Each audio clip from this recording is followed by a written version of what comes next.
Isn't it more about predictability and reliability? The Toyo Proxys line of premium performance tires have been tested under extreme conditions. Toyo is driving to produce a tire that performs well, whatever your course may be. Toyo tires, driven to perform, especially when you need the most. See Quality Tire with 9 locations in Saskatchewan. QualityTire.ca. Super savings have arrived at Crestview, and the deals are coming in waves. Beat the heat and save up to a cool $15,000 on new Ram trucks. Payments start at only $149 weekly plus tax. Or take on your summer adventure with a brand new Jeep Compass for just $125 a week plus tax. Plus, Cash for Clunkers is back. You'll get a minimum $3,000 for your trade. Summertime is here, and so are the savings. Super savings, only at Crestview and Regina, and only for a limited time. Do it! Accessories not included. Wondering what your equipment is really worth? Hi, I'm Riley McChesney from McDougall Auctioneers, your go-to appraisal experts. With our finger on the pulse in today's market, we offer the most accurate, up-to-date valuations for your machinery. Planning to expand or thinking of selling? Get the real value of your equipment with McDougall Auctioneers. Over 42 years of expertise at your service. Call us at 1-800-263-4193 or visit us at mcdougallauction.com. What's going on in the markets? When is the right time to invest? What should you do with your money today? When Doug had questions, he talked to Brian Golly. He's always there to answer your questions. And if he's not there, he gets back to you very shortly. You never know when you got a concern. When it comes to your portfolio, sometimes waiting is torture. You don't have to plan your financial future alone. I would definitely recommend Brian because he's done well for us. Call Brian Golly of Smart Investing Solutions, 306-546-2533. Rider Nation, it's game day. Time for Countdown to Kickoff with Justin Dunk. Brought to you by Croft Electric on the Cooperators Rough Rider Radio Network and 620 CKRM. Streaming live on sportscage.com on YouTube and also live on your 620 CKRM Radio. Justin Dunk alongside Wes Cates as your 3-0 Saskatchewan Rough Riders host the 2-1 Toronto Argonauts on Thursday Night Football at Mosaic Stadium. And we start Countdown to Kickoff, Wes, with what's trending, and that has to be the injury to Trevor Harris, who goes on the 6-game injured list. Now, Corey May said that there is a chance that he could come back off earlier, but it seems like all of this is precautionary. How do you feel about seeing Harris go down and then now the decision from the Riders to, let's say, play it safe? I'm a little surprised by the fact that, well, to see him go down was tough. And that is caught by AJ Oulette. There's a lot of daylight in front of him as he puts his shoulder. Seemed like he was going to challenge for that MOP prize, but I think it says a lot about what the coaching staff believes they have in Shay Patterson, that they're like, okay, this is obviously an injury that maybe we could manage and have him play through, that being Trevor Harris. But, no, we're going to put him on 6-game. Like, I was like, oh, 6-game, okay. Then we're going to, all right, Shay, let's go. You got a week to prep. You're looking good in preseason. Let's see what you got. So I think it says a lot about what they believe they have in Shay, putting a lot of confidence in him. And I think it's kind of one of those situations where you kind of you're in a good situation as far as coaching, because if it flies off the handles, I think that they really can say, all right, Trevor, we're just going to have you kind of battle through it, try to protect you, make sure you don't try to run with it, just get rid of the ball quick. But for now, let's see what Shay's got. Indeed. What's Trending is brought to you by Karst Holdings, Integra Tire, Assiniboia. Proudly serving southern Saskatchewan for over 30 years. Darren, Tracy, Dylan, and staff welcome you for all your automotive and ag tire needs. Karst Holdings, Integra Tire, Assiniboia, truly local. You mentioned it. Shay Patterson going to make his first career CFL start for the Rough Riders against the Argos, and his family has been integral in helping him get to this opportunity. You know, my family's heavy into sports, and my older brother played college football for 4 years.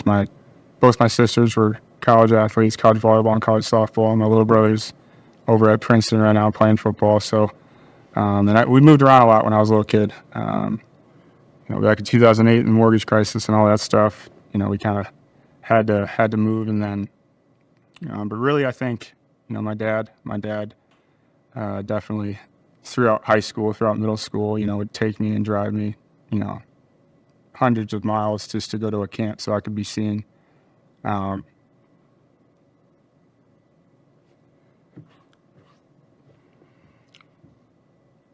didn't think I was going to get emotional. So just really grateful for them and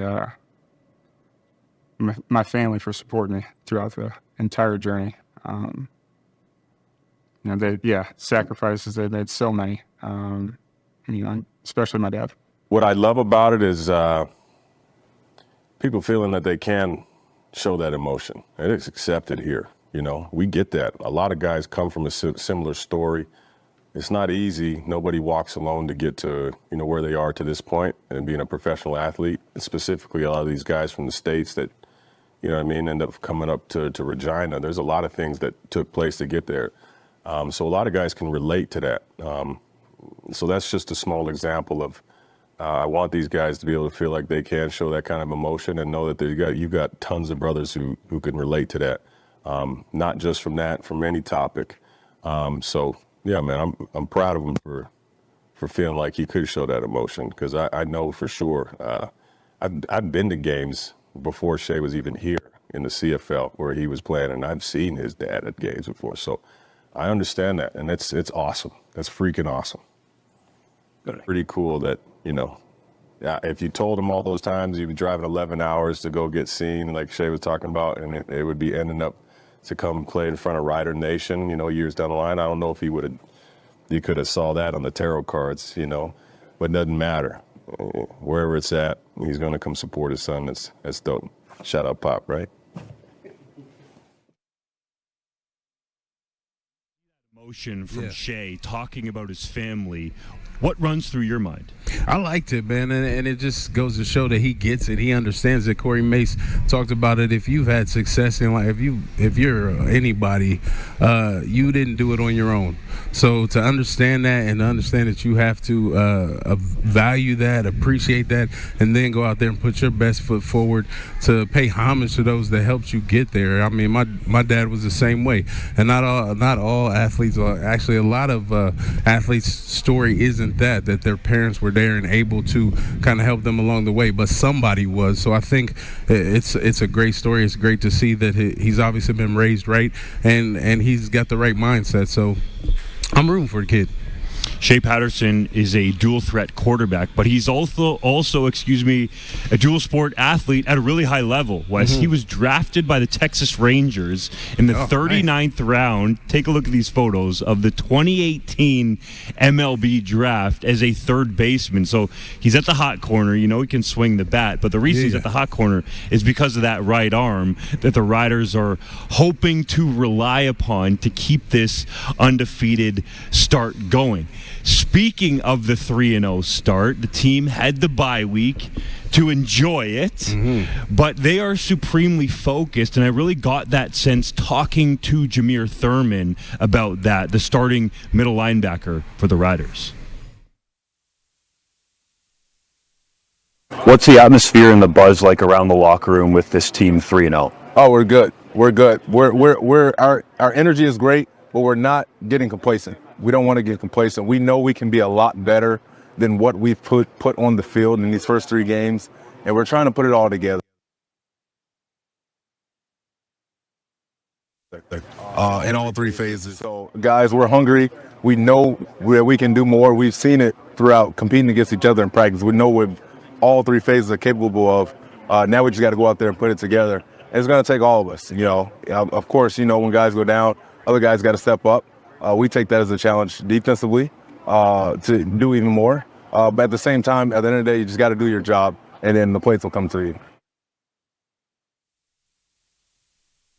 Recovery in that win over the Ticats, but one of the underrated players in that game, I feel like, yes, he had 2 sacks, but maybe a lot of people don't know about him, is Charbel DeBeer, a guy that is a Canadian, has kind of bided his time, and Corey Mace has been getting on him about staying at that prime weight. So let's hear from DeBeer in terms of what led to that 2-sack performance. I think it's just been the coaching so far, just giving me those tips and tricks, alignment assignment, where my eyes are, and just getting off that ball and working throughout the week to work our hands with coach has been helping us so much, and just putting that into the game and having it show up and being productive just turned out to be awesome. Corey Mace said that you were in outstanding shape coming into training camp and to start the season. And he's kind of been joking with you about staying at a specific playing weight. What is that playing weight, and how has it benefited you? Yeah, I think perfect weight for me is probably like 270, 275. Right now, 268. I've been liking the weight, feeling good, moving fast. I've been fluctuating a lot during the years, but I think I found my best way, especially working out with Dan during the off season. It's been great, and feeling like this is where I need to stay at. So it's been working out for me. And for you, that was a transition you had to make coming from the NCAA to the CFL, right? From playing on the interior in the 4-down game to the 3-down game. How much weight have you gone down since you were in the NCAA? Yeah, I think I was probably like 330 in NCAA throughout the career, from 315 to 330, maybe went up to like 345. So now 260, it's a good chunk, about like 70 pounds off. So it's been awesome and feeling good, loving the weight. Do you have any tips for people trying to cut, 80 pounds? Yeah, I think it's really just determination, like knowing you got to cut off the junk food, eat a lot of fruits, meal prep, and then I've been doing some intermittent fasting, so it's been great. And then started off a little hard in the first week, but once you get over that hump, it's like it's just smooth cruising. Is there anything else that you're doing with your body in terms of, flexibility, pliability? Because you just look so quick twitch, and that was what Coach May said about you too. Oh yeah, definitely. I mean, definitely putting in the work after practice, going to my Stretch Lady Adrenaline gym, stretching out with my girl Deanna. So it's been getting me right. Dan's been giving us different tips. You come to him with anything, he'll give you a whole different workout with stretches and mobility workouts. So it's been awesome just having those resources and being able to put that to work. You're talking about Dan Farthing there, the rider strength and conditioning coach. And real quick, Wes, playing weight. How critical is that to a player's performance? I think it's huge. I mean, if you can understand how much weight you can carry but still be your most explosive and most effective self, that's great. And I think football is a funny sport in the sense that it's good to throw your weight around. So you do want to be a little heavier if you can move well with it. When he started talking about fluctuating, the beer started talking about fluctuating weight, I'm like, oh, he likes to eat, but he also likes to work out, because that's the only way you fluctuate. Otherwise, it just always goes up, right? So I think it speaks to his work ethic that he would get up to 345 because that's, I guess, what they wanted him to clog up the middle. And now in a faster game, boom, he's like 260, no problem. He's talking about all the ways he's working at it and multiple different trainers he's getting advice from. Beautiful, man, beautiful. Indeed, my man. Make sure you stick with us. We're going to hear from the Riders' rising star receiver, Joe.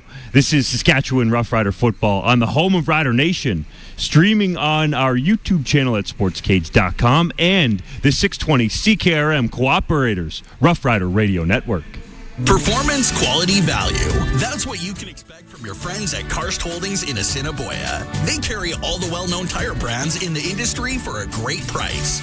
Goodyear, Titan, Michelin, see it. Don't let the name fool you. Karst Holdings in Assiniboia can handle your vehicle's mechanical needs, from automotive to heavy duty. They also have 3 service trucks. Take a drive and treat your vehicle to the best. Karst Holdings in Assiniboia, proudly serving southern Saskatchewan for 30 years. Truly local.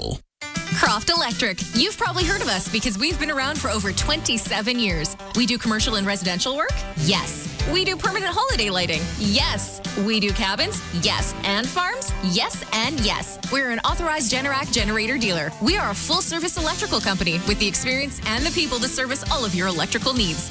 We are Croft Electric. We will be here when you need us. Do it right, do it once. Follow us on all social and call 306-586-1333 to book.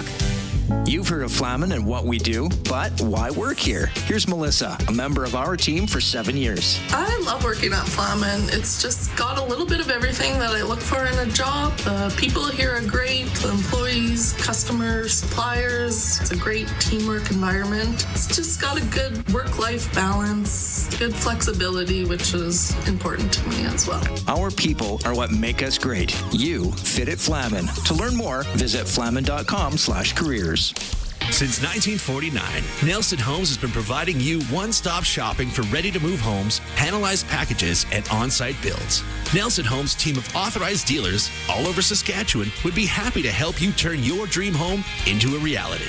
In the Radville-Weyburn area, call Darren and Claude at South Sask Builders, or call 1-800-661-6534 for more information. Nelson Homes, trusted quality and service since 1949. Two-Way Service in Southie has a big selection of SUVs on the lot right now. Choose from Ford Escapes, Edges, Explorers, Broncos, and Broncos Sports. And get financing as low as 0.99% OAC on select new SUVs. Purchase a new vehicle and receive a trip for two to Vegas. See store for details. Two-Way Service, your local Ford dealer in Southie. Drive a little, save a lot at Two-Way Service in Southie. The small-town family-run store just 30 minutes from Regina. TwoWayService.com. Ever been on a blind date? Nervous, sweaty palms, you didn't know what to expect. And oftentimes, it ends in disaster. And sometimes it works out. Farming is a lot like that. Year over year, farmers subject themselves to the ultimate blind date. With unknowns around the weather, market, pests, you've got loan payments, a family to support, crop inputs to pay for. Blind dates are too risky. Enter Global Ag Risk Solutions. With their support, you can turn your grain farm's uncertainty into success. Prepare for the unknown with Global Ag Risk Solutions. These days, it seems like smartphones can do everything. So we're testing phones from Glassers TV or SaskTel authorized dealer to see if there is anything a smartphone can't do. First up, catch a fish. We're here at the lake, about to do our first cast, and here we go. A smartphone cannot catch a fish. I guess it's time to get to Glassers TV, your authorized SaskTel dealer in Moosomin, for a new phone. GlassersTV.com. Service Employees International Union joined the labor landscape of Saskatchewan in 1946. Since that time, our members continue to unite in a common goal to improve the lives of working people in our province. From group home workers to addictions counselors, continuing care assistants, and licensed practical nurses to paramedics and other healthcare staff, our members live and work in your communities. Our members make Saskatchewan stronger. Since 1973, RJ Sales and Service in Wadena has been Saskatchewan's short line experts. They sell and service all the brands you want to use, including Morris, Seedmaster, Degelman, Mandaco, Rightway, Lemkin, Kellobuilt, Elmer's, and Salford. Plus, they have pre-owned equipment available from the biggest names in the business. Before you buy anything, do yourself a favor and check for a better deal at RJ Sales and Service in Wadena, rjsales.ca. Hello there, this is George Leith, Managing Partner at Harvard Media. I'm proud to announce that SaskToday.ca is now under local Saskatchewan ownership. SaskToday's team of local journalists are on the ground in communities across the province. We focus on local topics that matter to you. Community news, oil and gas, agriculture, business commentary, local sports in our all-new sports cage, and more. Visit and bookmark SaskToday.ca and sign up for our daily news digest. SaskToday.ca. Everybody has a story. From Harvard Media, everywhere. Back to Countdown to Kickoff with Justin Dunk. Brought to you by Croft Electric on the Cooperators Rough Rider Radio Network and 620 CKRM. Welcome back to Countdown to Kickoff, brought to you by Croft Electric. For all your home, farm, generators, and permanent holiday lights, call Croft Electric. And don't forget, if you're listening on the radio, you can watch us on YouTube. Go to Sports Cage, search it on YouTube, or just go to sportscage.com, and the live stream link is right there up at the top. Justin Dunk alongside Wes Cates. And Wes, I want to talk about Joe, because this guy, since the first preseason game, I feel like has been building as a small kind of cult hero in Saskatchewan. Oh, I'm a fan. I mean, there's nothing not to like about the kid. He's got personality. He's got size. He goes out there, he makes plays. I mean, really, what more do you want? And then I'm sure they probably can throw him on some special teams and go down and make a tackle or block somebody up. He better be doing something like that at his size, right? So, I mean, I'm excited. Anytime you can kind of have, a Canadian kid that can come and excite the crowd, that's always great in the CFL game. And Joe ended up having his first career CFL catch in Week 3, that went over the Ticats. That went for a touchdown of all things, and he told me where he's currently storing that precious football.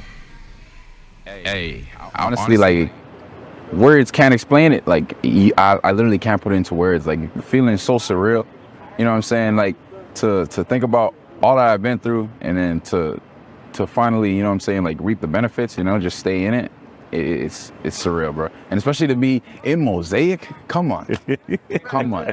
Like, ain't nothing better, you know what I'm saying? Like, ain't nothing better than this. Like, it's just so surreal, bro. Like, I had some crowd interaction, too. I was like, hey, man, like, I ain't gonna lie, I played that video back, like, about a dozen times. I was like, oh, my goodness, like, thank God. Like, I just got to give it up to him, you know what I'm saying? So that's what I wanted to ask you about is when you catch that ball and you realize you scored your first professional touchdown, what goes through your mind and the vibes through your body? To be honest with you, when the ball's hot to when I catch it, everything's silent. Like, I don't hear nothing, you know what I'm saying? Ball touches my hands, boom, I hear the crowd erupt. I'm like, hold on, am I really about to score right now? I get in the end zone and I'm like, whoa. Like, I actually, like, my brain is just completely free. I'm just like, thank you. I just, like, that's over and over in my brain, just thank you, thank you, thank you, thank you. I'm just like, I can't show any more gratitude. Like, I don't know how to show any more gratitude than I already, you know, have shown. So, yeah. When you were at the top of your route, did you know Trevor Harris was going to throw? I didn't, but I expected it. You know what I'm saying? You always got to run the route like you're getting the ball. So I expected it, and before you know it, I look and I see the ball already in the air, and I'm like, oh, thank you for trusting me. I'm like, now I got to catch it. You know what I'm saying? So just catch it. I catch it, get in that end zone, and yeah, party starts. Yeah. There's a viral video of you dancing at Clemson and in the locker room post-game. Did we miss out on a viral video? You dancing with your teammates after scoring a touchdown in the home opening win? I mean, no, I went on live. I went on live after the game. You know, I was amped up, you know what I'm saying, first touchdown. So I had a little dance session on live. But yeah, we're going to start. You know what? Next game. I'm going to start it. I'm going on Augs. Yeah, we dancing in the locker room. Stop playing. Yeah, I like it. Guys, we got to ask you about the touchdown ball. You wanted to get it to your mom. Yeah. Where is it right now, and how do you plan on giving it to her? It's right in here. I'm waiting on my mom. As soon as she touches down in Regina, that's her first gift. Yeah. Is there a plan for when she might come to a game? Yeah. She was supposed to come to this game, but you know, just some family stuff going on back home. But yeah, we're gonna attend to those. But yeah, don't worry. It's soon time. Possibly July 19th. Possibly. Yeah. How did you spend your bye week? I went home, actually. I saw my mom and all that. I should have took the ball, but I forgot. Yeah, so I went home, saw my mom, ran some errands for her, cleaned the house, all that, mowed the lawn. Yeah, just some big bro stuff, yeah, and came back to work. What's this whole process been like for you? Because you've been a little bit of a quick rising cult hero, if I can call you that. We got callers calling into the CKRM Postgame show saying we want to see more a Joe. Yeah. What's it been like for you ascending to this and then dealing with the increased attention that comes with playing in Riderville? It's been awesome. It's been a great experience. You know, it's been super educational. You know, so learn how to deal with media, for instance, and all the positive comments and, you know, and the negative comments that you get from fans and all that. You know what I'm saying? So it's been super beneficial to my growth, I feel, and I feel like the coaches and some of the vets are doing a great job steering me on the right path. So, yeah. Thanks, Joe. Yeah, thank you. Look at him dance, Wes. You got moves like that? I never was doing it like that, but I had my little celebrations from time to time. This is Thoughts with JD, brought to you by Redvers Agricultural Supply, your Kubota, versatile, and Degelman dealer in Redvers. Visit redversag.ca. Wes, can you remember your first touchdown as a rider? Well, I remember my most memorable touchdown with the Stamps, and that was a swing. It was on Labor Day, swing pass. Hank Burris tosses it to me. I had a good block to tackle Taylor. He opened up a little gap. I went inside, and I gave him one of the most vicious stiff arms to, I think it was the Will linebacker trying to come up. I'm like, nah, eat that. And then I took it 75. I love it. Took it 75, beat the angle up the sideline. But my first time in green and white, I loved the game because I was pissed. It was against the Stamps. I had missed the first game of the season against Montreal because I got traded in the preseason. And, It was a simple little outside zone play. Took it off the edge, beat the linebacker to the sideline, kind of got around him and, tiptoed into, just inside the pylon, put a little flair on it. But then I took the ball and threw it at the Stamps bench because I was like, y'all gonna trade me? Take that TD. I didn't get a flag for it. It actually made it all the way to the coach, Higgins, and rolled by him, and their sideline was pissed. But Nick Lewis was like, I was laughing because I understood you. Dude, that's amazing. I was feeling myself that day. Yeah, I was like, okay, y'all gonna trade me? Take this. So you weren't dancing like a Joe. You're like, I'm gonna throw this in your face. I was still caught my feelings. I was still hurt a little bit. I didn't know that I was blessed with the trade. I thought, you know what I mean? I thought they were sending me to the Prairie provinces to never win. And then we win a championship my first season. So hey, and kept winning after that, right? So and then you never left. Exactly. You home. There you go. There you go. Joe has been definitely entertaining, and something in the air makes me kind of think he's definitely going to get more opportunities and could get in the end zone tonight because Sean Bain Jr. not playing in this game, tending to a personal family matter. On the other side, the defense has really been getting their hands on the football, and Jameer Thurman led the way doing that in the last game. But I wanted to ask him about how Corey Mace goes about coaching up getting turnovers and making that a focal point for the Rider D. In every defense I've been on, takeaways is a huge aspect of that. And, but we kind of stress that, each and every week of we got to score, we got to get our hands on the ball so we can get it back to our offense and give them as many chances as possible to put the ball in the end zone. It seems like with Corey Mace and his defenses in Toronto and now in Saskatchewan that turnovers come more with him as the D coordinator than potentially anybody else in the league. What's the reason for that? Well, I think the game plans are great. It allows guys to not think as much and just play fast. And when you're, as a defensive player, when you're able to play fast, a lot of great things happen, especially when guys are running to the ball. It allows for guys and a lot more plays to be made. And you never know, you just run into the ball like I did, get a tip overthrow and take it in for a touchdown. So I think that, the game plans are great, and a lot of guys have bought into what he's trying to coach and what he wants to run, and then we go out there and execute. How does he coach that in terms of the turnovers to create that higher standard and the more of them that seem to come in his defenses? I think the main thing is, just keep it simple for guys to understand exactly what you want. A lot of defensive coordinators, they might be a little too, try to be a little too much, try to, disguise things a lot. But at the end of the day, if all the guys understand what you're trying to do and everything, then that allows them to just go play fast. And when you're able to play fast at any position, you go out there and you're playing great. There's a lot of hype about AJ Oulette coming to this team on offense. I feel like you've gone somewhat under the radar as being that leader in the middle on defense. What's your transition been like to the Riders in Saskatchewan as a whole? I think it's been great. It's been great. The guys have really welcomed me in. They've put me in that leadership role from the start. And, I've just been trying to grow my trust with the guys on the team, get that chemistry going with those guys, and go out there and execute as much as possible. So I think it's been going really well. You talk about under the radar. I don't. That stuff doesn't really faze me. I've been under the radar my entire life, so I'm not really worried about that. But I think that, the organization and the players and everyone here has really welcomed me with open arms.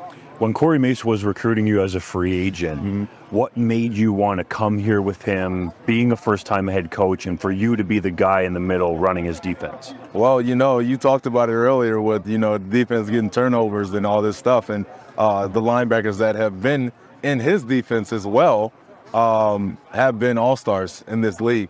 They've been making a lot of plays. And, just the chemistry also that we had before in Calgary, just that relationship we had, I know it would have been a smooth transition for us because we know what to expect from each other, and also we know what we're going to get from each other as well.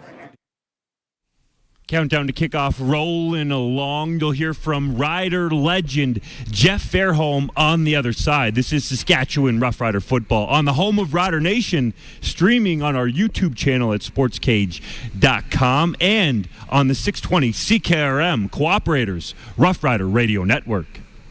July is hot, and so are things at 2sauctioneers.ca, online auction house in Indian Head. We got a great set of sales coming up this month, including a whole bunch of toys. We've got some vintage car brochures, and we have a great estate with incredible antique furniture and odd and unusual items that you get a one-of-a-chance time to see. It's easy to register, it's easy to bid, and everything's here on display, so you can come and have a look at 2sauctioneers.ca, online auction house in Indian Head.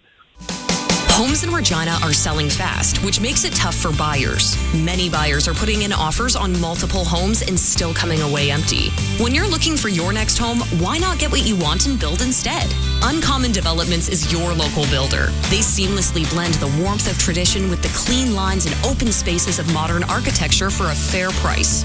For your next home, stop losing out on offers and win big with a new build from Uncommon Developments. UncommonDevelopments.ca. It's another summer road trip. When you pack up the family car with picnic baskets, blankets, toys, and your dog Roy, there's one thing you may be forgetting. Make sure you have tires that are ready to handle the road trip with a quick trip to Quality Tire. Old and worn out tires can be dangerous and leave you stranded. Install new tires from Quality Tire on your vehicle and eliminate one thing that could ruin your road trip. Now, if you could only do something about the mosquitoes. With 9 locations across Saskatchewan. The Red Zone is a good place to be if you're playing on a Saskatchewan field. If your water's in the Red Zone, you need a good defense. At farmfreshwater.ca, we specialize in rural water. Our company lives and breathes in the Saskatchewan fields, and rural water is all we do. Our playbook is to design water treatment systems for wells or dugouts that require the least amount of maintenance possible. We live and breathe in the fields. Remember, we're not city people trying to solve a rural problem. Tractorland Kubota is the home for all your Kubota, turf, construction, and agriculture products. They've got a sweet lineup of tractors, mowers, utility vehicles, mini excavators, skid steer loaders, compact track loaders, wheel loaders, stand-on compact loaders, tractor loader backhoes, track carriers, agricultural implements, construction attachments, and more. Stop by and visit them. They'd love to meet you. Proudly serving the prairies and conveniently located at 705 Henderson Drive, Regina. Tractorland Kubota, committed to doing it right. It's never good when you forget an anniversary. How about one where you save money? Ashdown's Furniture and Interiors in Moose Jaw is celebrating their anniversary with their big anniversary sale on now. With prices rising every way you turn, they want to show their appreciation to their customers with both in-store special pricing as well as a free $100 grocery gift card with purchase. See in-store for details. Some exclusions apply. Ashdown's Furniture and Moose Jaw's anniversary sale on now. Summer is here, and it's the best time to get out on the road, so why not get your vehicle inspected? Landry's Napa Auto Pro specializes in full-service inspections. With certified mechanics on site, they handle everything from minor repairs to major overhauls. When you take your vehicle to Landry Service, your car is in the right hands. And to keep you cool and comfortable this summer, they also service air conditioners. Landry's Napa Auto Pro, located on North Winnipeg Street, serving Regina for over 50 years. When you're on the road, you need to remember Arcola Building Supplies is now Arcola Co-op Home Center. It's all the same great building supplies, but now from another great name, Arcola Co-op Home Center, a name you can trust. Arcola Co-op Home Center is excited and ready to help you with all your building projects, big or small. When your local co-op was built, it was built for you. They're not only working for your community, they're owned by your community, and they've been around since 1916. Arcola Co-op Home Center. You're at home here. Proven by countless farmers, 900 Series fence sprayers set the standard for your crops, and it's available at Nick's Service in Emerald Park. Featuring 370 horsepower, 132-foot boom, 1,580-gallon tank, smart drive 4-wheel steering, and Liquid Logic recirculating boom, the 900 Series fence sprayers are backed by a 3-year, 2,000-hour Gold Star warranty. Leaders drive Fendt. To learn more about making your crops successful, visit Nick's Service today, nickservice.com. Since 1949, Nelson Homes has been providing you one-stop shopping for ready-to-move homes, panelized packages, and on-site builds. Nelson Homes' team of authorized dealers all over Saskatchewan would be happy to help you turn your dream home into a reality. In the Fort Capella area, call Calvin at 99 Builders or call 1-800-661-6534 for more information. Nelson Homes, trusted quality and service since 1949. to Countdown to Kickoff with Justin Dunk. Brought to you by Croft Electric on the Cooperators Rough Rider Radio Network and 620 CKRM. Inside Harvard Studio 620 Lounge at Mosaic Stadium, where your 3-0 Saskatchewan Rough Riders take on the Toronto Argonauts on Thursday Night Football. Justin Dunk alongside Wes Cates. If you're listening on 620 CKRM, don't forget, go to YouTube. Type in Sports Cage. We're streaming live there, or go to sportscage.com and click the button on the right-hand side of the page there. You can see us live, and trust me, we're better in color. Right, Wes? Oh, for sure. You don't want to miss this. What are you talking about? When Wes dressed up, he's got his green on. We are rolling. You can see your Rough Riders and Argos that we've talked to for this game. But right now, we're going to hear from Jeff Fairholm, his segment brought to you by Zipper Lock Doors. See them in Raymore or call 888-692-5515. Zipper Lock Building Company and Power Lift Doors. Jeff, I know you want to talk about Joe, and there's so much excitement about this young Canadian receiver in his rookie season. What has stood out to you about Joe? Hey, how you doing, guys? He's a big guy, and he can run. He runs with power. That's what I really like him. I mean, his stride, looks like he's just going to bowl you over. I just love how he runs. He's a little green on the route running, but, he's making plays. He's strong. He looks like he's got a great attitude. I love watching him out there. So he's got a lot to learn about route running. You got to remember, he didn't have too much coaching coming out of the States, but, hopefully they can coach him up, because if he gets his route running straight and learns the offense like he looks like he has, man, this guy could be good. I really think he's a steal.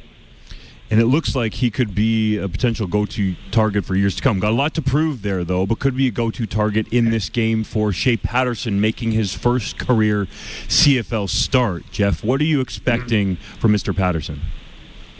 Well, I don't know. I mean, we haven't really seen him play much, right? I mean, he had a great camp. I mean, the 3 days I was at camp, I watched him pretty closely because I kind of thought coming out of camp that he was going to win that number 2 position. He just seemed to be that guy. And he comes from a big program in the States, so he's not used to he is used to being in under the big lights. I see him running the ball a little bit more. He's going to hang on to the ball a little bit more, certainly longer than Harris does. He's got one of the quickest releases in the league. So I think Patterson's going to have to be, a little bit quick with the ball, but the offensive line has to really be aware that they don't have a gunslinger back there anymore. They've got someone who's going to run around a little bit, hopefully move the pocket, but they're going to have to give them a little bit more time to read those defenses. And then, I think the game plan that they're going to go in with is run the ball. I see Hickson's back or is on the roster for the first time. So I think they're going to run the ball, heavy dose, run the ball with some of the slots, and take some of the pressure off of Patterson so that he can feel his way into the game. He got thrown in that, basically that second half a couple weeks ago, and, I think he was a little bit shell-shocked. He didn't look great. But now he's had a week of practice, or 2 weeks of practice, really, and he's got some players on the roster now that he's probably played with in scout team, with Johnson and Azu, maybe even a little bit of Alford. So hopefully he'll feel comfortable, and they'll be able to take the pressure off him with a good game plan. What's up, Jeff? I was actually just talking about the attitude I had when I went up against my former team for the first time. What do you think we're going to expect to see out of AJ Oulette this week? Well, when I was with Toronto and I came back to Saskatchewan for the first time, it was something. You're playing against your friends, and you're on the other sideline, and you know what that's like, and behind that visitor's bench. But it's hard to say. I always felt like I played hard, but for some reason, you get a little bit extra when you're going against your old team. Now, watching Oulette last week, I can't imagine the guy can play any harder. I mean, he was limping around, going as hard as he possibly can. But you know what it's like, right, Wes? I mean, you have, I don't know what it is, just that little something extra that just sort of pushes you through that game. Yeah, you're like, I'm not getting beat today. I know that much. Wes is usually a pretty chill guy, but he was getting heated. Yeah, for sure. And I think the rest of the team will rally around that too. they know that it's not just AJ's game; it's Coach Mace's game too, right? Against their former team. So, I think the team's going to rally around that and really use that as a battle cry. Jeff, I'm curious from your standpoint, getting back to Shay Patterson, if the Riders happen to get behind early, do you think he can get them back into the game the way that Saskatchewan had to win those first 2 weeks coming from behind? Only if the defense plays well. The defense, I think, is going to have to are going to have to score some points in this game. It's a tough game for Patterson. It's a tough one to come into. I don't think he has that yet, to be totally honest. I think he's going to have to get up early and sort of coast in if we're going to win this game. And our defense is going to have to score some points, and they've been strong.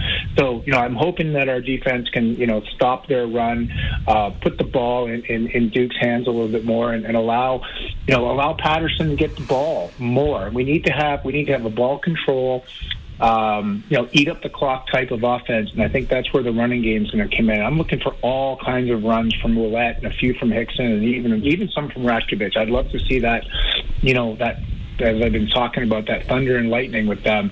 But I think Patterson's a little bit young for this CFL yet, and I think we need to get up early or else it's going to be a long day. Trevor Harris out of the lineup, of course, on the 6-game injured list. One of the other major players not suiting up today for the Rough Riders, Sean Bain Jr., tending to a personal family matter. What does that take away from this offense, and what can Keyshawn Johnson bring being inserted into the lineup? Yeah, first of all, I hope everything's okay with whatever's going on with his family, and I'm glad that he's taking care of that. But I don't think it's that big of a deal. I mean, obviously he's been a big part of our offense in the first couple games. But I think Johnson, I think he's up to the challenge. I think he's quite a good receiver from what I saw.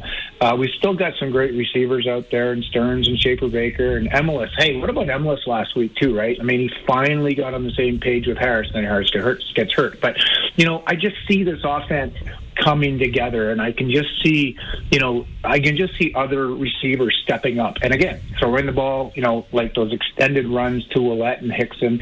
I think we're fine. I think, hopefully he'll be back very soon and everything's okay. But I think we're fine because we have Johnson in the cupboard who's coming out, and I think we're in good shape. Thanks a lot for your insight, Jeff. We appreciate it. Look forward to next week, and go Riders.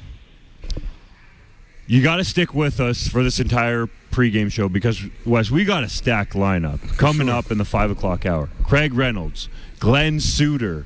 We got, what am I forgetting here? Sandra Masters is going to be on here, and we also have a recent Team Canada gold medalist, Carlos MacArthur. So don't go anywhere. Stay with us. This is Saskatchewan Rough Rider football on the home of Rider Nation, streaming on our YouTube channel at sportscage.com and the 620 CKRM Cooperators Rough Rider Radio Network. Hear that? That's the sound of lost revenue. Hi, I'm Terry from Zipperlock Building Company. At Zipperlock, our buildings don't have any bolts, so you don't have to worry about water leaking and spoiling your fertilizer or grain. Plus, your valuable farm equipment will stay nice and dry. We promise that you'll get the Zipperlock building that suits your needs, with no bolts, no leaks, no BS. Zipperlock Building Company, built in hours to last a lifetime. See us in Raymore or call 1-888-692-5515. You've heard of Flamin and what we do, but why work here? Here's Melissa, a member of our team for 7 years. I love working at Flamin. It's just got a little bit of everything that I look for in a job. The people here are great, the employees, customers, suppliers. It's a great teamwork environment. It's just got a good work-life balance, good flexibility, which is important to me as well. Our people are what make us great. You fit at Flamin. To learn more, visit flamin.com/careers. Since 1949, Nelson Homes has been providing you one-stop shopping for ready-to-move homes, panelized packages, and on-site builds. Nelson Homes' team of authorized dealers all over Saskatchewan would be happy to help you turn your dream home into a reality. In the Whitewood-Moosomin area, call Richard and Patsy at R. Thompson Construction or call 1-800-661-6534 for more information. Nelson Homes, trusted quality and service since 1949. These days, it seems Seems like smartphones can do everything. So we're testing phones from Glassers TV or SaskTel authorized dealer to see if there is anything a smartphone can't do. First up, catch a fish. We're here at the lake, about to do our first cast, and here we go. A smartphone cannot catch a fish. I guess it's time to get to Glassers TV, your authorized SaskTel dealer in Moosomin, for a new phone. GlassersTV.com. Where are you headed this summer? Don't let a dead battery ruin your summer fun. Prairie Battery is your one-stop battery source for cars, trucks, and motorcycles, ATVs, golf carts, and boats. Some of the highest CCA options plus AGM batteries like Odyssey and Optima, with free battery testing on all passenger vehicles. Find high-quality batteries for every budget in Regina, or call to find a community dealer near you. Don't be sour. They've got your power. Call Prairie Battery today. Ever been on a blind date? Nervous, sweaty palms, you didn't know what to expect. And oftentimes, it ends in disaster. And sometimes it works out. Farming is a lot like that. Year over year, farmers subject themselves to the ultimate blind date. With unknowns around the weather, market, pests, you've got loan payments, a family to support, crop inputs to pay for. Blind dates are too risky. Enter Global Ag Risk Solutions. With their support, you can turn your grain farm's uncertainty into success. Prepare for the unknown with Global Ag Risk Solutions. Service Employees International Union joined the labor landscape of Saskatchewan in 1946. Since that time, our members continue to unite in a common goal to improve the lives of working people in our province. From group home workers to addictions counselors, continuing care assistants, and licensed practical nurses to paramedics and other healthcare staff, our members live and work in your communities. Our members make Saskatchewan stronger. Souris Valley Industries, your CPC QA certified manufacturer of bridge components and structural precast. They also manufacture CSA approved septic, holding, and cistern tanks, city manholes, concrete pipes, box culverts, barriers, and more. SVI is a family-owned and operated precast concrete manufacturing plant. They've supplied Saskatchewan with quality precast concrete products for over 40 years. Souris Valley Industries, your solid choice. 306-842-5854, sviprecast.com. Looking for agricultural equipment from the most trusted brands? Redverse Ag Supply has got you covered. They proudly carry a wide range of products from Kubota, Versatile, Degelman, Seedmaster, and MacDon. From seeding to harvest and everywhere in between, Redverse Ag has the right equipment to tackle any job. Discover the quality and performance of these brands by visiting redverseagsupply.ca. Browse their extensive selection and find the perfect fit for your farm, season after season. Redverse Ag Supply, your destination for top-notch agricultural brands. Howdy, Wood Country Woody again. I gotta tell you, when I first learned TimberTech composite decking material is super low maintenance, well, that pretty much sealed the deal right there. I'd rather sit on my deck than sand it, tell you what. But TimberTech composite decking material also comes with tons of pretty colors and features a sweet little hidden fastener system. When you need pretty and pretty easy to build with, it's TimberTech from Wood Country. Your home is your castle. In McLean, Estevan, and Tisdale. Back to Countdown to Kickoff with Justin Dunk. Brought to you by Croft Electric on the Cooperators Rough Rider Radio Network and 620 CKRM.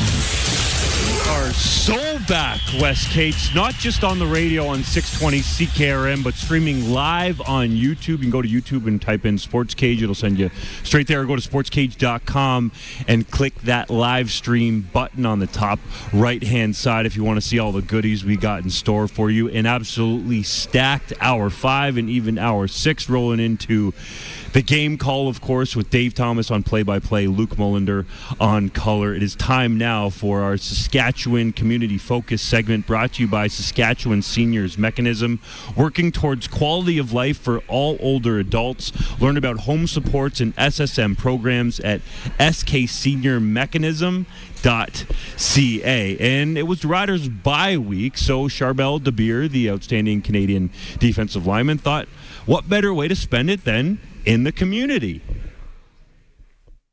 Bye week's been awesome. Just getting some work in, getting some stretches, got some yoga done at the Oxygen Yoga, and just stayed here, hung out with the friends, went camping with some of the old linemen and the D linemen, went fishing. So it's been great just getting that camaraderie and chemistry built up and getting my focus for the next week. Who did you camp and fish with? So Logan, Ferlin, Brambler, I want to say Trevor Reed.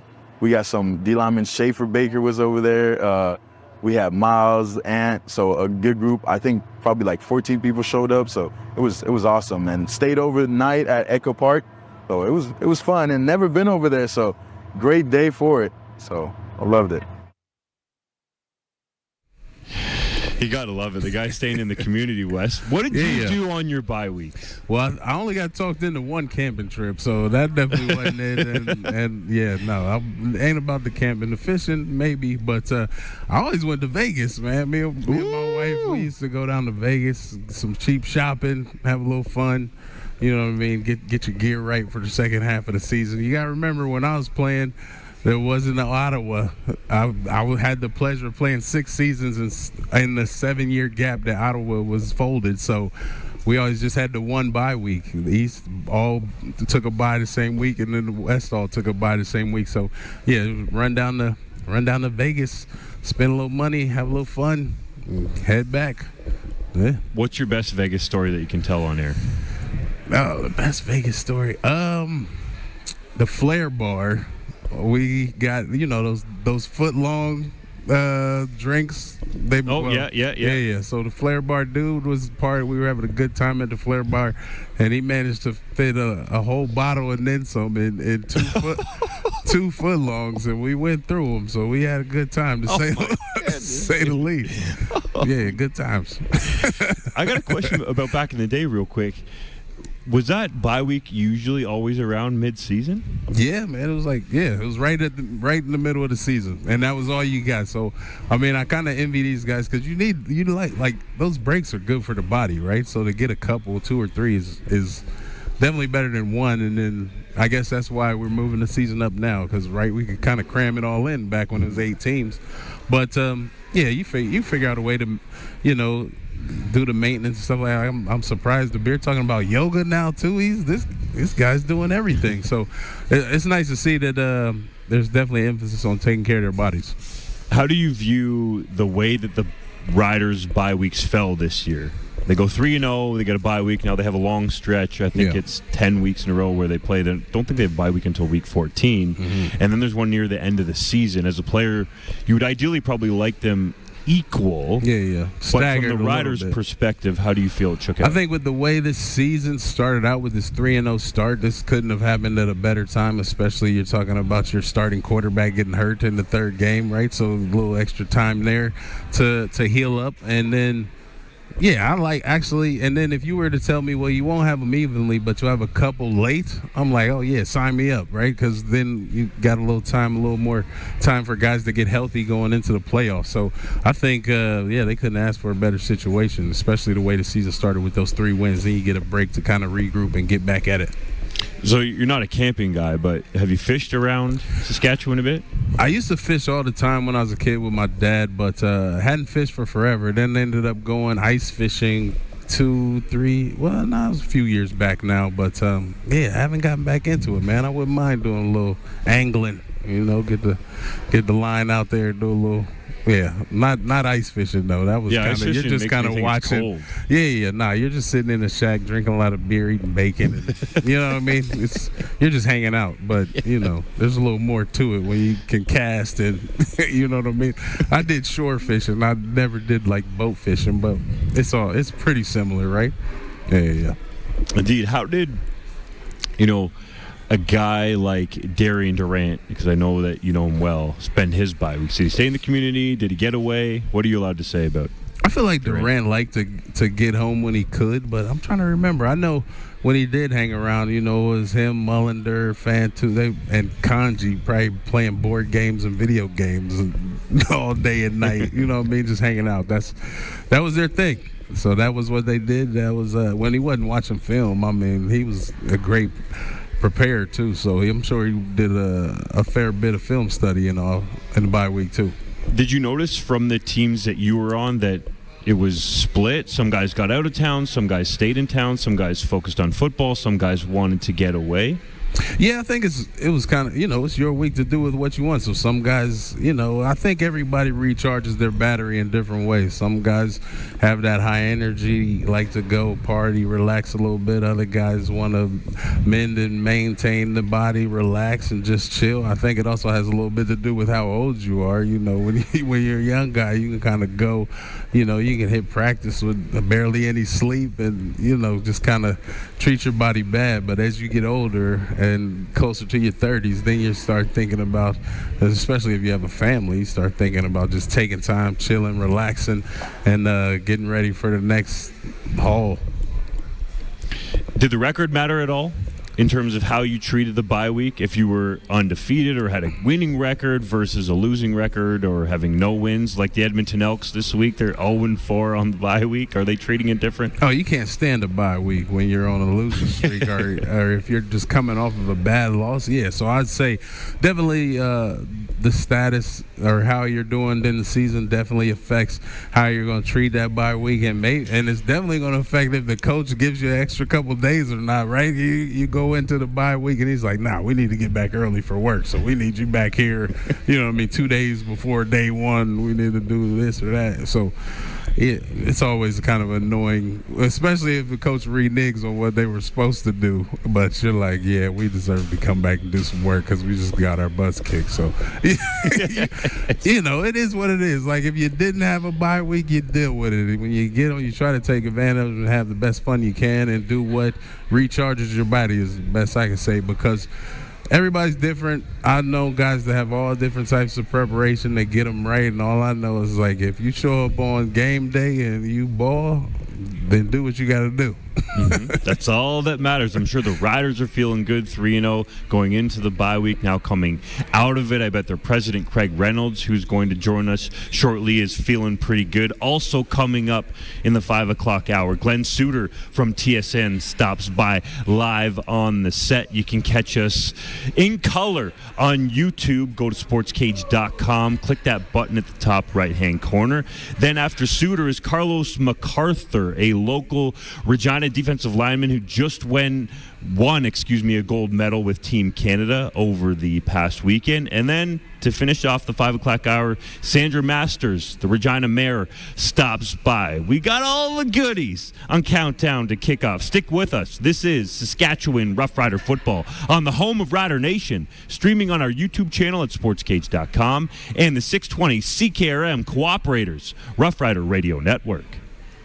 Croft Electric. You've probably heard of us because we've been around for over 27 years. We do commercial and residential work? Yes. We do permanent holiday lighting? Yes. We do cabins? Yes. And farms? Yes and yes. We're an authorized Generac generator dealer. We are a full-service electrical company with the experience and the people to service all of your electrical needs.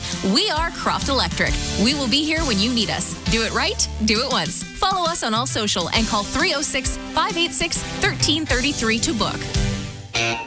Since 1973, RJ Sales and Service in Wadena has been Saskatchewan's short line experts. They sell and service all the brands you want to use, including Morris, Seedmaster, Degelman, Mandaco, Rightway, Lemkin, Kellobuilt, Elmer's, and Salford. Plus, they have pre-owned equipment available from the biggest names in the business. Before you buy anything, do yourself a favor and check for a better deal at RJ Sales and Service in Wadena, rjsales.ca. TNT Gunworks in Regina, your trusted source in Saskatchewan for guns, ammunition, hunting supplies, plus an on-site gunsmith that can handle any issue that you have. Long-standing and knowledgeable staff that live and breathe hunting and the great outdoors. If you want the biggest selection of new and used rifles and shotguns with staff that know their stuff and at the best prices around, stop in at TNT Gunworks, just off Albert on 4th Avenue, North Regina. July is hot, and so are things at 2sauctioneers.ca, online auction house in Indian Head. We got a great set of sales coming up this month, including a whole bunch of toys. We've got some vintage car brochures, and we have a great estate with incredible antique furniture and odd and unusual items that you get a one-of-a-chance time to see. It's easy to register, it's easy to bid, and everything's here on display, so you can come and have a look at 2sauctioneers.ca, online auction house in Indian Head. The red zone is a good place to be if you're playing on a Saskatchewan field. If your water's in the red zone, you need a good defense. At farmfreshwater.ca, we specialize in rural water. Our company lives and breathes in the Saskatchewan fields, and rural water is all we do. Our playbook is to design water treatment systems for wells or dugouts that require the least amount of maintenance possible. We live and breathe in the fields. Remember, we're not city people trying to solve a rural problem. It's another summer road trip. When you pack up the family car with picnic baskets, blankets, toys, and your dog Roy, there's one thing you may be forgetting. Make sure you have tires that are ready to handle the road trip with a quick trip to Quality Tire. Old and worn-out tires can be dangerous and leave you stranded. Install new tires from Quality Tire on your vehicle and eliminate one thing that could ruin your road trip. Now, if you could only do something about the mosquitoes. With 9 locations across Saskatchewan. Nelson GM in Assiniboia and Avonlea is proud to salute the agriculture producers. If you're looking for that perfect vehicle to fit your ag lifestyle, check out their new and used lineup at either location. With lots on the lot to choose from, they've got tons of new and used trucks now in stock. And if they don't have it, they'll get it for you. That's small town service with a long-standing reputation of one of the province's premier GM dealers. Proudly serving southern Saskatchewan for 65 years. NelsonGM.com. Flamin is all about our people, our staff, customers, community, because we know people are what make a difference. Here's Landon's story. Hey everyone, my name is Landon Parrington. I'm a trailer sales representative out of Saskatoon. Been with Flamin for about 4.5 years now. The thing I love most about Flamin is the opportunity they provide. Started in the yard, worked up into sales. They give excellent room for growth. Amazing company to work for. You fit at Flamin. To learn more about Flamin and current job openings, visit flamin.com/careers. The all-new Sports Cage on the Saskatchewan Roughriders Radio Network are doubling down this Labor Day. The night before the Riders take on the Bombers, we're proud to present Dinner with Doubles. A chance to meet, greet, and eat with the Saskatchewan Roughrider legend and 2024 Plaza of Honor inductee, Darian Durant. Dinner with Doubles, brought to you by the Cooperators, is Saturday, August 31st at Casino Regina. Your ticket includes a chance to meet Darian, a prime rib dinner buffet, and a special live edition of the Rider Nation Radio Roundtable with Darian and friends. Proceeds from the event will go to the Saskatchewan Roughrider Foundation in honor of Jim Hobson. Tickets are on sale now at CasinoRegina.com. Dinner with Doubles, brought to you by the Cooperators, Tom Bamford, Dylan Holmson, Lori Jasper, Quality Tire with 9 locations, Ingelheim Charters, John Romick of the Sask United Party, the all-new Sports Cage, Harvard Media, and the Saskatchewan Roughriders Radio Network. Back to Countdown to Kickoff with Justin Dunk. Brought to you by Croft Electric on the Cooperators Rough Rider Radio Network and 620 CKRM.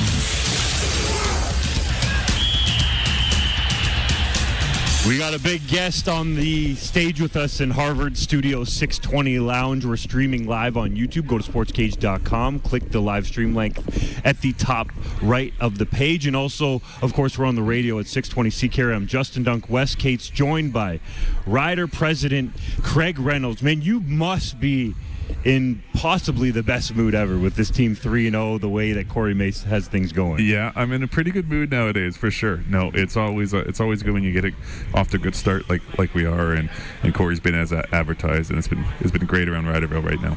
What's it been like to start 3-0 and then have the bye week to kind of soak this dream start in? You know, it's always nice to go on a bye after a win, right? Because after a loss, you're dwelling on it a little bit, and it just takes so long before you can get back on the field and try to right that.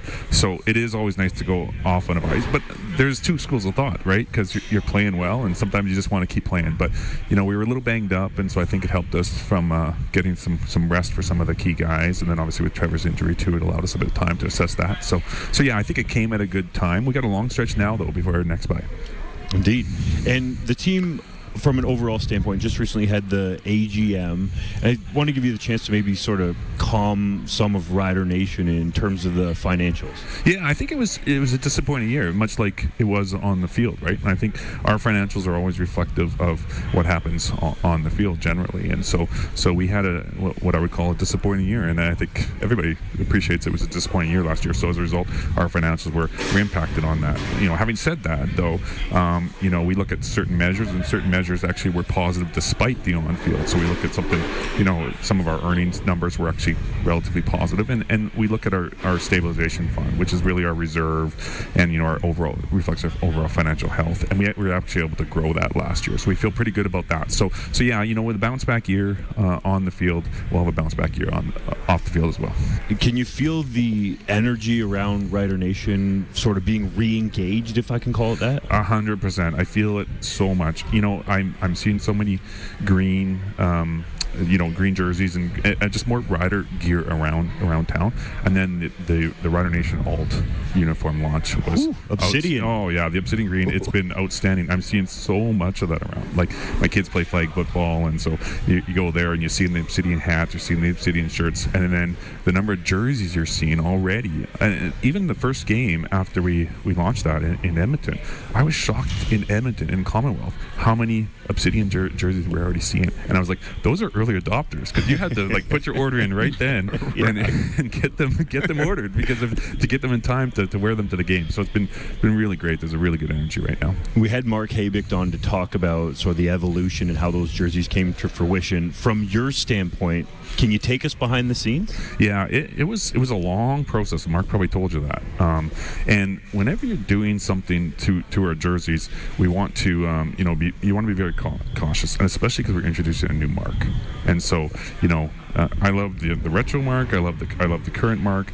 But so there's always risk in Rider Nation when you're sort of introducing something new. And so we initially talked about doing something with black jerseys, but we had done that. So the concept came up is, can we do something that's still green, that's still true to us, but as dark as you could possibly get it, so it's almost black. And then we linked in the emerald colors with the name and number, and we're just really happy with how it turned out. Yeah, Craig. To add on to the on-field experience, I feel like the Rider organization is always great at the full fan experience. So what are you excited about tonight and just in the season going forward, as far as those little things that we do, especially for the fans? Yeah, I just love how the game day team just continues to add on, and we have such an amazing stadium here. I get the opportunity to travel around other stadiums, and don't get me wrong, there's lots of great stadiums in the CFL, lots of great game day experiences. But in my opinion, nothing compares to Mosaic, and it's just the tech we've got, the video boards, how we put on the game day here time and time again. So it's really exciting. I'm excited about Throwback Thursday tonight, about the eras. So what we're going to do is each quarter we're going to focus in on a certain era. So in the first quarter is going to be the 80s, and we're going to have 80s music. We're going to have some 80s alumni out there. Then we go into the 90s. So little things like that are kind of fun. So the game day themes to mix up the sort of the game day a little bit, give our fans something a little different every game day is kind of cool, I think. Yeah, for sure. I always enjoy it. You were telling us off here that there's a pretty famous alumni in the house from the 80s. Yeah, I don't want to spoil it, actually, because I think it's going to be a bit of a surprise, but we have an 89 Grey Cup champ who's we just found out yesterday was in town for the game, and so we were able to connect with him, and he's going to sort of surprise the fans. He played a pretty critical role in that game. Man, that's a great tease. That's how you do it. Okay. That's how you do it in radio, I guess, right? You got it. Yeah. Craig, how did the Rider, road show kind of come to fruition, where you're going out to smaller towns, around Saskatchewan? Yeah, we've done versions of that in the past, but we have a great sponsor, McDougall Auctioneers, and so they approached us with that, some contesting around that. And, it's really important, because we're the Saskatchewan Roughriders. It's really important for us to get out as much as possible, as far in various areas of the province, and to hit some of the smaller towns when we can. So we're out in Indian Head for their first away game, and the response was great. And that's just what the Riders are about, is about trying to represent Saskatchewan, and that's how I became a fan, right? Riders come to my school in Foam Lake, Saskatchewan, right? And so your fandom develops from that, the interactions with the team, and pretty soon you're going to games, and there you are, you're a fan for life. Do you remember who came to your school? Dan Rasovich. Yeah. Get out. Yeah, and now it's funny because I see Raz all the time, right? And so Dan Rasovich was the first. We had multiple players come out, but I remember Dan was the first player that came out. Yeah. And you mentioned Foam Lake, and that's why this is the homegrown feature brought to you by 2S Auctioneers Online Auction House. Start bidding today at 2sauctioneers.ca. Do you remember coming to your first Rough Rider home game? Yeah, I do. It was a game. Remember that game in '89 when Suter? Where is Suter? He was just here. Suter's Here just he here. is. He's greeting the fans over there. when Suter had I don't know if I can allow this, but kind of that bonehead play at the end where he kind of cost us the game against BC, but it set us up. That was my first Rider game. And I was so excited because we were winning that game, and then Glenn took a pass interference call. And shots fired. No shots fired. No, Glenn, it's all good, Glenn. It's all good. Yeah. We won the Grey Cup that year, Glenn. So don't worry about it. But no. So anyway, so we took a pass interference call, and we ended up losing that game. And I remember just driving home with my dad, and it's a 2.5 hour drive, just being depressed, because we had won the game, and we found a way to lose it. Matt Dunnigan had a quarterback sneak to win that game. So, but yeah, that was my first game.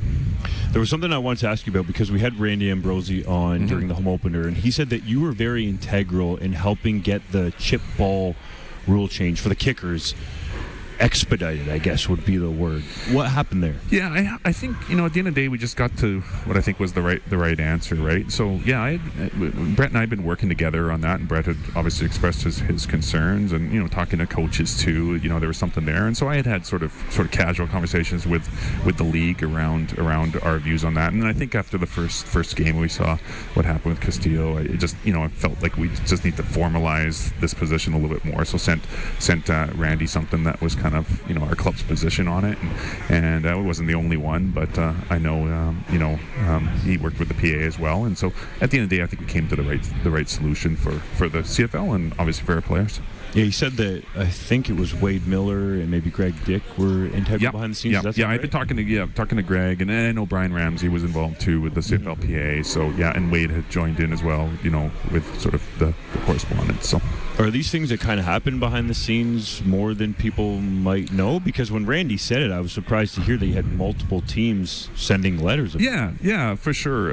We try to resolve issues when we feel that there's issues, and we're not always going to agree on everything. But a lot of times we are pretty aligned, and so it's at the end of the day you just want to get to the right solution for the league, and I felt that the right solution for the league was to allow the kickers to choose which balls they wanted to kick, and so we got there.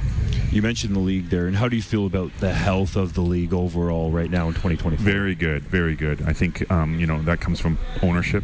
When you have strong owners across the league, you tend to have a strong league, and we do right now. And positive things.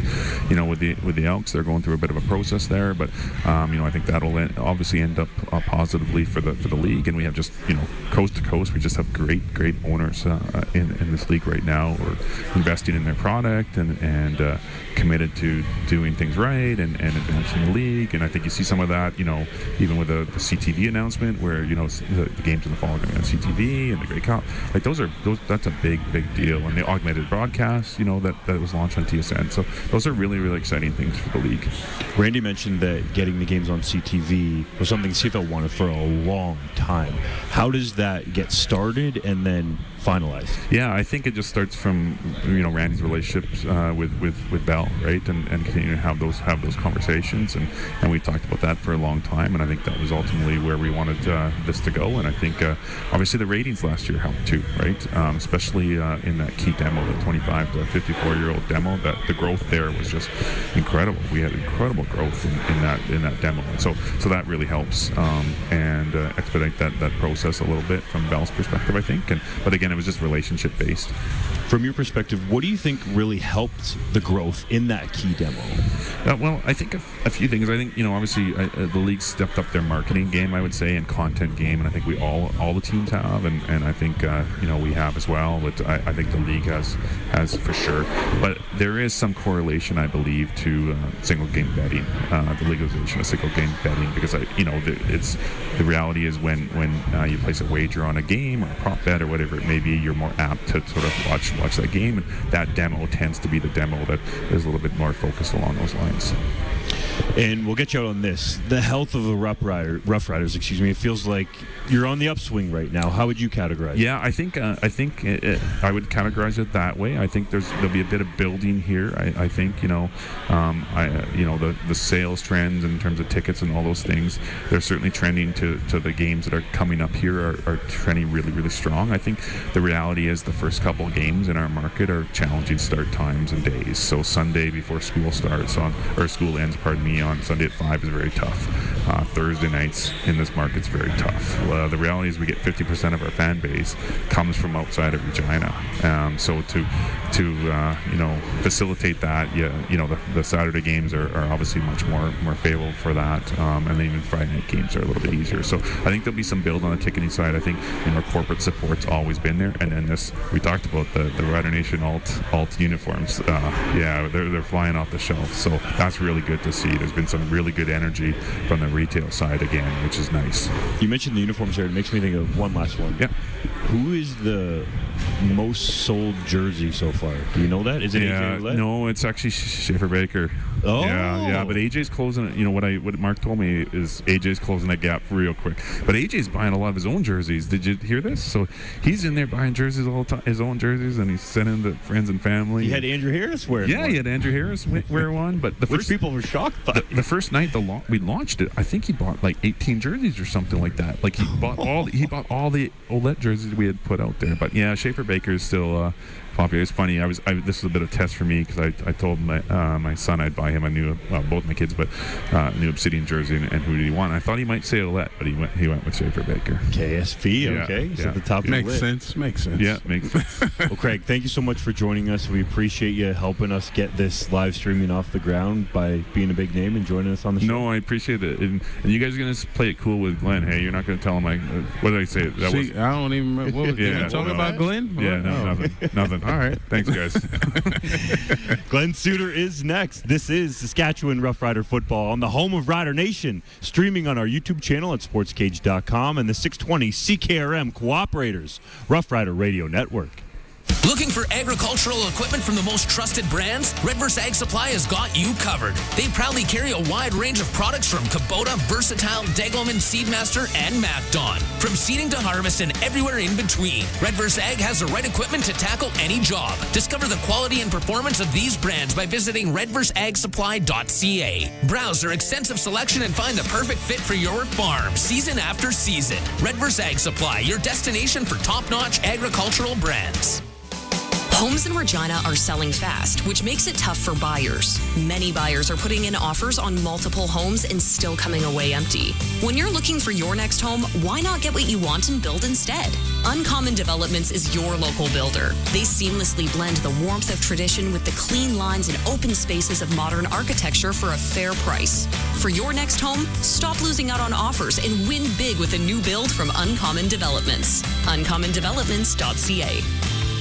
These days, it seems like smartphones can do everything. So we're testing phones from Glasser's TV or SaskTel authorized dealer to see if there is anything a smartphone can't do. First up, catch a fish. We're here at the lake, about to do our first cast, and here we go. A smartphone cannot catch a fish. I guess it's time to get to Glasser's TV, your authorized SaskTel dealer in Moosomin, for a new phone. GlassersTV.com. The Massey Ferguson 4700 series was designed for smart, ergonomic, and long-lasting operation.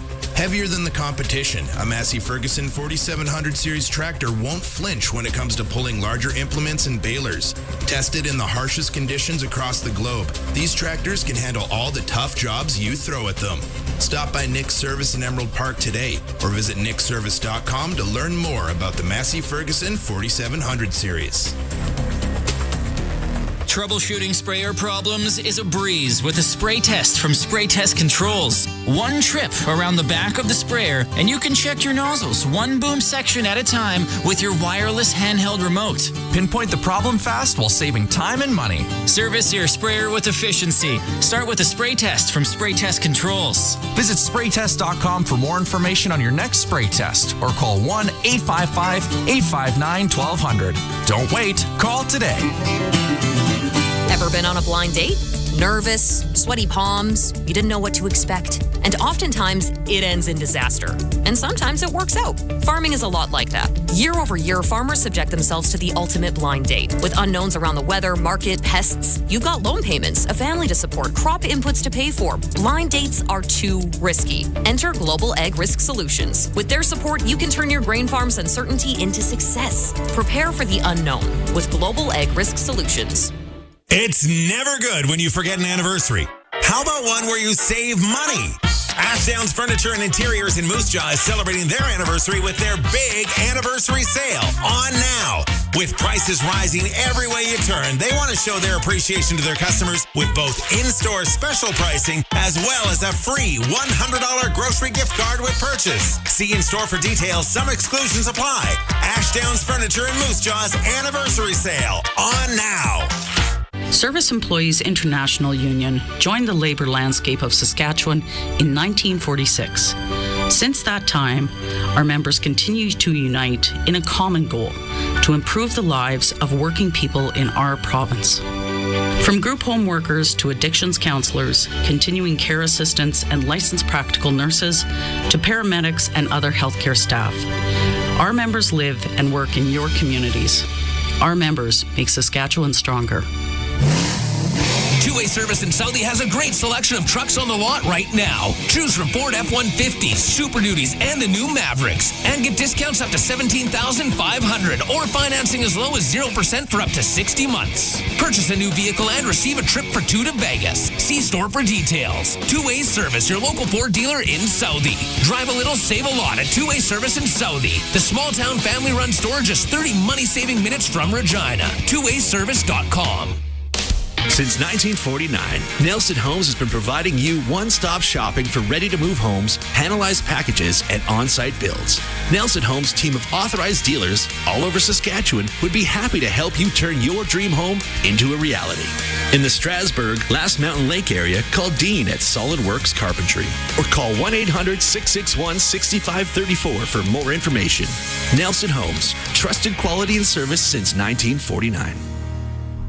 Back to Countdown to Kickoff with Justin Dunk. Brought to you by Croft Electric on the Cooperators Rough Rider Radio Network and 620 CKRM.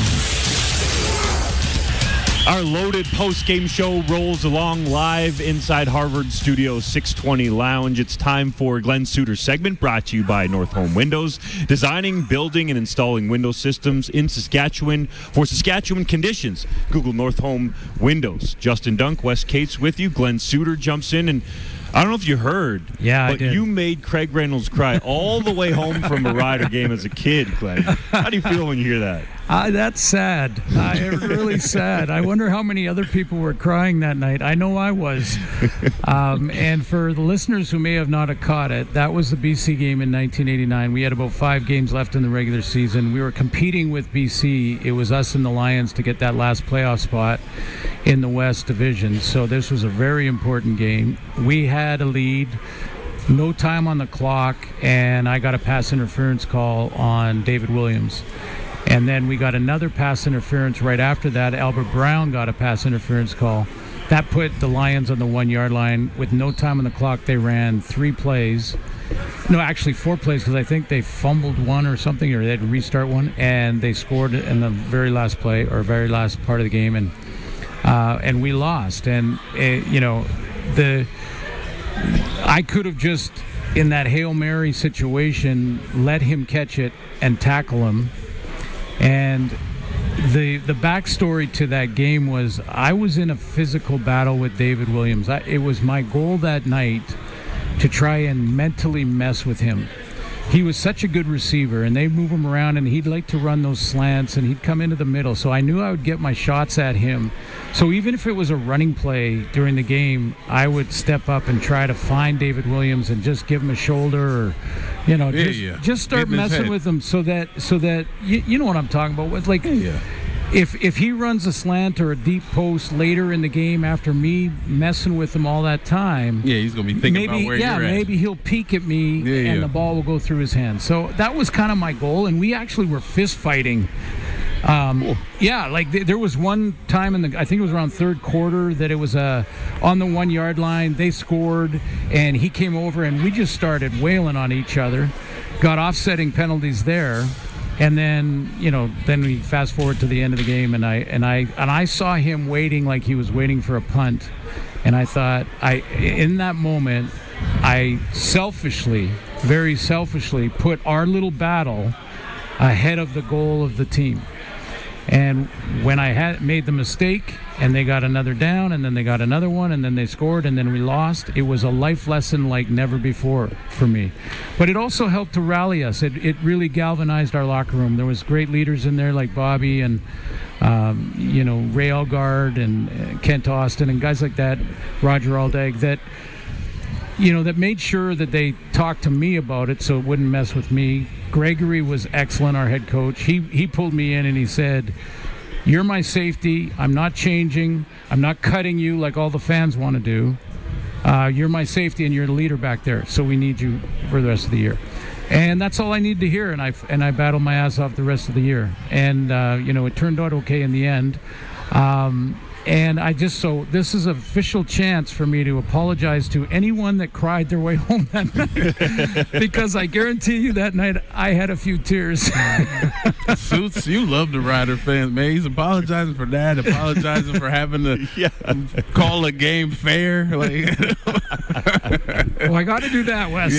That's mandatory in my spot, yeah. I don't think there's going to be any apologizing from Glenn Suter on our next topic, and that's an independent arbitrator reinstating the suspension for Montreal Alouettes defensive end Sean Lemon pending an official hearing in August. How do you feel about Lemon gambling on his own games and the league as a whole embracing betting? Well, this is an area now with gambling so entrenched now in sports that we have to have zero tolerance. And I say we as in all the stakeholders in the game. And in a perfect world, and Wes and I were just talking about it, in a perfect world, you want everyone to be honest. And if, you said to players, hey, you can bet on your own team, or you can bet on your own league, but not your own team. If in a perfect world where everyone is honest, maybe that flies, but it's not a perfect world, and there's going to be guys that try to shave it or get edges, and we can't have it. It cannot mess with the integrity of the game, and so I'm not surprised to see this ruling. And if they find enough evidence, because it's just an allegation at this point, I think they're still investigating it all. But if they find enough evidence that he has been gambling and gambling on his own team, then he's going to be barred for probably the rest of his, he can't play professional football again. And if any young player is listening and thinks that, well, maybe if I get away with it and then I get to the NFL, it'll be different. I guarantee you they won't let you come in there if you have that on your resume either. So I think the league has to be very, very strong on this. Send the message that it'll not be tolerated at all, and if it is, you will lose the privilege of playing professional football. Wes, what's your take, being a former player as well? I mean, it's tough because obviously, you watch sports games on TV now, and like every other commercial is about gambling, right? So, I mean, we're competitive by nature, and it's something that, I'm retired. I do a little bit of DraftKings myself, right? But I couldn't imagine it being available when I played because it would have been tempting. But I just think it's tough. But I understand the rulings. I understand that you kind of just want to just make it clean cut so there's no issues. And if those are the rules, that's what you got to abide by to play. It's a privilege. It's a blessing to get to this point and have the opportunity to play and to not gamble, to go out there and earn it on the field, I think is a fair well, and you've done so much work, right? All the work to get to this level, to get to the pro level and either side of the border, all your life dreaming of it. Mm-hmm. And now you get there, and because you want to put $100 on something, and we saw the NBA how a player can actually affect the outcome of a game, or at least a prop bet that was former Raptor Jonte Porter. Yes, exactly. Thank you. And when there's that potential, there has to be zero tolerance, and gambling's not going anywhere. So I think the league will come down really hard if they find enough evidence on Sean Lemon, and that will probably be it for him. The tricky part of this is the technology we have makes it easy to catch players betting online. But I think all of us know, I did it when I was a little bit younger. I don't bet at all anymore. But you could go to the corner store, make your picks in pencil, and maybe there's some video surveillance there. But how does the CFL get any of those potential players or coaches or executives who are doing that, right? It kind of opens up a whole can of worms, so to speak. And I'm sure there's probably new hires because of it in the league office to make sure they track it. And, the Players Association has a responsibility here, too, to self-govern. I really think that they have to look at it and see what a bad look it is to have a player possibly changing or altering the course of a football game because of a gambling bet. That potential and the lack of the hit on the integrity of the game that would be is just, it's too severe to have any tolerance in it, and I think it's got to be zero. So there's no first, second chances. I think it's very simple. You want to bet on the NBA and you play in the CFL, knock yourself out. You want to bet in the CFL, you're going to be suspended for life. Let's talk about some actual football. Yeah, let's do Your favorite matchup in this game, Argos Riders, is what? Well, I'm gonna bring it up in the pregame show on TSN, and it is two physical studs like AJ Oulette, who had his best game of the year as a rider in their last game, and Wynton McManus, the middle linebacker for the Argos. Like he is a football crazy, football smart guy. Like he's the football IQ on him is through the roof. But he's as physical as they come. I think maybe the best middle linebacker in the game, and there's a lot of good ones. And, there's a good one here too. But I just think that matchup between Wynton McManus, who can power clean a pickup truck, and AJ Oulette that could bench press a house. Right. Those two guys going one-on-one through the A gap or the B gap tonight. Right. That's going to be fun to watch because they practice against each other for the last 2 years.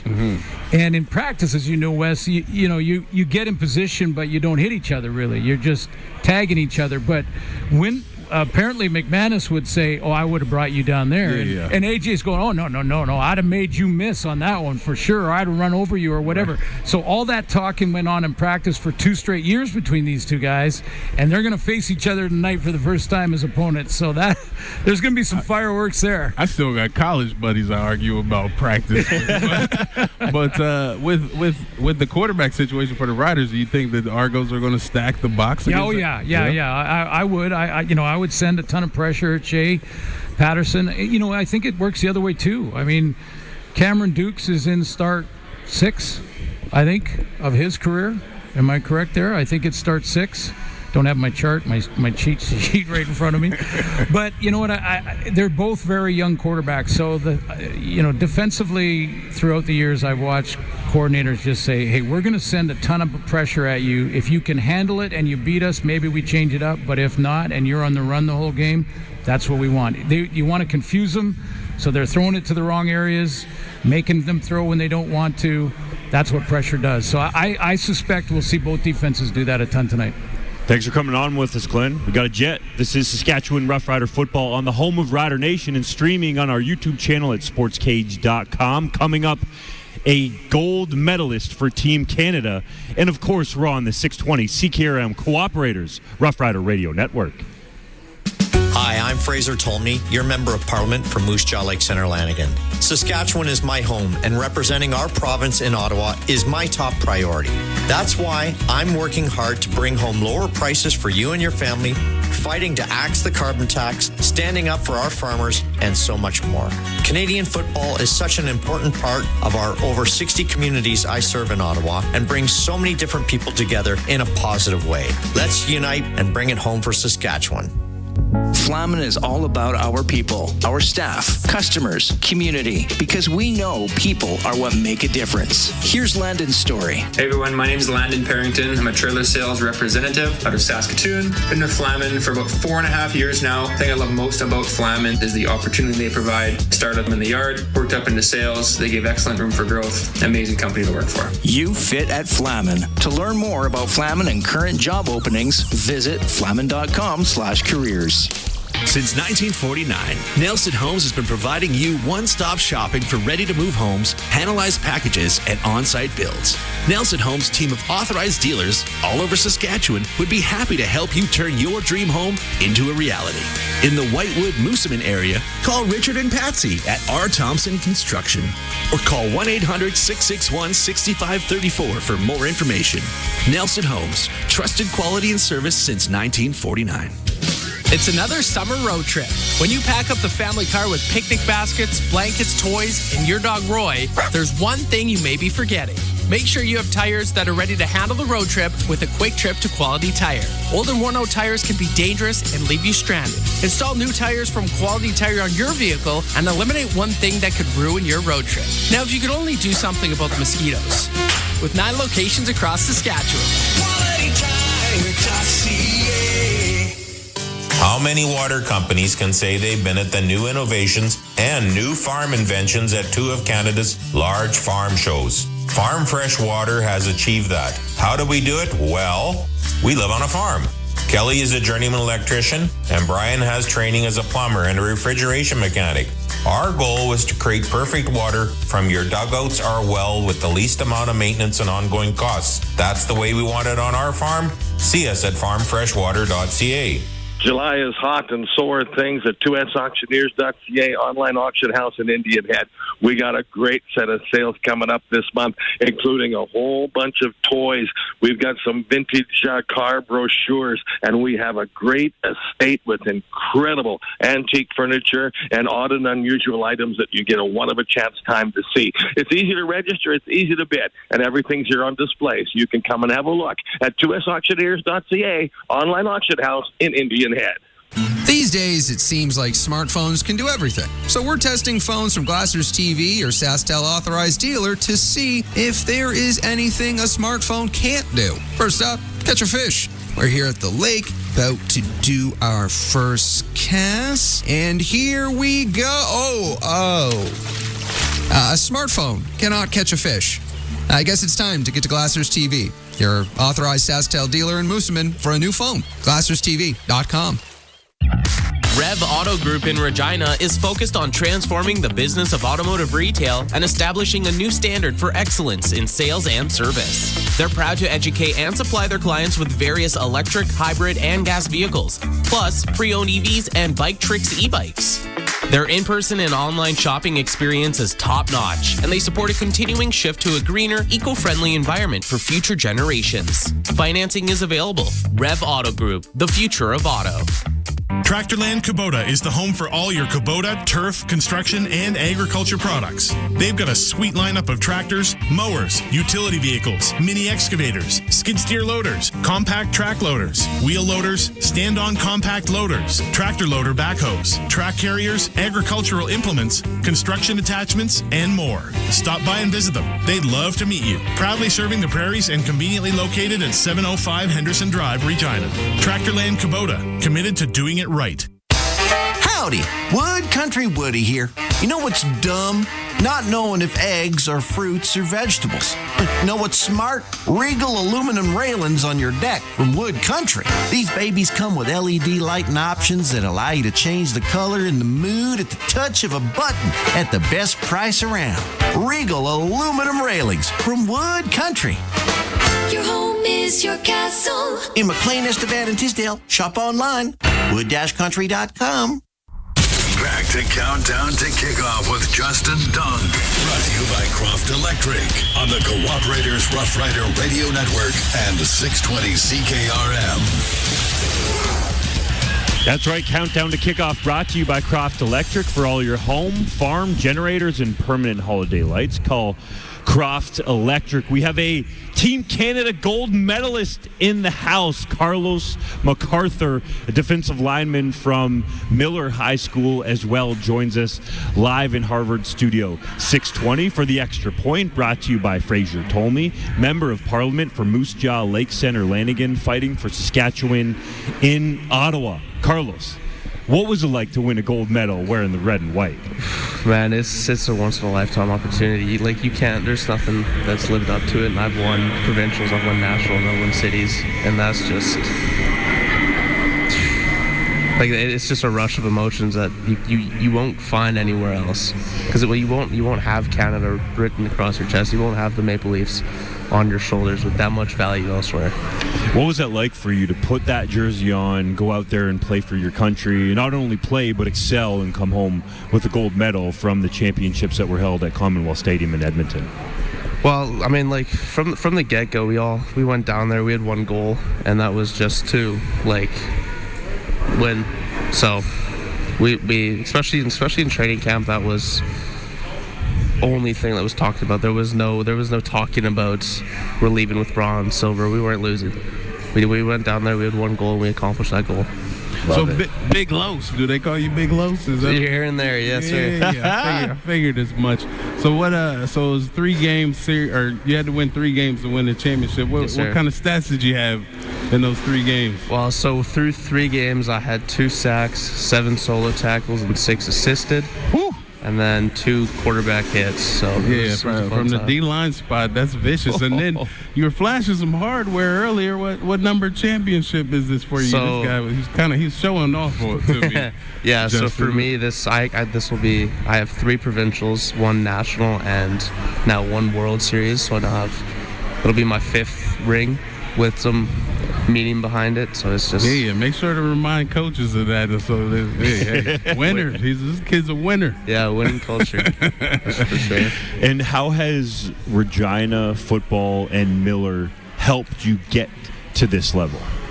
Well, like for Miller, for example, I had Kevin Payson was an amazing D-line coach who, like himself, played at Western University, another, kind of famed school for football. So he was there to walk me through. I played with Selects football as well for 8 years under them, and that was just best thing I could have done, because this rule, like this tournament, was under American rules, and Selects, I've gone down to Texas, Florida, Vegas, and all that to play football within American rules as well. So thankfully I wasn't foreign to it, but like those programs are just they excel. Like that's where you need to go if you want to do better. You gotta have, it's just more field time, especially if, like, for myself, the goal was going down to the States for football. They play football 8 months year round. We got 2 here. That deep south, yeah, it's hot all the time. So you gotta get the time in, and that was a good thing with Selects, was it allowed me to train through the winter as well. So I didn't have just the 2 months of high school season. What was the hardest adjustment from Canadian rules to U.S. rules? Honestly, for me, I didn't really have a problem adjusting, because I preferred the no yard buffer. Yeah. Just because then it's a lot more hands-on. Yeah, exactly. A lot higher tempo. You get it. It just makes the game that much more fun, because then everything's just happening. It's just in the moment. Yeah. There's not enough time to sit back and wait for something to happen, because if you do that, a lineman's in your face immediately. Yeah. You gotta show off your medal, man. You haven't shown it. Hold it up for the camera so everybody can see. Got the medal. We're currently waiting on the ring. That's the main thing. That's going to be the prize possession. But let's see it. Yeah, we got a tight shot on you. There it is. Nice and big. Simple. Love it. It's going to be the next step for you is Northern State University. When do you go down there and get started? So I go down sometime at the end of July. I haven't exactly pinpointed it, but sometime after the 20th. Just get in the groove, get down there before our fall camp starts August 5th. So we just want to, you got to get used to living it there, because still got the workouts, but we're gonna get the 5 a.m. workouts, which it's a fun. I do that anyways, but it's gonna be different because it's college atmosphere, and that's just an entirely different ball game from high school. Entirely different ball game. Go get after it, man. Thanks so much for joining us, showing off the gold medal, and we'll be keeping an eye on you down there at Northern State University. That's Carlos MacArthur, defensive lineman from right here in Regina. Up next, we have the mayor of Regina, Sandra Masters. This is Saskatchewan Rough Rider football on the home of Rider Nation, streaming on our YouTube channel at sportscage.com and the 620 CKRM Cooperators Rough Rider Radio Network. Croft Electric. You've probably heard of us because we've been around for over 27 years. We do commercial and residential work? Yes. We do permanent holiday lighting? Yes. We do cabins? Yes. And farms? Yes and yes. We're an authorized Generac generator dealer. We are a full-service electrical company with the experience and the people to service all of your electrical needs. We are Croft Electric. We will be here when you need us. Do it right, do it once. Follow us on all social and call 306-586-1333 to book. You've heard of Flamin and what we do, but why work here? Here's Melissa, a member of our team for 7 years. I love working at Flamin. It's just got a little bit of everything that I look for in a job. The people here are great, the employees, customers, suppliers. It's a great teamwork environment. It's just got a good work-life balance, good flexibility, which is important to me as well. Our people are what make us great. You fit at Flamin. To learn more, visit flamin.com/careers. Visit your local Integra Tire dealer for all of your car's mechanical service needs. One of the most important safety aspects for your vehicle are tires. Get new tires for your vehicle to keep you and your family safe on the road.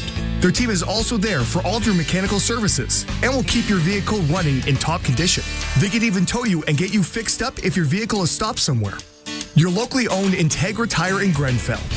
At the intersections of Highways 1 and 47. Truly local.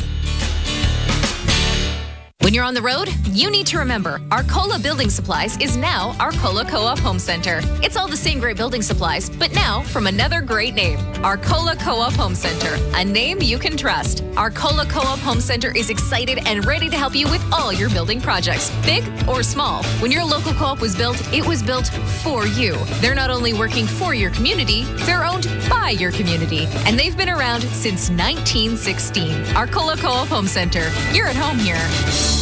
Looking for agricultural equipment from the most trusted brands? Redverse Ag Supply has got you covered. They proudly carry a wide range of products from Kubota, Versatile, Degelman, Seedmaster, and MacDon. From seeding to harvest and everywhere in between, Redverse Ag has the right equipment to tackle any job. Discover the quality and performance of these brands by visiting redverseagsupply.ca. Browse their extensive selection and find the perfect fit for your farm, season after season. Redverse Ag Supply, your destination for top-notch agricultural brands.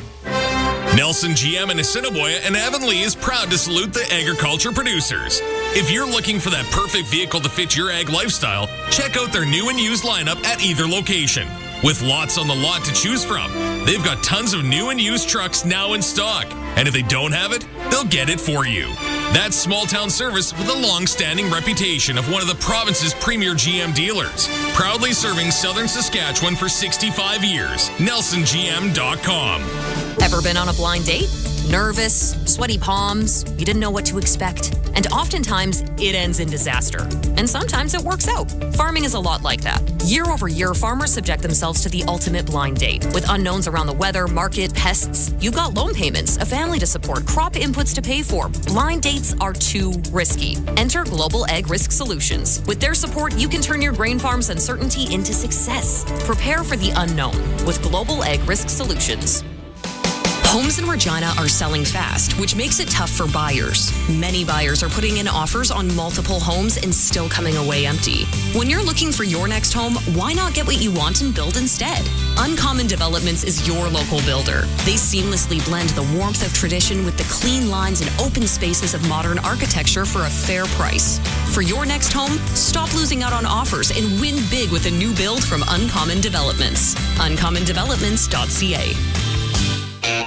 Seed better with a Morris 10 Series air cart from RJ Sales in Wadena. Maximize your acres per fill and seed with confidence with scales under each tank. Take performance and functionality to the next level with next generation sectional control and a heavy duty machine that's designed to run for years and look great at trade-in. Step up to the premium performance of a Morris. Visit RJ Sales and Service in Wadena and check out the Morris 10 Series air cart for yourself. These days, it seems like smartphones can do everything. So we're testing phones from Glassers TV or SaskTel authorized dealer to see if there is anything a smartphone can't do. First up, catch a fish. We're here at the lake, about to do our first cast, and here we go. A smartphone cannot catch a fish. I guess it's time to get to Glassers TV, your authorized SaskTel dealer in Moosomin, for a new phone. GlassersTV.com. to Countdown to Kickoff with Justin Dunk. Brought to you by Croft Electric on the Cooperators Rough Rider Radio Network and 620 CKRM. Follow you. We are back, and the big hitters are joining us. Maybe the biggest hitter in the city, arguably. Sandra Masters, the mayor of Regina, is with us. Thank you so much for taking the time out to come. I love this jacket, by the way. I know. It's a little retro, isn't it? Yeah, it is. A little throwback. You got a little style to you. All right. Thanks for having me. This is awesome.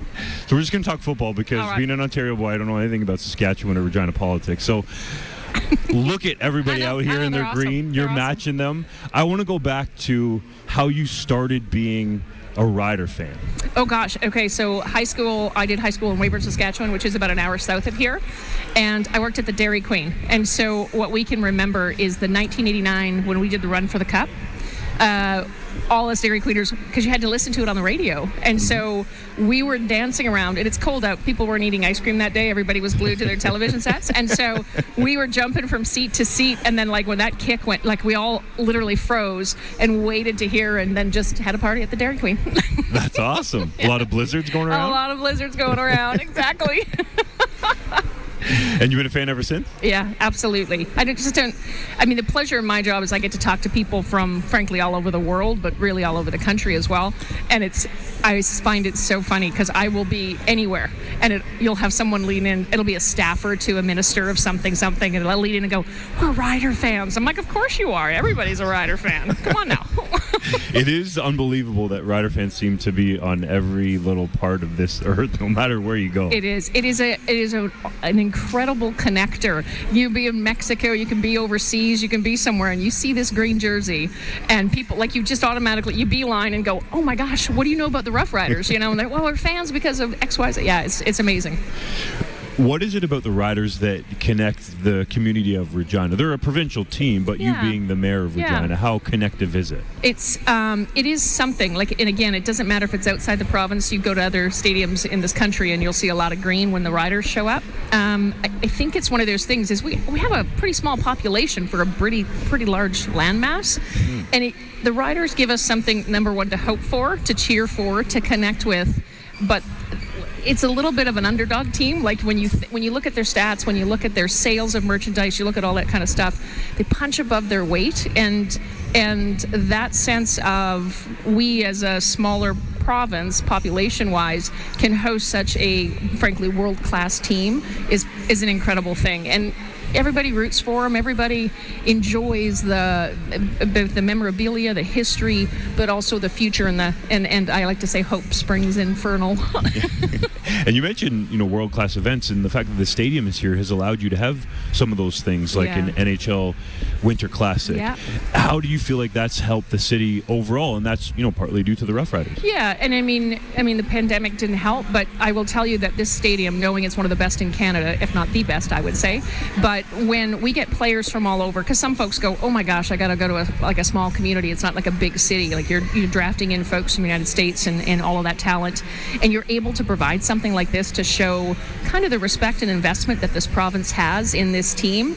You can arrive here as a player or a coach or whatever and go, "Okay, I get it. There's a ton of respect. There's a ton of investment, and we care. We care a lot." That's what really drew me into want to come to this position too, is that people care here, right? Like, it actually matters. I won't name some other CFL cities where it's not the same, but that is what I think is so unique. And even you as the mayor, care enough to be a season ticket holder, and you find time to do that. Yeah, it's an important thing, and like I said, it is something that we like to say that in the in Saskatchewan and in Regina specifically, for me, we have these shared experiences, and the Rough Riders are one of those things that is a shared experience. Like, when there's a big Labor Day Classic win, and the people pour out of this stadium to go downtown, or it's a great summer's day, it's everywhere. It doesn't matter. You get involved because it's either in traffic or people are honking and waving, and the fans are fantastic. So yeah, it's one of those really connected community pieces for us. We're lucky enough to have the Regina Mayor, Sandra Masters, with us in Harvard Studio 620 Lounge, live on 620 CKRM, and also streaming live on the Sports Cage YouTube page. You're a season ticket holder. How long have you been a season ticket holder? Does it go all the way back to 1980? 1989 and the DQ story? No, it doesn't, because I had 4 young children. So we would get into the family fun zone, or now it's Pill Country, but we got into the family fun zone, and it was a treat for my kids. My kids volunteered with sports teams, and they were in the Old Taylor Field often. I had a kid who worked in the Old Taylor Field, and so this is a matter of now I feel it's almost the duty of folks in leadership positions that we participate in these type of things. And how excited do you get for the Rough Riders, considering they're 3-0 to start the season? It's got a much different feel than the last couple of seasons that will just hit delete, Control-Alt-Delete from our minds here. Corey Mace leading the way. Like, how into it are you? I'm going to tell you, there's something magical right now. Like, Coach Mace has produced something, has created this environment that you can already feel, which feels hopeful, and it feels like everybody's trying to pull that win out just for each other on the team, for the coaching staff, but also for the community, for the province. You can feel it happening, and it's a big deal. Have you met Coach Mace? I have met Coach Mace. I was part of the welcoming crew. There was a reception that the Riders put on, and they invited a whole bunch of folks, and we were able to come out. So he got some presents to him. Did he show you off those big old baritone voice box that he has? Oh yeah, he should be doing Disney voiceovers, that guy. Like, that is incredible. Who is your favorite player, if you had to pick one on the team right now? Oh, right now. Sorry, I thought you were going to say. Well, it could be all time. You want to go all time? Sure. You're going to say all time? You know what? This is Saskatchewan. This is Regina. It's got to be George Reed. We just lost him, and from a guy who gave back to community. And that's the other thing about the Riders. It's not just our city. They do it across the province. These guys give back to the communities that are located within our province. They show up. They promote youth sports. They promote really good messaging to youth. They connect with seniors. Like, they show up, and they get a sense for the payback for the wild cheering and the fans showing up for them is they return the favor. You mentioned George Reed, and I think of the play that was done on him during the Grey Cup when it was here in 2022. Did you get a chance to see it? I did. And the screening, I should say, that I was at, he was like the last person to leave because everybody wanted to talk to him. Yeah. And he makes time for those people. Obviously, he's passed away now, but his legacy will live on for such a long time. And that play, I think really hit home for me, not being from here, to show his impact on the team, the community, and the province. Yeah, he had such grace about him. And again, that sense of connectedness. He would talk to anybody. But again, they had this focus on youth and youth development that it matters a lot to us. Well, Sandra, thank you so much for joining us. We really appreciate it. Great to talk to you. Speaking of energy, I like yours, so I think you'd be right up there with Corey Mace. This is Saskatchewan Rough Rider football on the home of Rider Nation, streaming on our YouTube channel at sportscage.com and the 620 CKRM Cooperators Rough Rider Radio Network. Hi everybody, Haley Wickenheiser here, and very proud to be from Shaunavon, Saskatchewan. Also very proud to be a champion of the Saskatchewan Seniors Mechanism, a group that's raising awareness around home supports for aging gracefully and well at home, keeping people out of the medical system, which reduces the burden on our medical system, at home with their family and loved ones, and in a place where they feel comfortable and secure. Find out more about home supports and all SSM programs at skseniorsmechanism.ca. Howdy, Wood Country Woody here. You know what's dumb? Not knowing if eggs are fruits or vegetables. Know what's smart? Regal aluminum railings on your deck from Wood Country. These babies come with LED lighting options that allow you to change the color and the mood at the touch of a button at the best price around. Regal aluminum railings from Wood Country. Your home is your castle. In McLean, Estevan, and Tisdale. Shop online. wood-country.com. Massey Ferguson GC 1723E and 1725M compact tractors are available at Nick's Service. These are the perfect tractors for your acreage, doing chores around the farm, or just plain old yard work. Ranging from 23 to 25 horsepower, these tractors can be outfitted with a rototiller, mid-mount mower, front-end loader, and more. With unbeatable power, smart fuel economy, and the ability to multitask almost any job, these compact tractors provide outstanding value for years to come. Learn more at nickservice.com or see the Massey Ferguson compact tractors at Nick's Service in Emerald Park. This football season, Positively Perfect will be introducing their MVP, Most Valuable Pups.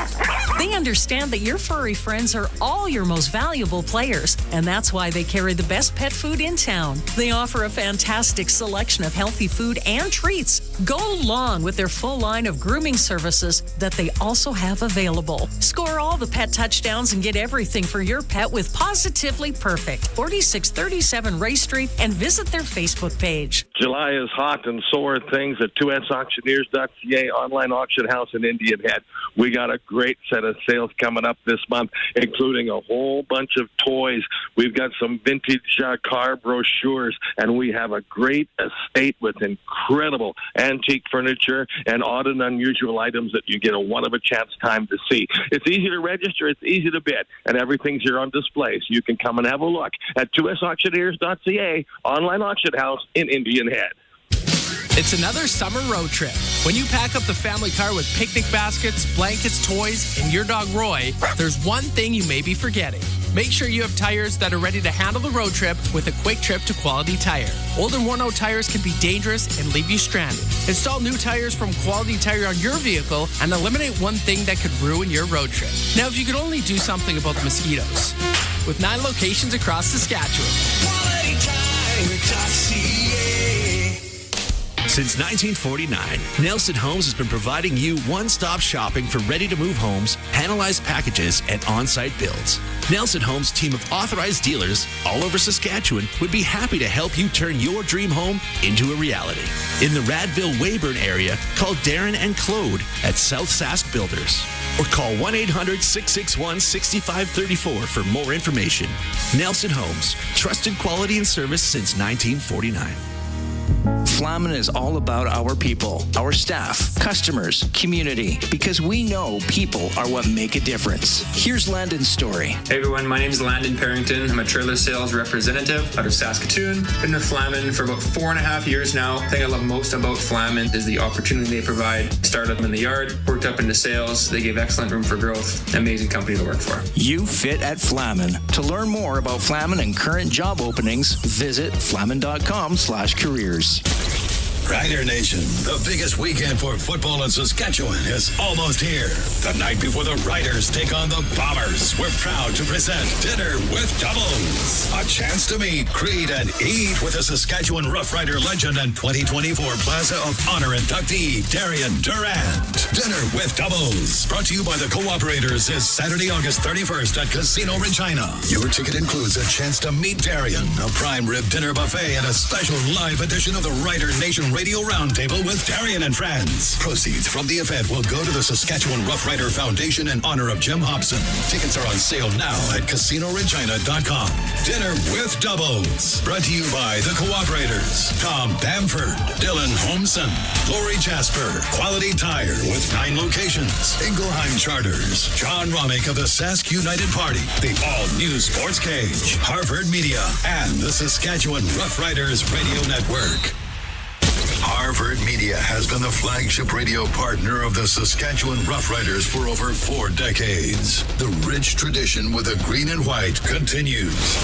This is the Rider Nation pregame show, brought to you by the Cooperators, Western Ag Professional Agronomy, AgCo, Sask Lotteries, Johnston's Grain, SaskTel, Bayer Crop Science, Capital Auto Group, your Sask Party Caucus, Connexus Credit Union. Now to the McDougall Auctions broadcast booth. McDougall Auctioneers, where you're guaranteed the best buying and selling experience. McDougallAuction.com. Here's Justin Dunk, Dave Thomas, and Luc Mullinder on the 620 CKRM Cooperators Rough Rider Radio Network. Fellas, you got some tough acts to follow. All right? Craig Reynolds, a gold medalist, Carlos MacArthur, Glenn Suter, and the mayor was just on. You guys think you can keep up with that? We're going to do our best. That's a star-studded lineup. Sure hope so. Glad there's no pressure. I knew you boys would have fun with this, man. It is time for the Rider Nation pregame show. We're live in Harvard's Studio 620 Lounge. It is buzzing in here, fellas, with the Riders 3-0 coming off the bye week, hosting the Argos, who have been the best team in the East for the last couple of seasons. Yeah, I know they didn't win the East last year, but for my money, I still think they were. That was just one fluke game. So let's set the stage. Brought to you by North Home Windows, designing, building, and installing window systems in Saskatchewan for Saskatchewan conditions. Google North Home Windows or call 1-866-362-6525. Okay. First and foremost, I just got a text message from Jason Moss. He wants to talk to you later, but you guys can deal that between the two of you. But kidding aside, I want to give this man to my right, Luc Mullinder, credit, because it was day 4 of training camp. I went back and looked at my notes. Yeah. And you pointed out to me on day 4 at Griffith Stadium in Saskatoon, you said, watch Shay Patterson and how he is throwing the football and what he is doing. You picked it out in day 4, and here we are in game 4, and he's going to be the starting quarterback for the Riders. Yeah, and I think that he's ready for this. I think that Shay, the only thing that Shay needs to understand out here today is that he doesn't have to win this game in the first 2 series.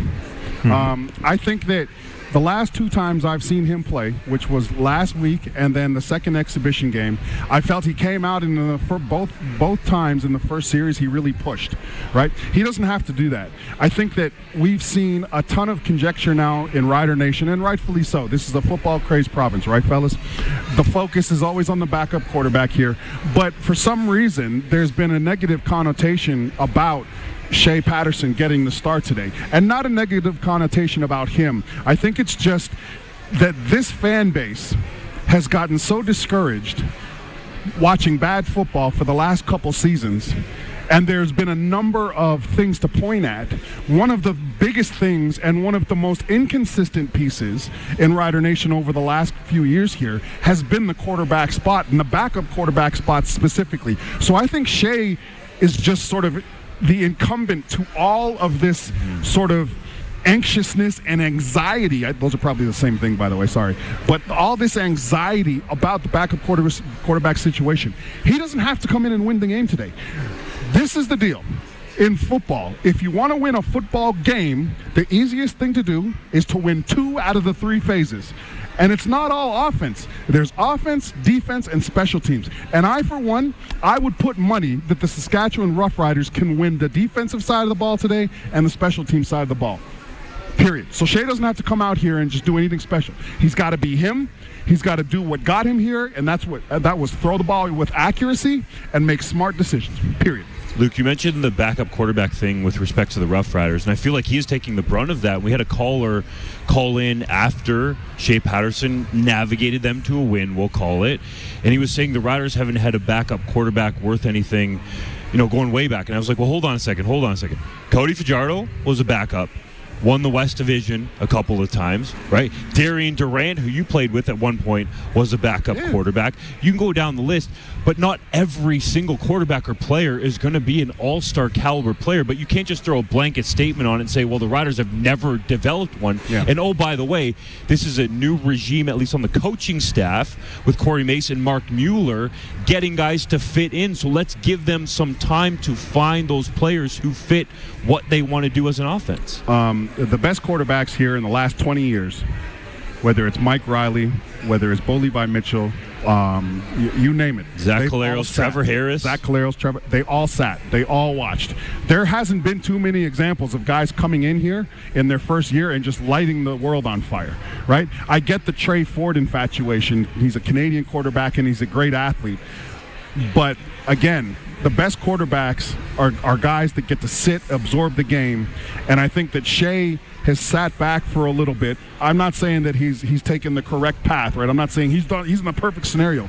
The only scenario that's perfect for him today is the fact that his team's 3-0. He gets to play his first game in 2024 in front of the best fans in the Canadian Football League, and he has a complete team behind him. That's his perfect scenario. Well said. It looks like a pretty good day for football. Your weather conditions brought to you by Quality Tire with 9 locations across Saskatchewan. QualityTire.ca. Weatherman Dave, time to play the role. All right, here we go. Well, you know what? There was a lot of concern around some storm cells that were starting to make their way in using the jet stream. See, look at me using Yeah, you're awesome, dude. Whoa. All I'm going to tell you is Doppler Dave. Yeah. Be careful with nicknames, they stick. That's why there's a lot of stinkies out there. That one's sticking for you, Doppler Dave. We just need to get you a clicker and one of those fancy screens with all the graphics. That's right. Look out. But what I can tell you is the last time that I looked on the radar from Environment Canada, it looks like that threat of precipitation is diminishing. About 24% chance of precipitation at kickoff, and then it diminishes throughout the game. The wind is not going to be a factor. We should be in for a fantastic evening with the temperature settling in right around 18 degrees or so. So your weather update for Quality Tire with 9 locations across Saskatchewan. QualityTire.ca is looking A-OK. Nothing to worry about. But if you did bring a jacket, I'm not going to fault you for it. Love it. Coming up in our next segment, betting the odds and Luc's 3 keys to the game. This is Saskatchewan Rough Rider football on the home of Rider Nation, streaming on our YouTube channel at sportscage.com and the 620 CKRM Cooperators Rough Rider Radio Network.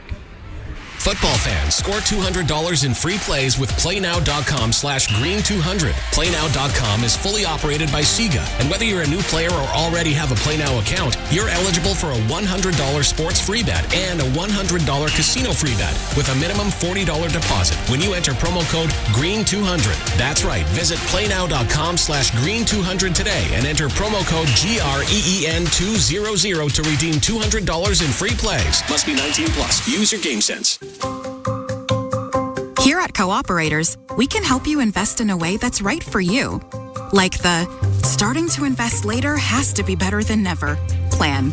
Talk to us today about how we can turn the investing goals you've made into investing realities.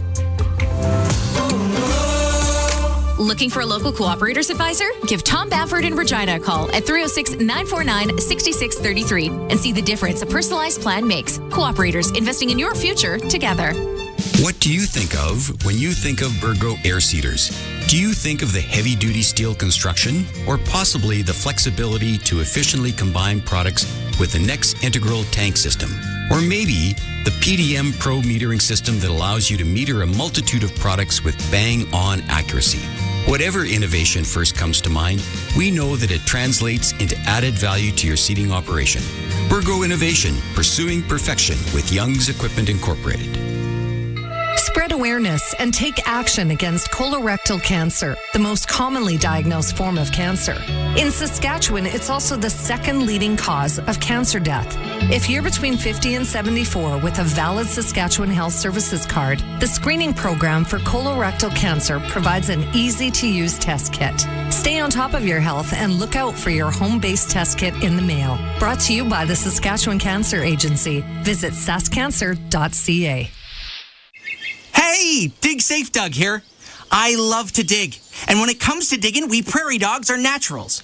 But I want to make sure that when you dig safe. No matter what kind of project you're working on, we're talking at a huge construction site or just in your backyard, you got to find out where the underground lines are. And getting a line locate's the only way to know for sure. Keep your projects on track. Plan before you dig. Dig safe. Dig like Doug. Learn more at digsafesask.com. Saskatchewan has been shaped by pioneers, entrepreneurs, and dreamers. Today, we are failing them. With a healthcare system in crisis, a land filled with lawlessness, and a province losing its identity. You deserve better. United, we can build a province where every child can dream big, every family can thrive, and where the spirit of our pioneers lives on. I'm John Rummick, leader of the Saskatchewan United Party, and we will do better. Authorized by Chief Financial Agent for the Sask United Party. Back to the Rider Nation pregame show with Justin Dunk, Dave Thomas, and Luc Mullinder on the Cooperators Rough Rider Radio Network. Back in action inside Harvard Studios 620 Lounge. It is buzzing. Lots of green and white in here. The Riders 3-0 playing those Toronto Argonauts. It's time for betting the odds. And you look at the betting line for this game, fellas. The Riders ain't getting no respect. No. Last I looked, 4.5. Indeed, that's what it is, 4.5. And to me, Luke and Dave, you got the Argos coming in here on a short week. They didn't come out here one day before the game. They came out here 2 days before the game. So to me, that makes your preparation even shorter from an on-field perspective. The total in the game is 47. The Riders have been scoring a lot of points there, right up there in terms of tops of the league, leading the league potentially in points per game on offense. I think this is actually advantage Saskatchewan, where you can steal some points at home, plus 4.5. They're plus 4.5. Plus 4.5. Yeah. Oh, I'm taking. Whoa. Well, I'm waiting. So if it's been payday, okay, I'm going to the bank. I'm taking all of that I got paid, okay, and I'm putting it on that plus 4.5, because that is a little bit crazy, especially when you consider most odd makers start off giving a home favorite 3.5. So essentially what they're saying is that the Argos are a touchdown better. Yeah. I don't see it that way at all. Wow. I'm just going to say wow. I was surprised. It's really tough when you consider in the Mosaic Stadium factor, because coaches and personnel that I've talked to said that that's an automatic 3-point swing in favor of the home team. So 4.5, again, like Luke says, it's a touchdown right there. And you look at the changes that the Argos have undergo on a short week. They've got a new secondary with 2 new corners today. So to me, if I'm Shay Patterson, I'm kind of lit up a little bit, knowing the fact that the Argos are going to bring all kinds of pressure to stop the run. So, to me, it makes sense. To me, I don't want to go ahead and say it's easy money, but 4.5 points is kind of funny. It's whole paycheck, easy money. Whole paycheck on it. I think, Luke, if I remember right, you were saying put the mortgage down on the Riders in the home opener. That's right. No, it was the mortgage. Yeah, and that was what was the over under for Rider wins? It was 7.5. Yeah. Something. Whole mortgage on it. Wow. So speaking of, some of those future odds, you can get the Riders plus 650 to win the Grey Cup. That's gotten less and less juicy as the season's gone along here with a 3-0 start. To win the West Division, plus 750, and that over-under regular season win total is 7.5. Luke said, put the mortgage on it. Woo! All right, let's get to Luke's 3 keys to the game for Patterson Liquid Systems, experts in liquid fertilizer distribution. Fertilizers just better when it's wetter. Patterson Liquid Systems, expect the best. There's a ton of similarities to these teams, right? Both teams are in the top 3 regarding turnover ratio. I think that both teams are obviously run heavy, but I think Saskatchewan has a clear path to victory here, and we're going to talk about it in these 3 keys. The first key is the biggest one. This team does not want Cameron Dukes to be the principal guy when it comes to steering this team to victory. So you've got to stop the run here today more than anything. I know that that's normally the case, but today, for such a run-dependent Toronto Argonauts offense, stack the box. Make everybody just aware and do what you've been doing in past games too. For instance, they've really liked the strong side blitz, right? They've loved sending pressure off the strong side with CJ. Continue that. Force the Argos into the air. And that leads us to our second point. When it does go into the air, keep Cameron Dukes in the pocket, right? He's a mobile quarterback, but again, they don't want him to be their principal guy offensively. And when he's had success, he's been a guy moving around the pocket, right? You got to keep this quarterback in the pocket. Literally, it sounds cocky, but say to him, you have to beat us in there. You're not going to run the football on us, and it's you who has to beat us in the air. I'm fine if the Saskatchewan Roughriders lose the game with Cameron Dukes beating them. I'm not fine with them coming in here and running the football, because that's their identity. That's what they want to do. And I think that the third key in this game, again, when you look at both teams being in the top 3 in turnover ratios, you have to win the turnover battle here. Again, the Saskatchewan Roughriders have been doing an outstanding job creating turnovers. They need to continue that. I mean, one of the biggest things about this team compared to the last few teams is they're 48 points. They have outscored opponents 48-16 in the fourth quarter, primarily off turnovers and momentum. So you want a young quarterback like Shay Patterson to have all of the rope, right? Mm-hmm. So create turnovers, and that way you can continue to run the ball, and you can be responsible when you throw it. What's up, Gene? I like it, man. When you mention getting Cam Dukes to beat them from the pocket, it makes me think of my university days, because I was a scrambler. Yeah. And that's what teams would try to do, until I learned that you got to throw in rhythm and you become more dangerous as a dual threat passer. But Dukes needs to prove that. Yeah, you have to prove it. Prove it to us. If you want the win, prove you can throw the football because they don't want to do it. Dave was talking to me upstairs. I mean, this is a guy, what are they, 2-1? He's only thrown 80 balls. Yeah, by far the fewest number of pass attempts in the CFL from any QB1 by an average of 7 per game. So you average that out, that's 7 less throws that he makes per game. I'm literally stacking the box, taking the runaway, and on 2nd and 7+, I'm playing zone. I'm gonna make, and if he gets some throws, I'll play man. But man, I'm coverage dependent. I'm cool if he beats us, but nobody else is beating us today. Period. I like it. Luke just told you how you're going to double up that paycheck that you put down on the Riders today. This is Saskatchewan Rough Rider football on the home of Rider Nation, streaming on our YouTube channel at sportscage.com. Coming up next, the pregame injury report and starting lineup. And, of course, we're on the 620 CKRM Cooperators Rough Rider Radio Network. It's time to revolutionize the way you harvest. The new Fendt Ideal Combine has been precision engineered to give you better real-time monitoring. A 485-bushel grain tank that unloads at 6 bushels per second. Plus the industry's best warranty, service, and loaner program. The new Ideal Combine. It's Fendt. It's time. Learn more at idealharvesting.com and schedule a demo. See the Fendt Ideal Combine at KMK Sales in Humboldt.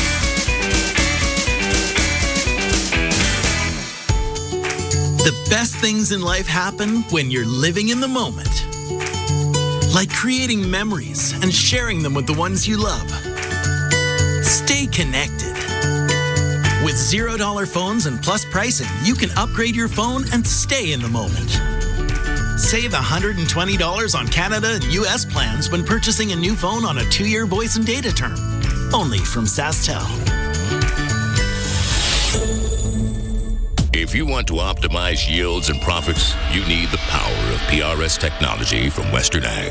An accurate measure of the soil's power to release nutrients, a customized crop plan, a complete understanding of the best crop options for your fields, and a network of professional agronomy consultants. That is the power of PRS technology from Western Ag, helping you grow more profit. See them at Ag in Motion in Saskatoon, July 16th to 18th. GrowMoreProfit.com. Proven by countless farmers, 900 Series Fendt sprayers set the standard for your crops, and it's available at Nick's Service in Emerald Park. Featuring 370 horsepower, 132-foot boom, 1,580-gallon tank, smart drive 4-wheel steering, and Liquid Logic recirculating boom, the 900 Series Fendt sprayers are backed by a 3-year, 2,000-hour Gold Star warranty. Leaders drive Fendt. To learn more about making your crops successful, visit Nick's Service today. nicksservice.com. Premier Scott Moe. The new provincial budget makes record new investments in our growing province. There's a 9% lift in school funding, so our kids get the best possible education. A 10% increase in health funding, so Saskatchewan people get the care they need when they need it. And a 14% increase for cities, towns, and RMs, so our communities continue to be great places to live, to work, and to raise a family. The new provincial budget. Classrooms, care, communities. A message from your Saskatchewan Party Caucus. For the leanest, meanest prices in the crop input industry, call Johnston's Grain.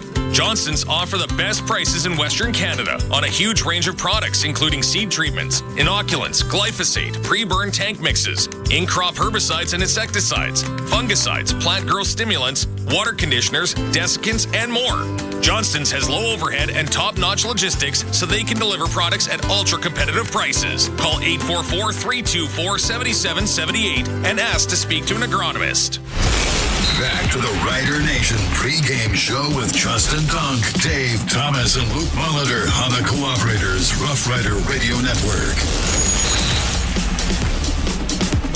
It is jam-packed inside Harvard Studio 620 Lounge. Justin Dunk alongside Dave Thomas, our play-by-play man, and Luc Mullinder, our veteran color guy. Riders taking on the Argos today, their second game at home this season, coming in 3-0. The Argos are 2-1. It is time for your pregame injury report, brought to you by the Saskatchewan Construction Safety Association, which provides cost-effective and convenient training courses online, in person, or on demand anywhere in the province. Well, and the big injury report, of course, is that of Trevor Harris, placed on the 6-game injured list back on the weekend after suffering that moderate knee sprain on his MCL. That was suffered, of course, back in week number 3 when the Riders took on the Hamilton Tiger Cats. That's the big one. That's really the only one, fortunately enough for the Riders, as Marcus Sales, who was also nicked up in that game, is back, passed through concussion protocol, and he is healthy and good to go tonight. So that is a look at your injury report this evening. You know, one note I think is important on Trevor Harris is that Corey Mason noted that it's possible he comes back early, right? He kind of put that 4 to 6 week timeline on him. We all know how Trevor Harris is going to attack this thing. I'm real curious to see how Shay Patterson does, but I just feel like that needed to be said. So let's get to your starting lineup.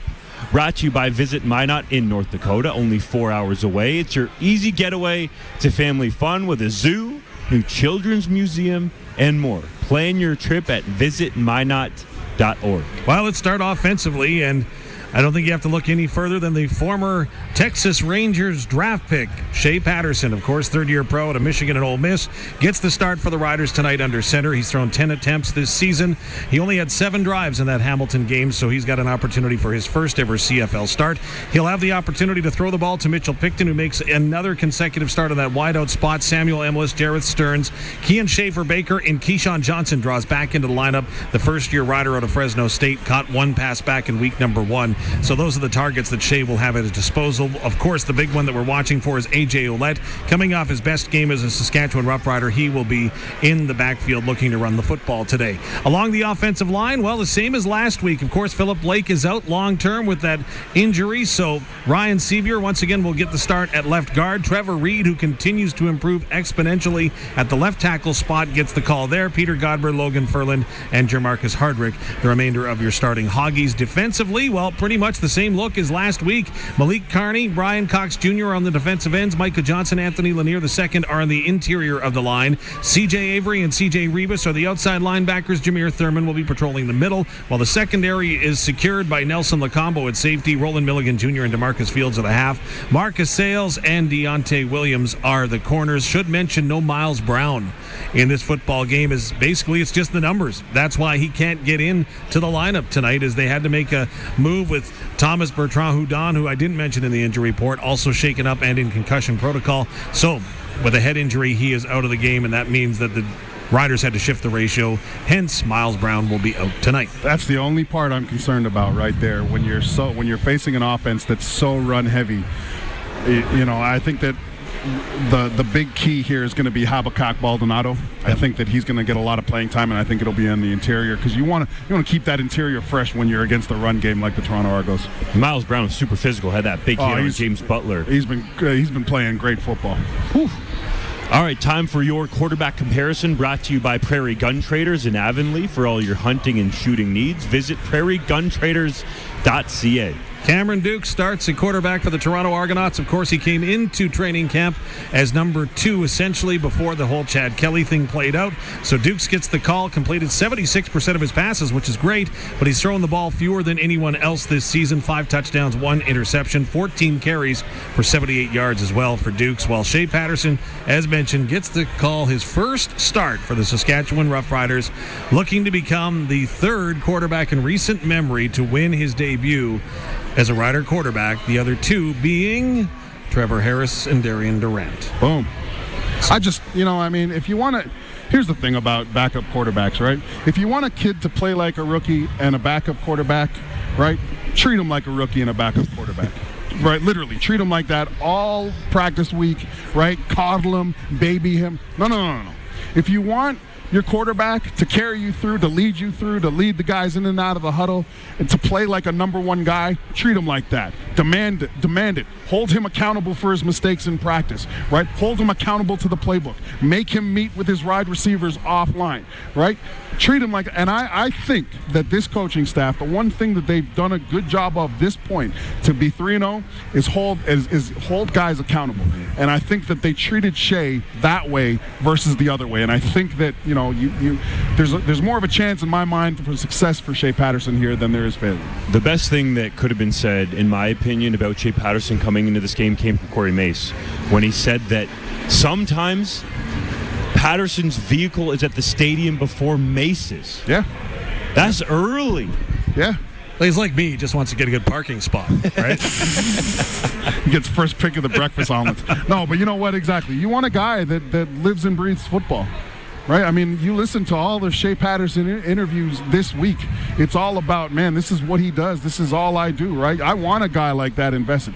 That was the same way Darian Durant was when he came in 2006. That guy just sat up in his room and watched film, knowing that he was the third-string quarterback. Same way in 2007. This guy's a student of the game. I think he's going to set himself up for success. And I think that, hopefully, again, he just comes in and understands that he doesn't have to win this game in the first 2 series. He'll be fine.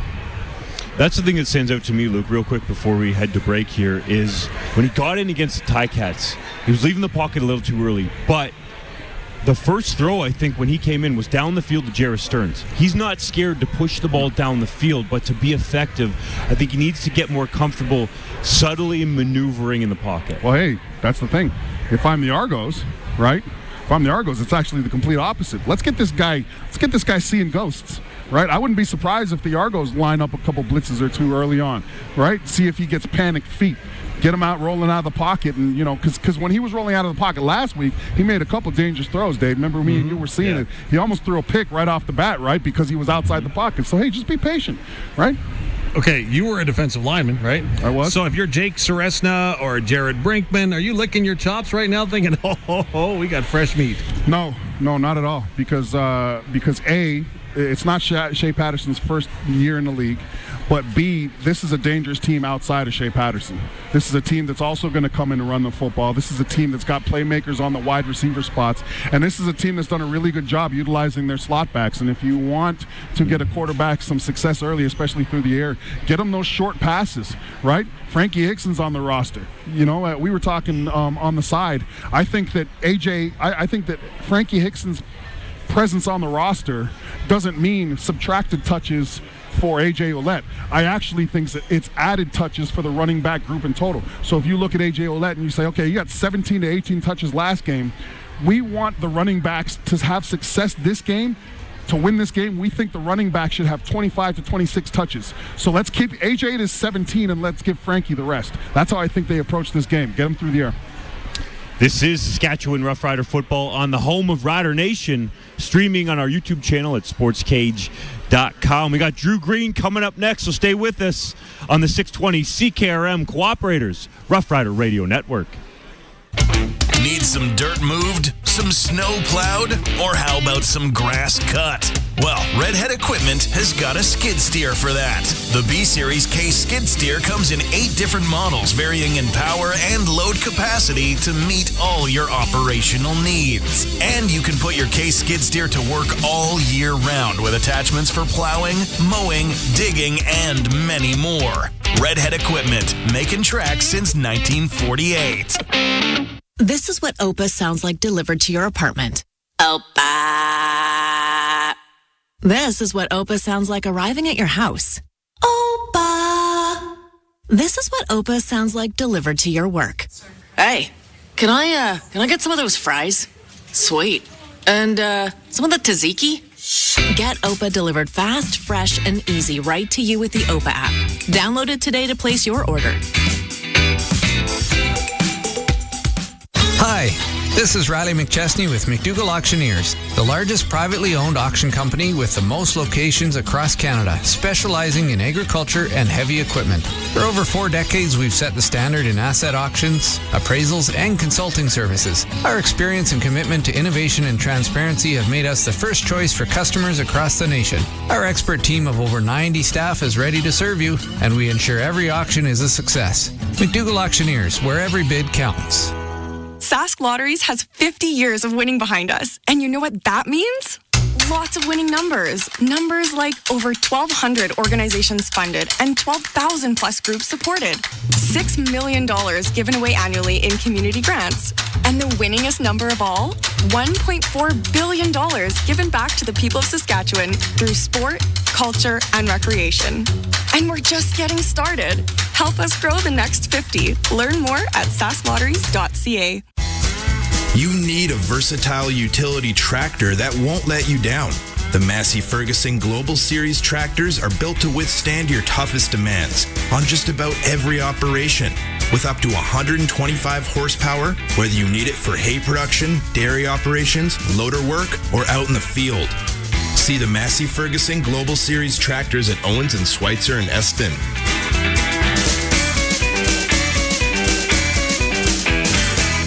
The Rough Rider and Children's Hospital Foundation's lottery is back and better than ever. Imagine sliding behind the wheel of your new Porsche or basking in tropical Bora Bora with 10 incredible grand prizes, including your best chance to win $1 million. It could be you. Plus, there are over 1,000 more prizes, including luxury vehicles, travel, and fantastic rider prizes. Help Saskatchewan kids. Get tickets at riderschildrenslottery.ca. Lottery license LO240034. Please play responsibly. Back to the Rider Nation pregame show with Justin Dunk, Dave Thomas, and Luc Mullinder on the Cooperators Rough Rider Radio Network.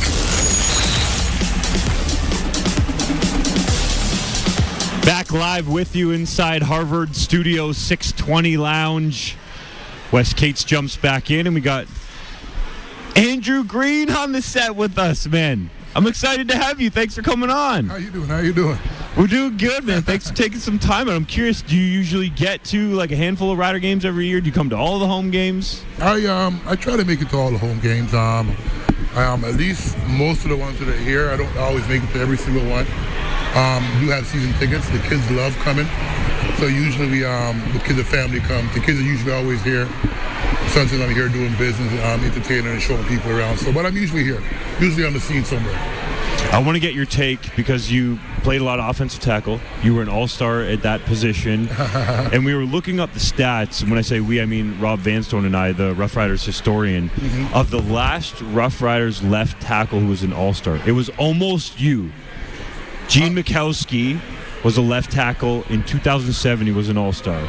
But you got to go back to you and Gene Mikowski as the last couple. Can you believe that it's been that long at that left tackle spot? Well, I played guard, right? Gino played tackle, right? So I did win Lineman of the Year in 1 year, 2003, right after my neck injury. But and Gino won it twice, right? So but Gino and I we're a really good combination, right? But it wasn't just Gino and I. It was the whole group, all five of us, right? We communicated, right? We were always on the same page. We got up there. We knew what each one was doing. We communicated.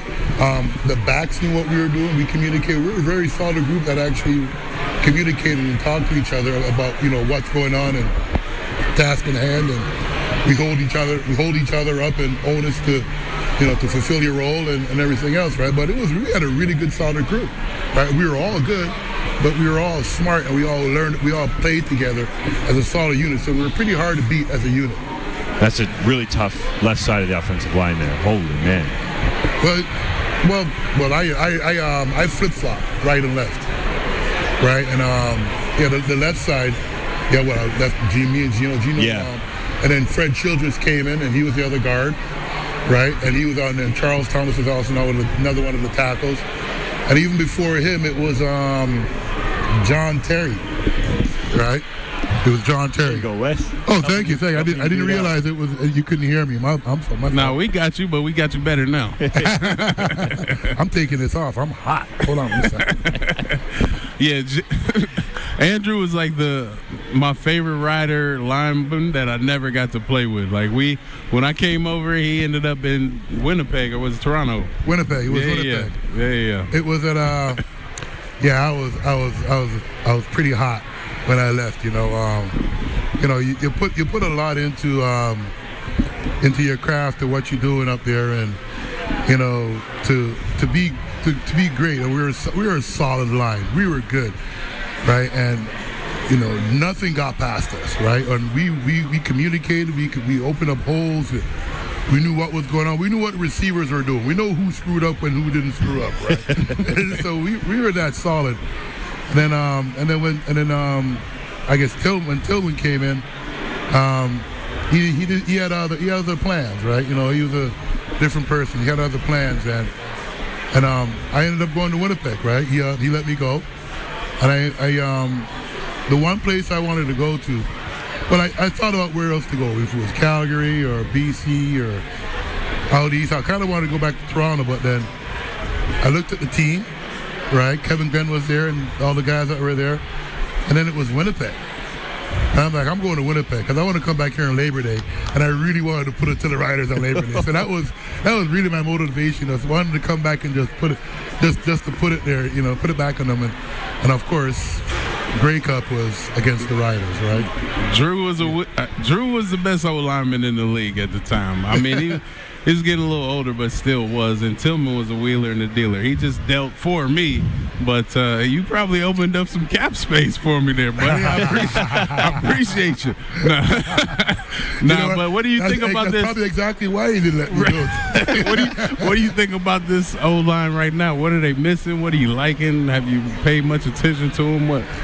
I've been paying attention to them. I like what I see, right? I like they're aggressive.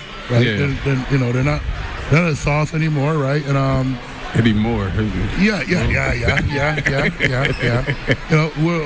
What are we comparing it to, right? We're not comparing it back to like my day, but at the same time, I know we were an aggressive bunch, and we held each other accountable. And these guys, I see some fight in them. I see some good things, right? The game has changed, right? They don't get as aggressive, and they don't play the same type of, I don't know, it's aggression or urgency or whatever it is. You guys ran a lot more too, though. What's that? You guys ran more. Yeah. Oh, we ran in the offense. Yeah, we ran. But it's because we knew what we were doing. Actually, it was one of those things too, right? We knew exactly what we were doing. We knew the plays, and we knew Marcel Belfier. I could probably credit him for kind of opening up her game, because he wasn't an offensive line coach, but he was an offensive coordinator. But he was our offensive. He brought him as our O-line coach. So, of course, we're all big guys, and Marcel is probably like your size, right? I think he's smaller than me. Yeah, exactly. I stood beside him a bunch. Well, yeah, he's small. He's really tiny, right? And he told me, and we have some stories you could probably tell about some of the stuff he tells. But the one thing about Marcel, as I said, he was an OC, and he could always see the big picture, right? And he would come up and when he was in there, and he goes, guys, look at the safety and read this, and he taught us how to read the defense, right? So we were able to, hey guys, right? So fam over there, so we're able to, read the defense, right? So we'll come up in the line, we would come back to tell the quarterback and tell him to check it, right? So it could be a pass play, and we'd say it'd be second and long or whatever, and we'll come up and we'll see empty box, and we're like, run. We'll call him up, Mike, and we'll just like boom right away, and we'll look back and running back a play, quarterback checks it, boom, up, Mike, we'll run it, right, and we'll first down, right. That's how efficient we were as an O-line, right. I don't think this group has that. No, they're not there, and you could see that when, as I said, I could watch the game and see the type of level of communication that they're at, right, but they're a little younger, right? We had a good season vet O-line because we stayed together, and we were together for a long time, right? And even when I went to Winnipeg, we did things a little different. I brought some of that stuff over to Winnipeg, and Bob Wild was our offensive line coach at the time, and he elevated my game as well there too. He challenged me too. I like that. Right? He challenged me really good. But then him and I went back and forth, and we changed up a couple of schemes, and we were a top O-line group over there in the league as well for run and pass. Right? Just saying. Indeed, man. Well, time flies when you're having fun. We appreciate you coming on and reminiscing about your time with the Rough Riders, Andrew. Maybe we'll have you on down the road, and enjoy the game today. Hey, man, thank you very much. Appreciate having on. This is Saskatchewan Rough Rider football on the home of Rider Nation, streaming on our YouTube channel at sportscage.com. You'll hear from the head coaches in this game next, Ryan Dinwiddie and Corey Mace on the 620 CKRM Cooperators Rough Rider Radio Network. Hi folks, Tim here. Now is the time to purchase a quality used Case IH combine from Young's Equipment Incorporated. Did you know that on qualified used combines, we offer an interest waiver and a protection plan? Wow, talk about the total package. But most of all, the peace of mind knowing that you purchased your used Case IH combine from Young's Equipment Incorporated. Priceless. Guarantee a smooth harvest. Check out Young's Equipment today. The best things in life happen when you're living in the moment. Like creating memories and sharing them with the ones you love. Stay connected. With $0 phones and Plus pricing, you can upgrade your phone and stay in the moment.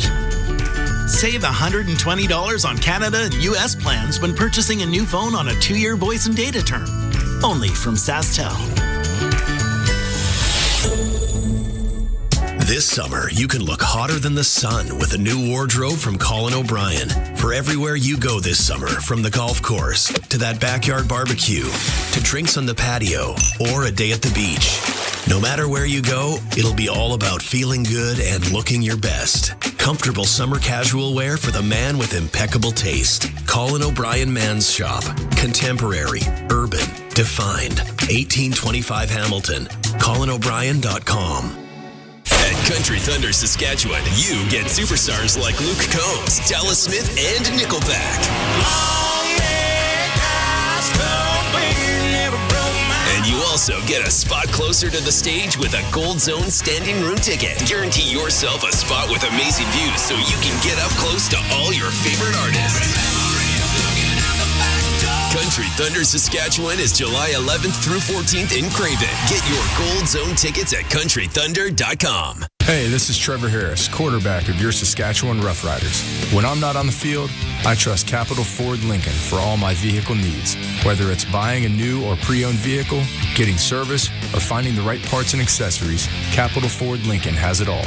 They're also great supporters of the Rough Riders and Saskatchewan. That's why I'm proud to be part of their team. So if you're looking for an amazing experience, visit Capital Ford Lincoln. You'll be glad you did. Capital Ford Lincoln in Regina. We drive Rider Nation. We want your business on board for the 620 CKRM and Harvard Media Yum and Then Some auction. We're sure you've heard people saying, let them cook, and we wanted to get you in on the action. All you gotta do is provide items like gift cards, experiences, services, or whatever cool product you have. In exchange, we'll give you a world-class marketing campaign. No entry fee or cash outlay, just a good old trade deal. Just hit up 620ckrm.com or harvardmedia.com. Terms and conditions apply. Back to the Rider Nation pregame show with Justin Dunk, Dave Thomas, and Luc Mullinder on the Cooperators Rough Rider Radio Network.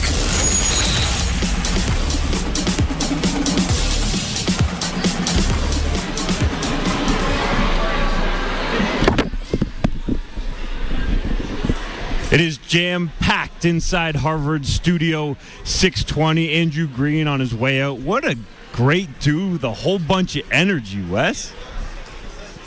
He's probably the guy I hang out with the most that's still around, you know what I mean? So we're buddies. We hang out. It's been a while, but we're going to catch back up. You know who's not hanging out right now is Ryan Dinwiddie and Chad Kelly, because Kelly is serving this minimum 9-game suspension. But I asked Dinwiddie if Kelly does get reinstated by the league, will he be the Argos starting quarterback? Just looking at last year's cut-ups and the way Chad played, I mean, there's not been quarterback play in this league like that in a long time. So now we got to make sure he's ready to play, right? And is he physically ready to play? Is he mentally ready to play? We got to analyze all that stuff. But when Chad comes back, he's our starter. It's kind of out of our hands, right? He's doing all the stuff as far as what the league's asking him to do, owning the situation and trying to learn from it and get better. There's a lot that goes into it, right? But we feel like Chad's our starting quarterback. He's just not in the building right now. But he's watching the film from home. We got him on the internet and all the practice notes and all that stuff. So he's learning as much as he can through his situation. Mike Miller talks to more than anybody, right? His position coach, and then I'll talk with Chad as well. We just want to make sure that he's in the right frame of mind, doing what he needs to do. And it's tough. Missing football games when you're injured, you kind of understand it, but it's always tough then. But when you're missing football games and how much Chad loves it, I know it's eating at him a little bit. And so we always try to have that open line of communication that make him feel he's still part of the team. It's just not right now. I think Cam's playing good football, and now Chad comes back, and Cam's still playing good football, and we're rolling. Maybe it's both of them playing until Chad feels like he's in rhythm. We'll cross that bridge when we get there. I always look at it just controlling what I can control. I can't control what happens after the suspension's over, but whatever happens, I believe the organization is going to do what's best for the team, and I'm just ready to prepare for my role and whatever that might be. You know, I just got to do whatever I can to help this team win, and that's always been my stance coming into the organization last year, and that's not going to change now. That's the goal for everybody. You know, everybody wants to play. Nobody wants to be on the sideline. So I'm not really focused on that, though. I'm not focused on, you know, that's what I'm trying to do. I'm trying to win games, trying to go 1-0 for the team and trying to put our guys in the best position to win. And I know that everybody's trying to help me in that regard as well, in terms of just the common goal that we have of 1-0. And so that's where my focus is at. Wes, how do you feel about that with everything that's gone on with Chad Kelly, the allegations, the lawsuit's now been settled to the satisfaction of both sides, the public blowback, CFL staffers, females speaking out about Chad Kelly being on the practice field when he had been suspended by the CFL, that Ryan Dinwiddie is saying that, yeah, if he gets reinstated, he'll be our starter right away? Yeah, that's interesting. I mean, obviously you want to support your players and your guys that are still affiliated, associated with the team, and if there's a possibility for him to get back, I mean, the way he played up until Montreal kind of handed him his hat, you know what I mean? He had a great season, like almost historic. So I just say I like what Cam Duke's doing, though. This kid's playing good. He's like, 75+% on his completion rate and efficiency's up there. I feel like that he might be able to take over this team and kind of, you know, it's hard to have all that negativity just keep surrounding, because it's not like if Chad comes back, people aren't going to talk about it. That's probably going to be the top of the news. So if you got a kid that's performing at that same level and doesn't have the baggage, I mean, it's going to make a tough decision. So I think it'd be smart to leave all your options open and Dinwiddie to maybe ease off of all the Chad Kelly talk a little bit, right? Yeah, I'm a little surprised. I thought he would kind of downplay it and not talk about it, say, hey, we'll see what the league's going to do. And he kind of said that, saying it's out of their hands. But just unequivocal in saying, yeah, if Chad comes back, he is going to be our starter. I mean, but when you're working with a guy, and I mean, sometimes people can make, everybody's an accumulation of moments. Nobody's defined by one moment or a couple of moments. And I think when you work with somebody closely and you really know them, understand them, maybe know their true self, maybe they've got some issues that they're struggling with, maybe you want to root for that guy or support that person, male or female or what have you. And I think that's what we're seeing from Ryan Dinwiddie right now, just trying to support somebody he's been in battle with and that he cares about. Simple as that. Stick with us. You'll hear from head coach Corey Mace and Ryan Dinwiddie on the other side about their relationship going into this game now as counterparts on opposite sidelines. This is Saskatchewan Rough Rider football on the home of Rider Nation, streaming on our YouTube channel at sportscage.com and the 620 CKRM Cooperators Rough Rider Radio Network. From minor repairs to complete rebuilds, Golden West Trailer and Equipment has been your #1 repair shop since 1979. Saskatchewan owned and operated, they have dealerships in Moose Jaw, Saskatoon, and Winkler. They're Canada's only full-line Wilson trailer dealer and the biggest move-all trailer dealer in the country. Be sure to also check out their parts and service section. For your heavy truck and trailer service and parts, all SGI accredited, visit Golden West Trailer and Equipment today. Spread awareness and take action against colorectal cancer, the most commonly diagnosed form of cancer. In Saskatchewan, it's also the second leading cause of cancer death. If you're between 50 and 74 with a valid Saskatchewan Health Services card, the screening program for colorectal cancer provides an easy-to-use test kit. Stay on top of your health and look out for your home-based test kit in the mail. Brought to you by the Saskatchewan Cancer Agency. Visit saskcancer.ca. Okay, the big spelling bee is coming up. You have to be ready. Spell protein. M-I-L-K. Incorrect. Spell calcium. M-I-L-K. Incorrect again. Spell... Okay, hang on. Let me take over. Spell hippopotamonstrosis-scriptoleophobia. H-I-P-P-O-P-O-T-O. See, I told you she knew how to spell. She just has dairy on the brain. Look for 100% Canadian dairy products with the Blue Cow logo. Sask Milk. Love life. Drink milk. We're days away from the party you've been waiting for. Country Thunder Saskatchewan. You can't miss Luke Combs, Dallas Smith, and Nickelback. Plus Gary Allen, Josh Ross, Lone Star, and more. Country Thunder Saskatchewan is July 11th through 14th in Craven. Get your tickets and camping before they're gone at countrythunder.com. The Fendt 500 Vario is the right fit for your farm. Whether you have a large cattle or dairy operation, mid-sized grain farm, or hay production that defines your operation, the Fendt 500 has the ability to adapt to meet the needs of your farm to increase the bottom line. And that means more money in your pocket. See the Fendt 500 Vario at Full Line Ag in Saskatoon, Swift Current, and Purdue.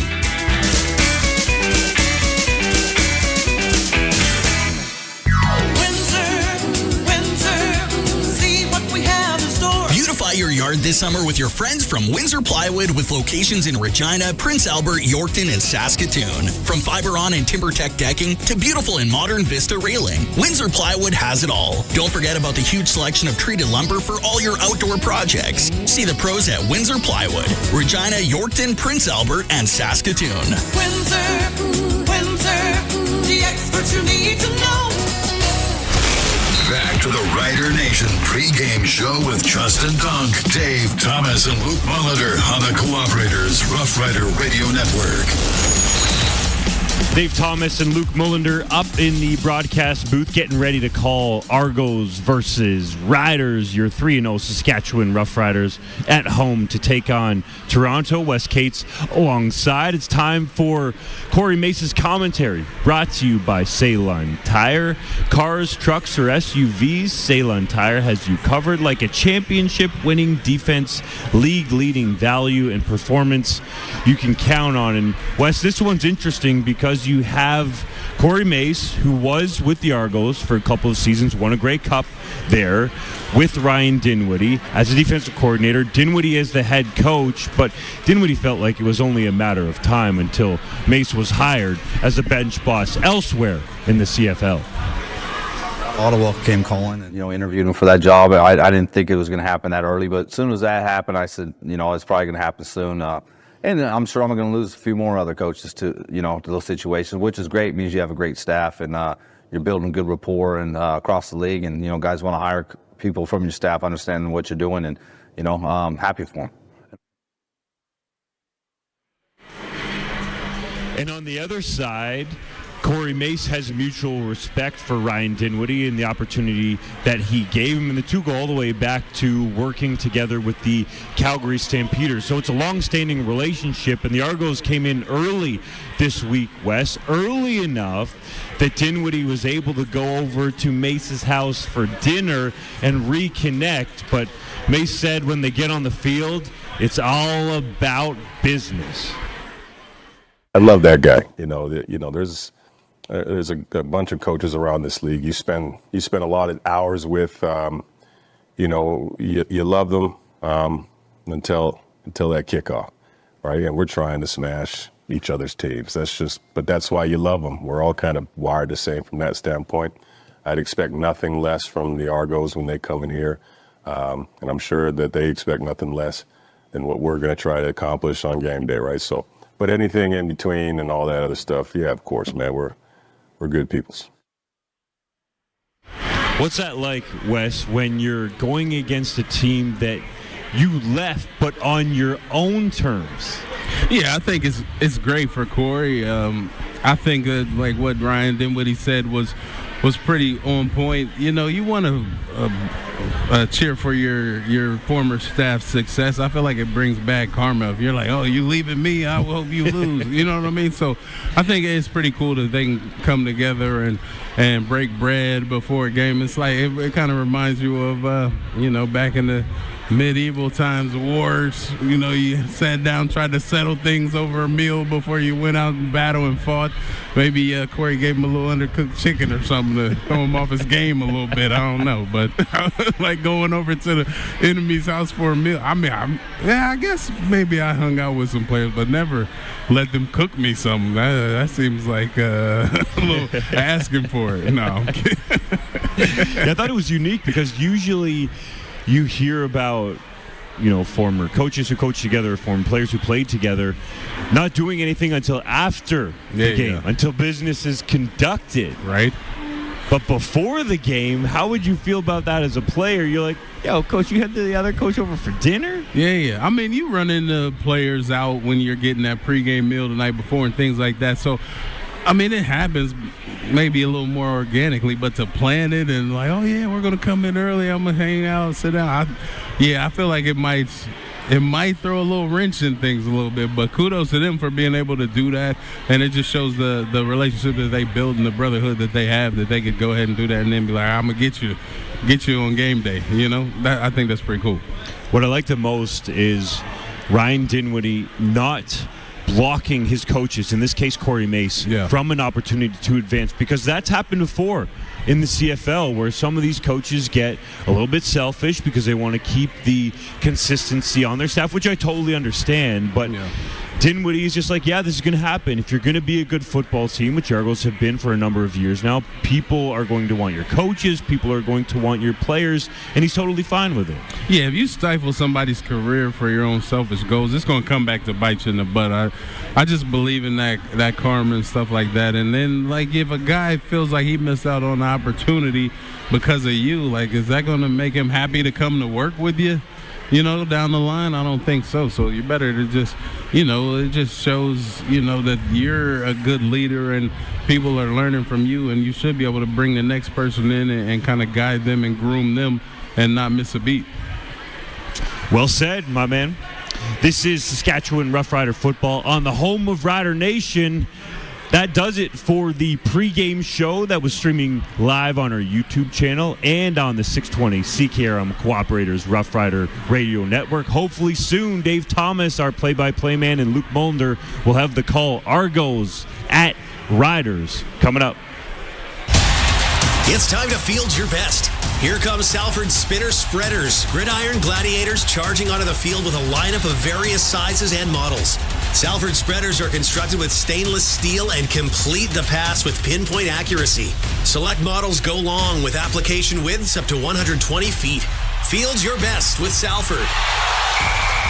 See them at RJ Sales in Wadena and eBarassa in Assiniboia, Carlisle, Radville, and Weyburn. At the heart of Saskatchewan, SaskTel employees are more than just workers. They're our neighbors, friends, and family. Dedicated to serving our community, SaskTel workers ensure we stay connected, providing quality jobs right here at home. The strength of local expertise, the pride of public ownership. Together, we're building a brighter future. Let's keep these jobs in Saskatchewan. SaskTel workers, from Saskatchewan, serving Saskatchewan. A message from the United members of Unifor Local 1S and 2S. Sask Lotteries has 50 years of winning behind us. And you know what that means? Lots of winning numbers. Numbers like over 1,200 organizations funded and 12,000 plus groups supported. $6 million given away annually in community grants. And the winningest number of all? $1.4 billion given back to the people of Saskatchewan through sport, culture, and recreation. And we're just getting started. Help us grow the next 50. Learn more at sasklotteries.ca. If you want to optimize yields and profits, you need the power of PRS technology from Western Ag. An accurate measure of the soil's power to release nutrients, a customized crop plan, a complete understanding of the best crop options for your fields, and a network of professional agronomy consultants. That is the power of PRS technology from Western Ag, helping you grow more profit. See them at Ag in Motion in Saskatoon, July 16th to 18th. GrowMoreProfit.com. Attention farmers, get ready to meet your #1 canola seed. DeKalb is hitting the field with their strongest canola lineup ever. Their high-yielding, Straight Cut Plus hybrids come standard with club root resistance and are designed to deliver a faster, smoother harvest. Looks like Saskatchewan isn't the only team you should be keeping an eye on this season. Talk to your rep, retail, or visit DeKalbCanola.ca/SK to get DeKalb in your winning lineup. Always read and follow label directions. The all-new Case IH AF11 Combine provides productivity, technology, and efficiency. Powered by a 16-liter 775 HP engine and featuring a 567 bushel grain tank, this helps you cover more acres in less time. Take your harvest management to the next level with Case IH and the AF11 Combine. See your local Redhead Equipment for details. Redhead Equipment, making tracks since 1948. Rider Nation, it's game day. Saskatchewan Rough Rider football is brought to you by Bayer Crop Science, Unifor Local 1S and 2S, the Saskatchewan Cancer Agency, Salford Equipment, SikaPlayNow.com, Quality Tire, Redhead Equipment, McDougall Auctioneers, Claws of America. Stay up to date on everything Riders at SportsCage.com. Now to the McDougall Auctions broadcast booth. McDougall Auctioneers, where you're guaranteed the best buying and selling experience. McDougallAuction.com. Time now for the first quarter on the 620 CKRM Cooperators Rough Rider Radio Network. It's a throwback Thursday at Mosaic Stadium, but all of Rider Nation are focused on who is throwing the passes. Hello, everyone, and welcome inside the heart of Riderville. I'm Dave Thomas with Grey Cup champion Luc Mullinder to my right and Derek Bidwell on the sidelines for tonight's matchup between the Saskatchewan Roughriders and the Toronto Argonauts. Tonight is start number 1 for Rider quarterback Shay Patterson, who after 3 years in the league is getting his shot. Meanwhile, on the opposite sideline, the Argos quarterback Cameron Dukes, well, he's been thrust into the starter's role, a role that he's held for 3 games, engineering his team to a 2-1 start.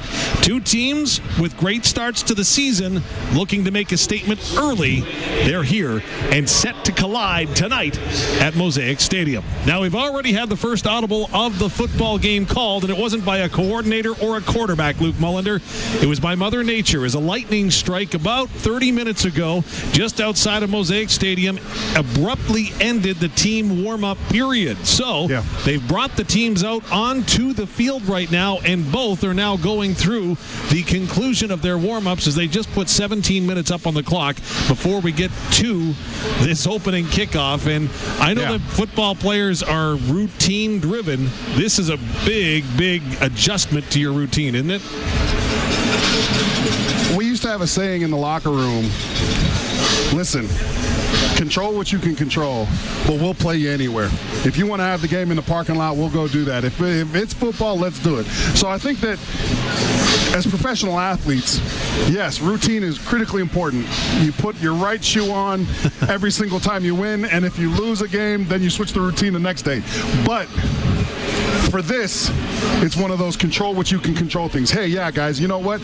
There's a little bit of a switch in the routine. Let's just go out, continue to warm up the way we always warm up. We need focus because whenever the whistle does blow, we need your best. So when that whistle will blow is about 16 and a half minutes from now. And, of course, as I mentioned in the opening, as I mentioned all week long, all eyes are on Shay Patterson and a disruption to your start. Well, hey, it's nothing that he hasn't had to handle before, I'm sure. Yeah, for Shay, it's just managing the weight. I think that he's worked so hard to get to this point. He was with this organization last year after coming off a great camp. He had a great camp this year and was finally rewarded, I think, the way that he was expecting to be rewarded. And now you get your first start and it's delayed by 6 minutes. But again, I think that when we were downstairs talking with Justin Dunk on the pregame show, Shay just needs to balance the highs and the lows. He needs to come out here and understand he doesn't need to win this game in the first 2 series. He's come out here and understand that he's got a great defense behind him. There's going to be a ton of opportunities on special teams today for the Riders, and he has a great staff in terms of his offense with him. So he's not by himself. You don't need to shoulder this whole thing by yourself. Just be a part of a team, be effective, make smart decisions. One interesting storyline that has become a non-storyline is the fact that this is a throwback Thursday and Errors Night here at Mosaic Stadium, but it's also an opportunity to throw it back for head coach Corey Mace. Of course, he was with the Toronto Argonauts last year, and running back AJ Oulette, who, of course, joined the Riders in free agency this offseason. And as much baiting as the media could possibly do to try to make it a story with AJ Oulette, he wasn't going to bite at all when it came to coming up against his former team, as evidenced by this audio from AJ Oulette. All right, AJ, I don't know what the first question is going to be, but I have to ask it. Coming up against your former team in Toronto here on Thursday, your thoughts? Man, it's football week in, week out. I'm just excited to get this 1-0 game out and hopefully get this team to 4-0. Anything different going against the team that gave you your shot, if you will, in the Canadian Football League? Always appreciative for the first shot. Most of those guys are gone, though. So when it comes down to it, it's football. And I always like playing against players that you respect. So I'm gonna have fun getting after Winton, and I'm sure he's gonna have fun, trash talking me.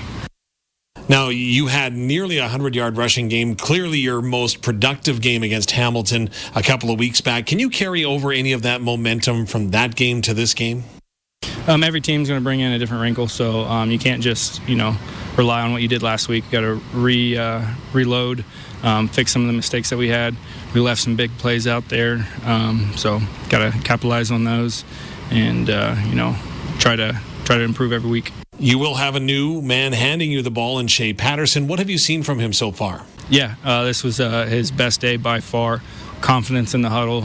You could just hear the bass in his voice, and out there, not second guessing, just making plays and having confidence out there. So, with a new quarterback, does your job or maybe your approach change at all? Whether it's Trevor Harris or Shay Patterson in the backfield with you?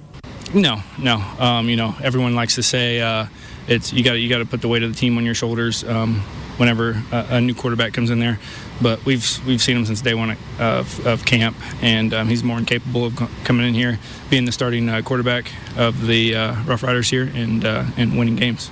Obviously, Shay Patterson is a much more mobile quarterback than Trevor Harris. Just don't tell him I told you that. But can a mobile quarterback open things up a little bit more for you? Yeah. Anytime we get the zone read going, the end's got to kind of, guess who's getting the ball, trying to read it a little bit better. So we'll have a little bit different wrinkles in there this week. Toronto's talking about dressing an extra defensive lineman to help them slow you down this week. What's your reaction to hearing that? I just smile, and I know Yosh loved it as well. So hopefully we can wear them out and they have to use that extra one. There you go.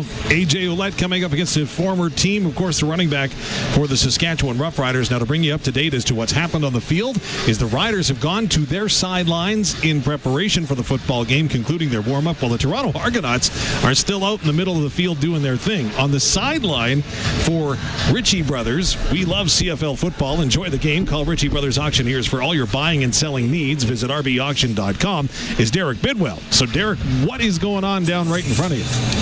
Well, it's a little bit up in the Dave. They keep saying that they're going to get things started right away, but as you mentioned, the Toronto Argonauts are still out on the field. They still have their field goal team out there practicing, running through warm-ups, and the Riders are here on the sideline. They're going to get things started with the pre-ceremonies. But as far as any updates on the quarterbacks here on the sidelines, of course, talking about Shay Patterson, this being his first start, he's excited naturally, trying to contain his emotions. He's not really getting too fired up with any of the guys. Really a verbal guy. He's just patting guys on the back, and I think just kind of, which is what you want to do, is just stay calm in this situation. Trevor Harris, by the way, is on the sidelines, as you would imagine, and he has his knee brace on. I'm surprised to see that, but he does have his knee brace on, and he's got the play calls and the play charts all on his wrist. He'll be following through everything that Shay Patterson will be doing this game, I'm sure, and giving him some advice, but he does have his knee brace on the sidelines, and the guys now are just waiting. We're just kind of waiting. I don't think anybody knows for sure exactly how long that will be, but the Argonauts are now on their sideline, and hopefully we'll get started right away. Derek Bidwell, thank you so much. Down on the sidelines, right beside the Rider bench, as now we're getting set momentarily for the national anthems as they've marched out the color guard, and of course it being the 4th of July. I thought it was pretty cool that AJ Oulette came running out with the Star-Spangled Banner from the Bring 'em Out tunnel here, and AJ, a very proud and patriotic American. Actually, at one point in his locker this week, he had a shirt that had the sleeves cut off, go figure. But it was the American flag, and who was it given to him by? Andrew Harris. Hey, listen, I think that if anybody embodies America and the 4th of July, there's nobody better than AJ Oulette. I'm excited for him. You mentioned that it's Throwback Thursday, whatever, the eras thing going on here, but it's a real opportunity also to call this game for what it is. This is going to be a throwback game, especially in the fourth quarter. The more physical football team is going to win this. So obviously, a lot more has to take place, but this is going to be an absolute slobber knocker in the trenches, and I'm really excited to watch it. Well, we are counting down to kickoff as we'll go down to field level for this night tonight's performances of the national anthems. Isaiah Dawson from the Regina Police Services. Holding the Treaty Fort flag today is Chief Scott Ashapi, representing Carry the Kettle First Nation. Holding the Métis flag, Janine Whitehouse, representing the Métis Nation.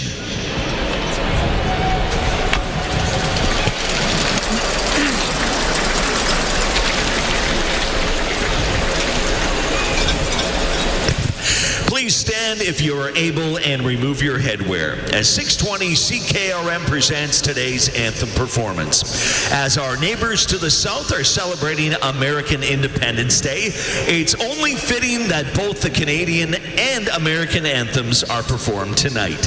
Here on Throwback Thursday, please welcome a barbershop-style chorus from right here in Regina, led by CFL alumnus Al Neufeld, the Living Skies Chorus.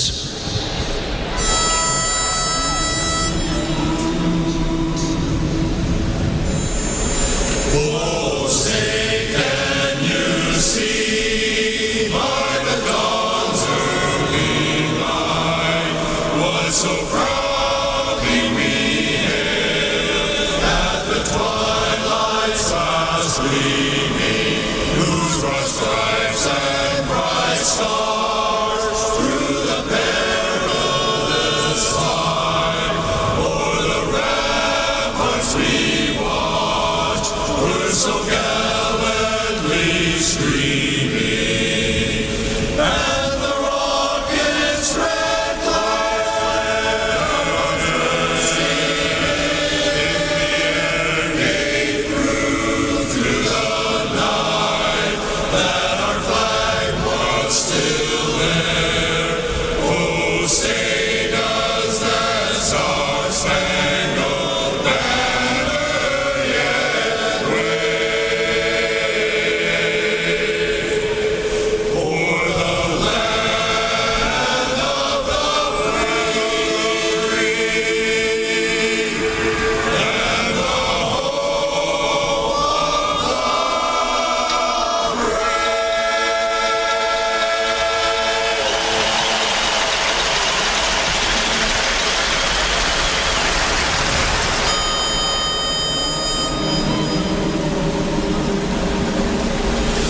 Oh, Canada, our home and native land, true patriot love in all of us command. With glowing hearts we see thee rise, the true north strong and free. From far and wide, oh Canada, we stand on guard for thee. God keep our land glorious and free. Oh Canada, we stand on guard for thee. Oh Canada, we stand on guard for thee. Let's hear it for the Living Skies Chorus. There you go, Living Skies Chorus, getting ourselves going here on Throwback Thursday at Mosaic Stadium. It's not a throwback, it's a toss that is coming up next. Of course, the coin toss tonight, as always, is brought to you by Quality Tire with 9 locations across Saskatchewan. QualityTire.ca. Right now, not a whisper of wind. There's partly cloudy skies. The temperature is set in. We were calling for it to be around 19 degrees or so, and right now it's about 21 or so here in the Queen City. So I don't know that weather is going to be as big of a factor as it was back a couple of weeks ago when Hamilton was in town, when we had those downpours on and off and a little bit of wind. But I think tonight it's just perfect for football. Yeah, I think this is shaping up to be a great scenario for players and fans. Thursday nights are tough, right? Especially in Saskatchewan, where a lot of people have work the next day, and with a fan base that drives a fair amount of distance to get to Mosaic Stadium. But I'm really happy with the crowd turnout thus far because of it, though. And again, I think it's shaping up to be a great game. Referee Tim Croker from Saskatoon is getting set to perform the coin toss at center field. Of course, the Argos will have the opportunity, being the visiting team, to call it, as he's going to hand it to one of our kid captains that have made their way onto the turf here at Mosaic Stadium. Of course, your kid can become involved as well. Go to Riderville.com and find out all of the cool opportunities. And the Riders win the toss.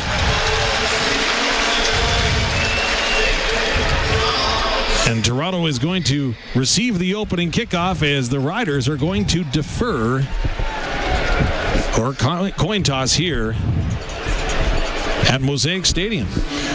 You're coming off a bye week. You've had plenty of opportunities to game plan for a rookie quarterback in a Toronto Argonauts offense that is going to run the football.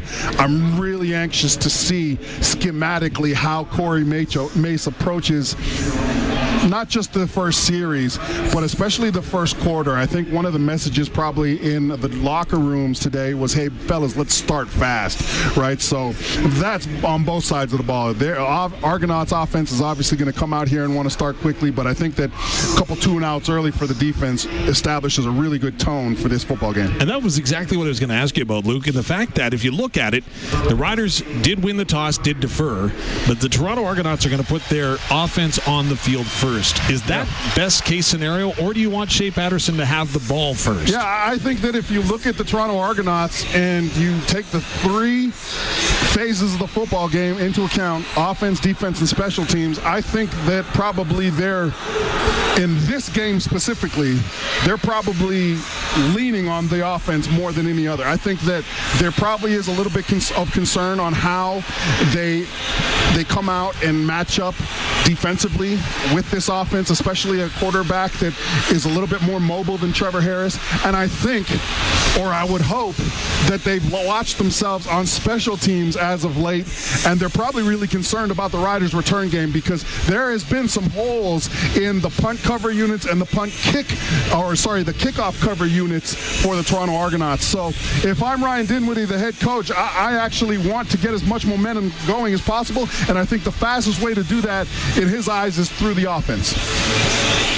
Well, just waiting to get caught up here at Mosaic Stadium as the newly married Brett Lother stands at his own 30-yard line, pushing the ball into the turf, getting set to kick it off. Of course, him and his fiancée, congratulations to the nuptials that were celebrated during the bye week. Others went fishing. He got married. I'm leaving that there. As we get set to kick it off. Smart decision, Doppler Dave. Hey, we're not going to rely on my weather reports if you go back to our countdown to kickoff where I said only a 21% chance. We're okay. And right as soon as you said it, bang, lightning. Yeah. You're telling me there's a chance, right? Well, that's normally how it works, though, right?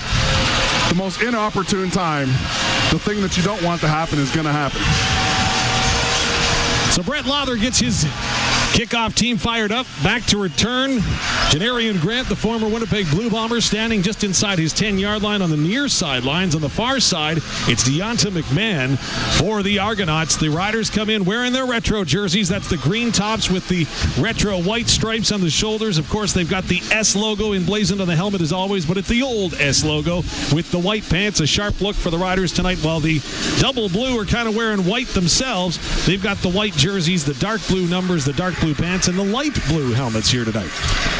Of all the rider uniforms that I wore back in the day, the uniform they're wearing today is my favorite one. Followed closely by the all-black jerseys. But I'll tell you what, man, I can't wait till the first home game when these guys come out in those obsidian green jerseys. Those are sick, and I'm really glad to start seeing a lot more people are starting to buy these obsidian jerseys, man. They look sweet. Absolutely. We'll see them on the players the first time July 19th. But first, it's time for a throwback Thursday night. Look at that. Roger Aldag is up on the screen as he's getting this crowd whipped into a frenzy as we are seconds away from kickoff tonight as the Riders are ready to celebrate their history here at Mosaic Stadium. Is it going to be a historical night, though, for a new quarterback? We're about to find out as Brett Lother puts the ball down on the tee on the near hash at the 30-yard line. Tim Croker, the referee, signals to the players that he's going to blow it on in as we get set for football on a Thursday night at Mosaic Stadium. It's the Riders and the Argos on the Rough Riders Radio Network. Here we go. Brett Lother approaches the ball. Head down, big kick. Going to be taken by Grant back down at his 9-yard line on this near side as he'll bring it out across the 20 to the 25. Stutter step and has got some room to the far side. Now to the 30, trying to get around the corner, 35, 40. Finally, Brett Lawler going to push him out of bounds, but not before he gets past the 45-yard line of Toronto for a great starting position for Cameron Dukes and the Toronto offense. Janarian Grant, they signed him here as the season began, and I think it was last week, and if there's any value that he's going to add, it's in the kick return game. So the Saskatchewan Roughriders are going to have to deal with that when they do kick off. But again, I like their chances on special teams. I think that they can flip the field. 70-yard kick by Lawler, 36 on the return for Grant as Cameron Dukes and the Argos offense go to work. 1st and 10. Ball at their own 47-yard line, far hash. 3 receivers to the far side for Dukes, who's got Kadeem Carey in the backfield, and he'll hand it off to the leading rusher in the CFL, but he's caught as he tried to go through the lines literally by his shirt tails. Yeah. He's wrapped up and nowhere to run. We talked about stacking the box here in the pregame show, and then we talked about Riders blitzing that strong side linebacker, and that's exactly what they do here. Anthony Lanier and CJ Rivas get great push. They're playing on the other side of the line of scrimmage, and they force Kadeem Carey to cut early. Here's where the Argos don't want to be. 2nd and 12. For my money, if I'm the Saskatchewan Roughriders, I might throw a blitz here, but I'm comfortable in coverage. Make this cat beat you in the pocket. Cameron Dukes is in the shotgun on 2nd and long. It's 2nd and 12 as he drops back to pass as the play is blown down with zeros on the play clock. Is this going to be a time count violation? Toronto, number 11. 5-yard penalty. Remains. 2nd down. And I apologize, that wasn't Tim Croker that is today's official, but it is a time count, and someone in the stadium has won a taco because of the time count. Hey, listen, I just want to know that the taco time count piece, do they send tacos to us as well? We're as much a part of the game as they are, as the fans are. So try 2nd and long again, this time 2nd and 17 from the Argos 40-yard line, left-hand hash for Dukes. He'll drop back to pass. Here comes the pressure, throws it up. It's batted down and incomplete. It was actually right in between 3 Rough Riders. CJ Avery, though, got his mitts on it. Already a couple of picks on the season, and he had another shot there. We talked about the keys to the game. One of them is win the turnover battle, but the other one was keep Cameron Dukes in the pocket. And here he throws into triple coverage. This is a zone look. We talked about that as well. And he doesn't react well. He gets his eyes glued on his target, and he almost throws an interception. On to kick the football away is John Haggerty, going to be fielded by Mario Alford on the Ibarasa and Sons punt return. He'll get up around the 30-yard line, and that's where Shay Patterson and the Riders will go to work first as we go down to the sidelines. And Derek Bidwell. Bidsy? It's an update on a couple of those important things. It is Section 146 that gets a free taco for the time count violation, so not you two, but Section 146 is excited. And just an update on the 50-50. All of our listeners that can buy tickets, Riders, 5050.ca. It is almost $150,000 already. 52-yard punt, 11 on the return for Mario Alford, and that's got Shay Patterson on the Rider offense, 1st and 10 at their own 29-yard line. Ball is on the far hash. AJ Oulette, the lone back in the backfield. Oulette gets the carry on 1st down, gets across the 30, and he tries to move the pile. Going to get some help from behind, but finally going to be wrapped up and brought down is Winton McManus, who he thought was going to have a night with them. Brings him down after a gain of a couple. Make no bones about it. The Riders are here to run the football. This is a double tight end set, and they also bring a bomber, which is a Joe number 80 from left down to right, blocks the M9 line of scrimmage. They don't get a ton. 2nd and 6 right now. So a throwing down perhaps for the Riders with a 5-receiver set out. They scrimmage the ball at their own 33-yard line. Stearns in motion on the far side.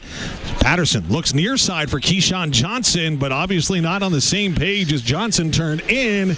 Patterson threw it out. It falls incomplete, and it'll be a kicking situation. Yeah, I don't think they were on the same page there because Keyshawn Johnson, he cuts in at about 4 yards. Patterson throws it to the outside near the sticks, and Johnson almost essentially runs himself into double coverage. So something to talk about at the very least. Adam Korczak comes in a 48.3-yard average on his kicks. Janarian Grant, the lone returner, back for Toronto, standing inside his 25-yard line. 12:18 to go in a scoreless opening quarter tonight at Mosaic Stadium.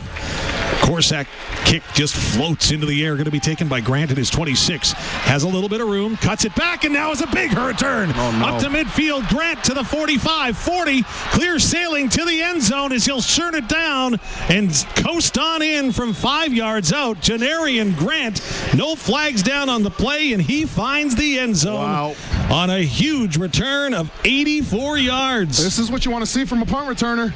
It's not what you want to see in Rider Nation, but Janarian Grant, he makes one cut, he bursts up the middle. That's what makes great returners, is speed bursts. Here, he identifies his lane, he makes one cut and then gets up the middle, and all of a sudden it's gear 1 to gear 6. We missed 2 tackles on the back end, and unfortunately for Adam Korsak, that's a one-on-one race he's never going to win.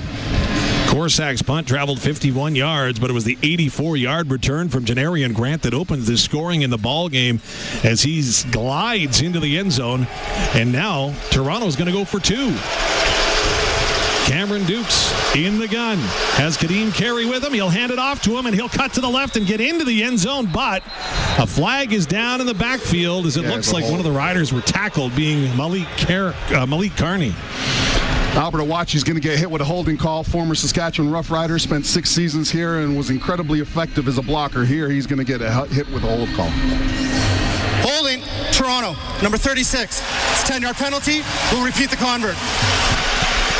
So now got to back it up 10 yards to the 13 for this 2-point convert. Are you surprised at all that? No, absolutely not.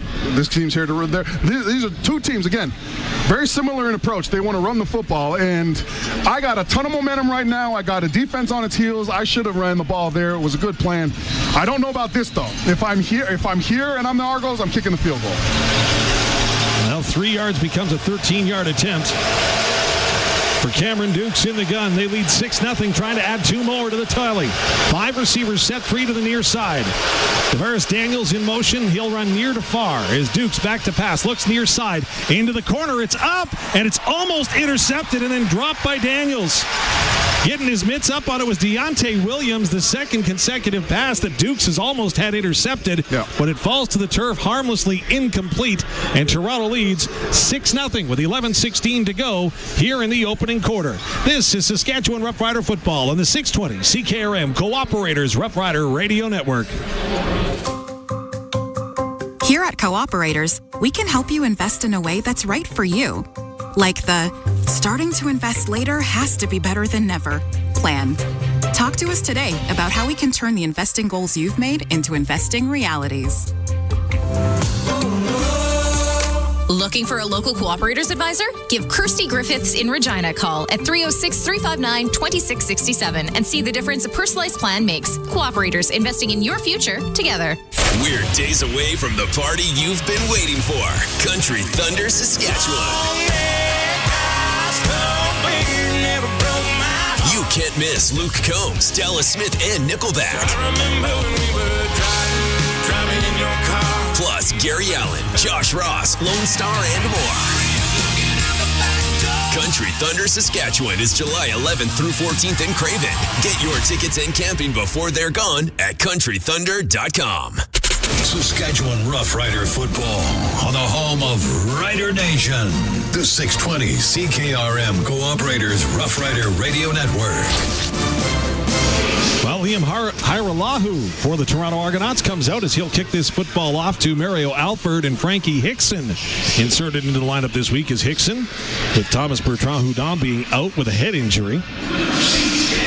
So the Riders are going to get a second opportunity with the football. When I came in here, and I would have told anybody that wouldn't listen that the Saskatchewan Rough Riders have the advantage on special teams. And right now, Janarian Grant looks like he's completely flipped the narrative, especially in the return game for the Argos. And again, we talked about it. You have a new quarterback. You just have to understand that you don't have to win totally on offense. Win 2 out of the 3 phases of this game. And right now, the Argos are the team that's winning 2 out of the 3. Well, a couple of big returns already for Grant. The opening kickoff returned outside his 45-yard line, and then that 84-yard punt return that is the Argos up 6-0. Is Haralahu going to kick it off? Another quality tire kickoff going to be fielded by Frankie Hickson back at his 12-yard line here on the near side. He'll take a stutter step to his right, go back to the left. A flag comes out at the end of it as Hickson's brought down at the 34-yard line. Likely going to be a penalty against the Riders, who are the most penalized team in the CFL. Lake Corte Moore is going to get hit with a hold. Turn the return. Holding. Saskatchewan, number 49. It's a 10-yard penalty. First down. Hey, I was about to say, he's been doing a great job as the fullback on these kick returns, and here he just... essentially, he doesn't get his block, and when you don't get the block, that's one thing, but don't then reach out. The minute your arms reaches out, that's what the refs are looking for, right? They'll get you every time once your arm's outside of your body like that, and obviously the Riders now starting on their 16. And that's where they'll go after the 22-yard return by Frankie Hickson. It's first down for the green and white. 11 minutes to go in the opening quarter. They trail 6-0. Shay Patterson, his second chance at a drive for the Rough Riders. Fakes the handoff to Oulette. Now completes it near side to Kean Schaefer-Baker, who brings it up across the 27-yard line for a first down for Bazendowski Agencies. The Argos actually played this RPO really, really well. They ran a stunt in the middle that allowed the defensive end commit to the run look, and they got somebody up to the second level, and Shay throws back inside himself. He did it all camp, especially the Kean Schaefer-Baker. That's a good throw. First down. Ball spotted at the Saskatchewan 29-yard line. First and 10, right-hand hash. Oulette stands to the right of the quarterback, who has to make a move and then jumps forward near the 30-yard line. Another run-pass option play, and Shay Patterson had to hold on to it and then dives ahead for maybe a yard. Okay, so schematically, what the Argos have done here, and they showed it last series, even the last series was they're not going to give Shay Patterson the RPO option. They know he's an athletic quarterback. They're putting guys in his face immediately, and here they blitz the weak side linebacker. They get him up to Shay's level. He can't even finish the play look. He's got to run right away. Second down and 9, Saskatchewan, ball on their own 30. 9:40 to go in the first quarter. Argos show blitz with two extra blitzers. Patterson has to get rid of the ball quickly, does so, but unfortunately it's shy of the intended target and falls incomplete as Kean Schaefer-Baker had settled down in the zone near first down territory. Yeah, this ball looks like it's tipped here at the line of scrimmage, but again, that's 3 plays in a row where Argos have sent pressure at Shay Patterson, so I would assume that they're going to get on the sideline. They're going to say, okay, look, if we're going to see heavy pressure, maybe their response is to throw a couple screens, couple quick throws out to the sides of the field to get the Argos out of that blitz package. So Corsack on to kick once again. Janarian Grant, who's already returned one to the house, stands back inside his 25-yard line, set to return. Corsack, spiraling kick. Not a good one. Kind of a driving one that bounces off Grant. He'll pick it up now to the 25-35, up across the 36-yard line. Bodies fly at the end of the play, but Toronto will get the ball when we come back. 9:10 to go in the opening quarter. Toronto 6, Saskatchewan no score. This is Rough Rider football on the 620 CKRM Cooperator Rough Rider Radio Network. The best things in life happen when you're living in the moment. Like creating memories and sharing them with the ones you love. Stay connected. With $0 phones and plus pricing, you can upgrade your phone and stay in the moment. Save $120 on Canada and US plans when purchasing a new phone on a 2-year voice and data term. Only from SaskTel. Football fans, score $200 in free plays with PlayNow.com/Green200. PlayNow.com is fully operated by Sega, and whether you're a new player or already have a PlayNow account, you're eligible for a $100 sports free bet and a $100 casino free bet with a minimum $40 deposit when you enter promo code Green200. That's right. Visit PlayNow.com/Green200 today and enter promo code GREEN200 to redeem $200 in free plays. Must be 19 plus. Use your game sense. Saskatchewan Rough Rider football on the home of Rider Nation. The 620 CKRM Cooperators Rough Rider Radio Network. Back at Mosaic Stadium, Dave Thomas, Luc Mullinder, and down on the sidelines is Derek Bidwell. thanks, Dave. Yeah, a little bit of a connection problem there. Yeah, the offensive line meeting here on the sidelines, as you can assume after that.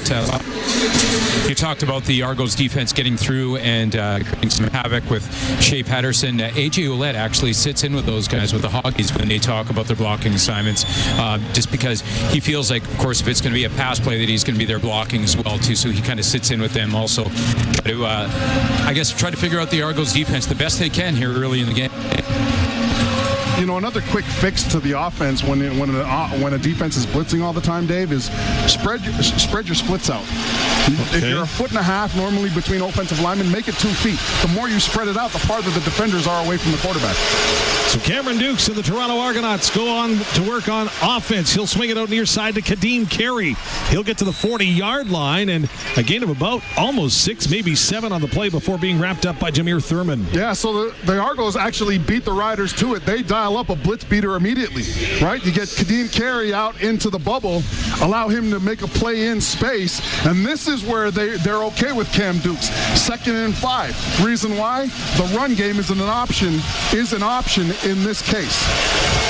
Deonta McMahon in the backfield now for Toronto on 2nd down. 2nd and 5 officially on their own 42-yard line. 3 receivers far side. Dukes looks to the near side, pumps once, then gets hit as he throws. Has a man on the near sideline, but that's over the intended target as Dukes is slow getting up as he took a heck of a shot trying to find Rasheed Bailey here on the near sideline. This is a good blitz from Saskatchewan, and the reason why is, A, it's the one that they always bring. It's off the strong side. But B, it's perfect call for a play that involves a pump fake from your quarterback, right? You can't get any better than that. You get a guy coming off the edge and a quarterback pump fake, and, oh, man, he's lucky he didn't throw a pick. John Haggerty, 5-year pro, back to kick this one away for the Argonauts, standing at his 28-yard line. Good snap. High kick. Going to chase Mario Alford back down inside his 15 to the 12. He'll start out to the left. Has some blocking there. Tries to get around the corner and misses a man to the 30. Cuts back to the 35. And now he's wrapped up and brought down at the end of the play as Brandon Calver came over to make the tackle as Mario Alford looked like he had something going on the return. With 7:57 to go in the opening quarter, Saskatchewan gets the ball next, trailing Toronto 6-0. This is Saskatchewan Rough Rider football on the 620 CKRM Cooperator Rough Rider Radio Network. When you think about it, Connexus is exactly like the Rough Riders. We both have a fearsome lineup, a solid game plan, and deep pride in Saskatchewan. Okay, maybe we're not exactly alike, but with Connexus, you've got a team behind you committed to your success and the success of everyone in Rider Nation. So whether you're saving for season tickets on the 50-yard line or saving for your retirement, visit Connexus.ca to get a real home field advantage today. Now, can somebody help me up? I think I sprained my ACL. Premier Scott Moe. The new provincial budget makes record new investments in our growing province. There's a 9% lift in school funding, so our kids get the best possible education. A 10% increase in health funding, so Saskatchewan people get the care they need when they need it. And a 14% increase for cities, towns, and RMs, so our communities continue to be great places to live, to work, and to raise a family. The new provincial budget. Classrooms, care, communities. A message from your Saskatchewan Party Caucus. Saskatchewan Rough Rider football on the home of Rider Nation. The 620 CKRM Cooperators Rough Rider Radio Network. 25 yards on the return from Mario Alford. Of course, punt returns this season for Ibarassa and Sons. They have a winning selection of new and used New Holland balers that are ready to roll, trusted by Southern Saskatchewan for 100 years. Riders 1st and 10 at their own 37. All right, let's see if the Riders dial up a blitz beater here in the first play of this possession. Again, the Argos brought pressure all 3 times, and I really like their thought. I mean, you know, if you look at Shay Patterson's career overall, he is a guy that's made some great plays off the run-pass options. As a matter of fact, one of his clips from the University of Michigan was viral this week off the RPO, and he went up the sidelines and dang near scored. So I think the Argos have come in with the right idea. Hey, let's always have presence in front of Shay at all times. Well, Argos back off a bit here on this first down play with only 3 down linemen, but they will send a 4th in momentarily as Patterson calls his group to the line. Hands it off to Oulette, gets through the first surge across the 40, still on his feet. What an acrobatic maneuver by AJ Oulette as he'll get up near the 50-yard line as he literally flipped back onto his feet and then kept going. Well, Win McManus almost blows this play up from the middle linebacker spot. Scevier's the left guard. He's pulling around to the right. He doesn't get all of them, but he gets them just enough to throw him off course, and that's when AJ Oulette cuts back inside, and this is what big backs do. They keep those legs running. He doesn't go down, and he ends up getting the first down when the Argos stop. Yeah, that first down for Bazandowski Agencies, 12 on the carry for Oulette on first down. Bazandowski Insurance and Financial Services, your first choice for insurance, says the command center taking a look at this to see whether or not Oulette was down, I believe, and they're going to march the ball back and say he was down. Come on, Fantus, give us this one. Well, Corey Mace is discussing this with the official on the sideline as well, so the 12-yard gain going to come off the board. Right now, maybe they'll... when those sticks get marching, you know it's a wrap. The ball carrier was down at the 41-yard line. Second down. So as a gain of 12 turns into a gain of about 3. 4? John says and again, 4. Win McManus, great job identifying that. It essentially, even though he was blocked at the end of that sort of play, the thing he did do is give them an extra defender on the run surface. So 2nd and 6, Saskatchewan, ball at their own 41-yard line. 3 receivers far side for Patterson. Kean Schaefer-Baker in motion pre-snap near side. Patterson feels the pressure, flushed out of the pocket, gets away momentarily, but then he's brought down in the backfield as he's sacked back at the 27-yard line as Patterson felt the pressure, tried to scramble to the far side, and he's wrapped up and brought down on the play by Robbie Smith for his first sack of the season. Yeah, so Shay Patterson's looking to his right this whole time, and if you're an offensive lineman and the play's dialed up to get thrown on the right side, the one thing you're doing is making sure you're blocking so that you know the quarterbacks. What I think happened there is that our left guard tackle assumed that Shay Patterson was still on the right side of that formation. It wasn't the case, and we got some unneeded pressure.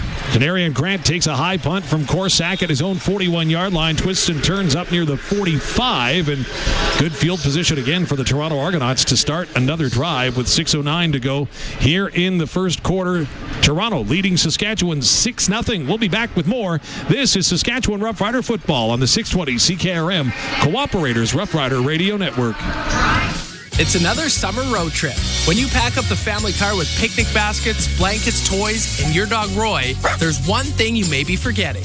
Make sure you have tires that are ready to handle the road trip with a quick trip to Quality Tire. Old and worn-out tires can be dangerous and leave you stranded. Install new tires from Quality Tire on your vehicle and eliminate one thing that could ruin your road trip. Now, if you could only do something about the mosquitoes. With 9 locations across Saskatchewan. At the heart of Saskatchewan, SaskTel employees are more than just workers. They're our neighbors, friends, and family. Dedicated to serving our community, SaskTel workers ensure we stay connected, providing quality jobs right here at home. The strength of local expertise, the pride of public ownership. Together, we're building a brighter future. Let's keep these jobs in Saskatchewan. SaskTel workers, from Saskatchewan, serving Saskatchewan. A message from the United members of Unifor Local 1S and 2S. Saskatchewan Rough Rider football on the home of Rider Nation. The 620 CKRM Cooperators Rough Rider Radio Network. Mason Pierce is going to get credit for that Quill Plains sack for the Toronto Argonauts. Means that the Riders, for the second time in the football game, go 2-0 with Shay Patterson at the helm. That sets up Toronto 1st and 10 at their own 47. If I'm the offense and I'm on the sideline right now, I'm just telling everybody to settle down, right? That was one of the things with Shay Patterson that we knew he was going to have to do to be successful in this game, and he was going to have to be patient in the pocket and stay in the pocket too, right? Be effective from there. I don't think he needed to move out of the pocket at that point. And again, when your offensive line is blocking as if you're going to be on the right side, when the guy beats you to the left, you're not as worried about it. So Cameron Dukes comes to the line, 1st and 10. Kadeem Carey in the backfield gets the handoff on first down. Micah Johnson, and the ball comes out. Riders jump on it right away. Micah Johnson got a hand on Carey, and the Riders come up with a fumble recovery, an Olympic RTM's turnover, and what great timing for the Riders.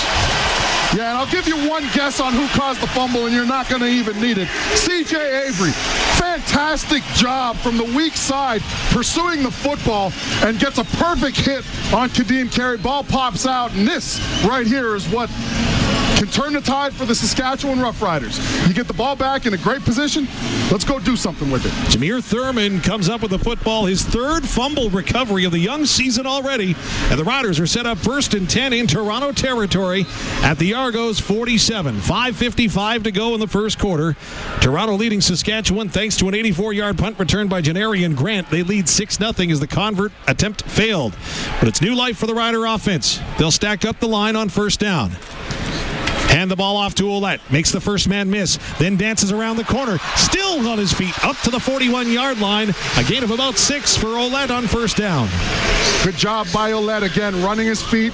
Even better job by Ajo, number 80, who lines up in the set as essentially a wing, goes right to left and blocks the end man on the line of scrimmage. That's what gives this whole play a chance. So great blocking and toughness shown by your receiver, and AJ Oulette with another great finish to his run. Well, and tough news for the Argos is down on a knee now is Jake Seresna, of course, former Edmonton Elk, first year with the Argos. Your injury break for WorkSafe Saskatchewan. Workplace health and safety is everyone's responsibility. Let's make Saskatchewan workplaces the safest in Canada, and Jake Seresna is having a year. Couple of quarterback sacks, 8 defensive tackles, a forced fumble and tackle for loss, but right now he's on a knee and getting some medical attention after that hard-hitting run by AJ Oulette. The one thing that you can say for the Argos when it comes to depth is they prepare really well for guys moving in and out.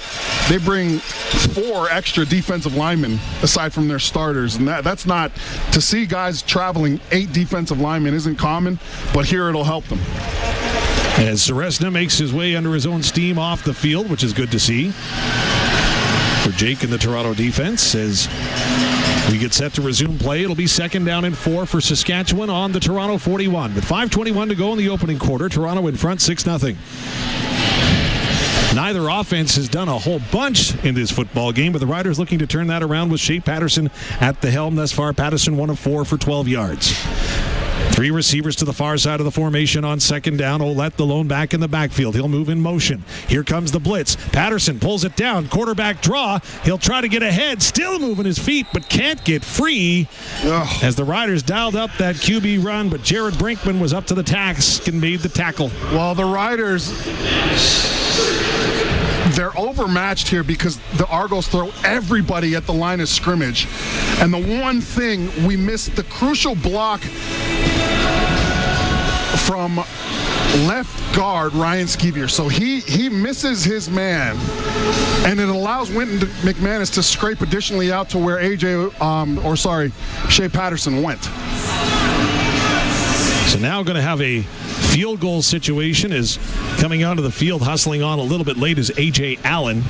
This will be a 48-yard attempt for Brett Lothar, who's 6 of 7 on the season, as long as 49. Corsack on the hold. Lothar puts it down. And his first kick as a married man splits the uprights, and the Riders cut the Toronto lead in half at 6-3, thanks to the Reliance Heath Water Heater Rental field goal from Brett Lothar. Reliance Heath Water Heaters, serving southern Saskatchewan for over 50 years with short-term flexible contracts. Call 522-5866.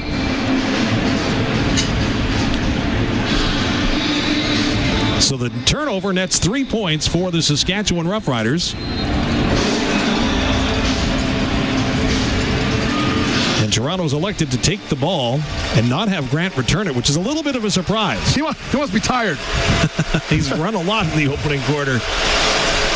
So Dukes and the Toronto offense go to work at their own 40. Hand the ball off on first down, nowhere to go. As Kadeem Carey, the leading rusher in the league, was wrapped up by Anthony Lanier II. What a jump off the ball Lanier gets. Times this perfectly. There is no chance for Greg McKellar, their right guard, to block Lanier if he gets the ball off the ball that quickly, and he's into the backfield and taking it down. Again, this is where you want the Argos, right? This is where you want Cam Dukes. You're probably going to see a little bit of zone here. Just let him throw you the football. 2nd and 10, 5-receiver formation for Toronto with 3:13 to go in the opening quarter.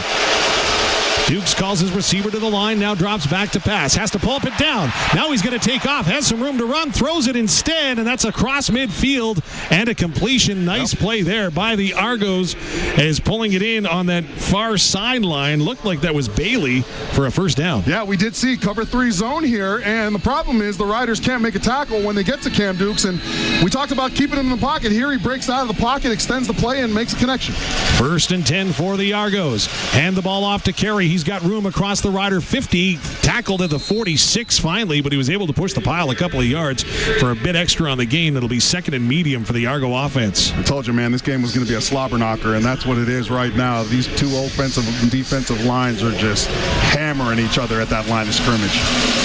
So 6 yards on the carry for Carey. It'll be 2nd and 4 Toronto. Ball right in the middle of the field at the Rider 46. Dukes with Carey in the gun, 3 receivers far side. Riders have 4 down linemen on this 2nd down play. Here comes the blitz, handed off to, or fake the handoff. Now Dukes is going to try to take off, but he won't get to the first down marker. Roland Milligan is going to prevent him of that by maybe a yard. Yeah, they're close. I wouldn't be surprised to see the Argos go for this, and that's exactly what they do. Dinwiddie grabs his kicker by the collar, pulls him back to the sideline. This is a really short 3rd and 1. They're talking about it right now. Is over to survey is Richie Sindani. And yes, it's going to be 3rd and short for the Argos.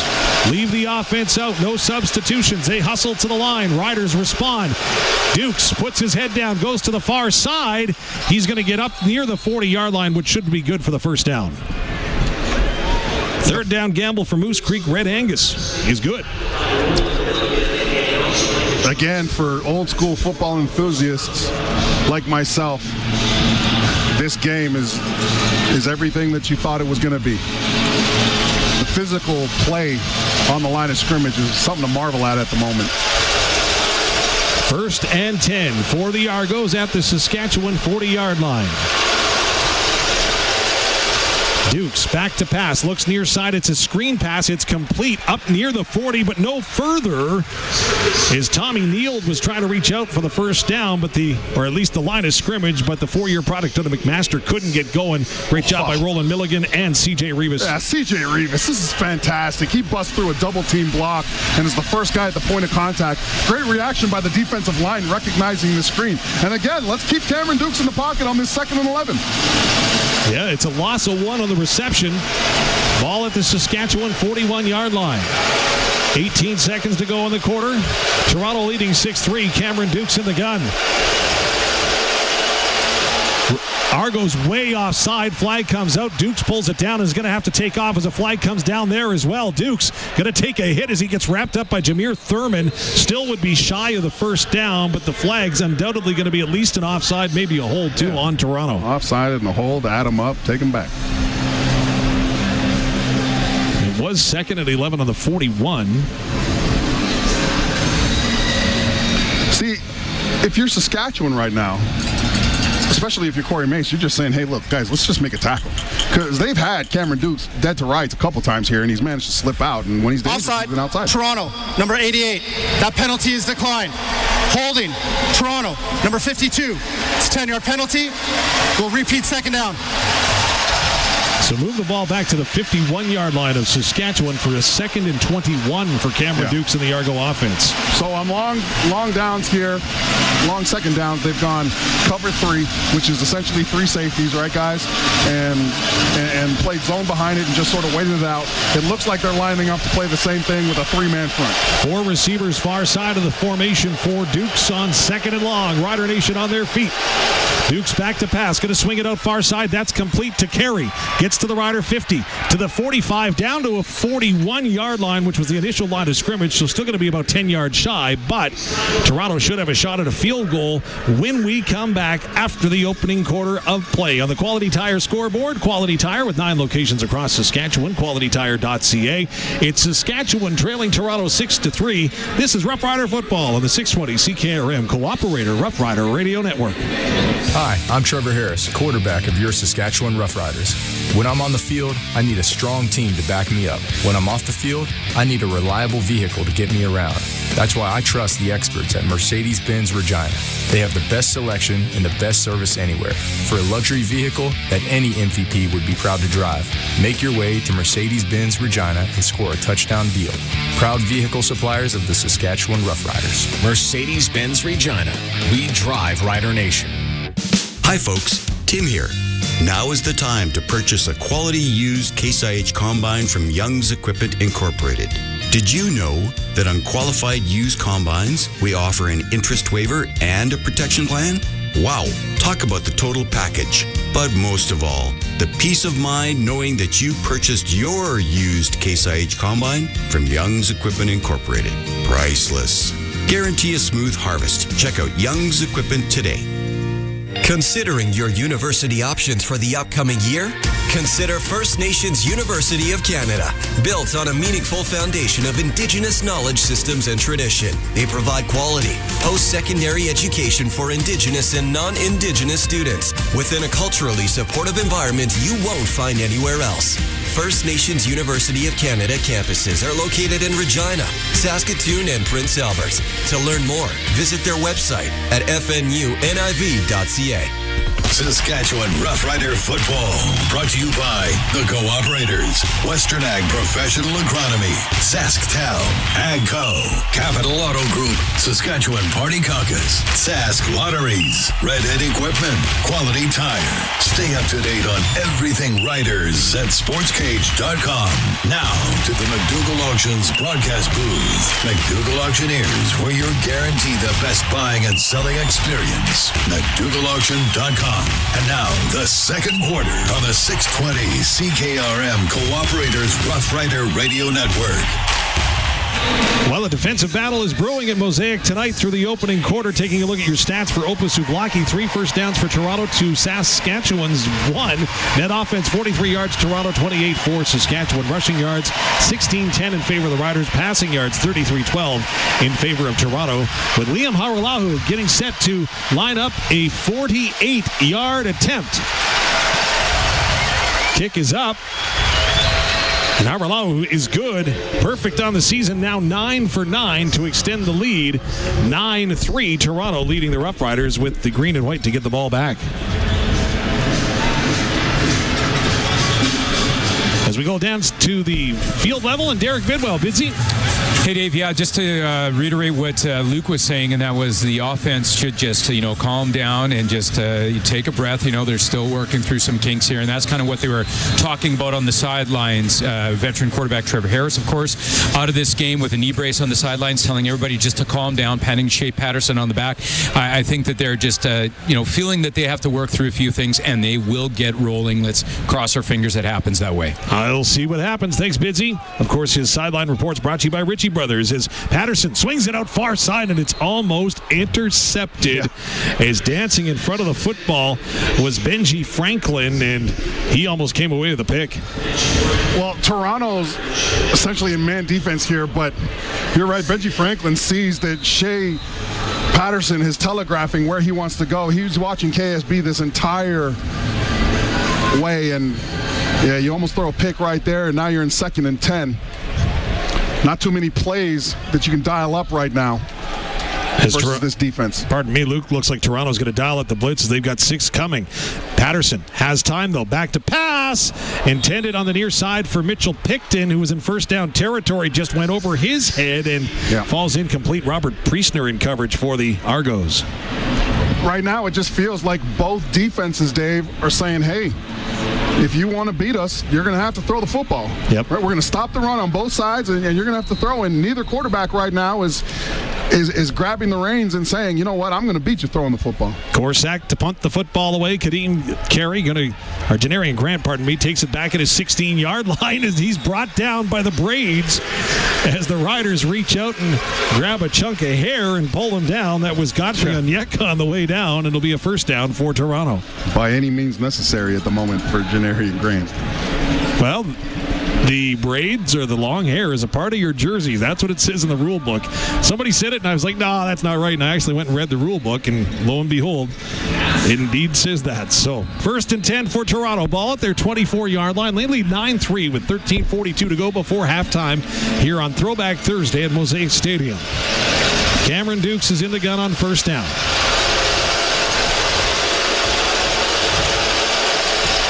Carey alone back in the backfield. They fake it to him, then swing it out far side. That's complete up near the 30-yard line. Neal was able to grab that. That was Devaris Daniels. He'll haul it in for a gain of about 5, maybe 6. What an interesting dynamic with Devaris Daniels here and Philip Daniels as a coach for the Saskatchewan Roughriders, right? You're watching your son, and you're probably cheering him on under your breath, but you're also kind of hoping that everybody hits him in the mouth. How would you like to be his mom, a.k.a. wife? Who are you cheering for then? You're always cheering for your son if you're the wife. Fair enough. 2nd down and 4, Toronto.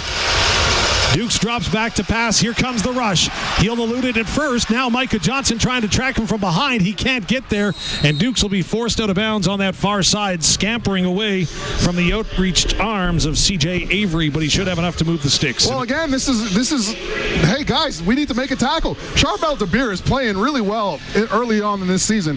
He beats the block on a one-on-one. He's clear. He has the sack dead to rights, and he just whiffs on the tackle. And that's what gets Cameron Dukes the momentum to go forward and convert the first down. 1st and 10, Toronto now at their own 36-yard line. 5 receivers set once again. Carry the lone back in the backfield. Riders bring pressure, throw it out far side. That's complete. Getting up near the 40-yard line and beyond was DeMonte Coxey, and again, a good gain on first down for Toronto, who seem content to want to move the ball, and that'll be enough for another first down. Yeah, it seems like they're just content to nickel and dime the Riders. Dukes in the gun as Toronto goes into tempo offense. Dukes to pass, far side. That's complete. Up near the 50-yard line as Daniels hauls it in once again. A gain of about 4 on the play. It'll be 2nd and 6. Yeah, every pass is about 5 yards. The Riders have their second unit defensive lineman in,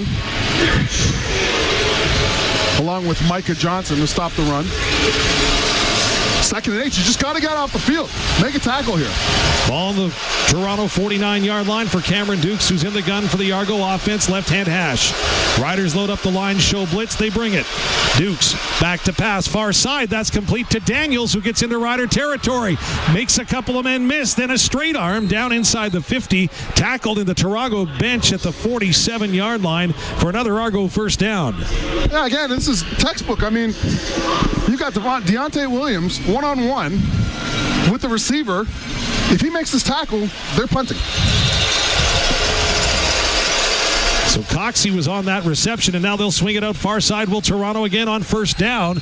This time, not much running room. Is hauling it in was Rasheed Bailey, and he'll get up down around the 46-yard line for just a gain of a yard.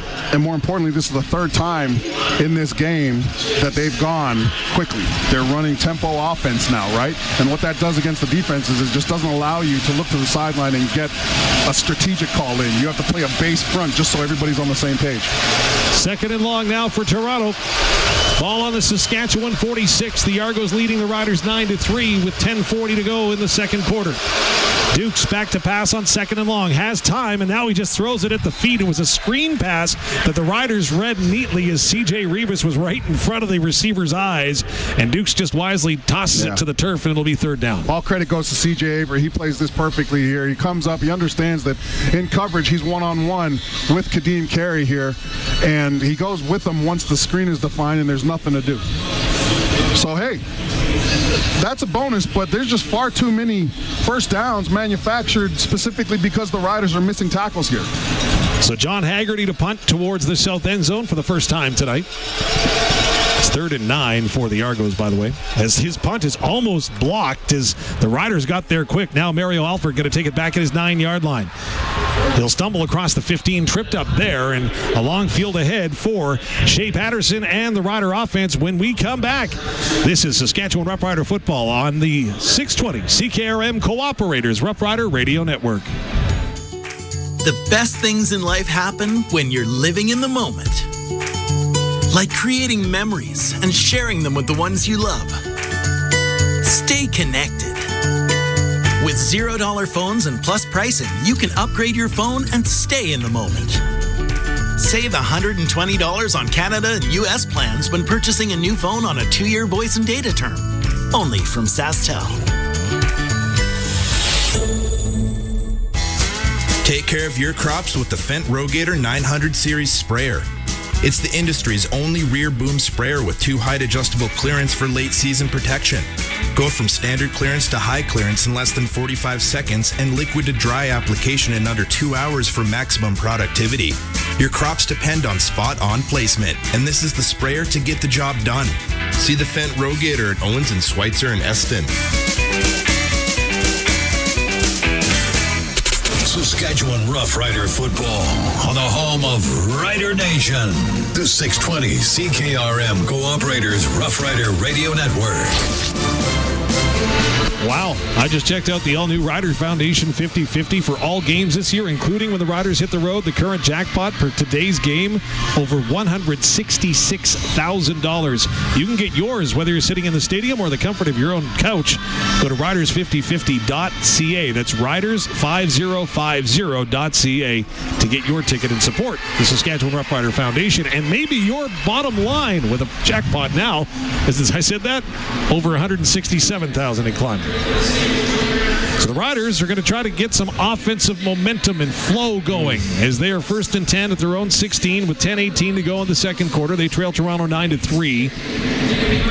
Shay Patterson, first CFL start. Thus far, he's completed 1 of 6 passes. As he'll hand it off this time, and boy, bodies fly, but Frankie Hickson able to keep his body going, and he'll move the ball up across the 20 near the 22-yard line for a gain of 6. One of the things that the Argos are doing, too, is if the Saskatchewan Rough Riders motion any receivers down into the huddle, not only does the guy, the defender, go with them, but they're playing the run first as well, right? So you're starting to see additional defensemen on the surface at the line of scrimmage. That was a good job there by Yoshi Hardrick. He gets the block on the right side and gives Hickson a little bit of space. 2nd down and 4. Hickson remains in the game. That's his first carry of the season, starting his first game of the season for Green and White. Patterson fakes the handoff, flinches once, now throws it over the middle. That's complete. Jared Stearns has it up across the 45 to the 47-yard line for a Rider first down. Yeah, and let's hope that provides a little bit of kick for the Riders offense. This is a great route by Stearns. He's got a guy over top of him. He fakes him outside, gets in, and Shay Patterson puts this ball right on the money. Little double pump, but between 2 defenders. Great toss. Not a huge window and a heck of a throw. I'm with you, Luke. 1st and 10. Ball on the Rider 48-yard line now. Patterson in the gun, 3 receivers near side. Argos load up the line, showing blitz once again, and here it comes from the outside. Is Patterson going to swing it out that way? It's complete on the far side to Johnson.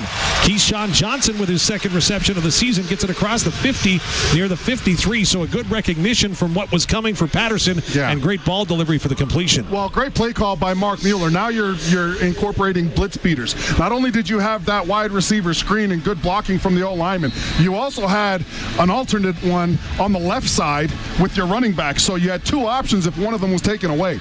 But either way, they were designed to beat the blitz they knew was coming. 2nd reception of the year for Keyshawn Johnson is for 6 yards, so it's 2nd and 4. Saskatchewan ball on the 54. 3 receivers now to Shay Patterson's left on 2nd down. He again drops back to pass, has time, guns it far side. Mitchell Picton's got it, and he's got another first down for Bazandowski Agencies. There you go.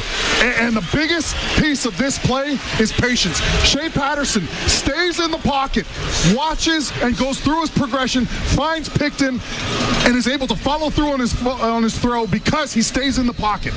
Great job. First down now, up to the Toronto 50-yard line, 7:40 to go in the second quarter. Toronto 9, Saskatchewan 3. Riders bring in some extra bodies on the offensive line. AJ Oulette, the lone back in the backfield. Toronto loads up the box, fake the handoff, back to pass. Patterson, far side, had it knocked down at the line. If not, by Derek Parrish getting a mid on that. AJ Oulette has got some room to run as he escaped the backfield. It was a good read by Patterson, but just some great mitts by Parrish. Yeah, Jamarcus Hardrick's doing a great job blocking Parrish. I mean, he's not getting off the line of scrimmage, and it just so happens because Hardrick does such an effective job blocking him, he's also right in the line of the ball when Patterson goes to throw it. Second and 10 now, Saskatchewan. Again, ball on the 50-yard line of Toronto. 7:12 and counting to go in the second quarter. Again, the Argos crowd the line of scrimmage. Patterson back to pass. Has time again. Takes a step up. Now dishes it off far side. That's complete to the 45. Trying to get free and still move the pile up to the 40. Near the first down sticks. Nice job on the reception by the Riders, and this is going to be close to a first down as Kean Schaefer-Baker came down with it. You can really tell that Schaefer-Baker and Patterson have a great relationship, and the more this game goes on, the more Patterson seems to be settling down. This is probably the best drive of the game. We got another Argo injured on the field. This time I think it's Parrish. Yeah, Parrish and Hansen, two defensive linemen down on the same play for the Argos. But what you're seeing there, though, is patience from your quarterback position. You've seen two throws now where he's remained in his pocket. This time, he waits it out a little bit more. He does move the pocket a bit, but when Shay Patterson does go to move, he's looking downfield and making throws. He's not looking to run. And with Argos players shaken up, of course, injury timeouts this year brought to you by WorkSafe Saskatchewan. We'll take a timeout of our own. 6:44 to go in the second quarter. The Argos leading the Riders 9-3. This is Saskatchewan Rough Rider football on the 620 CKRM Cooperators Rough Rider Radio Network. It's another summer road trip. When you pack up the family car with picnic baskets, blankets, toys, and your dog Roy, there's one thing you may be forgetting. Make sure you have tires that are ready to handle the road trip with a quick trip to Quality Tire. Old and worn-out tires can be dangerous and leave you stranded. Install new tires from Quality Tire on your vehicle and eliminate one thing that could ruin your road trip. Now, if you could only do something about the mosquitoes. With 9 locations across Saskatchewan. QualityTire.ca.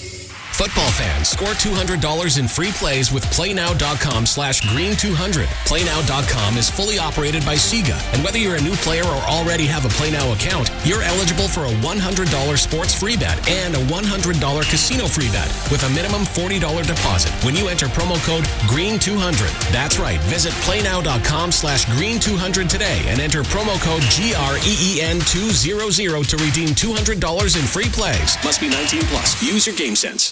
Saskatchewan Rough Rider football on the home of Rider Nation. The 620 CKRM Cooperators Rough Rider Radio Network. Well, we knew this was going to be a physical battle tonight, and the Toronto Argonauts have had 3 defensive linemen go down in the first 22 minutes of the ball game, with Jake Seresna, Derek Parrish, and Theodric Henson all having departed the ball game at least momentarily with injuries. As we'll go downstairs quickly to Derek Bidwell. Bidsy? Yeah, Dave, just to talk about the mood here on the sidelines, as you mentioned, Frankie Hickson got his first carry of the year, a 6-yard gain, and everybody here fired up on the sidelines. You almost get the feeling that maybe it's going to be somebody new that might be the hero in this one. Rider Nation will love that. First and 10, ball on the Toronto 40. 6:34 to go in the second quarter. Zach Fry in on the offensive line as an extra body for the Riders on first down. Handed off to AJ Oulette. Finds a hole in a crease and gets down inside the 35-yard line for a gain of about 6. Joe is doing an incredible job as a blocking receiver. Here he sets the edge, and AJ Oulette waits patiently for him to set that block, bursts up the middle. I'm really impressed with this rookie because, I mean, receivers, they want the football, right? But Joe is in here, and he's doing everything he can without the football to be part of this team. Not bad for a 7th-round pick, 59th overall. 5:56 to go in the second quarter. Riders now have it 2nd and 4. Argos load up the box. Patterson to pass. Finds a man. That's Samuel Amelis. Makes a man miss to the 25. Jukes another man. Has a path to the end zone. 10, 5. Touchdown! Riders! Samuel Emilus takes the first touchdown toss from Shay Patterson in his CFL career and finds the end zone. This drive has crescendoed. They were in a tough spot, backed up, and all of a sudden the light switch came on. You saw fantastic blocking, you saw execution at the quarterback spot, and you saw your playmakers making plays. That's what puts points on the board, and the Riders are ringing them up. That was fantastic execution offensively. Samuel Emilus, a 33-yard touchdown reception. The point after to come from Brett Lothar. Corsack on the hold. Lothar a perfect 11-11 for converts this season. Make it 12 for 12, and the Riders take their first lead of the football game. Now in front of Toronto, 10-9 with 5:22 to go in the second quarter. This is Saskatchewan Roughrider football on the 620 CKRM Cooperators Roughrider Radio Network. This is AJ Oulette, running back for your Saskatchewan Roughriders. In this province, people love their trucks, and so do I. Whether you need one for hauling your camper, going to the lake, or just driving around town, you'll get a great deal at Capital Ford Lincoln in Regina. They'll hook you up with the best-selling line of trucks in Canada for over 50 years, the Ford F-Series. All the best trucks are available now at Capital Ford Lincoln, a proud part of the Capital Automotive Group. They drive Rider Nation. At the heart of Saskatchewan, SaskTel employees are more than just workers. They're our neighbors, friends, and family. Dedicated to serving our community, SaskTel workers ensure we stay connected, providing quality jobs right here at home. The strength of local expertise, the pride of public ownership. Together, we're building a brighter future. Let's keep these jobs in Saskatchewan. SaskTel workers, from Saskatchewan, serving Saskatchewan. A message from the United members of Unifor Local 1S and 2S. Saskatchewan Roughrider football on the home of Rider Nation. The 620 CKRM Cooperators Roughrider Radio Network. Lots of yak yards for YAC Auctions, and Samuel Emilus on a 33-yard touchdown pass from Shay Patterson, wrapping up a touchdown drive of 94 yards, starting at their own 16, 8 plays, 4 first downs, and 4:56 off the clock on the Nelson GM touchdown drive. Nelson GM and Assiniboia and Avonlea, they'll find a vehicle to match your lifestyle, proudly serving southern Saskatchewan for over 65 years. You can feel it. Yeah, that was a complete turnaround offensively. Everything that you saw led to the success. And again, your playmakers are making the plays at the end of this thing. Hopefully that creates some momentum. The crowd's into it now. And defensively, Dave, all we got to do is make a tackle, and we'll stop extending these Toronto Argonaut drives. Brett Lothar set to kick it off. Janarian Grant set to receive it. Deonta McMahon back with him. Is Lothar going to look for McMahon here down inside the 15 at his own 11-yard line on the near side of the football field. McMahon gets tripped up initially and then has his helmet come off. And now we've got flags come down at the end of the play as McMahon got across the 25 near the 26. But this looks like it's going against the Riders. Yeah, it's going to be a penalty against Dalkey, but I mean, he's just trying to make a tackle. And I think it's because the helmet of Janarian unnecessary roughness. Yeah. Saskatchewan, number 38. I don't know about this. 15-yard penalty, first down. I don't know. Well, penalty problems for the Riders, most penalized team in the league coming into this afternoon or evening. You look at the numbers. 9th with 9.3 penalties per game for an average of 92.31 yards per game. And Corey Mace is not going to like that. And Cameron Dukes, instead of being at his 26, is now at his 41 for Toronto and the Argo offense, now trailing for the first time in the ball game. He'll hand off to Kadeen Carey. Tries to get the corner on the near side. That's nicely strung out by the Rider defense, and Carey is brought down after a gain of maybe 4. Yeah, they come with a 3-man set, but add 2 linebackers to the set at the snap of the ball on the strong side. So essentially you got 5 guys in the box. You know, the Riders came in here being one of the best teams stopping the run. As a matter of fact, opponents only averaging 33 a game. And again, now you've got him 2nd and 7. Let's just execute. If you have an opportunity to make a tackle, let's use your fundamentals. Ball on the right-hand hash for Cameron Dukes. Receivers in motion. A balance set with 2 to either side. Dukes back to pass. He's going to load it up. Looking deep near side. It's up and it's caught right on the sideline. Coxie able to get up and get over the defensive back for a first down to the Regina and Ryder 35-yard line. Well, credit to Dukes. He makes a fantastic throw in the middle of getting hit. Deontay Williams is trying to keep up with Coxie at the sideline, but this is just a really great catch. And now the Argos making plays at their wide receiver spots, but fantastic job. Tempo offense for the Argos. They weren't sure if Coxie was able to get his feet in bounds, so they hurry it to the line, hand it off to Kadeem Carey, who gets inside the 35 near the 33-yard line. It'll be a gain of 2, 2nd and 8 coming up. Well, that's a good response from Saskatchewan, especially you can tell they're waiting on this no huddle now, right, or tempo offense, because they got organized really quick, managed to hold Carey to 2 yards. You're back in 2nd and 8. 30-yard gain to DeMonte Coxie has got Toronto set up inside the Ryder 35. 2nd down and 8. Dukes back to pass. Feels the heat, and it gets home. Riders with the sack is Micah Johnson. First sack of the season, and what a timely one it is. You've got your interior tackle stunting. You've got Brian Cox Jr. coming from outside to inside. You've got the end result is 3 Ryder D linemen confusing the offensive line of the Argos. And Micah Johnson, man, he's played so well, and so happy for him that he's getting on the stat sheet, because he does all the things that don't get on the stat sheet so well for this team. 3rd and 16 upcoming for Toronto. Liam Haralahu coming out to attempt a 48-yarder. He was good on 48 yards out at the very start of this quarter. Try to do it again to restore the Argo lead. Good snap. Kicks up. And it's wide to the left. Mario Alford is going to bring it out of the end zone to his own 5. Now going to cut back to the near side, all the way back inside his end zone. Tries to get to the corner. He finds it to the 15, up to the 20, and he'll be tripped up there. Mario Alford ran about 80 yards, but he'll bring the ball up to the Saskatchewan 23-yard line after a missed 48-yard field goal attempt by Liam Haralahu. Riders still lead 10-9 with 2:32 to go here before halftime. This is the Saskatchewan Rough Rider football on the 620 CKRM Cooperator Rough Rider Radio Network.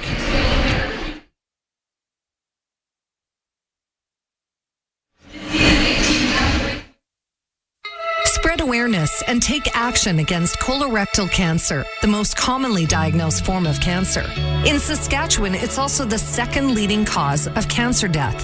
If you're between 50 and 74 with a valid Saskatchewan Health Services card, the screening program for colorectal cancer provides an easy-to-use test kit. Stay on top of your health and look out for your home-based test kit in the mail. Brought to you by the Saskatchewan Cancer Agency. Visit saskcancer.ca.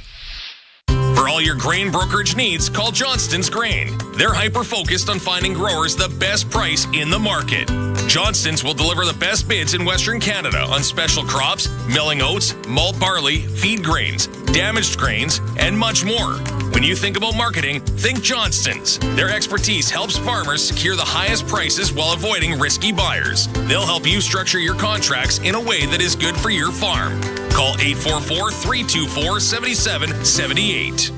Saskatchewan Rough Rider football on the home of Rider Nation. The 620 CKRM Cooperators Rough Rider Radio Network.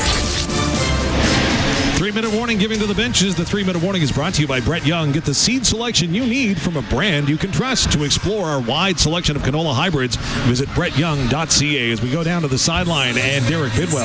Hey, Dave, yeah, what a difference a touchdown can make, of course. The offensive line prior to that kind of had their heads down, their shoulders slumped. After that drive, the chins are up, their shoulders are back, and they're excited. I think that they can keep it coming, keep it piling on, hopefully. 1st and 10 for the Riders. Thanks, Bidsy. His sideline report's brought to you by Ritchie Brothers. It's 2:31 to go here before halftime. Riders are 1st and 10. Patterson in the gun. Hands it off to Oulette. Oulette going to move the pile again up near the 24, but still pushing and going forward, so not a lot of running room for AJ Oulette, maybe a couple of yards. It'll be second and long Saskatchewan. Well, the Sam Emelis, the guy who got the touchdown, he's the lead blocker in this situation, and he just misses I think it's Wynton McManus. He is coming through the line of scrimmage, and he's got to get a body on John Jones, number 30, and he misses that block, and that's what holds AJ Oulette up. And they don't get much. Second down and 8. Saskatchewan ball on their own 25-yard line. 2:06 and counting before the end of the second quarter. Patterson in the gun, back to pass, just a 4-man rush from Toronto. But Patterson runs out of time, flips it ahead to Oulette. Oulette tries to make a man miss, dives ahead across the 30, near the 31, but still going to be a couple of yards shy as Patterson shows off his smarts and shovels the ball to Oulette for nearly a first down. Yeah, you're starting to see some real confidence at that quarterback spot now. Patterson getting what he can, slips out, feels AJ Oulette just to his left, gets it to him. Unfortunately, he's 2 yards short, and we're kicking. Lots of time left in this half. Yeah, Corsack on to punt with Janarian Grant, who's already returned 184 yards for a touchdown. He's standing back at his own 25-yard. That was the 5th 2-and-out for the Rider offense thus far tonight. Corsack, though, doing his job, draining the clock as best he can. Gets it away with 3 left on the play clock. Spiraling kick. Grant is going to watch it bounce at the 40-yard line. Riders give the halo, and then Grant steps ahead, but he's going to be spun down and brought down as good downfield covered by Jordan Herdman-Reed. And the Toronto offense will have it 1st and 10 as a flag comes out well after the fact at the Rider bench. We'll have to wait and see on this call, but getting back to that Micah Johnson sack, Quill Plains bring you quarterback sacks this season. Quill Plains, Chevrolet, Buick, GMC, and Wadena. We've all setting misconduct penalties on the play. Toronto, number 19. Saskatchewan, number 32. It'll be first down. So as I was saying, Quill Plains, Chevrolet, Buick, GMC, and Wadena taking down high vehicle prices. Drive a little, save a lot at Quill Plains. AJ Allen's like, hey, man, what? That wasn't me. Wrong license plate. Yeah. Well, when the coach is stalking the sideline looking for the guilty party. True. 1st and 10, Toronto, ball on their own 40. Right-hand hash, 5 receivers set. Little stop motion. The Riders don't bite. They've seen this tape from Hamilton before. Backfield empties for Dukes, who drops back to pass. Tries to get away. Lanier has an arm on him. Can't bring him down. Dukes spins away again, and now it'll be C.J. Rivas that tackles him up across the 50-51-yard line. Run of 11 for Dukes. First down, Toronto. Yeah, Anthony Lanier, for some reason, jumps at the ball that he thinks Dukes is about to throw. And when he does jump, Dukes runs right into his gap that he's responsible for in the pass rush. And that's what starts that drive off. Clock still counting as Dukes drops back to pass. Can't find a receiver. Has time. Now gets hit from behind. Slings it out far side. It's dropped by the receiver. Tommy Neild was open. Doesn't pull it in, and it's 2nd and 10 coming up after the incompletion. I think that's Christian Albright with the rush, but this time I think that their up-tempo offense got the best of themselves at that point for the Argos. They clearly weren't on the same page, and now they're in a 2nd and 10 situation with 1:11 left. That's crucial because that's a little bit of time still. Ball on the Argos 51-yard line. 3 receivers near side for Cameron Dukes. The ball's on the left-hand hash. Moving left to right as I see it. Dukes back to pass. Here comes the rush. He eludes it, though. Gets away, throws it up over the top, and it's intercepted. Yep. The Riders have it. What an athletic play, bringing it in Deontay Williams. A 2nd turnover on the night for Toronto. Brought to you by Olympic RTMs.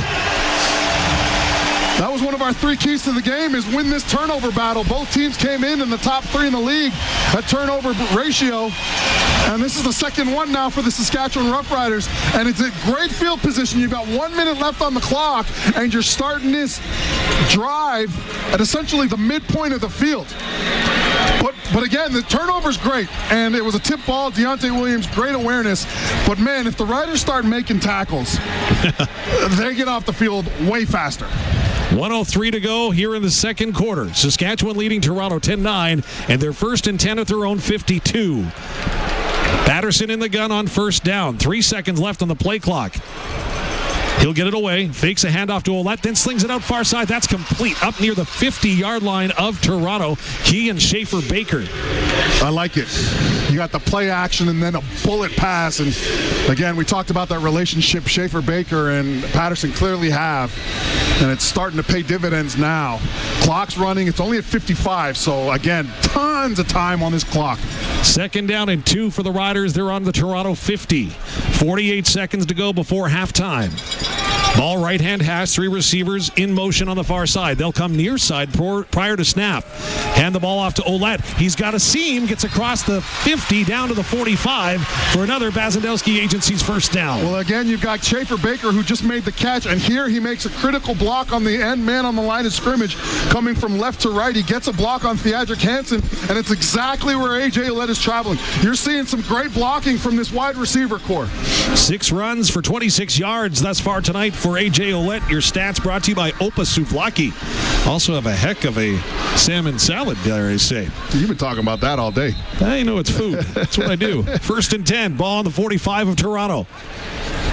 Patterson, delayed handoff to Oulette. He's got a man draped all over him as Derek Parrish, back in the ballgame from injury, was able to get to him in the backfield and drop him after a gain of a yard. I feel like that was a fielder play. If they had some success, they would have hurried up. Now I think what they're going to do is they're going to try to dial something up, get them a little bit closer, and then run the rest of that clock so they can kick a field goal.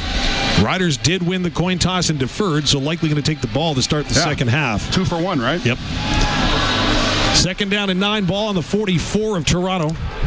14 seconds before half, 8 on the game clock. Oulette the lone back in the backfield. 5 down linemen for Toronto. Lots of pre-snap movement. Handoff to Oulette, who's looking for some room on that left side. Finally, a flag comes down after all of that movement. And well, the Riders have just taken themselves out of field position with this offside call that they were about to get hit with. Well, Oulette did get down to about the 43, so just a yard. Offside, Saskatchewan, number 83. It's a 5-yard penalty. Remains 2nd down. So with only 3 seconds to go before half. So they're going to try it. Lowther's not, I mean, the wind's not blowing, and this will probably be, what, a 56-yarder? I mean, Lowther's got the leg. He's been outstanding so far this year after a shaky start in the exhibition season. You're going to have to get down and cover, though. This is the key thing. You got some extra D linemen in there to cover this kick because you got a dangerous guy in Janarian Grant back there if Lowther does miss this. 57-yard attempt for Brett Lowther. Good on the night from 48. This one on the final play of the second quarter. Good snap. Lowther, lots of leg, but it's going to drop off the crossbar. Hit the crossbar. Lowther missed it by 6 inches. Wow. Man. Hey, listen, good start to the game here. Lots to work on in the second half. Well, through the opening 30 minutes of play, the Saskatchewan Roughriders are leading the Toronto Argonauts 10-9 on the Quality Tire scoreboard. Quality Tire with 9 locations across Saskatchewan. QualityTire.ca. This is Saskatchewan Roughrider football on the 620 CKRM Cooperators Rough Rider Radio Network. The professionals at Thrive Wealth Management are dedicated experts in financial and wealth planning.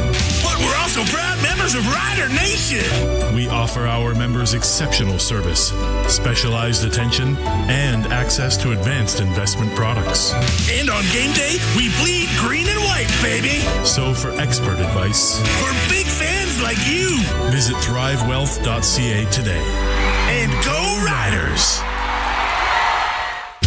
It's another summer road trip. When you pack up the family car with picnic baskets, blankets, toys, and your dog Roy, there's one thing you may be forgetting. Make sure you have tires that are ready to handle the road trip with a quick trip to Quality Tire. Old and worn-out tires can be dangerous and leave you stranded. Install new tires from Quality Tire on your vehicle and eliminate one thing that could ruin your road trip. Now, if you could only do something about the mosquitoes. With 9 locations across Saskatchewan. Saskatchewan has been shaped by pioneers, entrepreneurs, and dreamers. Today, we are failing them. With a healthcare system in crisis, a land filled with lawlessness, and a province losing its identity. You deserve better.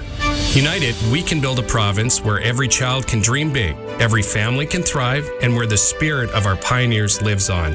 I'm John Rummick, leader of the Saskatchewan United Party, and we will do better. Authorized by Chief Financial Agent for the Sask United Party. This is the Rider Nation Halftime Show. Brought to you by Flamin Sales, McDougall Auctioneers, Saskatchewan Cancer Agency, Johnston's Grain, Bayer Crop Science, Unifor Local 1S and 2S, Connexus Credit Union. Back to the McDougall Auctions broadcast booth. McDougall Auctioneers, where you're guaranteed the best buying and selling experience. McDougallAuction.com. Here's Justin Donk on the 620 CKRM Cooperators Rough Rider Radio Network. Your Saskatchewan Roughriders lead the Toronto Argonauts 10-9 at halftime. Brett Lawther so close on that field goal attempt to end the half after the Deontay Williams interception from 57 yards went off the crossbar. It was that close to being 13-9 for the Riders, but not to be, though Corey Mason and his troops still have the lead thanks to Shay Patterson completing his first career CFL touchdown pass to Sam. Open field cuts Emilus.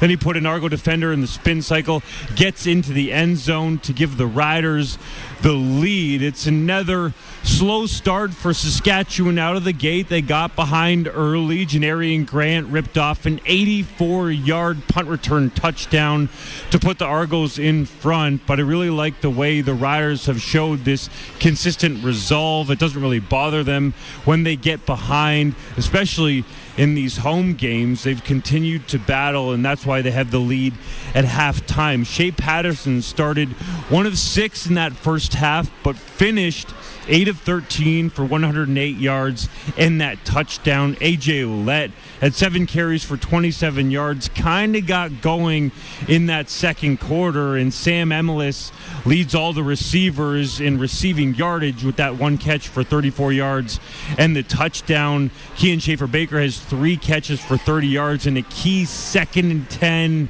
battle to get a first down on that drive that led to the Emilus touchdown as the Riders are in front 10-9. Derek Bidwell, our intrepid sideline reporter, joining me up here. And I'm curious, Bidsy, what is the vibe like around Shay Patterson on the sideline making his first career CFL start?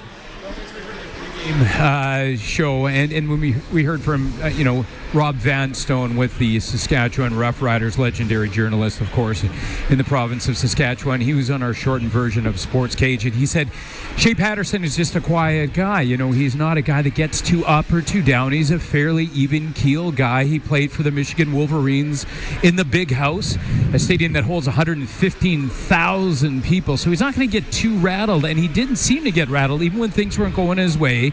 He stayed even keel. Guys kept coming up and patting him on the back, and he didn't look annoyed, but he was like, I know, I got this. It's no big deal. We're going to find our groove. They had that nice drive down the field, and as I said, when they threw to me on the sidelines, you could tell the offensive line, especially at the start of the game, they had their heads down, and they were not fighting, but they were trying to figure out what's going wrong. They weren't arguing, but they were just trying to figure out what's going wrong. After that drive, they were fired up. They were patting each other on their back. Their shoulders were back. Their chins were up.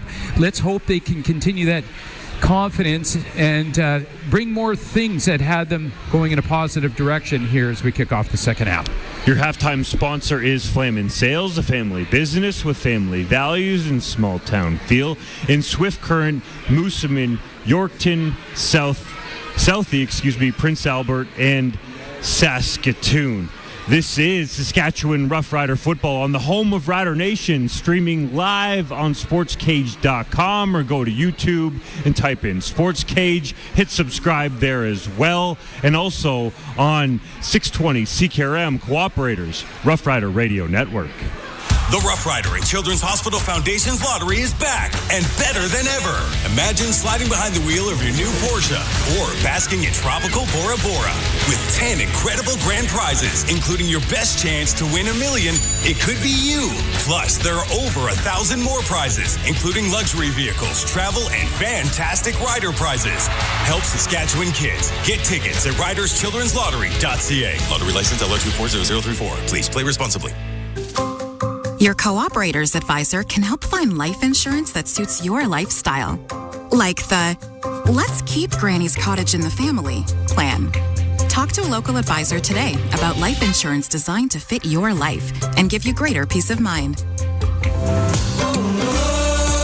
Looking for a local Cooperator's Advisor? Give Jeremy Saxby in Regina a call at 306-359-2699 and see the difference a personalized plan makes. Cooperators, investing in your future together. This is Trevor Harris, quarterback for your Saskatchewan Roughriders. A team plays its best when everyone is working toward one common goal. That's why the folks at Crestview Chrysler Dodge Jeep Ram make such a great team. Everyone at Crestview Chrysler has the same goal, to get you into your perfect new or pre-owned vehicle at the best price. Trucks, SUVs, cars, and more. They have a full starting lineup ready for you to drive home today. Crestview Chrysler Dodge Jeep Ram in Regina. We drive Rider Nation. At the cabin or on the farm, Access Communications has long been trusted to bring technology to rural Saskatchewan. Access offers you a complete rural home solution with internet upload and download speeds up to 350 megs. Plus, you can watch TV at home or on the go with Access Next TV Stream. And keep an eye on things in real time with Access Rural Security. It's a complete rural home solution at a completely affordable price. Visit myaccess.ca today. Premier Scott Moe. As you drive around Saskatchewan, you may run into a lot of highway construction. That's because your Saskatchewan party government is fixing a lot of highways. We've already repaired over 19,000 kilometers of highway, and we're improving another 1,000 this year. So if you're driving home from the game or traveling on our highways for any other reason, watch out for the orange zones and slow down so that everyone can stay safe. Safer highways, that's growth that works for everyone. A message from your Saskatchewan Party Caucus. When you need precision agricultural equipment, you need Claws. Discover how a Claws combine can give you the superior harvesting efficiency you are looking for. Claws Lexion pre-owned combines are an engineered mix of efficiency and convenience. With low-rate finance options, there's never been a better time to buy. See your local dealer for details. Be the best in your field with Claws. Made for more. Are you in transition? We understand that hard work pays off, so let McDougall Auctioneers make it rewarding. Hi, this is Riley McChesney. Our retirement auctions are designed to honor your legacy and maximize returns. With our tailored approach, selling your asset becomes a seamless, profitable journey. Trust us to turn your hard work into a golden retirement opportunity. You earned it. McDougall Auctioneers, 1-800-263-4193, or visit us at McDougallAuction.com. At Country Thunder Saskatchewan, you get superstars like Luke Combs, Dallas Smith, and Nickelback. But if you have a Platinum Standing ticket, you also get an exclusive viewing area at the main stage and access to a lounge with cover from the elements, a full-service paint bar, and luxury restroom. Country Thunder Saskatchewan is July 11th through 14th in Craven. Get your Platinum Standing tickets at countrythunder.com or save at participating Costco locations. Saskatchewan Rough Rider football on the home of Rider Nation. The 620 CKRM Cooperators Rough Rider Radio Network. Your Saskatchewan Roughriders lead the Toronto Argonauts 10-9 at halftime, and it's time for your halftime rewind, brought to you by Quality Tire. With 9 locations across Saskatchewan, qualitytire.ca. Thursday night at Mosaic Stadium, it's the Riders and the Argos on the Rough Riders Radio Network. Here we go. Brett Lawther approaches the ball. Head down, big kick. Could be taken by Grant back down at his 9-yard line on this near side as he'll bring it out across the 20 to the 25. Has a little bit of room, cuts it back, and now is a big return. Up to midfield, Grant to the 45, 40, clear sailing to the end zone as he'll turn it down and coast on in from 5 yards out. Janarian Grant, no flags down on the play, and he finds the end zone on a huge return of 84 yards. Patterson feels the pressure, flushed out of the pocket, gets away momentarily, but then he's brought down in the backfield as he's sacked back at the 27-yard line as Patterson felt the pressure, tried to scramble to the far side, and he's wrapped up and brought down on the play by Robbie Smith for his first sack of the season. Lawther puts it down. And his first kick as a married man splits the uprights, and the Riders cut the Toronto lead in half at 6-3, with Liam Haurelahu getting set to line up a 48-yard attempt. Kick is up. And Haurelahu is good. Perfect on the season. Now 9 for 9 to extend the lead. 9-3. Toronto leading the Rough Riders with the green and white to get the ball back. Riders! Samuel Emelis takes the first touchdown toss for Shay Patterson in his CFL career and finds the end zone. Feels the heat and it gets home. Riders with the sack is Micah Johnson. First sack of the season, and what a timely one it is. You've got them. Ball on the Argos 51-yard line. 3 receivers near side for Cameron Dukes. The ball's on the left-hand hash. Moving left to right as I see it. Dukes back to pass. Here comes the rush. He eludes it though. Gets away, throws it up over the top, and it's intercepted. Yep. The Riders have it. What an athletic play, bringing it in Deontay Williams. A second turnover on the night for Toronto. This is Saskatchewan Rough Rider football on the home of Rider Nation, streaming on our YouTube channel at sportscage.com and the 620 CKRM Cooperators Rough Rider Radio Network. I've got this delicious dilemma. I've always loved my cheddar cheese. I just love how it's so sharp tasting. But now, there's another type of cheese I love too. Smoked Gouda. It's the same cheesy taste, but different. With its caramel-like flavor and springy texture, it's so hard to resist. Here, try this. What's this? Monterey Jack. Oh no. Look for 100% Canadian dairy products with the Blue Cow logo. Sask Milk. Love life. Drink milk. Since 1972, Rightway has combined innovative design with quality and workmanship. From rock pickers to harrows to the greatest selection of land roller sizes to fit every field, Rightway engineers incorporate advanced technology, strength, and versatility into the equipment you need to get your field ready. A proud Saskatchewan company, Rightway helps you get the job done. See the full list of products at rightwaymfg.com and farm the right way with Rightway. It's another summer road trip. When you pack up the family car with picnic baskets, blankets, toys, and your dog Roy, there's one thing you may be forgetting. Make sure you have tires that are ready to handle the road trip with a quick trip to Quality Tire. Old and worn-out tires can be dangerous and leave you stranded. Install new tires from Quality Tire on your vehicle and eliminate one thing that could ruin your road trip. Now, if you could only do something about the mosquitoes. With 9 locations across Saskatchewan. QualityTire.ca. Premier Scott Moe. As you drive around Saskatchewan, you may run into a lot of highway construction. That's because your Saskatchewan party government is fixing a lot of highways. We've already repaired over 19,000 kilometers of highway, and we're improving another 1,000 this year.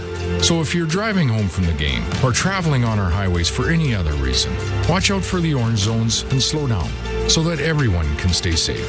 Safer highways, that's growth that works for everyone. A message from your Saskatchewan Party Caucus. Attention farmers, get ready to meet your #1 canola seed.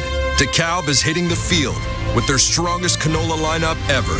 Their high-yielding, straight-cut plus hybrids come standard with club root resistance and are designed to deliver a faster, smoother harvest. Looks like Saskatchewan isn't the only team you should be keeping an eye on this season.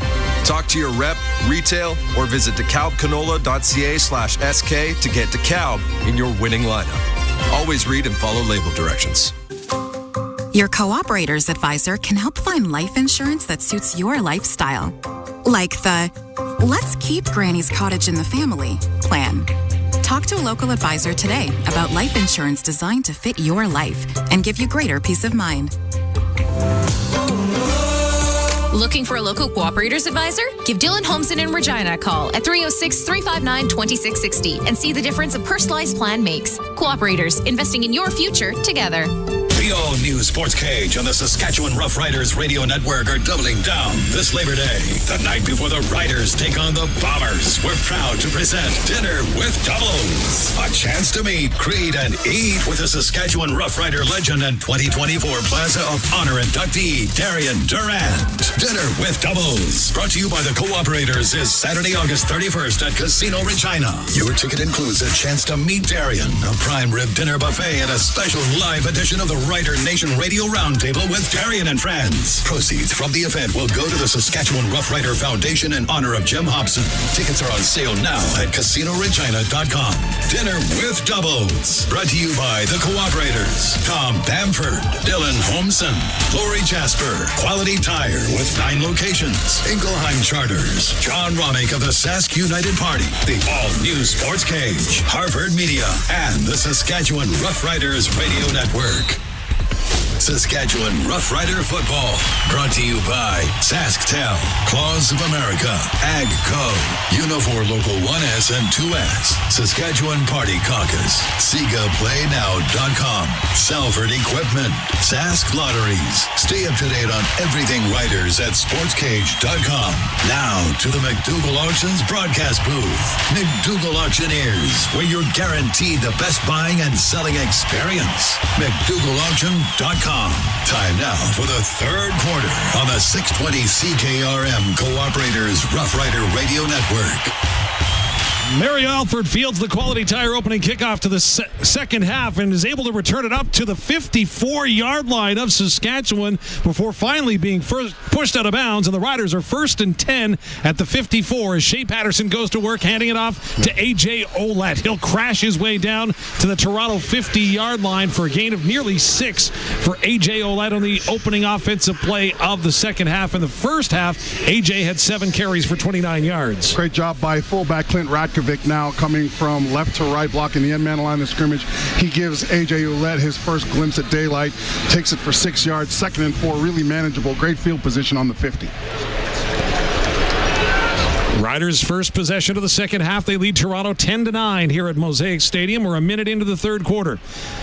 Argos load up the line. Patterson loads up the arm, fires it near side, complete to Samuel Emelis, dives ahead across the 40 of Toronto for a Bazandowski Agency's first down. One of the things that I was talking about with Plaza of Honor inductee Neil Hughes at halftime, Hughes, like, man, yeah, we were talking about the blitz, and we talked about potentially here, do the Riders start shifting the offensive line, right? Do they start moving the O-line and adjusting the launch point to try to beat this blitz? But right now, they're moving really well. 5 receiver set for Saskatchewan. 1st and 10 at the Argos 40-yard line. 3 receivers far side. Fake the handoff. Patterson flings it near side, looking for Kean Schaefer-Baker, who was able to escape his coverage in Mason Pierce, but the ball just sailed a little on Patterson.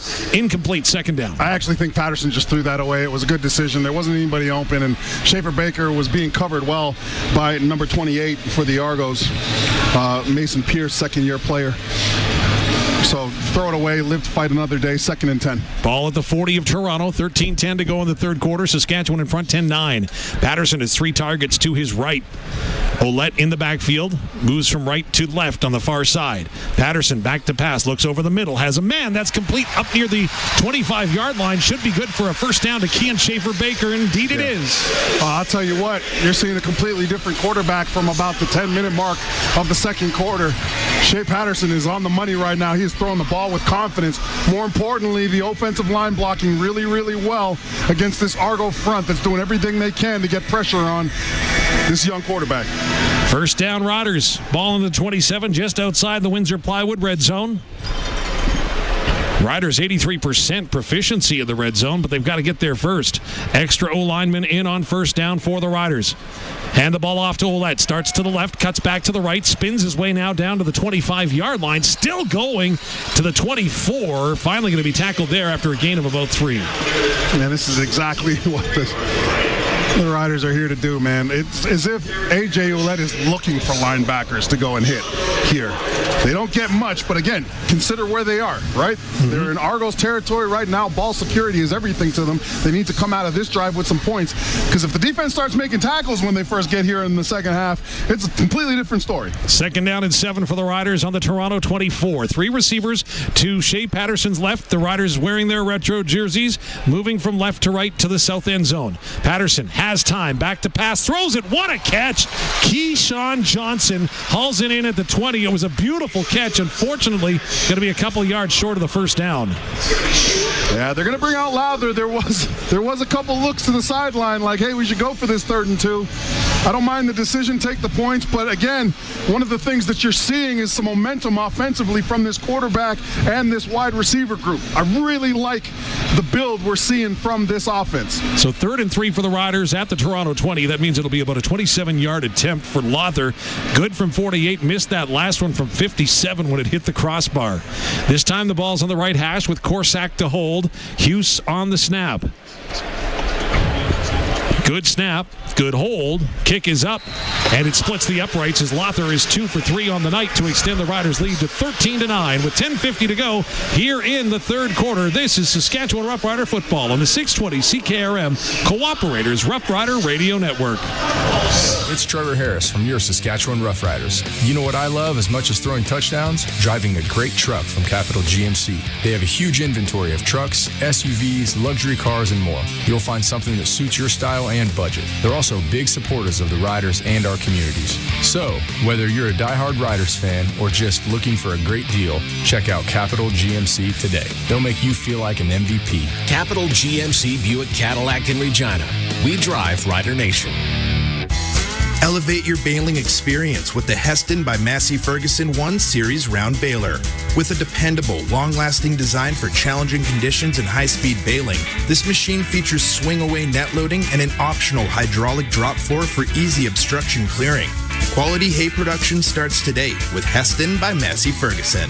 See the Massey Ferguson 1 Series Round Baler at AgriLink Equipment in Moose Jaw and Brownlee. Saskatchewan Rough Rider football on the home of Rider Nation. The 620 CKRM Cooperators Rough Rider Radio Network. A second Reliance Heath water heater rental field goal for the Riders has them in front 13-9. Reliance Heath water heater rental serving southern Saskatchewan for over 50 years with short-term flexible contracts. Call 522-5866. 10:50 to go in the third quarter. Riders' initial drive of the second half nets them those 3 points, and a 4-point lead is...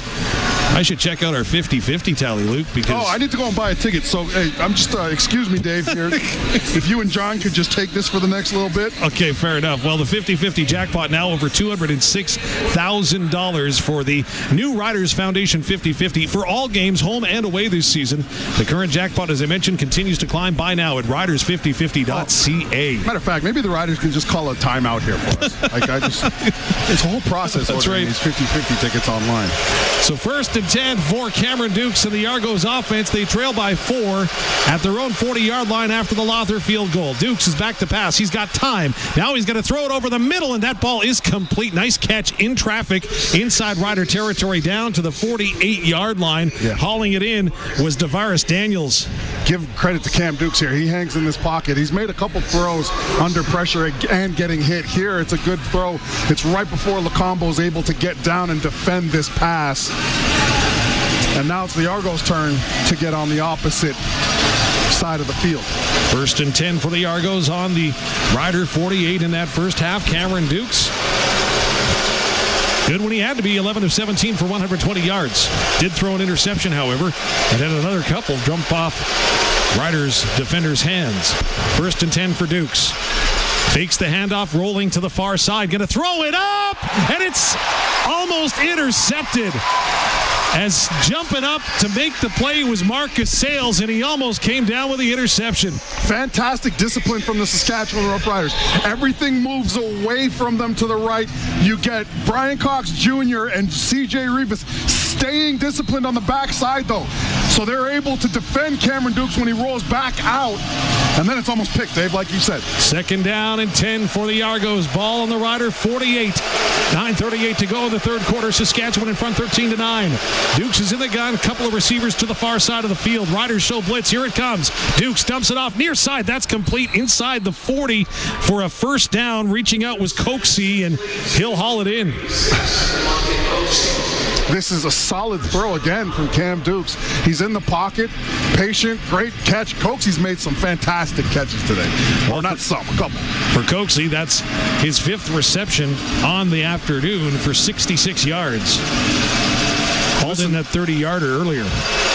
I love it. I love the scheme the Riders have approached this with. Keep doing it. 1st and 10 for the Argos on the Rider 36. Duke's in the gun. 3 receivers far side. Fakes the handoff. Throws it. That's complete down inside the 25 this time. Is again a quick hitter that was hauled in by Rasheed Bailey. Jameer Thurman's in coverage here. He reacts to the run fake, gets to a spot in the zone, and almost comes up with this. If he's a step quicker, getting back into this drop, he intercepts this ball that Duke's throws. Turns out to be a great throw because of that, though. And now the Argos near the red zone. Yeah, 1st and 10. Ball on the 23. Riders show blitz as C.J. Rebus comes in from the near side. Stays up on the line, still trying to creep in, and he'll come.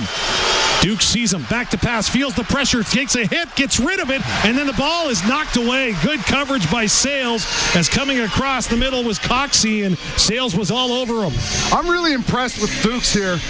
He's under an incredible amount of pressure in the pocket. There's guys all over him, and he still makes a solid throw. And Marcus Sales, thank goodness he's healthy. Last game took a massive hit on a textbook tackle.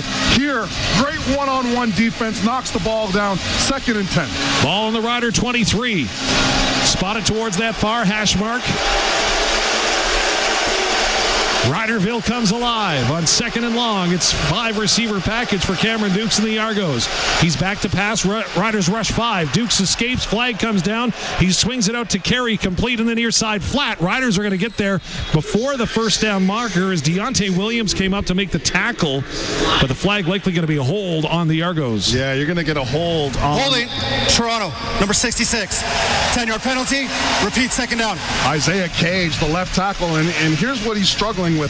The Riders are really doing well with their defensive linemen, mixing up what they're seeing. They're running a ton of games, a ton of stunts, and he's been beat on the inside a couple times, specifically by Brian Cox Jr. and Micah Johnson when he's looped. So they're struggling with it, and here it backs them up by 10. 2nd down and 20 now. Ball on the Saskatchewan 33 for Toronto. It's 13-9 Riders in front here with 7:35 to go in the 3rd quarter. Dukes remains in the gun. Kadeem Carey to his left.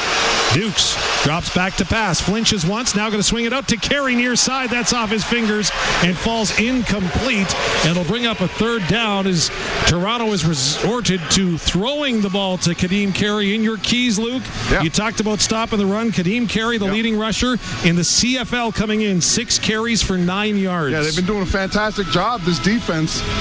And again, here it's so crucial for them to hold the Argos to kicks here, just because of the way that this game is playing out. You've really got the feeling, Dave, right now, that the first big play is the one that's going to win the game. Liam Haralahu to attempt a 40-yarder. Good snap. Ball's down, kicks up, and sails through the uprights, and it's 13-12 as Haralahu is now 2 of 3 on the evening, cutting into the Riders' lead. With 7:11 to go in the 3rd quarter, this is Saskatchewan Rough Rider football on the 620 CKRM Cooperator Rough Rider Radio Network. At Redhead Equipment, we know that long hauls can take a toll on both trucks and their drivers. That's why we want to make your drive a little easier with the Mack M-Drive automated manual transmission. It detects changes in grade, torque demand, and vehicle weight to change gears and optimize performance and fuel economy. The smooth and accurate shifting maximizes comfort and minimizes driver fatigue. Let Mack's M-Drive work for you so you can stay focused on the road ahead. Redhead Equipment, making tracks since 1948.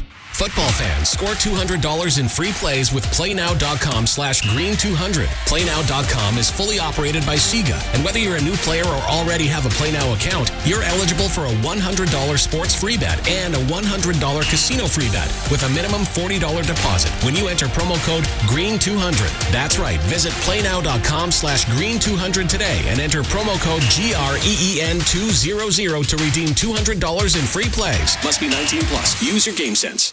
Saskatchewan Rough Rider football on the home of Rider Nation. The 620 CKRM Cooperators Rough Rider Radio Network. Dave Thomas and Luc Mullinder upstairs in the McDougall Auctioneers broadcast booth. Derek Bidwell is down on the sideline with a WorkSafe Saskatchewan injury update. Bidsy? Yeah, Dave, just a quick injury update. 2 D linemen out for the Riders. Upper body injury to Nick Daly and Charbel DeBeer. A lower body injury, both of them out. All right, thanks so much, Bidsy. WorkSafe Saskatchewan in place, ensuring that everyone's workplace health is a responsibility. Let's make Saskatchewan workplaces the safest in Canada. Obviously, Charbel DeBeer going down puts a lot more pressure on Micah Johnson and Anthony Lanier. More importantly, now we got to pray that the Riders don't have an injury to the offensive line, because potentially Charbel DeBeer, as the 7th O lineman, won't be available there either. And that's tough for DeBeer, who's had himself a whale of a ball game tonight as well as last week against Hamilton. I suspect the lower body injury is an ankle break after getting juked by Cameron Dukes on a sack. Ooh. That hurts. 1st and 10. Ball on the Rider 40 as Shay Patterson of the offense go back to work. Hand it off to AJ Oulette on 1st down. Why not? He'll gain 5, maybe 6 on the play. It's 2nd down. So what you're starting to see now is you're starting to see our interior guard, center guard combos knocking guys off the line of scrimmage. The Ogres are already down, and oh man, we've got an injury for the Riders as well. Yes, down on the play. It looks like one of the receivers went down and is in a great deal of discomfort right now. I think it's Trevor Reed. Yeah, Zach Fry just checked in, so Trevor Reed down. Now, it's going to be interesting where Zach Fry plays. Does he go in at the right tackle spot and bump Hardrick over? Does he go in at the guard spot and bump? I think what might happen, do you potentially take Furlan and move him to left tackle? It's going to be interesting to see how they handle this. And the other piece of that, Dave, is the offense was really catching stride. So this is an inopportune time, obviously. Anytime's a bad time to have an injury, but especially here. And we're going to get a timeout on the field as we get Trevor Reed assistance. 6:51 to go in the 3rd quarter. Saskatchewan leading Toronto 13-12. This is Saskatchewan Rough Rider football on the 620 CKRM Cooperators Rough Rider Radio Network. Spread awareness and take action against colorectal cancer, the most commonly diagnosed form of cancer. In Saskatchewan, it's also the 2nd leading cause of cancer death.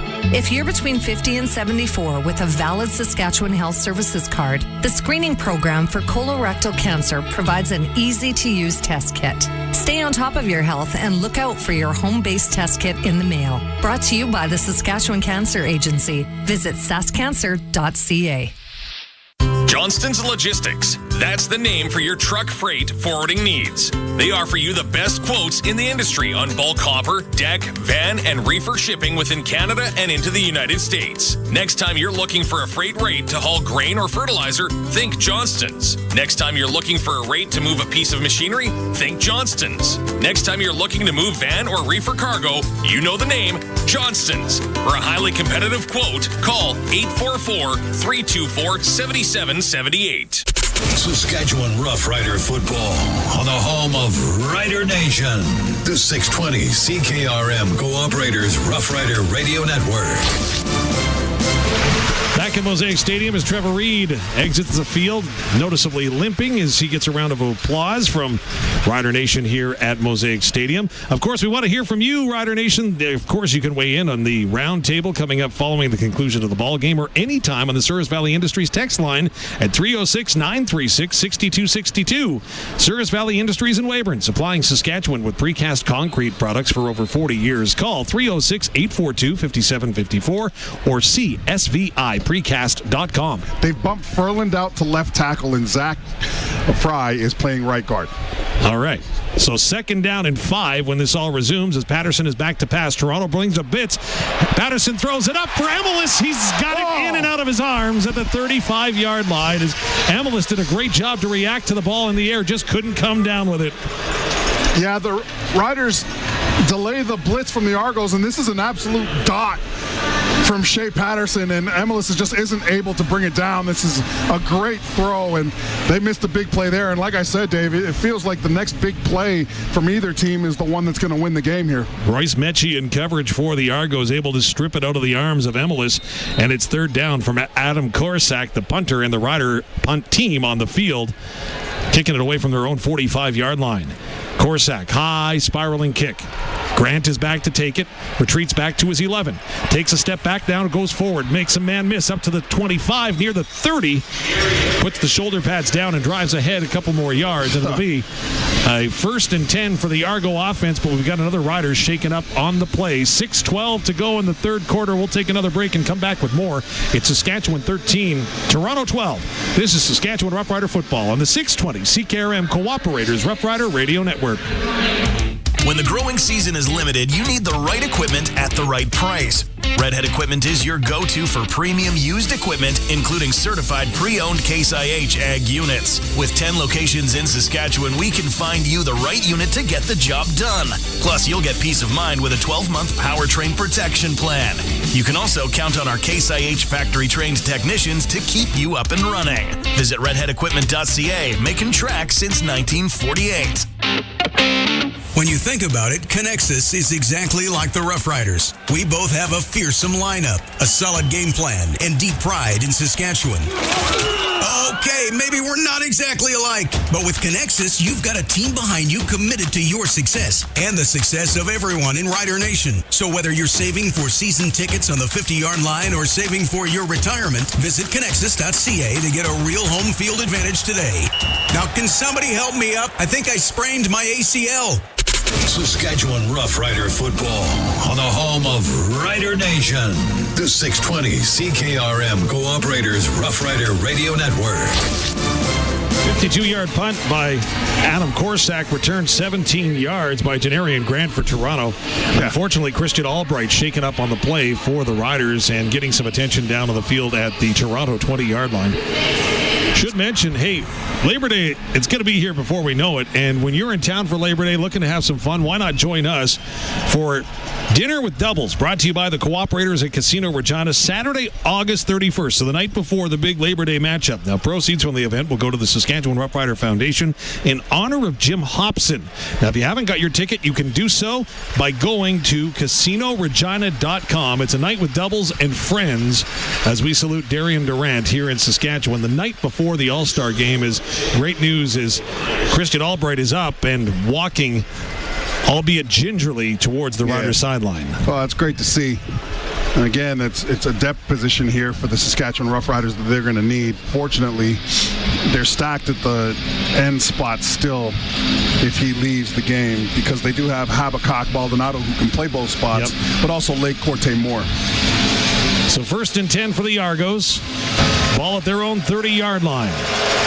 5 receivers set for Cameron Dukes, who got his offense into a bit of a groove last time, able to march it down to Rider territory, had to settle for a field goal, however. He's back to pass here on 1st down, sings it out near side for Sindani. He's got it up to the 40, then finally brought down about the 43-yard line. Should be good for a 1st down for the Argos. As we go down to the sideline, Derek Bidwell. Yeah, Dave, another injury update. This one with the Toronto Argonauts, a double blue. A tough night for defensive lineman Jake Seresna, an upper body injury for the Toronto Argonauts, and as we mentioned earlier, for the Riders, both defensive linemen Nick Daly and Charbel DeBeer out. Thanks so much, Bidsy. Of course, Bidwell's sideline reports brought to you by Ritchie Brothers, as it's 1st down and 10 for the Argos on their own 44. 5:24 to go in the third quarter. Saskatchewan leading Toronto 13-12. Cameron Dukes has Kadeem Carey in the backfield with him. Only 6 rushes. Now they'll fake the handoff and they'll swing it around to Janarian Grant on the end around, and he's still on his feet inside Rider territory down near the 52-yard line, but flags are down on the play. And it's another holding call on Albert Awachi, the fullback here, and this is a really smart play design from the Argos. You've seen 2 of them in a row right now. First thing they've done, on the first play they got it for the 1st down, they extended their screen, so they didn't run it close to the box. They ran it with the wide receiver to the sideline. And here what they did is they're focused in on Kadeem Carey, are the Riders, so they fake the run, and then they get their ball in the hands of their playmaker, Janarian Grant, on an end around. Before yards were gained, face mask, Toronto, number 36. It's a 15-yard penalty, and we'll repeat 1st down. So that's a big one on the Argos. Drops them back to a 1st and 25 situation. And if my math is correct, you move the ball all the way down to the 29. You know, when you're a good football player, you're a good football player. And despite not being in a Rider uniform, Albert Awachi cares for this organization so much that he's still trying to help them win. What a guy. First and 25, Toronto, ball on their own 29. Dukes is in the gun. 3 receivers now, 4 in motion to the far side of the formation. Fake the handoff. Dukes rolls out far side. Still with it. Going to pull it down. No, going to throw it up. And it's intercepted. Riders have it. Roland Milligan Jr. steps in front of the target and picks it off. Riders, another interception, and their second of the night. Man-to-man defense. I think Cameron Dukes was expecting the Riders to be in zone, but Roland Milligan Jr. baits this throw. He knows Cameron Dukes moving to the right is looking for receivers coming back, so he hangs back a little bit, and as soon as he knows Dukes is about to throw the ball to the receiver that he's covering, he accelerates, catches, turnover. That's 3-0 turnovers for the Riders versus the Argos. And again, we've got great field position to start the drive. Roland Milligan Jr.'s second interception of the season. Another Olympic RTM's turnover as the Riders set up 1st and 10 at the Argo 45. 4:37 to go in the third quarter. 13-12 Saskatchewan in front. Shay Patterson into the game, in the gun. 3 receivers to the near side. There's an extra offensive lineman in on the play. Oulette the lone back in the backfield. He'll get the ball. Goes to the right, cut back to the left. Now spins ahead to the 35-yard line. He'll be very close to a first down for the green and white. Yeah, and I'll give you one guess on who threw the lead block here coming left to right. Go ahead. Guess, Dave. Jamarcus Hardrick. You're exactly right. What a fantastic game this kid is having from a blocker's perspective. And we've got another player shaken up, this time on the Argos side as Joe took a big hit when he went out to make a big block at a key time as well on that play. So nicely done there by Joe. And now we've also got a couple of players down on that far side. Is for the Argos down is, I think that's a Watchie that went down to the turf. And for the Riders, Trevor Reed came back into the game and went back down on a knee. How is that for Trevor Reed to get back out? And now he's going to come off. Yeah. Like, good grief. Man. And he's going to jog off. Ferland's like, oh, no. Trevor Reed. Reed. Back to tackle again. Trevor Reed is 6'5", 307, and he can do a backflip. Really? Yeah.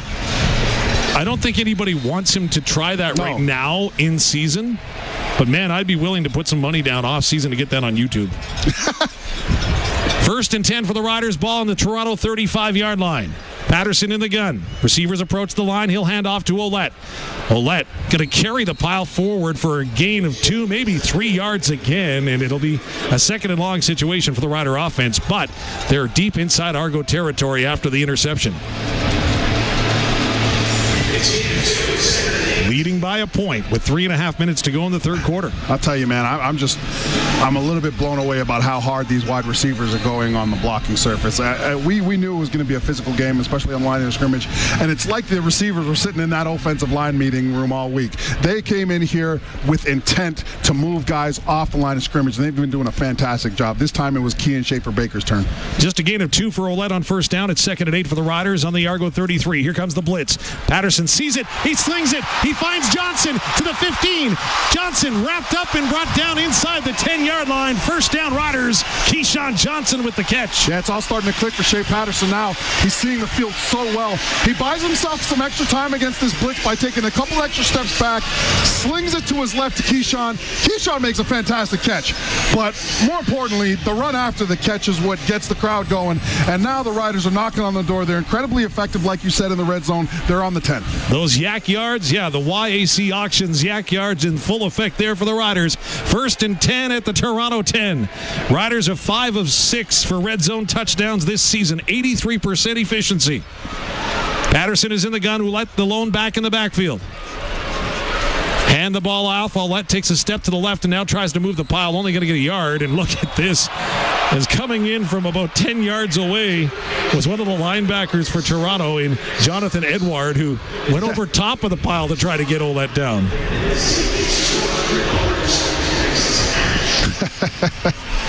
Hey, it's been a physical confrontation the whole game. These guys are going to be so tired. Oh, yeah. I mean, I feel for the Argos. They got to take a flight. They're going to be back at 5 in the morning Toronto time. And, I mean, these guys are beat up right now. But again, the way the Riders have been playing their run game, they're going to accelerate here in the fourth quarter, I think. And on a short week, too. 2nd down and 9 for the Riders on the Argos 9. There was 22 yak yards on that catch by Keyshawn Johnson, by the way. Patterson back to pass. Has time. Pulls it down. Looking for a room. Now going to take off to the 5. Stretches out. Touchdown! Shay Patterson throws one before. Runs one now. 2-touchdown night for the Rider QB. You got to be ready for the moment. You got to put hours and hours of preparation in. And more importantly, you got to stick with the highs and lows of this football game in order to have success. The Saskatchewan Rough Riders and Shay Patterson are going to be just fine on offense. Shay Patterson couldn't see anything develop, then scampered towards his right, reached out, dived over the goal line, and got into the end zone from 9 yards out to extend the Rider lead. Point after attempt coming from Brett Lother. Good snap. Hold is good. Kick is good. We've got flags down as there's a Rider down 2 at the end of the play. But the Riders are going to extend their lead as Brett Lother got belted at the end of the play. But it extends the Rider lead to 20-12 with 1:02 to go here in the third quarter. Well, and more importantly, Dave, what does this do to the game plan offensively for the Argos? They've come in here and they've had to try to keep Kadeem Carey involved in this football game. They've already deviated and started using him a lot more in the pass game. Does this lead, the way the defense has been playing, take Carey out of the game? This is uncharted territory for the Argos. Not having Carey produce the way they're used to him producing. Contacting the kicker, Toronto, number 28. That penalty is declined. Convert is good. So contacting the kicker call at the end of it. Let's go down to Derek Bidwell for another injury update. Bidsy?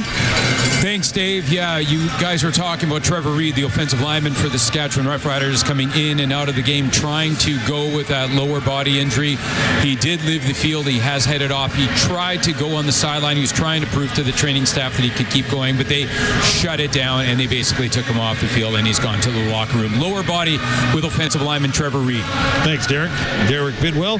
That touchdown after the interception, 45 yards, 3 first downs for the Riders. Of course, your touchdown drives for Nelson GM and Assiniboine at Avonlea. They'll find a vehicle to match your lifestyle. Proudly serving southern Saskatchewan for over 65 years. As we get set for another Rider kickoff after the touchdown as Rider Nation's on their feet. Quality Tire brings you kickoff this season. As Lother going to step into it. High end over ender. Going to be taken by Janarian Grant. He gets to the 20, cuts back. Now has room to run to the 30. Finally going to be caught from behind up across the 35-yard line as Grant has found room to run, and he gets the Argos up across their 35 for another drive, this time down by 8 points with 56 seconds to go in the quarter. Getting sick of Janarian Grant. Absolutely sick of this guy. I don't think you're alone. 67-yard kick from Lother, 23 on the return for Grant. He's so good, though. He's so shifty, but more importantly, again, it's his acceleration as soon as he makes one cut. Cameron Dukes and the Toronto offense go to work. They trail by 8 with tons of time to go. 5 receivers set, 4 to the near side. Hands it off to Kadeem Carey. Carey tries to get around the corner. He does. Up to the 45. Finally tossed it out of bounds to the Rider bench of the 49, but a gain of about 13. It'll be a first down for the Argos. The Riders actually get to the point of attack here with a couple defenders. Carey just runs through a couple arm tackles. I mean, that's his best run of the game. And thank goodness if you're the Toronto Argonauts, there's some life in this offense because you really get the feeling right now, this is the drive. If they don't come out with points, they're in a lot of trouble. 1st and 10 Toronto. They put the ball at the Argo 50-yard line, left-hand hash. Cameron Dukes in the gun. 2 receivers far side of the formation. Going to pitch it near side to Perry. Carey has it across midfield to the Rider 50, inside the 50 near the 48 for another big gain and another first down for Toronto. So their approach here this half is basically get to the sidelines. They've abandoned between the tackles. They've completely abandoned it. They know they were getting dominated. So now they're just saying, okay, we need to get to the sideline as quick as possible. Let's put our big back against some of these smaller Saskatchewan DBs, right? Well, and again, the Riders are shaken up on that defensive front. They couldn't dress Miles Brown due to the ratio issue tonight. So the Riders are shorthanded on the D-line. It's 1st and 10 for the Argos. Fake the pitch out, swing it near side, and it goes off the arms of Deveris Daniels. As Roland Milligan was coming up, he heard footsteps in that flat pass, and it falls incomplete. It'll be a 2nd and 10 for the Argos. When we come back, as we're at three-quarter time on the Quality Tire scoreboard, it's Saskatchewan 20, Toronto 12. Quality Tire with 9 locations across Saskatchewan, qualitytire.ca. This is Saskatchewan Rough Rider football in the 620 CKRM Cooperators Rough Rider Radio Network. Hey Rider fans, AJ Oulette here, running back for your Saskatchewan Rough Riders. To be the best, you have to put in the hard work. And at Capital GMC Buick Cadillac in Regina, they work hard every day. They're the #1 GMC dealer in Saskatchewan, always offering the best selection of GMC trucks and SUVs for prices other dealers wish they could match. Whether I'm up early for Breakfast Club workouts or staying up late watching film, I know the team at Capital GMC is always ready to help. They drive Rider Nation. Attention farmers, get ready to meet your #1 canola seed. DeKalb is hitting the field with their strongest canola lineup ever. Their high-yielding, straight-cut plus hybrids come standard with club root resistance and are designed to deliver a faster, smoother harvest. Looks like Saskatchewan isn't the only team you should be keeping an eye on this season. Talk to your rep, retail, or visit DeKalbCanola.ca/SK to get DeKalb in your winning lineup. Always read and follow label directions. A successful crop requires each plant to be seeded at the same depth, regardless of soil conditions and terrain. Vaderstad Seedhawk's independent opener design follows the ground independently. The consistent contour following allows each seed the best possible start, across the entire toolbar evenly. The result is quick, uniform crop emergence, better quality, and higher yields for a better return on investment on your farm. Precise, reliable. See Young's Equipment or visit vaderstad.com to learn more. Saskatchewan Rough Rider football, brought to you by the Cooperators, McDougall Auctioneers, Capital Auto Group, Connexus Credit Union, Bayer Crop Science, SigaPlayNow.com, Saskatchewan Party Caucus, Quality Tire, Redhead Equipment. Stay up to date on everything Riders at SportsCage.com. Now to the McDougall Auctions broadcast booth. McDougall Auctioneers, where you're guaranteed the best buying and selling experience. McDougallAuction.com. And now, the fourth quarter on the 620 CKRM Cooperators Rough Rider Radio Network. We are in for a finish, Rider Nation. 15 minutes to go. The green and white up by 8 over the visiting Toronto Argonauts.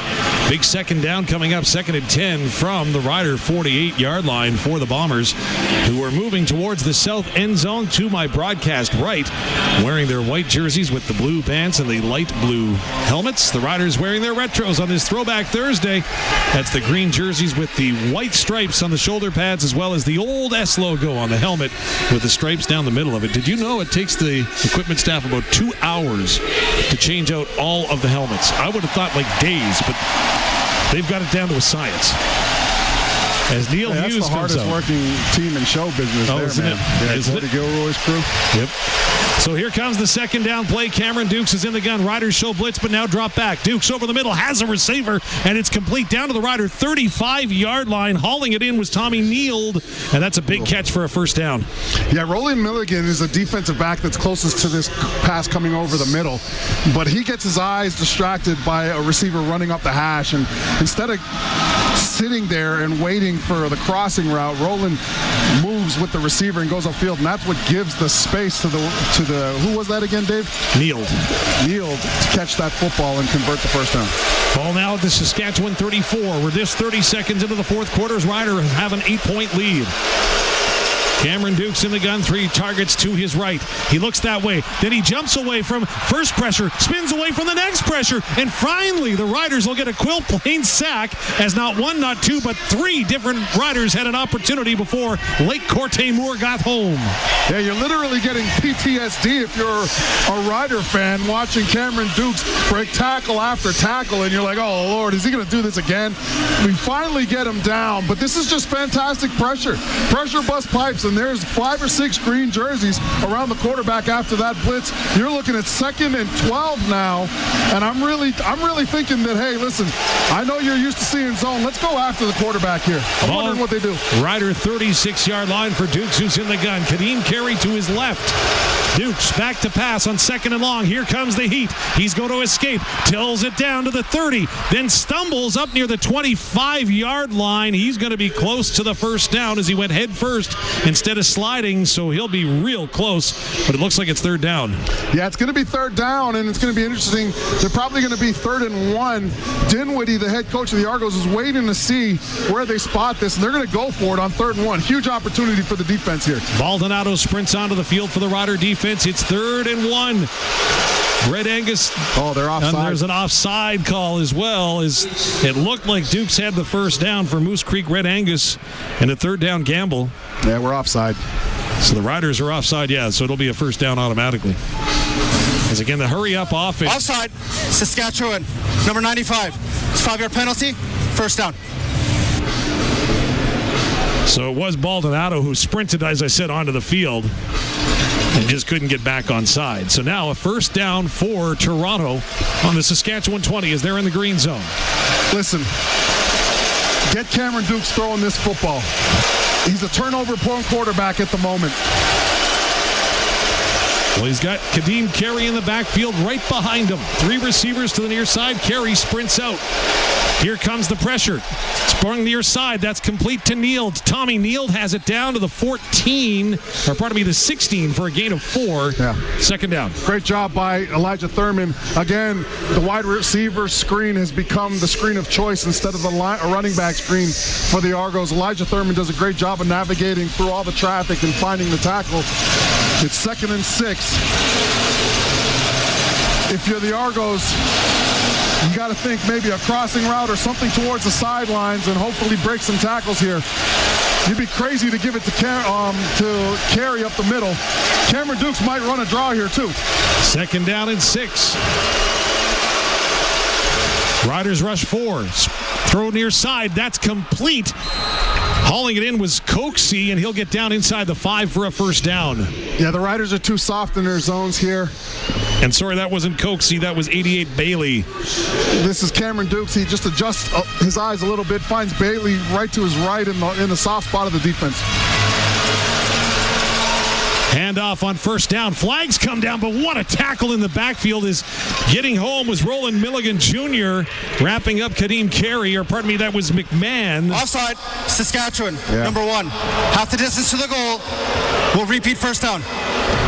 So another penalty is going to move it down to the 1-yard line for Toronto with 11:25 to go. Yeah, they were coming with that strong side blitz, and CJ Rivas just a step on side. And the Argos, credit to them, it's the way they're getting up tempo and they're getting out of the huddle quickly that's panicking the Riders when it comes to their alignments. Put it at the 2-yard line, pardon me, not the 1. So 1st and goal for Toronto.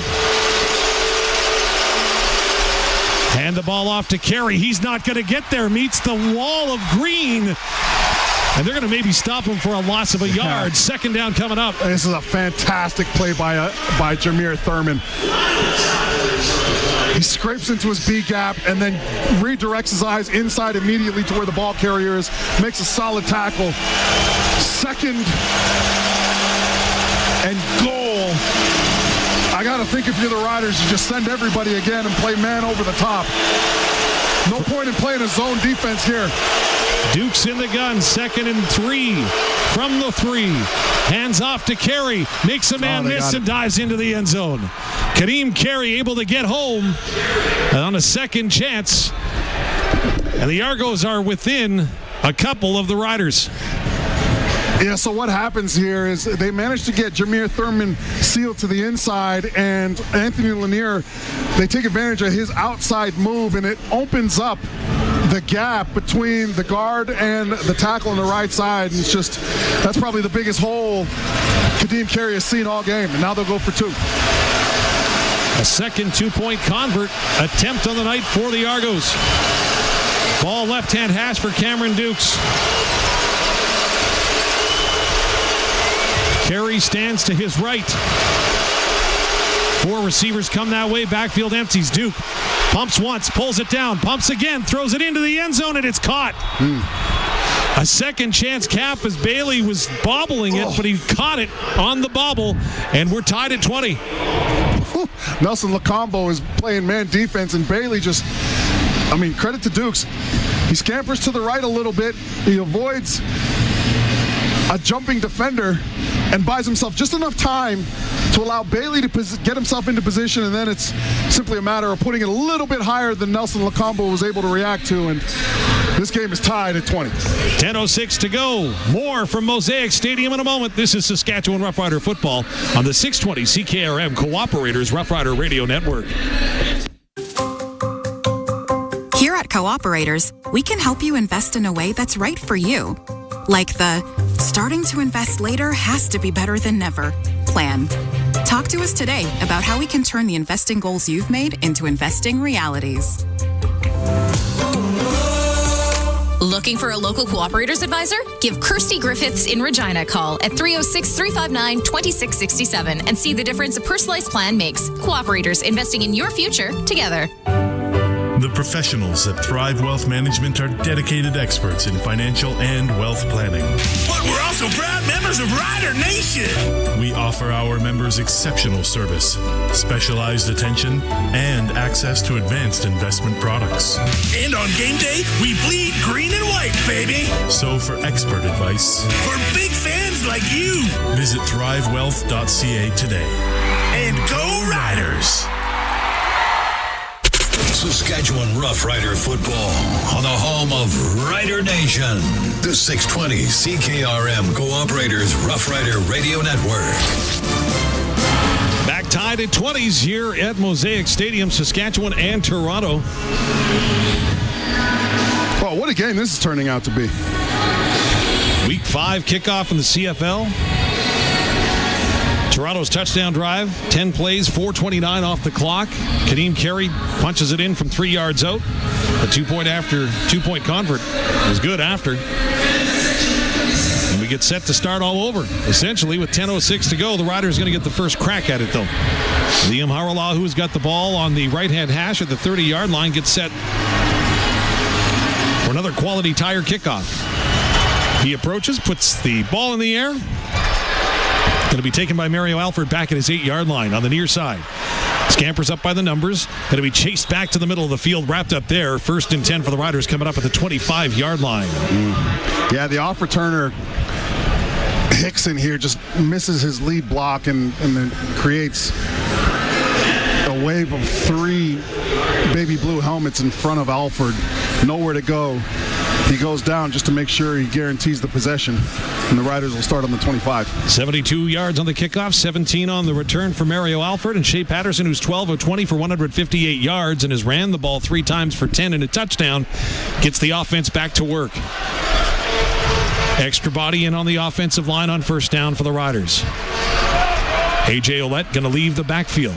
Patterson looks near side, swung it to Emelis. He makes the catch at the 25. High steps a man to the 30, and then he's wrapped up about the 35-yard line. Should be good for a Rider first down. Yeah, the thing that makes this play a success is Keenan Schaefer-Baker committing to being a blocker. Ajua also is out there playing the block, and it's what gives Sam Emelis the opportunity to create a play with his legs. First down Riders, first downs for Bazendowski Agencies. Ball on their own 35-yard line, 9:12 to go in the fourth quarter. We're tied at 20, Toronto and Saskatchewan tonight. First down. Handoff goes to Oulette. He goes to his left, cuts back to the right. Not a lot of room there, and he's brought down after a gain of maybe 2 on the play. It's 2nd and long Riders. Yoshi Hardrick is working so hard. Excuse me, I think that's Zach Fry. Pancake blocking out there. Good job by that young man. Been waiting to see what he's got. He's been on this roster for a couple of years now. 2nd and 7. Ball on the Rider 38-yard line. 3 receivers go far side for Shay Patterson, who's in the gun. Oulette stands to his left. Argos show blitz, and they bring it. Patterson to pass near side, has it batted down, and it's almost intercepted and then skips off the carpet, incomplete, as the ball pops straight up as it was intended for Keyshawn Johnson, and instead it falls incomplete, and the Riders are going to have to punt.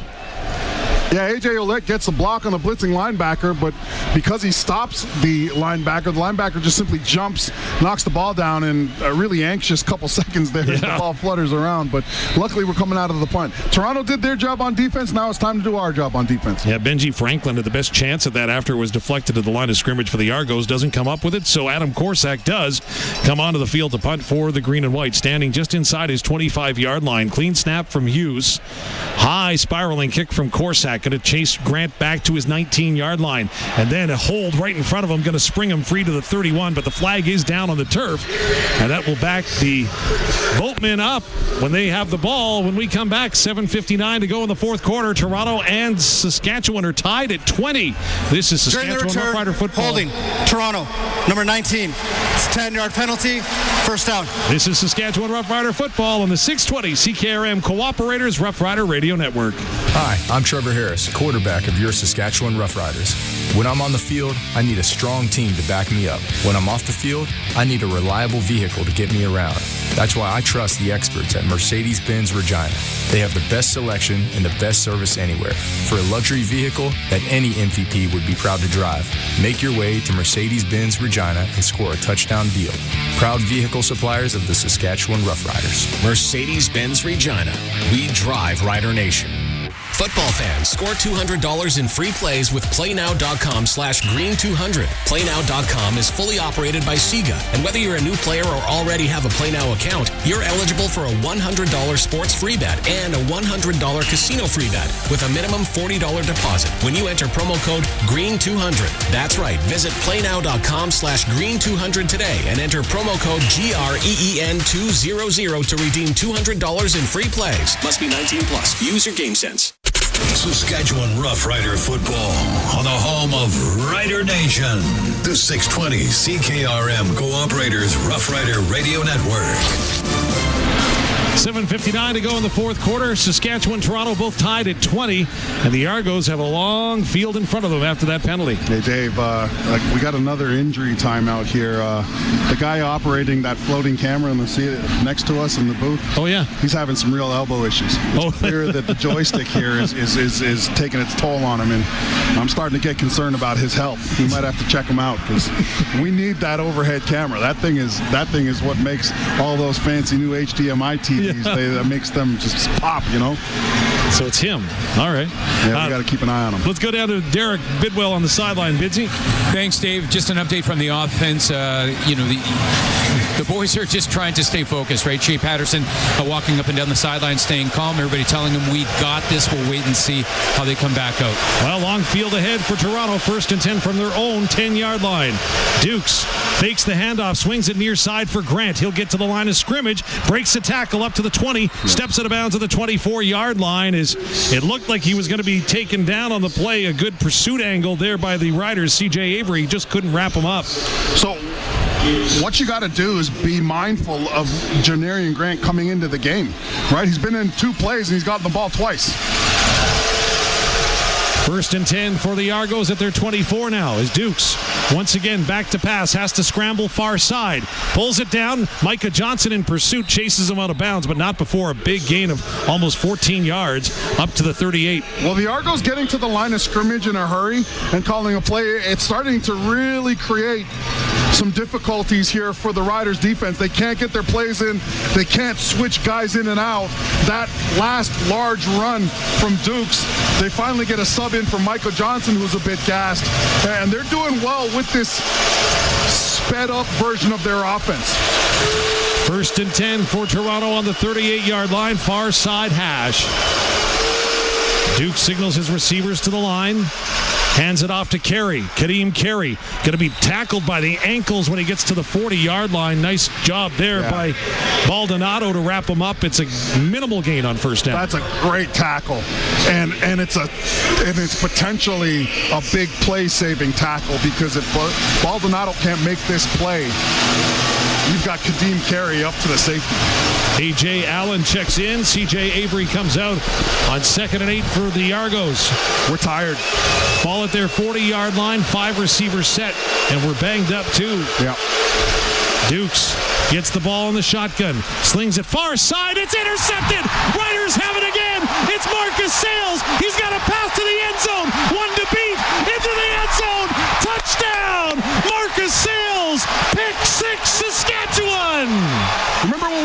last week about turnovers. 2, we're in it. 4, we win it. That's the 4th. And there hasn't been a bigger one. Marcus Sales, 55-yard interception return for a touchdown. And the Riders are back out in front. It's all about tips and overthrows. And here's the thing. The Argos defense just did a fantastic job stopping the Riders offensively. And our defense needed to respond, and they got the response that everybody in this stadium was hoping they would get. Lawther on to attempt the point after.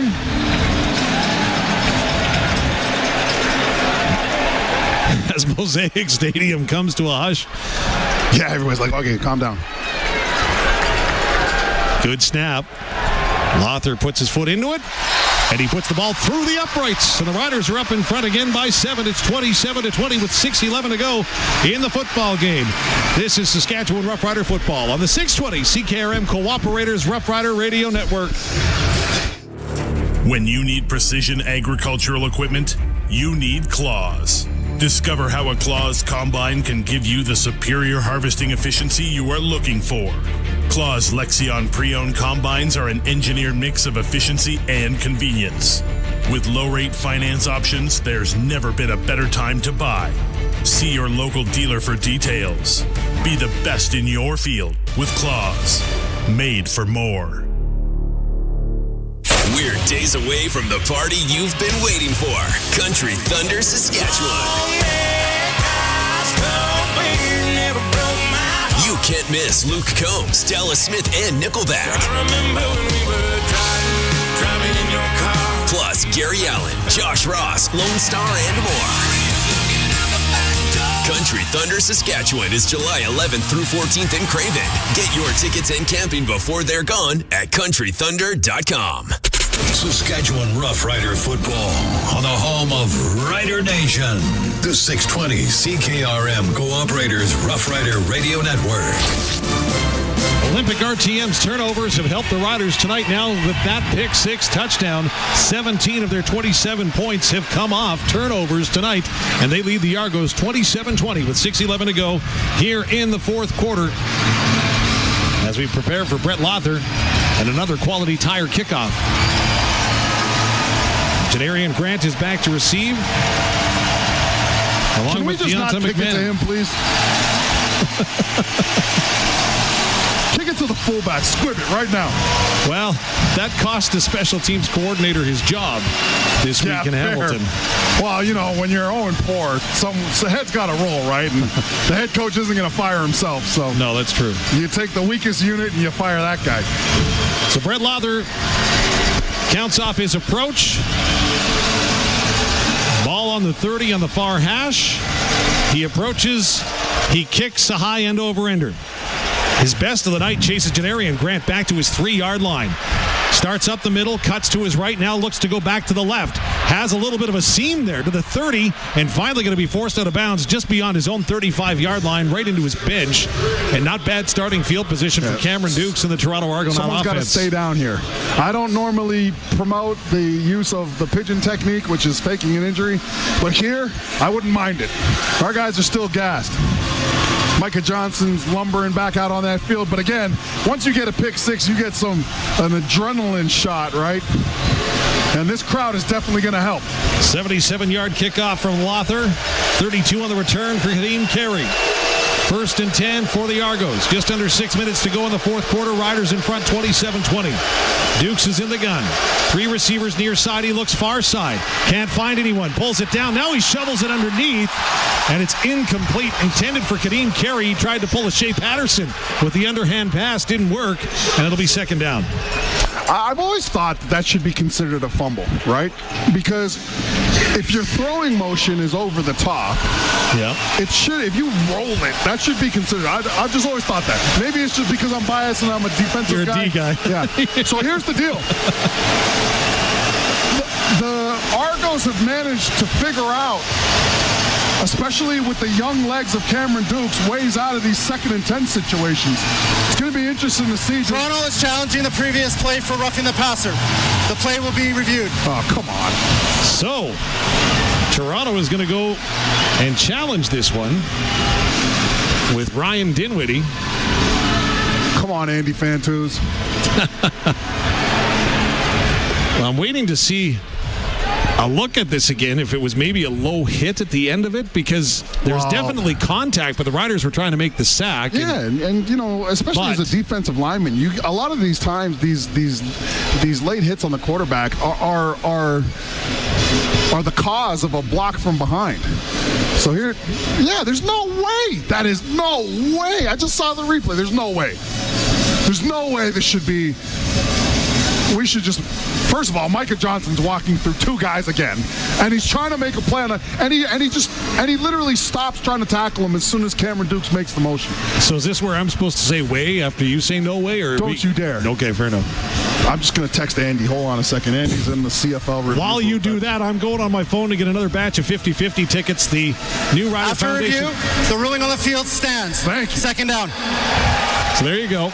Luke is 1 for 1. Ryan Dinwiddie 0 for 1. 1 for 1 this game, but it makes me probably 1 for 8 when it comes to defensive penalties. Anyways, I was getting a 50-50. It's over $230,000. Get yours at riders5050.ca. In the meantime, it's 2nd and 10 for Dukes and the Argo offense. Ball on their own 35. He drops back to pass. Riders pressure with 4. Here comes a hit. It's thrown up. It's intercepted again. The Riders have it. It's Milligan Jr. to the 30, 25, 20. He cuts back. It's tackled at the 10. Rowan Milligan Jr. intercepts Cameron Dukes again. Key number 3. Keep Cameron Dukes in the pocket. That's turnover number 5. And interception for a touchdown number 2. Well, Roland Milligan Jr. unfortunately is going to hear about this from his teammates for not taking it to the house. But that's a heck of a play to get it into the end zone. But we do have a shaken up Argo on the far side of the field down around the 10-yard line. And it looks like it's one of the offensive linemen, and Dejon Allen, the starting right tackle. That's down to the 10. That was where Milligan Jr. was brought down after the interception. You know, these big boys, they're not used to running as much as they have been with all these interceptions. And, you know, you get caught at awkward angles, too, when you're an offensive lineman trying to get in on a tackle and just do anything you can to stop a guy. And here he just looks like he falls over the pile on his right arm. So hopefully that young man's okay, because he's got a bright future in this league, that's for sure. 49-yard interception return for Roland Milligan Jr. down to the Windsor Plywood Red Zone. Of course, Saskatchewan Windsor Plywood locations bring you red zone opportunities for the Riders this season. Yeah, probably the only benefit of not getting into the end zone there is the defense gets a break. The D gets a break, but more importantly, I mean, there's 5 minutes left on the clock. You know, you run that football, you get the points off it, get yourself in the end zone, but potentially take a couple seconds off this clock as well. Listen to this crowd at Mosaic Stadium come to life. Their team's up 27-20 with 5:09 to go after another interception. The 4th of the night thrown by Cameron Dukes. Riders 1st and 10 at the 10-yard line as plays whistled back in. Shay Patterson in the gun. AJ Oulette stands behind him with 3 receivers going to the far side as you can hear a pin drop right now. Patterson pitches it to Oulette, tries to get the right side corner, dives over a man and not going to get back to the line of scrimmage. Nice job by the Argos to string that one out. 2nd down coming up. Oh, this is a really good job. This is Fraser Sopik coming from one side of the formation all the way to the other, and he avoids one block. This is a great scrape by Sopik and then gets in on the tackle. If he's not there to make that tackle, I think AJ Oulette is pretty close to that 1st down yard marker or even the end zone. That is a key tackle for the Argos in desperation time. Absolutely. 2nd down and 11 after a loss of 1 for AJ Oulette. Ball on the Toronto 11. Patterson in the gun. Receivers approach. Toronto shows blitz, a little ride and decide. Patterson decides to keep it, gets down inside the 5, tackled at the 3, so a gain of about 8 for Shay Patterson. And now a decision for head coach Corey Mace. Love the ride to the side. More importantly, I love the effort by Ryan Skeevier and Zach Fry leading up, and Corey Mace is going to leave his offense out there. Shay Patterson is A little hobbled, but he seems to be okay as Rakovic and Ajo come on in place of Mitchell Picton. Well, Ajo is dancing onto the field like he's about to throw a block. So that's your read, hey? Yeah. I have a feeling that if I'm the Riders, I snap the ball here, and I'm literally telling the receivers to run stop routes a yard into the end zone, and I'm throwing it. Corey Mace going to call a timeout with 3:15 to go. Timeout, Saskatchewan. And now he's changed his mind. And make it a 2-score game, right? With 3:15 to go. Guaranteed. And here's the thing. I mean, your team's done really well in the last 3 minutes of each of these games prior to this one, so why not navigate that 3-minute drill again up 10? You know that the Argos, who have 5 turnovers today, have to throw the football now. Yep. So, field goal attempt coming up from Lothar. Mark it at the 11. He's 2 of 3 tonight. Good from 48 and 27. A 57-yard attempt hit the crossbar. This one's from the right-hand hash. Korsak on to hold.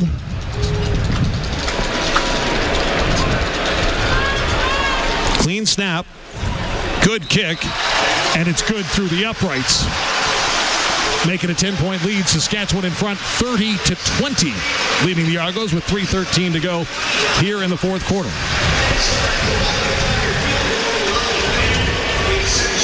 So more points off turnovers for the Riders. Nick Arbuckle is coming into the game. So Cameron Dukes' day is over. Arbuckle, who has been in this league for a little bit, is obviously now the Argos are one mode, and it's pass mode.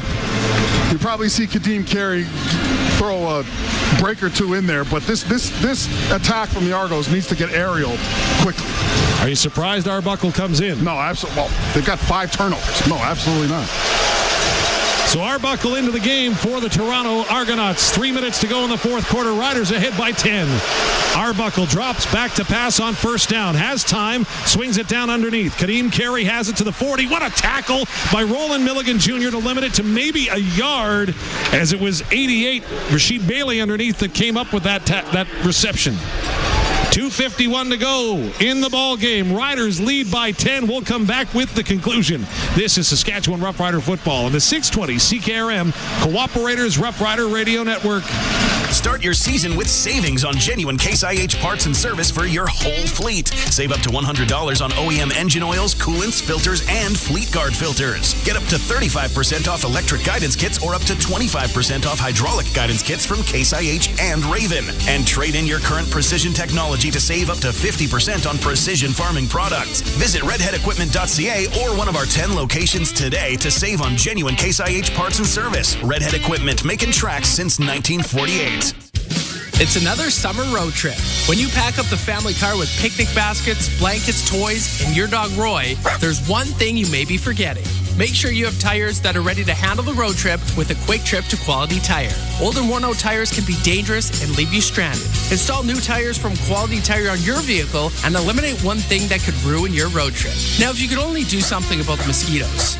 With 9 locations across Saskatchewan. Saskatchewan Rough Rider football on the home of Rider Nation. The 620 CKRM Cooperators Rough Rider Radio Network. 3-minute warning for Brett Young seeds. More bushels per acre. We can get behind that. Visit brettyoung.ca for canola hybrids that are the best fit for your farm. As the Argos have got some work to do, trailing by 10 with 2:51 to go here in the fourth quarter. Coming up, of course, our fifth quarter post-game show. And don't forget the radio roundtable with Justin Dunk, Wes Cates, and you. Get in on the text line, of course, to beat the rush on the phones. That's the best way for Souris Valley Industries at 306-936-6262. You're looking at 2nd and 8 here with a new quarterback. I don't know. I feel like you throw a 3-man pressure at him, play zone in behind it. Play the sticks, though. Don't back up too much. So we got the 3-man part, I think. Depends what the linebackers do. Arbuckle into the game for Toronto. Here comes a man free. He throws it out complete far side as catching the ball was Tommy Neild, but he's going to be well shy of the first down. Actually, they say he didn't catch it as the ball came free. He did, but didn't get the first down. So it'll be a third down coming up. And how about the effort from Brian Cox Jr.? This is a defensive end. He's on the opposite side and managed to chase this ball down. 3rd and 3. Arbuckle in the Argos. Ball at their own 47-yard line. Early movement, no flag. Thrown over the middle. Arbuckle has a man and is a first down as well. Nice catch by Bailey to haul it inside Rough Rider territory. Yeah, Nelson Lacombo, he gets caught in man defense because the Argos are essentially lined up to where it forces Lacombo back down, and he tries to D this up, but just a great throw by Arbuckle. Arbuckle has 5 receivers out on this pattern. He'll throw it near side. That ball is complete up near the sidelines. As hauling it in was Coxey. And Ryan Dinwiddie right now is kicking himself for not putting Arbuckle in earlier. He's definitely added a little bit to this offense. Coxey going to be stopped after a gain of about 6 on the play, up to the Riders' 39. Yeah, the Saskatchewan Rough Riders are tired. They need to get off this field. Still 2:16 to go. Riders leading by 10. Arbuckle in the gun. He's got 3 receivers to the far side of the field. The command center is taking a look at the spot of the ball right now. And they're going to move it up. Oh, wow. Are they ever going to move it up to the 35 of Saskatchewan? Wow, which turns second down into first. Wow. Bazendowski Agency's first down for Toronto. After automatic review, the ball will be placed at the 35-yard line.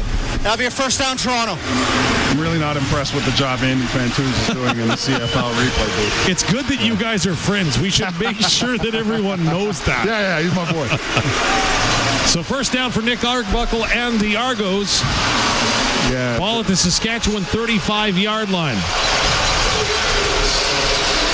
Chain gang couldn't hear that it was a first down, so they didn't move. Now here we go. 1st and 10. Ball on the Saskatchewan 35, 2:15 and counting to go. Riders in front by 10. Arbuckle's in the gun. 3 receivers to the near side. He's back to pass. Going to swing it out far side. It's deflected and falls incomplete. Riders able to get a mid on it right at the line of scrimmage and knock it down. Second down coming up. I think it's Habakkuk Baldonado who gets his hand up as he's going into the inside. He's running through a double team here, so this is a good job to get something on it. The Riders are able to switch out their personnel. Lake Forte Moore comes and gives Brian Cox Jr. a break. Baldonado, Lanier, and Micah are still in there. Second down and 10. Ball on the Saskatchewan 35. 5 receiver look for Toronto. Arbuckle back to pass. Looks to the near side. Has a man. Deflected. And it falls incomplete in between 4 green jerseys as it went off the arms of DeMonte Coxey. Tips and overthrows here. Just out of the reach of the outstretched hands of Jameer Thurman. 3rd and long. This is the game here, essentially, for the Argos. Well, Liam Haralahu is going to points. Yeah, he's going to come out. It's a 2-score game. Right. So Haralahu's 2 of 3 tonight. Good from 48 and 40. Missed from 40. This attempt is going to be from 42. This is a good decision by Dinwiddie. Not letting the heat of the moment get to him. Doing the smart thing, taking the 3 if they get it. Haggerty in on the hold for Toronto. Ball's on the near hash. Good snap. Ball is down. It's kicked. And it sails through the uprights from 42 yards out. Liam Haralahu is good to make it 30-23 now for the Riders. With 1:56 to go. And so here's kickoff upcoming. And this is why you spend so much time focusing on the run game if you're the Saskatchewan Roughriders. Because there's 1:56 left on this clock, and there's no time better than to finish a team. You can literally take the wind out of the Argos sails. And yes, I did that on purpose. But you can literally take the wind out of the Argos sails right now by stringing a couple tough runs together. And this is why, and this is how they're built. Do you think Toronto is going to try an onside kick with 1:56 to go, though? I think that the way the Riders' offense is going, I don't think so. We're about to find out. Yeah. Because it looks like the Riders are sending out the hands team in coverage. Yeah, because you got to talk them out of it, right? You got to say, like, look, we know the situation here, guys. We're not. And the Argos, they don't have any like big defensive linemen. Actually, got one. It looks like they're just lining this up normally. Yeah, they only have one big sort of big guy. Normally, there's a couple of linemen out there. There's a D lineman or two. Well, Mario Alford is the deepest returner, standing at his 49-yard line. He's being waved back towards the end zone now as Haralahu is going to approach, and he's going to boom it. End over ender that Alford is going to watch bounce and bounce back towards the end zone. He collects it at the 4-yard line. He'll come up, and then he'll just take a knee at the 11 with 1:52 to go. Really smart play by Mario Alford, right? He knows that his hands team's in there, so they're not used to any type of returns. They're just literally there to get the ball if it goes 10 yards. So he knows he's not going to get any type of blocking. Why risk a turnover, right? Why risk guys punching the ball out when you can give your ball back to your run-heavy offense? But this is crucial. This is critical. I spent all that time saying, well, this is why they're built like this. Now they've got to see fruits from that labor, specifically in this series. AJ Oulette, of course, will be the focal point as it's 1st and 10 for the Riders. The ball back at their 13 with 1:52 to go. Toronto does have one timeout left. 3 receivers to the far side. Patterson hands it off to Oulette. Got to bounce it outside. Can't find any room. He's brought down almost immediately. Yeah. Toronto say that they have the football, but Shay Patterson has it in his hand. Out of the 12 guys on defense for the blue and white, 11 of them are in the run. Toronto. Literally 11 guys in the box at the end when they snap the ball. So 1:47 to go, 2nd and 10. What's Mark Mueller got up his sleeve? Well, I mean, from what we've seen in these situations, we've seen an aggressive approach. Yeah. And I got to say, if you're Mark Mueller and the way Shay Patterson's been throwing the football, I don't mind if you dial up a pass here, right? I mean, even if you run the football here, you're not going to take a ton of time off the clock, right? This is the CFL. You give a team a minute, especially when they've got potentially good field position. If you kick it out, what's the point, right? I'd dial it up if I was him. 2nd and 10, ball on the Riders' 13. 1:47 left in the 4th quarter. Saskatchewan leads 30-23. Patterson's in the gun. Oulette stands to his right. He's back to pass on 2nd and long. Looks near side. Has Picton wide open on the sideline. Picton dives ahead for a huge first down for the Riders. I love that. And the Argos actually played Mark Mueller's aggressiveness. They bailed out and played deep, and Picton just stopped and waited 3 yards from the first down marker. Patterson found him first down. What a play by Shay Patterson to move the chains as the clock will now continue to count.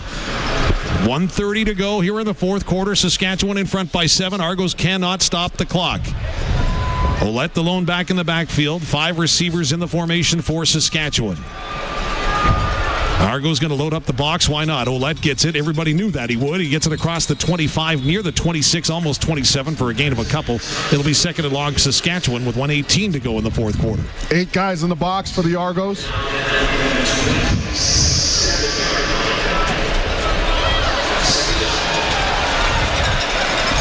So they get it set as the ball's being spotted now up around the 27-yard line. So 2nd down and 8 Saskatchewan, 1:18 to go. And 20 seconds on the play clock. So the whistle blows. You got 20 seconds to call this next play. Again, now you're the Argos. You don't know what they're going to do, right? Like, they could run the ball or they could be aggressive like they have been and throw the ball again. So Shay Patterson surveys the defense. Backfield empties. Patterson back to pass. Pulls it down once. Now he's going to scramble far side. Throws it into the middle for Picton again. Wow. First down, Saskatchewan. Shay Patterson throws it across his body like a shortstop. Finds Picton for the first down, and that should just about do it. Shay Patterson made this throw all camp.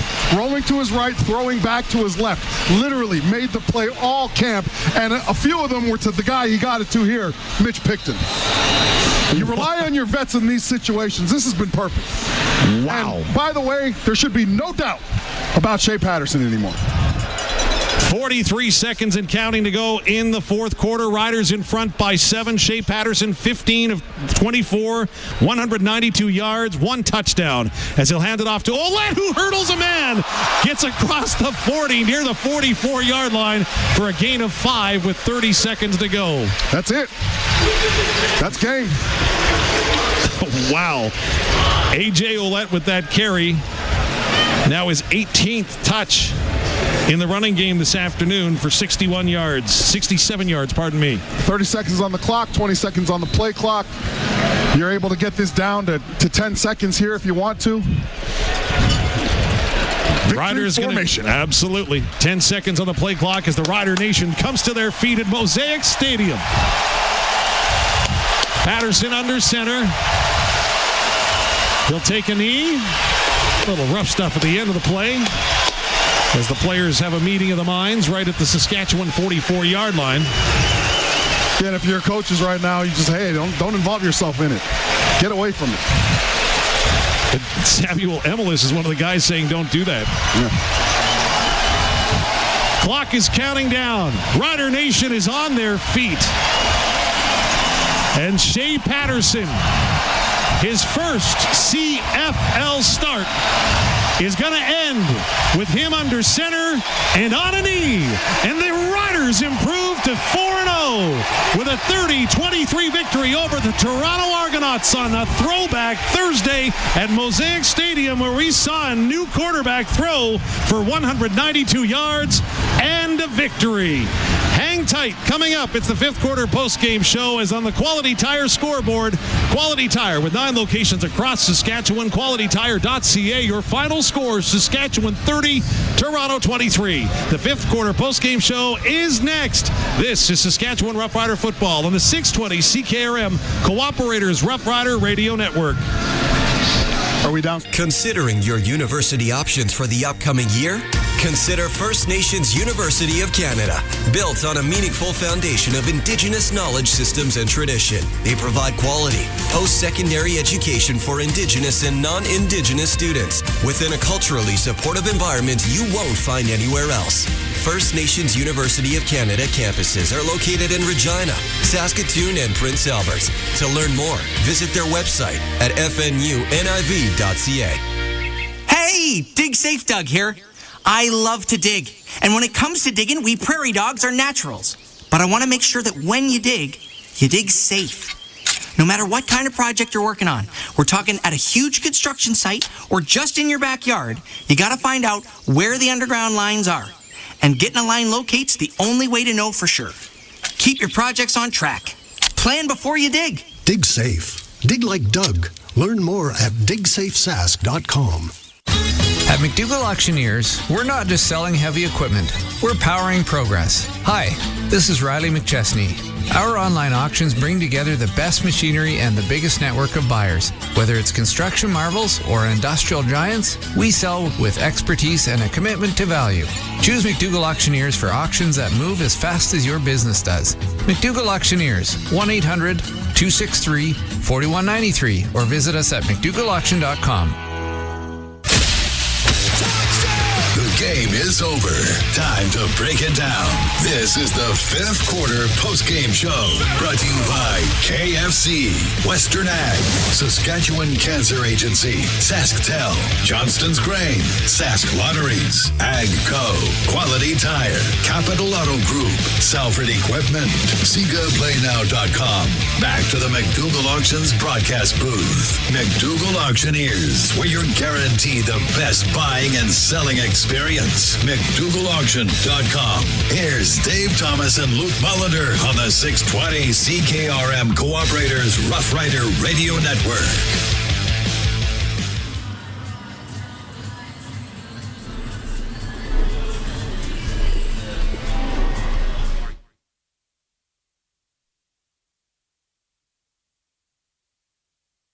Thursday night at Mosaic Stadium, it's the Riders and the Argos on the Rough Riders Radio Network. Here we go.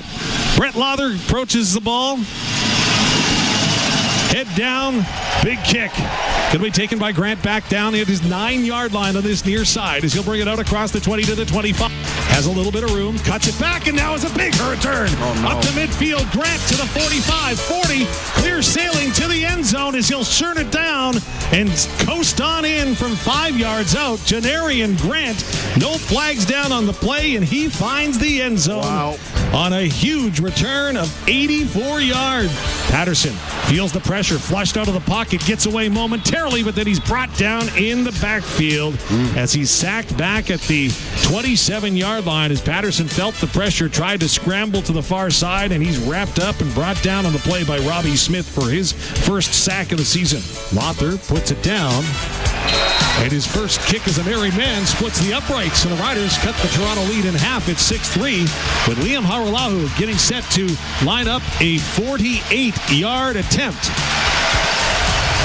Kick is up, and Haralahu is good. Perfect on the season, now 9 for 9 to extend the lead. 9-3, Toronto leading the Rough Riders with the green and white to get the state. Argos load up the box. Patterson to pass, finds a man. That's Samuel Amelis, makes a man miss to the 25. Jukes another man, has a path to the end zone. 10-5, touchdown, Riders! And it gets home. Riders with the sack is Micah Johnson. First sack of the season, and what a timely one it is. You've got them. Ball on the Argos 51-yard line. 3 receivers near side for Cameron Dukes. The ball's on the left-hand hash.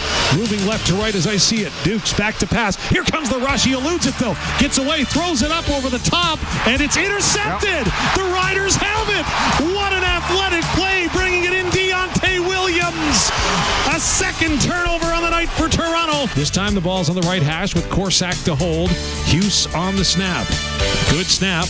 Good hold. Kick is up, and it splits the uprights as Lothar is 2 for 3 on the night to extend the Riders' lead to 13-9 with Liam Haralahu to attempt a 40-yarder. Good snap. Ball's down, kicks up, and sails through the uprights, and it's 13-12 as Haralahu is now 2 of 3 on the evening, cutting into the Riders' lead. 3 receivers now, 4 in motion to the far side of the formation. Take the handoff. Dukes rolls out far side. Still with it. Going to pull it down. No, going to throw it up. And it's intercepted. Riders have it rolling. Milligan Jr. steps in front of the target and picks it off. Riders, another interception to their second of the night lead. Cameron Dukes in the gun, 3 targets to his right. He looks that way. Then he jumps away from first pressure, spins away from the next pressure, and finally the Riders will get a Quill Plain sack as not 1, not 2, but 3 different Riders had an opportunity before Lake Corte Moore got home. Patterson back to pass, has time, pulls it down, looking for a room. Now going to take off to the 5, stretches out, touchdown!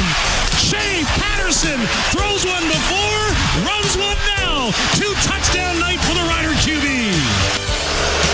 Cameron Dukes in the gun, 3 targets to his right. He looks that way. Then he jumps away from first pressure, spins away from the next pressure, and finally the Riders will get a Quill Plain sack as not 1, not 2, but 3 different Riders had an opportunity before Lake Corte Moore got home. In the gun, 2nd and 3 from the 3. Hands off to Carey, makes a man miss and dives into the end zone. Kadeem Carey able to get home on a second chance. And the Argos are within a couple of the Riders. 2nd and 8 for the Argos. We're tired. Ball at their 40-yard line, 5 receivers set, and we're banged up too. Dukes gets the ball in the shotgun, slings it far side, it's intercepted! Riders have it again! It's Marcus Sales! He's got a pass to the end zone! 1 to beat! Into the end zone! Touchdown! Marcus Sales! Pick 6, Saskatchewan! With 4, here comes a hit. It's thrown up. It's intercepted again. The Riders have it. It's Milligan Jr. to the 30, 25, 20. He cuts back. It's tackled at the 10. Rowan Milligan Jr. intercepts Cameron Dukes again. Clean snap, good kick, and it's good through the uprights. Making a 10-point lead. Saskatchewan in front, 30-20. Haggerty in on the hold for Toronto. Ball's on the near hash. Good snap. Ball is down. It's kicked. And it sails through the uprights from 42 yards out. Liam Haralahu is good to make it 30-23 now for the Riders. And the Riders improve to 4-0. with a 30-23 victory over the Toronto Argonauts on a throwback Thursday at Mosaic Stadium, where we saw a new...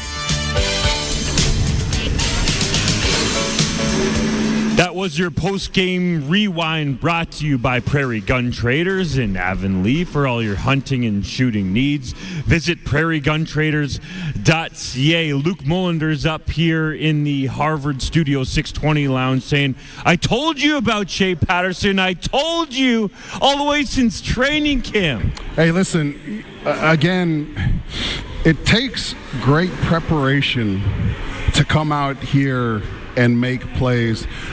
We talked to, the three of us talked about the fact that, hey, the problem with Shay is is that he's got to figure out that he doesn't need to win the game in the first two series in that first quarter. He came out, and you could tell he was pressing, but as the game went on, I think it was the 8-minute mark of the second quarter, the lights came on, the offense came alive, and again, you played great defense behind an effective offense, and look what happened. I mean, this was a great team win, and it also answered a lot of questions, and I think that the fellas should be proud of this one, and they're going to see a ton of things on film that they can take into next week. It was a really impressive win. Shay Patterson, 15 of 24 for 192 yards in that touchdown pass. A hitch ball to Sam Emelis, who threw out some open field cuts in the spin move to get into the end zone. And, of course, he had 4 carries for 18 yards in a touchdown. Dave, how did you see this start from your perspective with Shay Patterson? Well, let's face it, there's nerves. First ever start, you're going to have nerves. He came out and he looked a little bit nervous, but he talked all week about how he was putting the work and putting the preparation in so that he get rid of those nerves, and that really kind of kicked in, and you could see that sixth sense, if you will. All of a sudden, as he was able to feel and absorb things that were happening around him, the Riders turned a corner and were successful because of it. And shout out to Mark Mueller. I mean, I felt like they really gave him a good playbook. Like, they were patient with him. I was a little bit surprised they didn't shift the offensive line a little bit more. Maybe they do that in a crunch when games are close later on down the line, because it seems as though Shay's going to have to play a few games at least. So, again, we were talking about in the booth the last couple minutes. I was saying, hey, this is what the Riders were built for. This is why you see all the runs between the tackles early on and the continued pounding, because when the game and the clock needed to be bled, they went out and executed. And again, Mark Mueller, there was a 2nd and 10 there when the Riders were backed up in their end zone or in their own red zone, and Mueller stayed with the playbook. He stayed aggressive, dialed up a pass, and they executed. They gave time for Shay to go through his reads, and the nice part was, too, there's a lot of veteran receivers out there that he has access to, and Mitch Picton, man, what more can you say? This guy, anytime he has an opportunity to play and anytime the ball goes to him, he makes a big play, and he came up with 2 huge plays at the end there. Back-to-back second and long catches for Mitch Picton to get it done. But full credit to Shay Patterson for sure on the second one, for scrambling out to his right and finding Picton for the first down. Are we concerned about AJ Oulette and the lack of production? He's getting a lot of carries, but how do we feel? I'm okay with it. 67 yards tonight. Again, I'd love to see him get 120 or whatever. He'd love to see that too. But you got to realize everybody is focused on stopping him. And tonight the Toronto Argonauts were relentless. They did not let up in stacking the buck, and AJ Oulette was the guy that made the difference. Argos were throwing 8 or 9 guys in the box every single down. I mean, when that first quarter went, they blitzed literally 3 plays in a row, and they were all run blitzes, right? So I think that teams just understand how this team has, and you got to remember those 2 teams. It was Throwback Thursday, and we were saying that was going to be a throwback game. That line of scrimmage today was violent. Like, that was a war zone. Like, did you see how tired both sides were at the end of the game? There were guys going down. That's what happens in those physical confrontations. Down in, down out, you're just smacking guys in their mouth. And that was a throwback game. And again, one of the MVPs here today was Ajo, number 80. That guy threw tight end quality blocks. This is a wide receiver who's used to being out on the edges. And Ajo was getting his nose dirty. This team came in committed to a game plan. Those yards, although it wasn't 130-yard games, they were able to balance themselves and they were able to control the clock, especially at the waning stages of the game. So, again, you can't look at the stats of your running back there. You've got to look at everything that went on. You've got to look at the commitment to by the Argos. They were willing to live and die by letting Shay throw. They came in just like the Saskatchewan Roughriders did. They said, we're going to stop the run. Right? The Riders did the same thing with Kadeem Carey. I'm not sure what the final stats was, but I'm pretty sure he was under 75 to end the game. But both teams came in saying they were going to stop the run. The problem was there was one team that was willing to pay that physical toll all 4 quarters, and it was the victors, the Riders. Kadeem Carey, the CFL leading rusher, 11 carries for 39 yards. Just 39. 39 for a guy that had 100. Like, come on, that was their bell cow, and the Riders took him completely out. And we talked about it. What were the 3 keys of the game? 1 was stop the run. 2 was win the turnover battle. And 3 was keep Cameron in the pocket. Correct? All 3 of them. This guy plays football or something, huh? Right. But that was the thing. That was their path to victory, and that's why you got to give the team credit. They knew the schedule they had to stay on all game, and they were religious to it down to the final second.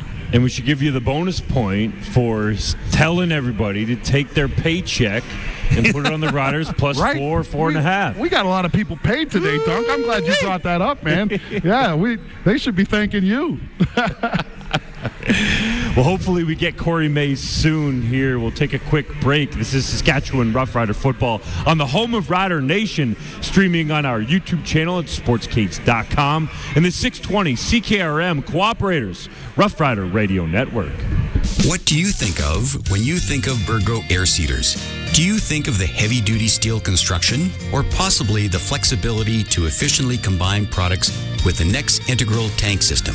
Or maybe the PDM Pro metering system that allows you to meter a multitude of products with bang-on accuracy.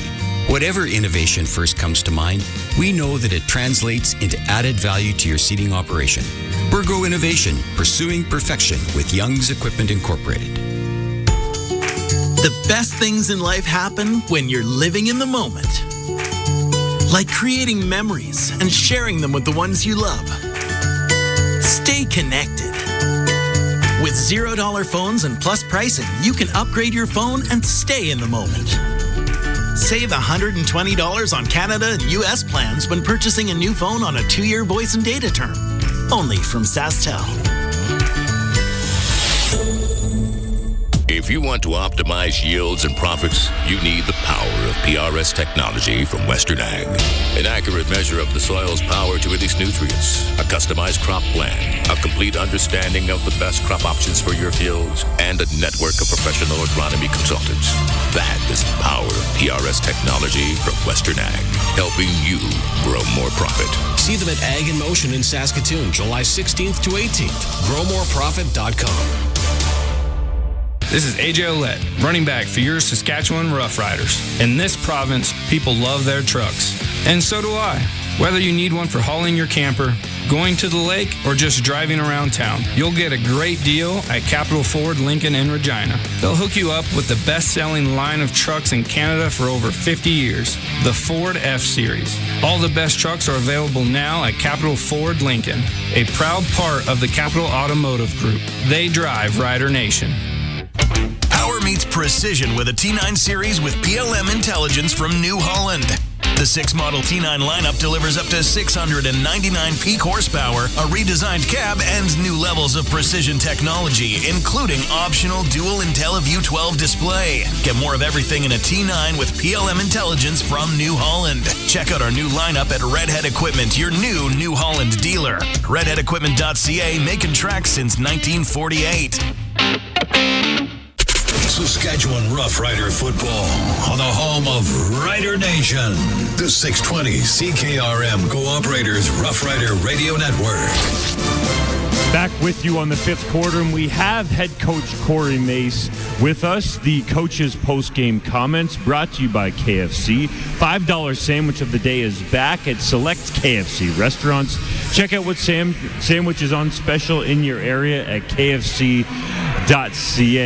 Coach Mace, you talked about going into this game wanting to prove that your team could win with Trevor Harris on the injured list and Shay Patterson making his first career start. How do you feel like they faced that test against the Argos? Yeah, man, it was a slow start, you know what I mean? I think for really all phases, and then we kind of picked it up, caught our groove, and it was going to be a physical battle. We knew that going into it, and if it came down to the last second, we were prepared to do that. I was just pleased with how everybody responded, man, and how Shay played. He settled in, and certainly, we were able to move the ball and put some points on the board, so pleased with that. I guess, Coach, that's the question. What was the magic potion, the magic words? What happened about halfway through that second quarter where Shay Patterson looked like a completely different player from the first, call it 22 minutes of the ball game? Yeah, just that, man. It's football. You don't see it till you see it. And then when bullets are flying, and that's a good team. I know that they're a great defense, and they're coached really well. Shay had to settle in a little bit, but once he caught his groove, we were able to move the ball efficiently, and it took everybody. I know everybody has questions about the backup quarterback right here, but there's 11 other guys out there with him, and everybody had confidence to just stick to the plan, and it came to fruition that way that we thought it would. Hey, Coach Luc here. One of the things that was apparent very early on is you guys came in defensively and wanted to stop the run. I also felt, though, you did a good job adjusting when they adjusted, right? So schematically, how did you look at Kadeem Carey today? Yeah, we knew Kadeem is, when healthy, he's one of the better backs in the league, and, he's had success, leading into this game, and it was a point of emphasis for us to stop the run. But then also, when they had play fakes and with bigger personnel groupings and try to air us out, we had to be, adapt and conquer, so to speak, from that standpoint. And I thought we did a pretty good job. There were some calls I put the defense in a tough situation, and they had to kind of man up, so to speak, and cover down, and they did that. So it was really good to see. What was your reaction to that unbelievable Sam Emilus touchdown?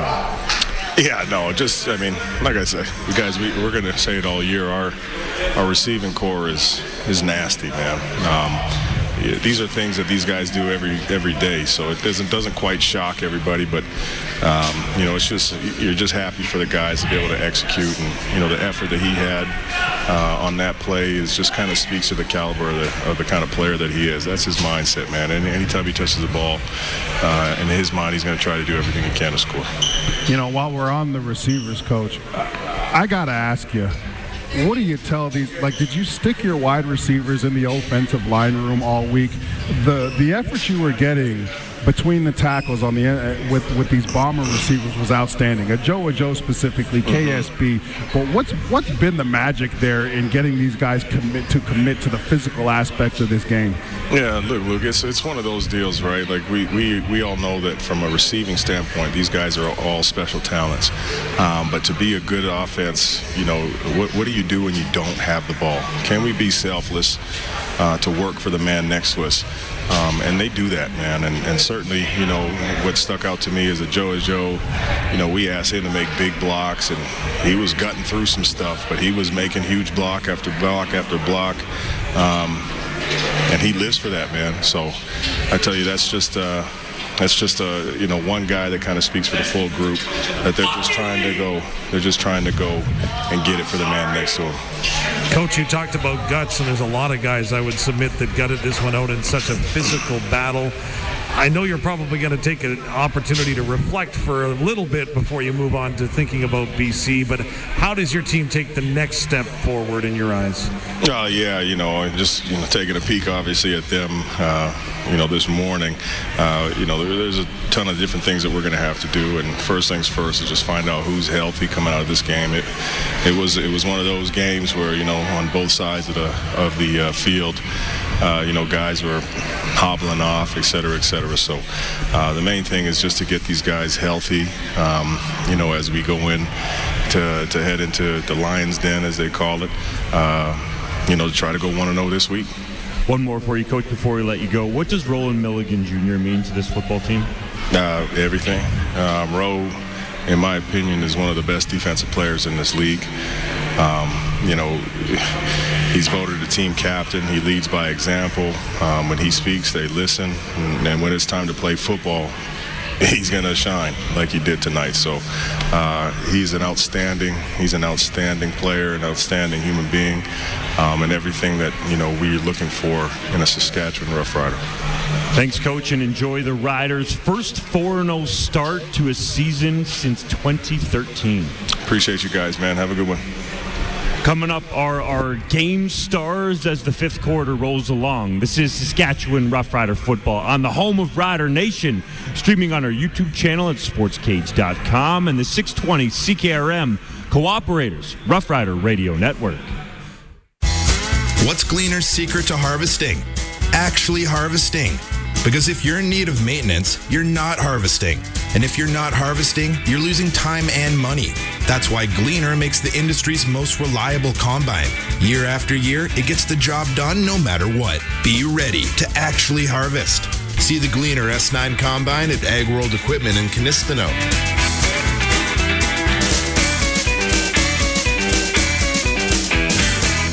Football fans, score $200 in free plays with PlayNow.com/Green200. PlayNow.com is fully operated by Sega, and whether you're a new player or already have a PlayNow account, you're eligible for a $100 sports free bet and a $100 casino free bet with a minimum $40 deposit when you enter promo code Green200. That's right. Visit PlayNow.com/Green200 today and enter promo code GREEN200 to redeem $200 in free plays. Must be 19 plus. Use your game sense. At the heart of Saskatchewan, SaskTel employees are more than just workers. They're our neighbors, friends, and family. Dedicated to serving our community, SaskTel workers ensure we stay connected, providing quality jobs right here at home. The strength of local expertise, the pride of public ownership. Together, we're building a brighter future. Let's keep these jobs in Saskatchewan. SaskTel workers, from Saskatchewan, serving Saskatchewan. A message from the United members of Unifor Local 1S and 2S. It's time to field your best. Introducing the newest gridiron giant from Salford, Halo High Speed Tillage. Halo is engineered for consistent depth at high speeds, getting your seeder closer to the goal and leaving rivals in the dust. Add the new Halo VRT to your special teams with hydraulically adjustable blade angles. Salford Halo, a game changer that dominates. Field your best with Salford. See them at RJ Sales in Wadena and Eberassa in Assiniboia, Carlisle, Radville, and Weyburn. Oh, our man is down after that hard tackle. Here comes the stretcher. Looks like the medic's saying he needs to put something cool on his knee. Here they come with the York air conditioner and a generator to plug it in. Okay, folks, a York air conditioner from Regina Plumbing and Heating is the best on the market, but it's not meant for... Well, our man is back up, helmet on, and he's back in. Look at that. When the Saskatchewan Rough Riders need to stay cool, they call Regina Plumbing and Heating to take care of all their air conditioning needs. ReginaPlumbing.net. Saskatchewan Rough Rider football on the home of Rider Nation. The 620 CKRM Cooperators Rough Rider Radio Network. We've got one of our game stars on the line, brought to you by Quality Tire with 9 locations across Saskatchewan. QualityTire.ca. On offense, it's Sam Emelis. 3 catches for 54 yards in that dazzling touchdown. Sam, can you take me through that play? I don't know how you made it. A couple open field cuts, spin moves, sideline speed burners, then it's deuces to the end zone.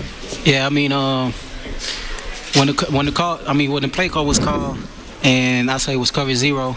I knew I was getting the ball right away, so I just knew I had to make somebody miss. And then I made a miss, and another guy came in. It's really just instinct. I hit him with a spin move, and it was just a race to the goal line. Ebbs and flows of this football game went because there was so much back and forth and so many different momentum swings. What was it like on the field, on the bench? Right. I mean, it was an exciting game. You know, the fan was unbelievable. They were with us the whole game and cheering us and stuff, give us some energy. But like you said, it was a back and forth game. But that showed that we are a resilient group, and we're never gonna give up, and we're gonna keep fighting to the end. Sam, it was Shay Patterson's first career CFL start. What was he like from your perspective on the sidelines, in the huddle, and leading this offense? Yeah, I mean, it was great today, man. I mean, first starting the CFL, he came out ready.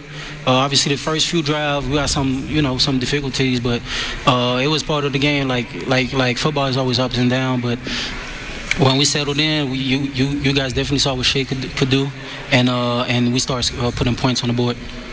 Against such a strong Toronto Argonaut team, Samuel Emelis, was this a statement victory for your team? I think we still got a long way to go. Obviously, every week our goal is to go 1-0. They were just on our path, and obviously it's a big win. You know, a great team in the East, and we just had treated it as a 1-0. But it depends how you say it. But obviously that's a win. That's a win that we needed, and we heading in the right direction. Sam, it felt like, from all accounts, when we talked to guys coming into the practice week, that the bye week is a little bit different this year. It felt like guys stayed around, guys were going camping. Did you know the change? Yeah, man. I mean, guys, this year, bro, like, it's really like we really a family. Like, we do everything together, or we trying to do everything together by having activities and stuff like that. But like I always say, like I said, like we building a family here. So obviously guys stay in the bye week, and some guys was working out. A lot of guys actually was working out and staying ready, you know, because you know sometimes you got like the bye blues, where it's like you came out of bye and it's kind of the game is a little too fast, but we came in ready. What's the offense got to do to take another step forward next week, Samuel? Have a good start really, and keep pounding the ball and making plays when the ball come your way. It's really simple for us. We got to run the ball, pound the ball, and when the ball in the air, us receivers just got to make plays. Thanks for your time, Samuel, and enjoy the Riders' first 4-0 start since 2013. Appreciate you. Have a good one. This is Saskatchewan Rough Rider football on the home of Rider Nation, streaming on our YouTube channel at sportscage.com. Hopefully we got our defensive game star on the other side of the 620 CKRM Cooperators Rough Rider Radio Network. The best things in life happen when you're living in the moment. Like creating memories and sharing them with the ones you love. Stay connected. With $0 phones and plus pricing, you can upgrade your phone and stay in the moment. Save $120 on Canada and US plans when purchasing a new phone on a 2-year voice and data term. Only from SaskTel. Revolutionize your operation and get more power with a Fendt 1100 Vario MT. The Fendt 1100 Vario MT not only touts the highest horsepower in the industry, but is the only tractor of this size to feature the revolutionary Vario CVT transmission. Get uncompromising performance and reliability with Fendt. See the Fendt 1100 track tractors at Nick's Service in Emerald Park.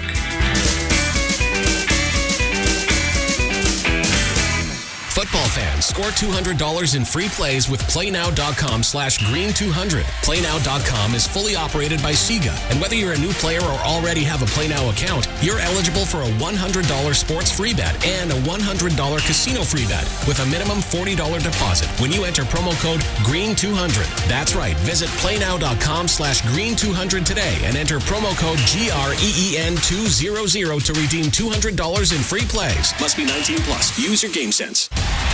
It's time to field your best. Here comes Salford's Spinner Spreaders, gridiron gladiators charging onto the field with a lineup of various sizes and models. Salford Spreaders are constructed with stainless steel and complete the pass with pinpoint accuracy. Select models go long with application widths up to 120 feet. Field your best with Salford. See them at Eberassa in Assiniboia, Carlisle, Radville, and Weyburn, and Mazer Group. We want your business on board for the 620 CKRM and Harvard Media Yum and Then Some auction. We're sure you've heard people saying, let them cook, and we wanted to get you in on the action. All you gotta do is provide items like gift cards, experiences, services, or whatever cool product you have. In exchange, we'll give you a world-class marketing campaign. No entry fee or cash outlay, just a good old trade deal. Just hit up 620ckrm.com or harvardmedia.com. Terms and conditions apply. Saskatchewan Rough Rider football on the home of Rider Nation. The 620 CKRM Cooperators Rough Rider Radio Network. Your Saskatchewan Rough Riders victorious 30-23 over the Toronto Argonauts. We have our defensive game star on the line, brought to you by Quality Tire with 9 locations across Saskatchewan. QualityTire.ca. It is Marcus Sales who had a pick 6 in this game. Marcus, you put up the deuces running by Isaiah Cage there. How did that feel going into the end zone? Yeah, I did. Once I knew I had the angle, I just got a little, over myself. But, it's just credit to the defense, credit to, I don't even know who tipped the ball. But, just credit to everybody just doing their job. And, that's just the result that we're going to get. So I'm happy to be here. Hey, Marcus, Dave Thomas here. I can't see you, but I can feel your smile right now. How good does this one feel? And the job that the secondary did putting together a solid 60 minutes, I felt. Man, I just want to say I'm blessed. God just gave me another opportunity, to be on a team, being on a team like that we have here. And, I'm excited to be here, excited to keep growing with with this defense and, with all the guys that we have. But, where everybody's just doing their job. Everybody's locked in. Everybody, comes to work every single day with the mindset of, winning each week and, doing their job and doing their responsibilities. And, these are just the results of, everybody just being locked in. So. There was a big tackle that you made in the ball game when I thought that the D-line, especially being as nicked up as they were starting to feel some fatigue, and everybody had to step up their tackling game. You made one, but at that point in the football game, as a secondary, do you say anything, or you just all seem to meld together to get the job done, again, knowing what the guys up front were going through? Yeah, at these points of the game, we just want to make sure that we get the offense off the field. We want to do our best at, helping out the D-line whenever we can, and that was one of our focal points. We knew that, the DBs were going to have to show up in the run game, and, I don't know how many yards they had, but, just, overall with the score and the pace of the game, it seemed like everybody did a great job. So, that's just what we're going to continue to lean on. We're not just going to be, pass defenders. We're going to, try and get involved as much as possible, and, the coaches are doing a great job just putting us in position. So, hey man, we asked Sam about what changed during the bye week compared to the last couple of years. In your case, a guy who gets injured making a clinic film play in the game before the bye, did it adjust the things that you did during the bye, the injury that you, in order to get back out on the field, or did you approach it just the way you normally do? I mean, I know the injury did look scary, even after I watched it. And, our training staff did a great job of just making sure that was okay. And, they were going to do all the protocols and make sure that I was even able to, come out on the field today. And, I was letting them know that I was fine, from, ever since I got up, ever since I got back in the locker room, I was pretty much ready to go. I even wanted to get back out there. But, credit to them just making sure that I'm good. And, just over the course of the bye week, everybody was just locked in. Everybody hung out. And, we're just growing closer as a team. And, those are things that we're going to need just, going forward into the season. So, like I said, I'm happy to be here, happy to be a part of everything, and, we're just going to keep growing.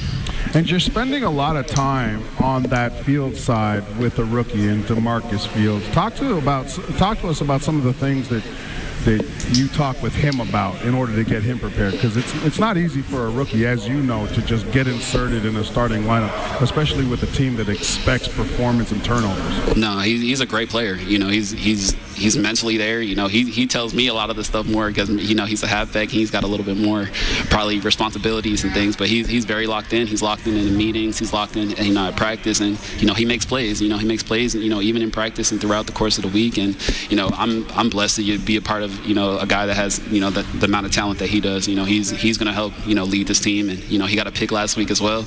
And, you know, those are just those things that we're going to have. You know, his inexperience it's not going to be shown just because we're all going to be locked in. We're all going to talk. And, you know, he's going to be a great player in this league for a long time. So I'm happy to be, you know, on this side with him. Marcus, it's very evident that you're a special player, former all-star in this league. You also are coming into a special group. 7 interceptions in the last 2 games. How special is this secondary, and what's working so well in being greedy to get the ball? Sorry, you were cutting out. Sorry, can you... No, sorry. I was just wanted to know, 7 interceptions in the last 2 days. Yes, sir. What's so special about this secondary that's being greedy about getting the ball? Man, we just preach it, you know, every time. You know, we preach it in the meetings and, you know, on the field that, you know, the ball is the most important thing. And, you know, for us to be able to, you know, have eyes on the quarterback and just force him to make reads, you know, that he doesn't, you know, want to do. And, you know, we're just gonna continue to build on that. You know, we have so many good guys, so many, you know, players that have experience and that are just locked in every single day. And, you know, you can't ask for any more. You know, our coaches are doing a great job. You know, Coach Mason and all our defensive coaches are going to, you know, put us in position to make all these plays. And, you know, if we can continue to, you know, limit, you know, some explosive plays, you know, we really do think that we'll have a really good defense this year. So, looking ahead, Marcus, the Riders travel to BC. How much do you want to prove the Lions' decision wrong going against them at BC Play? I mean, I think just the competitive nature in me, you know, wants to be able to show out, you know, just show them that, you know, if they, you know, if they didn't want to be a part of it, you know, I'm going to make sure that, you know, the team that I'm on now, you know, is going to, you know, reap a lot of these benefits, you know, that I can bring. And, you know, but at the end of the day, you know, we just want to go 1-0. And, you know, they're just the next opponent, you know, in front of us. And, you know, our coach is going to do a good job in making sure that, you know, we're locked in, you know, just like they would every other week. So, you know, I am going to be excited for that game. You know, some of them may be excited too, just because some of them are my friends. But, you know, at the end of the day, you know, I'm on a new team. I'm in this green, and I'm happy to have this opportunity. I'm blessed to be here, and, you know, I can't ask for any more. Thank you for joining us, Marcus, and enjoy the win. Thank you, sir. I appreciate you. This is Saskatchewan Rough Rider football on the home of Rider Nation, streaming on our YouTube channel at sportscades.com and the 620 CKRM Cooperators Rough Rider Radio Network. Morris knows the pressure farmers face when up against a narrow planting window. We built the 10 Series air cart to relieve this pressure with the seeding experience you need. Maximize your acres per fill and seed with confidence with scales under each tank. The high-quality 10 Series air carts looks the part with powder coat paint and stainless steel in all the right places, with overbuilt, maintenance-free, electric-driven metering. The 10 Series air cart is designed to run for years. For more information, see morrisequipment.ca. Sask Lotteries has 50 years of winning behind us. And you know what that means? Lots of winning numbers. Numbers like over 1,200 organizations funded and 12,000 plus groups supported. $6 million given away annually in community grants. And the winningest number of all? $1.4 billion given back to the people of Saskatchewan through sport, culture, and recreation. And we're just getting started. Help us grow the next 50. Learn more at sasklotteries.ca. At the cabin or on the farm, Access Communications has long been trusted to bring technology to rural Saskatchewan. Access offers you a complete rural home solution with internet upload and download speeds up to 350 megs. Plus, you can watch TV at home or on the go with Access Next TV Stream. And keep an eye on things in real time with Access Rural Security. It's a complete rural home solution at a completely affordable price. Visit myaccess.ca today. Thanks to feedback from farmers like you, Massey Ferguson raised the bar with the 8S series. The Protect You design reduces cab noise and vibration while improving engine air quality and combustion. The industry-exclusive Dyna VT transmission delivers fuel efficiency with easy travel speed and RPM adjustment. When you have a straightforward and dependable Massey Ferguson 8S series on your farm, the work just gets done. See the MF8S series at Parkland Farm Equipment in North Battleford. Rooted in tradition, leading in innovation, McDougall Auctioneers is your first choice for farm auctions. Hi, this is Riley McChesney. At McDougall Auctioneers, we understand that selling your farm equipment is more than just business. It's about peace of mind. That's why we offer a unique guarantee, a minimum value for your auction, ensuring you sell with confidence and comfort. Our promise is your security. Choose McDougall Auctioneers, where your satisfaction is not just expected, it's guaranteed. McDougallAuction.com. Saskatchewan Rough Rider football on the home of Rider Nation. The 620 CKRM Cooperators Rough Rider Radio Network. Saskatchewan Rough Riders get the win over the Toronto Argonauts 30-23 at Mosaic Stadium. Shay Patterson wins his first career CFL start, and Dave Thomas has some other stats for all the Rider Nation out there. Yeah, let's do it for Opa Souvlaki. The stats, first downs, Toronto's gained 21, Saskatchewan 14. Rushing yards, well, we knew that both teams were going to try to shut it down. The Riders get 91 yards on the ground to 86 for Toronto. Yards through the air, Toronto 241 to the Riders 192. So net offense tonight, the Rough Riders 268 to the Toronto Argonauts 318. Turnovers, the big number. The Argos had 5 while the Riders had none. Sacks allowed. Toronto actually allowed more sacks than Saskatchewan, which is the first time in a long, long time, as Toronto allowed 2 sacks to the Riders 1. The penalty department, 7 penalties for 70 yards for the Argos, 6 penalties for 47 for Saskatchewan. Individually, well, Shay Patterson picks up his first career win as a starter in the CFL, throwing 15 of 24 for 192 yards and a touchdown pass. Rushing yards, AJ Oulette, 18 carries for 67 to lead the way for the Riders. In the receiving department, targeted the most was Kean Schaefer-Baker. He came down with 4 of those passes for 43 yards. Samuel Emelis, our offensive game star, 3 receptions for 54 yards. Keyshawn Johnson, 3 for 33. And Mitchell Picton, a couple of big ones in the end to extend drives to run out the clock, but in the end, 3 for 30. The top tackler today, Jameer Thurman. He had 8 defensive tackles. He had a great game, too. Yeah, he did. Yeah. Roland Milligan Jr. with a couple of interceptions. If he had gone ahead and actually run that pick 6 home, then he would have been our defensive game star. He's going to be an all-star. I think he'll take that. Yeah, absolutely. Yeah. 5 tackles for Deontay Williams and Nelson Lacombo. CJ Avery had 4, and Roland Milligan, 3 defensive tackles, a special team tackle, and those 2 interceptions for Opa Souvlaki. Your statistical look and breakdown from this evening's football game. We need to turn things over to Rider Nation. How about, huh?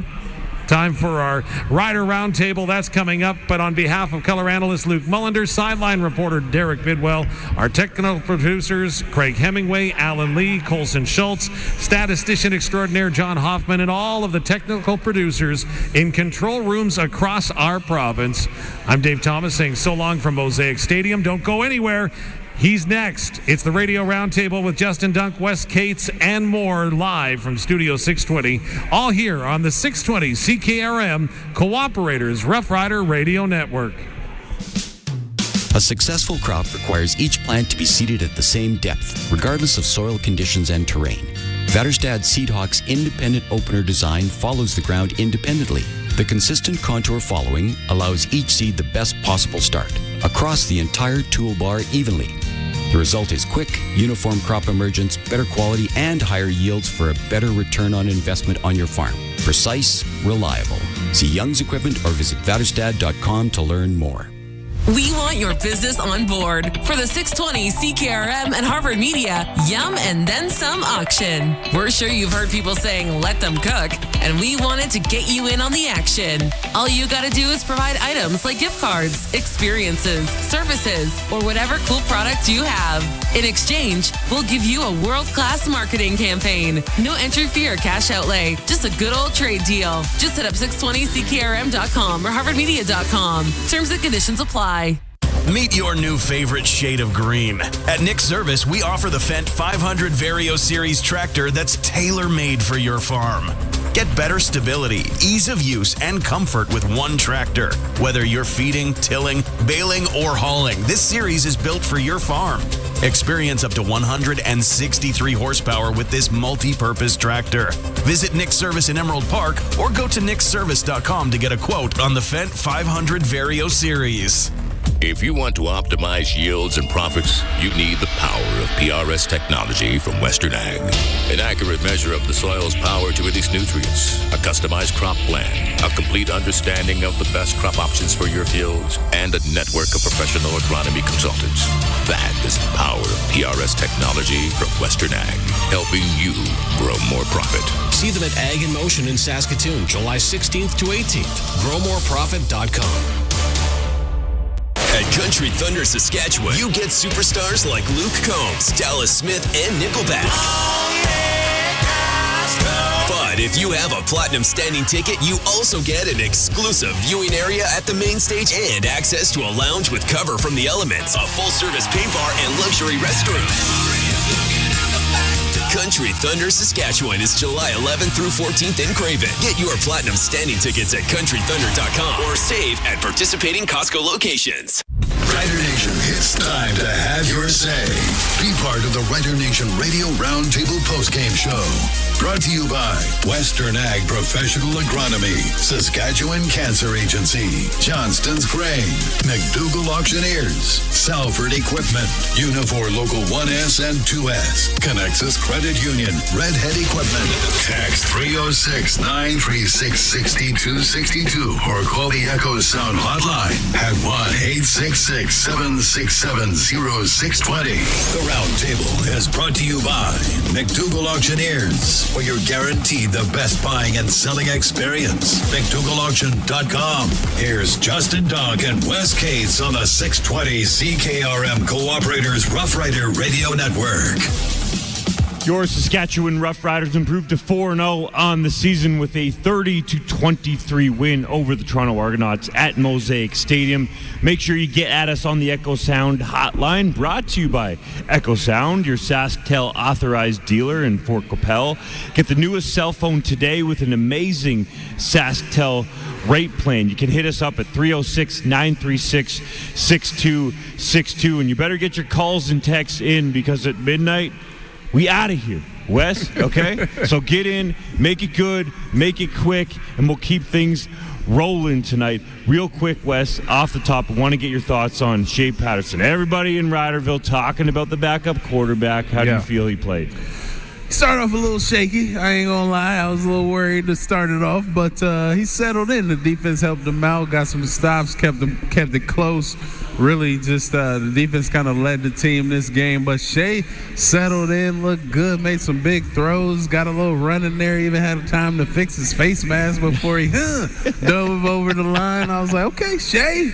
We definitely wouldn't have seen that from Trevor Harris, right? I mean, I know Trevor's got a little bit of wheels, but under the conditions he's dealing with, he definitely wasn't going to run for the pylon. So, you know, that was a situation where having a guy like Shay in there who's an athlete and got some speed and some size to him made the difference. So I was proud of the way he performed, you know, even the way he kind of stuck it out, even though he started off slow, settled in, found his receivers. Some receivers made some plays for him, made him look good, got up to close to a couple hundred yards, got him a TD, you know.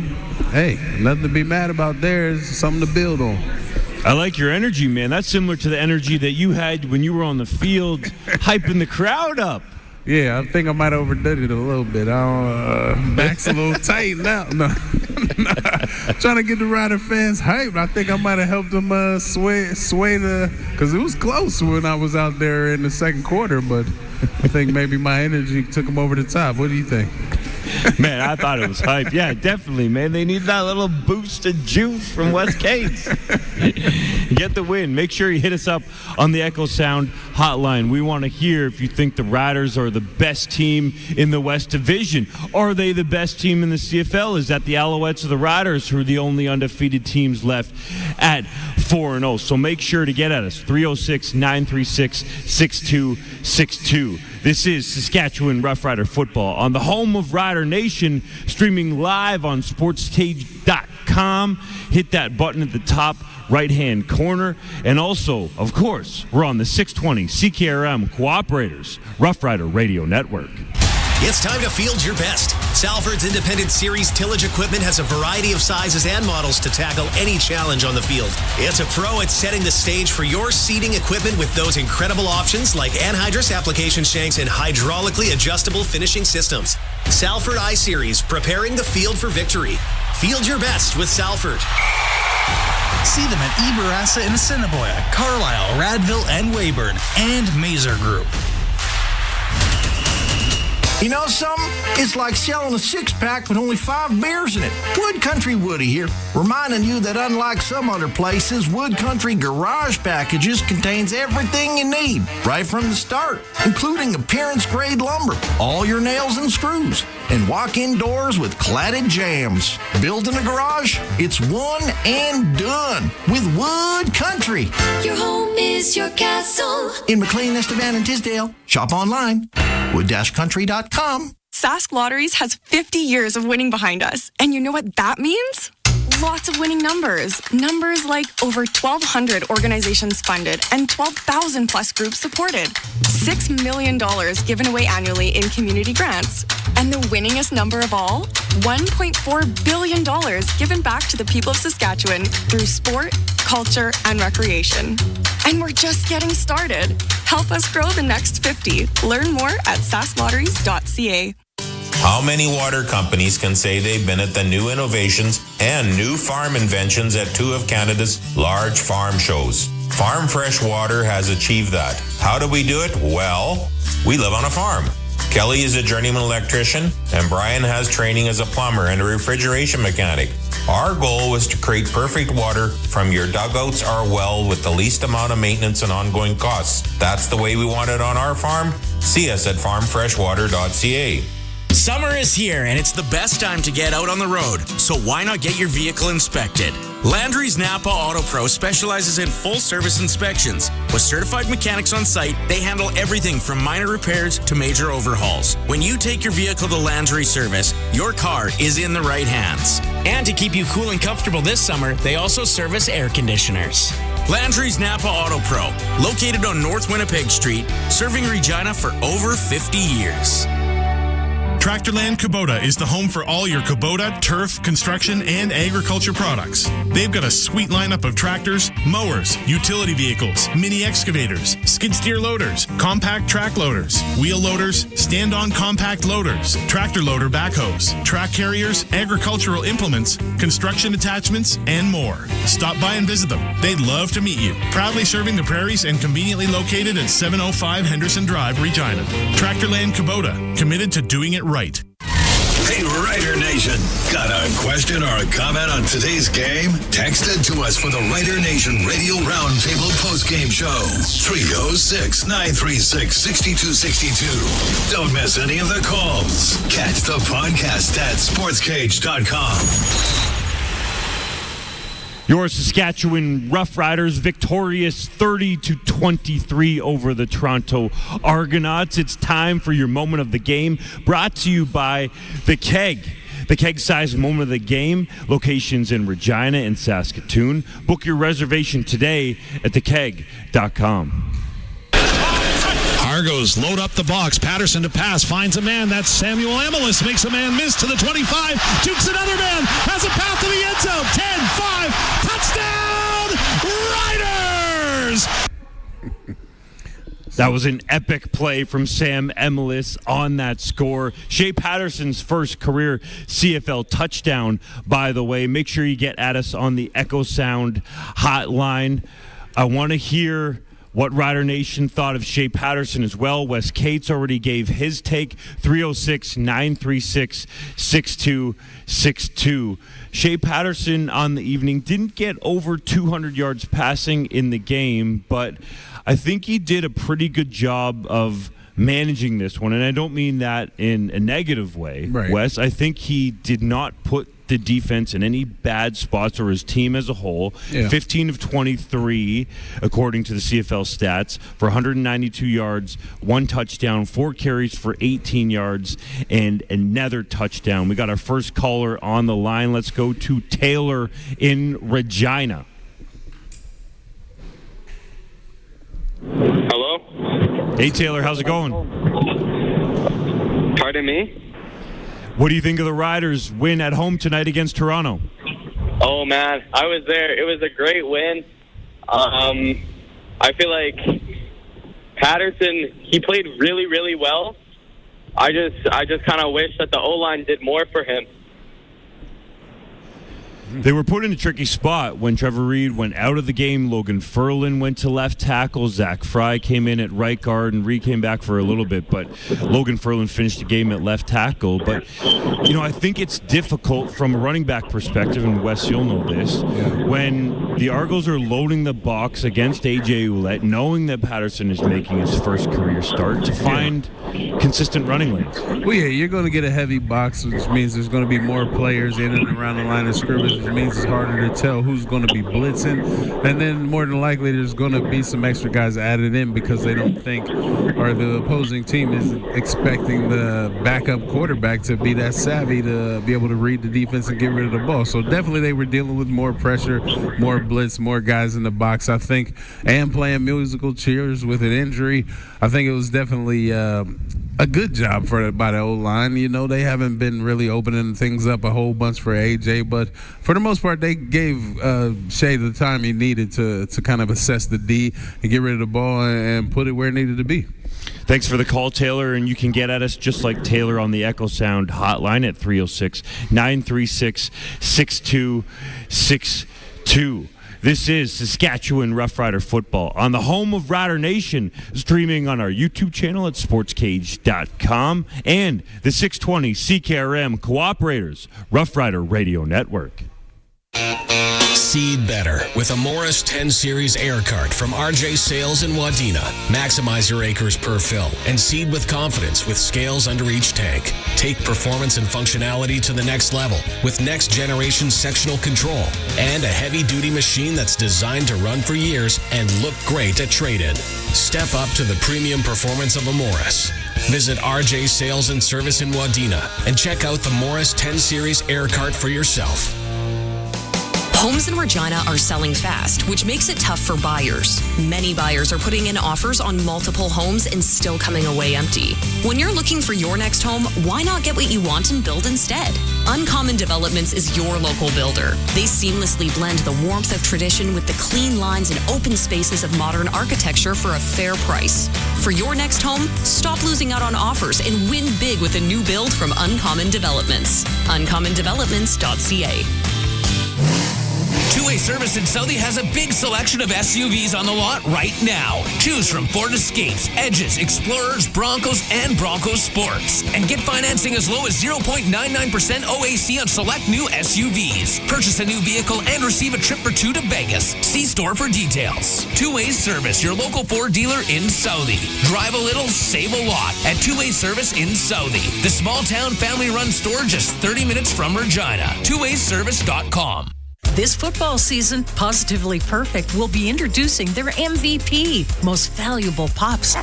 They understand that your furry friends are all your most valuable players, and that's why they carry the best pet food in town. They offer a fantastic selection of healthy food and treats. Go long with their full line of grooming services that they also have available. Score all the pet touchdowns and get everything for your pet with Positively Perfect, 4637 Ray Street, and visit their Facebook page. For all your grain brokerage needs, call Johnston's Grain. They're hyper-focused on finding growers the best price in the market.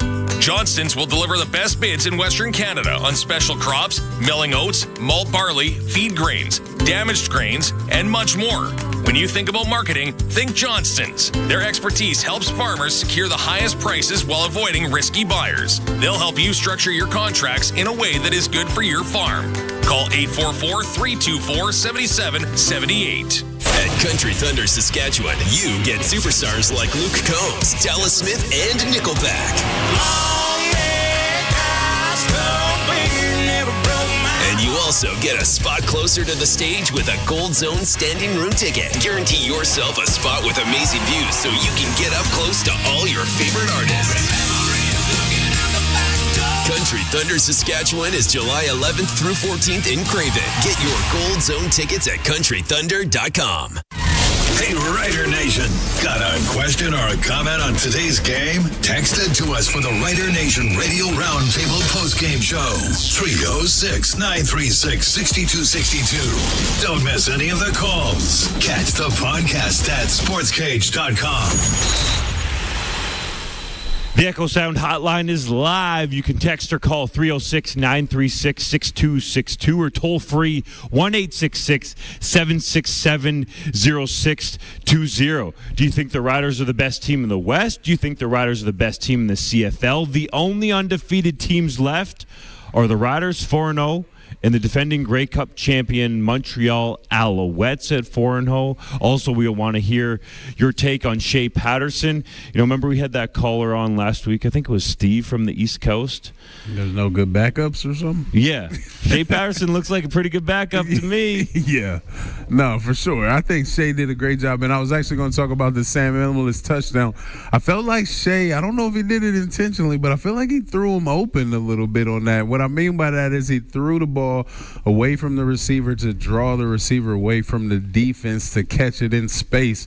And then you see what Ellis did with it when he had it in space. A little 1-2, get rid of these guys. Hold on, let me give you a little dead leg with the spin move and walk this thing into the end zone, get this party started. I was impressed. I like Ellis, man. He's a good player. Looking like a young Wes Cates out there. Well, something like that. I mean, yeah. So much focus on Shay Patterson and the offense, and we talked about AJ Oulette in the fifth quarter with Dave and Luke. But how about the defense, man? 5 turnovers, 4 interceptions. Jameer Thurman recovers another fumble, second straight game with a fumble recovery for him. But they're flying around here, making a bunch of plays. Well, Cam Dukes was navigating it pretty well early, but it seemed like that pressure eventually got to him. A couple of errant throws, and then we see Sales. Oh, thanks for the gift. Let me get this in the end zone. And, what can we say about Roland Milligan, man? I really feel like Corey Mace said it, he might be the best defender. He said he's one of the top defenders in the league, but he's the best DB. I mean, this dude is leading in tackles. He's got a couple picks now. He's up there in special teams tackles. He's a ball player, man. And, I just want him to stay healthy because he's an all-star for sure. That one interception that he had undercutting the throw is all-star caliber stuff. Yeah, he was like, he's open. Go ahead and throw it. Oh, let me just close that gap. Take this real quick. Thank you very much. And I'm going to get out of bounds and not take any hits. All right, let's go. This segment is brought to you by Arcola Co-op. You're at home here on Highway 13 in Arcola. And Roland Milligan feeling at home. The Rough Riders feeling good at home. 2-0 at Mosaic Stadium to start the home schedule here. Of course, 2-0 on the road. Both of those were comeback victories. So the Riders showing they can win in different ways. On the other side, some of your calls and texts. This is Saskatchewan Rough Rider football on the home of Rider Nation, streaming on our YouTube channel at sportscage.com and the 620 CKRM Cooperators Rough Rider Radio Network. Howdy, Wood Country Woody again. I gotta tell you, when I first learned TimberTech composite decking material is super low maintenance, well, that pretty much sealed the deal right there. I'd rather sit on my deck than sand it, tell you what. But TimberTech composite decking material also comes with tons of pretty colors and features a sweet little hidden fastener system. When you need pretty and pretty easy to build with, it's TimberTech from Wood Country. Your home is your castle. In McLean, Estevan, and Tisdale.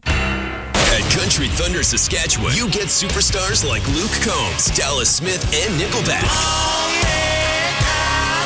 But if you have a Platinum Standing ticket, you also get an exclusive viewing area at the main stage and access to a lounge with cover from the Elements, a full-service paint bar, and luxury restroom.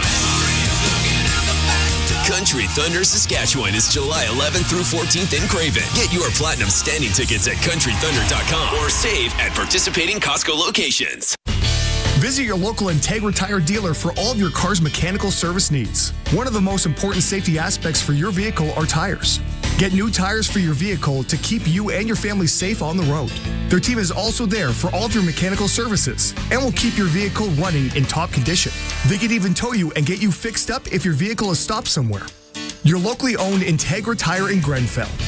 At the intersections of Highways 1 and 47. Truly local.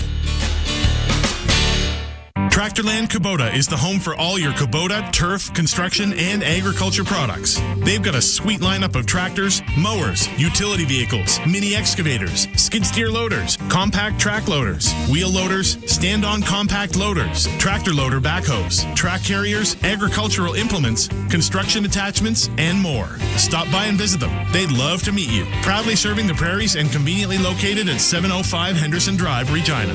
Tractorland Kubota, committed to doing it right. TNT Gunworks in Regina, your trusted source in Saskatchewan for guns, ammunition, hunting supplies, plus an on-site gunsmith that can handle any issue that you have. Long-standing and knowledgeable staff that live and breathe hunting and the great outdoors. If you want the biggest selection of new and used rifles and shotguns with staff that know their stuff and at the best prices around, stop in at TNT Gunworks, just off Albert on 4th Avenue, North Regina. Attention farmers, get ready to meet your number one canola seed. DeKalb is hitting the field with their strongest canola lineup ever. Their high-yielding, straight-cut plus hybrids come standard with club root resistance and are designed to deliver a faster, smoother harvest. Looks like Saskatchewan isn't the only team you should be keeping an eye on this season. Talk to your rep, retail, or visit DeKalbCanola.ca/SK to get DeKalb in your winning lineup. Always read and follow label directions. Hey, Rider Nation, got a question or a comment on today's game? Text it to us for the Rider Nation Radio Roundtable postgame show. 306-936-6262. Don't miss any of the calls. Catch the podcast at sportscage.com. The Echo Sound hotline is heating up. Let's go out to Lauren in Saskatoon. What did you think of Shay Patterson's performance, Lauren? Well, when Shay started out kind of slow before he got caught up to the speed of the game, I thought, well, you know what, the first start, I'll give him a mulligan, but he wound up getting 2 mulligans, which was a whole lot better. But anyway, for a young guy, he did well, and I think part of it was the test bets that Miller had going here, because when he, I was thinking, they've got to start getting his throws quicker. They've got to call plays, some short crossers or bubble screens or something. And they did work that into the game plan, and that's why it all worked out. But I got a question for you guys. Since Willis Daycox, I've never seen anybody take a kickoff and take a knee, at the 10-yard line. I don't know if Super Mario had a brain fart or what happened there. There was certainly enough time that they needed to get it as far upfield as possible. Can't be that scared of getting a fumble. I don't know what happened there. Yeah, I was a little curious about that, too. I thought the same thing. Like, we need to be kind of thinking about field position a little better than that. But I think that's a coaching thing. I don't think he just decided to do that on his own. But if he did, that's a surprise. But, yeah, I mean, ball security is the most important thing. And you see they were able to, get the first downs and handle business. So I guess it all worked out the way it was supposed to.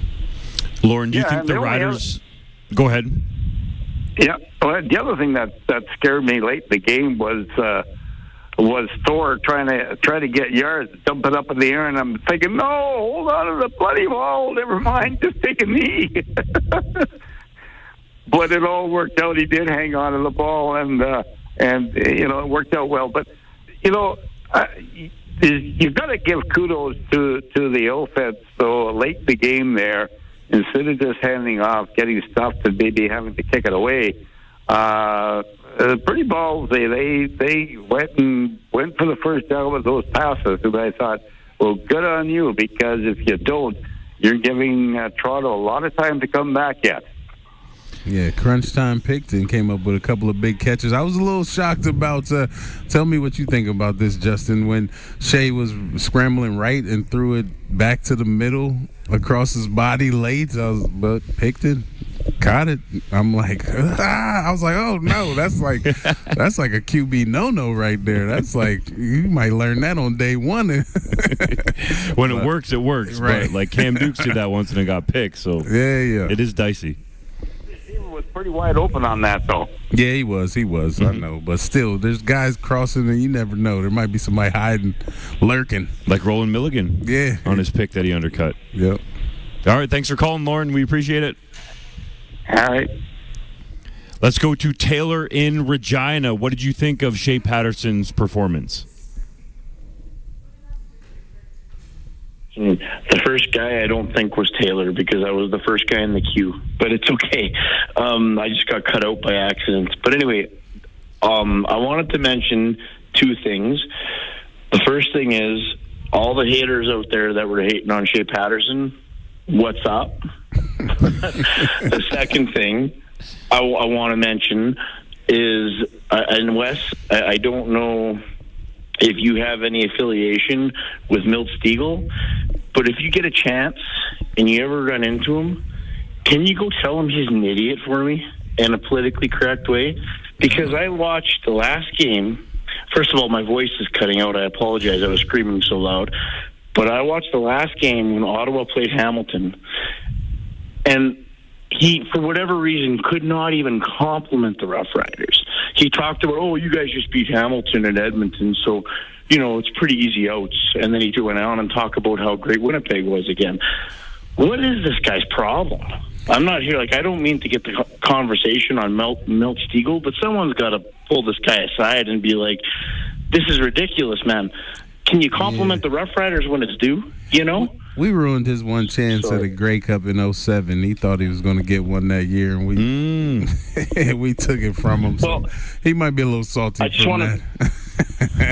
And you know what? If all he's doing is commentating and he's not coaching, that probably says a lot right there too. So, anyway, I apologize. Go Riders!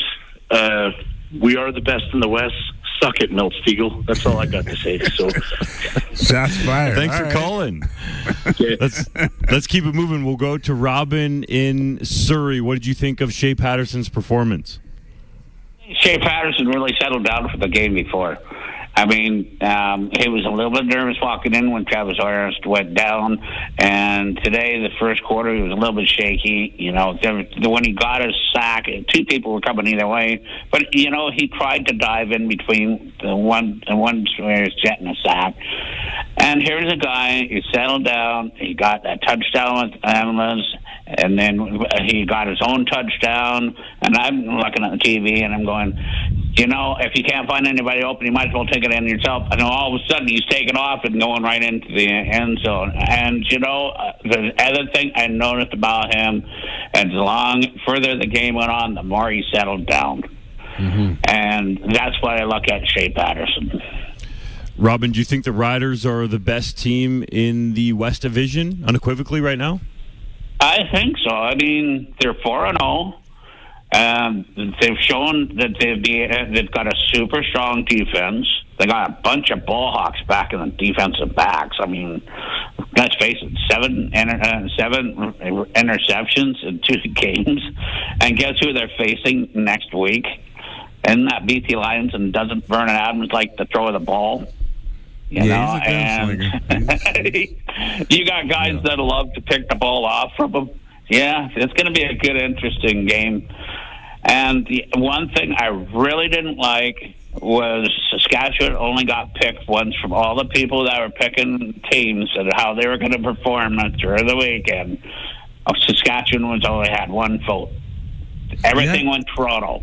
Yeah, I heard they were underdog. Mm-hmm. I'm like, how are they an underdog at home? Undefeated. Underdog, yeah. 4.5 points too, from the odds makers. Yeah, that's disrespectful. We've got a super strong receiving core, and it shows it with Stearns, Emlis, Schaefer-Beg, and this Joe. We've got the players on receiving core. Harris was open and if he didn't get hurt, everybody being a blowout. Patterson walks in, he's a young quarterback, but knows how to play in a big crowd.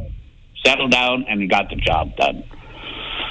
So, you have to go with the fact that, the rest of the league, people that are picking the teams and everything, and who's going to win, they don't really look at the Riders as a good team. And I think they should look at it as a good team because they're proving it. They are a good team. Yeah, everybody loves to hate on the Riders because our fans are so great. So they're like, they don't need any extra. They don't need any extra fans, so let's hate on them. Yeah, it's all good. Thanks for the call, Robin. We appreciate it. Enjoy the win. I will. You have a great day, and see you next week, Wes. And Justin, take a great name. Have a great day. Bye. Thank you. Let's go to Tyler in Regina. I think it's Tyler this time. I hope it's Tyler. What do you think of Shay Patterson's performance? Hi, Shay Patterson's performance was awesome. I called because I wanted to say that last year, when their quarterback went down, we would have been done. We would have folded. But this year, with the new coaching staff and the new team we have and everything, they didn't fold. They don't give up. They're just out there fighting. And to tell you the truth, after we got our first touchdown and we were rolling, I had no worries about this game today. And the Riders won for their defense today, and they also won because my uncle passed away just last week, and he was a big, huge Rider fan. And they had a little memorial thing on the big screen for him today at the game. And I felt him there at the game. And the stadium was louder than I've heard it in a couple of years. It was very loud in there, and they played a great game up there. First, RIP to your uncle, and it seems like the Riders were honoring him with the win tonight. Do you feel like the Riders are the best team in the West, unequivocally, or potentially the best team in the CFL right now? I'd say the best team in the West. I would really like to see the Riders in Montreal because they're both undefeated, and they both have a good team. So that game would be a really good game to see. I think they're going to beat BC next week. That'll be a fun one. Battle for top spot in the West. Thanks for calling, Tyler. We appreciate it. I also think that the way Winnipeg's playing right now, if they lose tomorrow, they are in big trouble. And when they come here in a couple weeks, they're going to get spanked, I think. We'll see what happens, man. Yeah. Thanks for dialing us up. We appreciate it. Thank you. We're definitely reeling. I don't know what they might be running out of answers over there. Zach Collaros isn't going to play. Chris Strevler's in there against Ottawa. Not our problem. Nope. We'll see what the Bombers do, but the Riders are 4-0. This is Saskatchewan Rough Rider football on the home of Rider Nation, streaming on our YouTube channel at sportscage.com and the 620 CKRM Cooperators Rough Rider Radio Network. Since 1973, RJ Sales and Service in Wadena has been Saskatchewan's short line experts. They sell and service all the brands you want to use, including Morris, Seedmaster, Degelman, Mandaco, Rightway, Lemkin, Kellobuilt, Elmer's, and Salford. Plus, they have pre-owned equipment available from the biggest names in the business. Before you buy anything, do yourself a favor and check for a better deal at RJ Sales and Service in Wadena, rjsales.ca. The Red Zone is a good place to be if you're playing on a Saskatchewan field. If your water's in the Red Zone, you need a good defense. At farmfreshwater.ca, we specialize in rural water. Our company lives and breathes in the Saskatchewan fields, and rural water is all we do. Our playbook is to design water treatment systems for wells or dugouts that require the least amount of maintenance possible. We live and breathe in the fields. Remember, we're not city people trying to solve a rural problem. Homes in Regina are selling fast, which makes it tough for buyers. Many buyers are putting in offers on multiple homes and still coming away empty. When you're looking for your next home, why not get what you want and build instead? Uncommon Developments is your local builder. They seamlessly blend the warmth of tradition with the clean lines and open spaces of modern architecture for a fair price. For your next home, stop losing out on offers and win big with a new build from Uncommon Developments. uncommondevelopments.ca. At Country Thunder Saskatchewan, you get superstars like Luke Combs, Dallas Smith, and Nickelback. And you also get a spot closer to the stage with a Gold Zone standing room ticket. Guarantee yourself a spot with amazing views so you can get up close to all your favorite artists. Country Thunder Saskatchewan is July 11th through 14th in Craven. Get your Gold Zone tickets at countrythunder.com. Rider Nation, the biggest weekend for football in Saskatchewan is almost here. The night before the Riders take on the Bombers, we're proud to present Dinner with Doubles. A chance to meet, greet, and eat with a Saskatchewan Rough Rider legend and 2024 Plaza of Honor inductee, Darian Durant. Dinner with Doubles, brought to you by the Cooperators, is Saturday, August 31st at Casino Regina. Your ticket includes a chance to meet Darian, a prime rib dinner buffet, and a special live edition of the Rider Nation Radio Roundtable with Darian and friends. Proceeds from the event will go to the Saskatchewan Rough Rider Foundation in honor of Jim Hobson. Tickets are on sale now at CasinoRegina.com. Dinner with Doubles, brought to you by the Cooperators, Tom Bamford, Dylan Holmson, Lori Jasper, Quality Tire with 9 locations, Ingelheim Charters, John Romick of the Sask United Party, the all-new Sports Cage, Harvard Media, and the Saskatchewan Rough Riders Radio Network. Hey, Rider Nation, got a question or a comment on today's game? Text it to us for the Rider Nation Radio Roundtable postgame show. 306-936-6262. Don't miss any of the calls. Catch the podcast at sportscage.com. Less than half an hour to get your calls and texts in on the Echo Sound hotline. Let's read some texts off here. Hi, Justin and Wes. Great game. Defense wins championships. Corey Mace also had the guys playing disciplined football. Big test against BC next week. That was from Rupan in Saskatoon, Great game in the trenches, smash mouth football. The blocking from our receivers was impressive. Cam Dukes is a good QB, but the relentless pressure from the Riders' defense forced an impressive array of turnovers. Roland Milligan was fierce out there, and Micah Johnson left it all out on the field. This was a physical battle royale. Looking forward to the Lions' Den. That's from Jeff all the way down in sunny San Diego. Riders are 4-0 and the Bombers are 0-4. John Frenzy would be loving it. Your record is what you are. 4-0 for the boys in green. Love to see it. What a start for the boys. Dylan in Langenberg, Saskatchewan. Bruce from Regina. Very proud of Marcus Sales. Went from having maybe the worst game of his career to having a scary injury, then getting a pick 6 in this game. How can you not feel good for the guy? We totally agree. Mm-hmm. And hey, guys, Aaron on his way to Yorkton. As always, nice to see you guys today. Huge win for the Gang Green. Marcus Sales showed why he had been one of the best backs in the league, defensive backs, that is. Had a rough first game, but seems to have settled in nicely. Question, were there any injuries of note? Thanks again. I think the key one was Trevor Reed. Yeah. We'll have to see what's up with him. He went out with that left leg injury as it appeared there. And let's go to the callers because we are full jammed right now. Jeffrey in Regina, what did you think of Shay Patterson's performance? Really good tonight. I was actually at the game, and it was really loud there, and I loved the way he obviously was a little shaky, but he settled down at halftime. Corey Mason, the coaching staff, settled him down, and the team. Are the Riders the best team in the CFL right now? I think the West for sure. Why is that? I honestly think we can beat BC next weekend. Oh, okay. Marcus Sales would like that. Get a little get back, as Wes would say. Yeah. Anything else you want to add, Jeffrey? Can't wait to play Montreal, too. That's going to be a good series. So for both undefeated and then go there and keep the winning streak, that'd be the best. That would be pretty sweet. Yeah, Yeah. That's going to be interesting. I don't know. Their defense is playing pretty tough right now, but yeah, we'll see how it goes. Mm-hmm. Thanks for calling, Jeffrey. Appreciate it. Let's go out to Adam in Theodore, Saskatchewan. Adam, what do you think of Shay Patterson's performance tonight?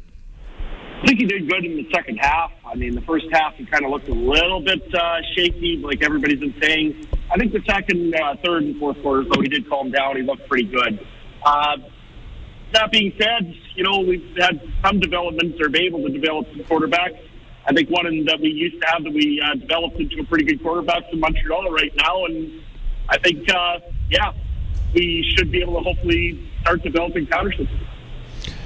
Seems like it from one start. Got to put more together, but it looks pretty good after one. Looks like one. he's developed. I mean, it's just like we're trying to fine-tune, hone in some things. He's out there now, so I think the development stage is done. We got to put him to work. For sure. The only problem we've got now is that we've got film out there on Patterson. Guys are going to look at it, and hopefully that helps him out after a while. So.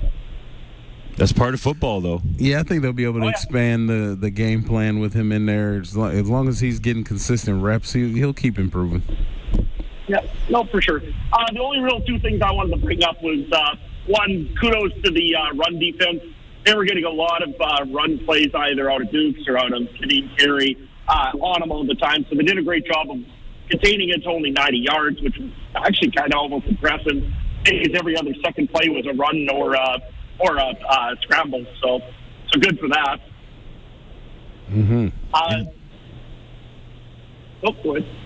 No, you go ahead. Okay, and the only other piece that I had was, we're looking on the other side of the football. Do you guys think there maybe is starting to be a quarterback controversy in Toronto? You did see Arbuckle come in at the last little bit to try to get a touchdown, and of course they do have Adam Boye in there as well. If there's a controversy starting in Toronto?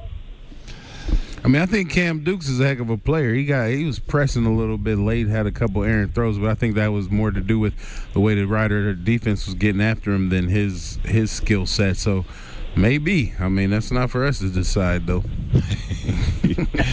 They've got some guys. Cam Dukes, didn't finish the game last week in Montreal. Brian Scott played, and you mentioned it. Nick Arbuckle came in at the end of this football game. So I don't think Ryan Dinwiddie's going to go away from Cam Dukes. I think those were just some errant throws that he's got to clean up. But you never know. The Argos now have lost 2 in a row after starting 2-0. So there's going to be some questions that they need to get answered at that position for sure. Absolutely. As for your other question about is the Riders right now the best in the league? Well, the record says they are. BC will be a big challenge next week. We'll see if they continue to do the old play along and go back down to whatever the team record is that they're playing, or if they actually stand up for this game. So I think the Riders have a good chance. They look good so far this season. Thanks for calling, Adam. We appreciate it. Thank you. Let's go out to one of our regulars, George in Peachland, BC. What did you think of Shay Patterson's first career CFL start? I thought he looked good, okay. He didn't make any mistakes, and that's the important thing. But for a first game, yeah, it bodes well for the future. Are the Riders the best team in the CFL right now, George? I think it's a bit early to call that. They're in the top 3. This next 3 weeks will show us. They're going to have to clean up their rush lanes, some discipline there against BA. But I think they can take BC. And is there any points that you wanted to make about what you saw from the Riders tonight, quickly? Real quick, yeah. I was mostly a fan, so I didn't analyze a lot, but I saw a couple of things. I liked the fact that Logan Ferland stepped out to left tackle there and did good. I thought it was very appropriate that Picton got the 2 catches in that last minute, because he's just been there whenever they've needed him for years, and he doesn't get the credit. Those were clutch to close out the game. Thanks for calling, George. We appreciate it. Yeah. Oh, can I do one more quick? Yep. Get it in fast. Okay. Yeah, Yoshi Hardrick, my 2 favorite moments of the game, nothing to do with how it turned out. But one was one of AJ's runs for 4 yards up the middle. Priester was trying to crash down, and Yoshi just tossed him with one hand about 5 yards away. And then the other one was that last one at the kneel down when there was a bit of a scrum, and watching Emilus think he could hold back Hardrick if he had to. Such a character, man. Thanks for getting that in and being efficient, George. Enjoy the win. Okay. Have a good show. Bye-bye. Let's go to Jason in Regina. What did you think of Shay Patterson's performance? Well, I got to be honest with you guys. My assessment is basically this: he was not great. To be honest, I don't really think he did a lot to instill a great deal of confidence. But the big thing to me was he protected the football. No turnovers, no interceptions. And that was key, really, for me. It was that he was responsible with the football. He didn't turn it over. I'd still like to see a little more out of him, but it was good enough tonight. Now, of course, it was his first start, so he will have time to practice, get more reps, and get better. But for his first CFL start, it was good enough. That was basically my assessment of it. I do have one question unrelated to Patterson, though. Earlier in the game today, there was a situation in which Toronto was offside and committed a holding penalty on the same play. Now, I have seen many times in the past where the same team commits two infractions and both are enforced. Why would the Riders decline the offside penalty and accept the holding penalty? Can't they take them both? Yeah, I would imagine that Corey Mason would have been presented with an option there, and he might not have been able to accept both. So obviously you're going to take the one that pushes him back more. Yeah, I think it's only one in-play penalty, and then maybe a personal infraction or something after the play is when you see both being assessed. But usually you only have an option of taking one penalty when they're both during game action.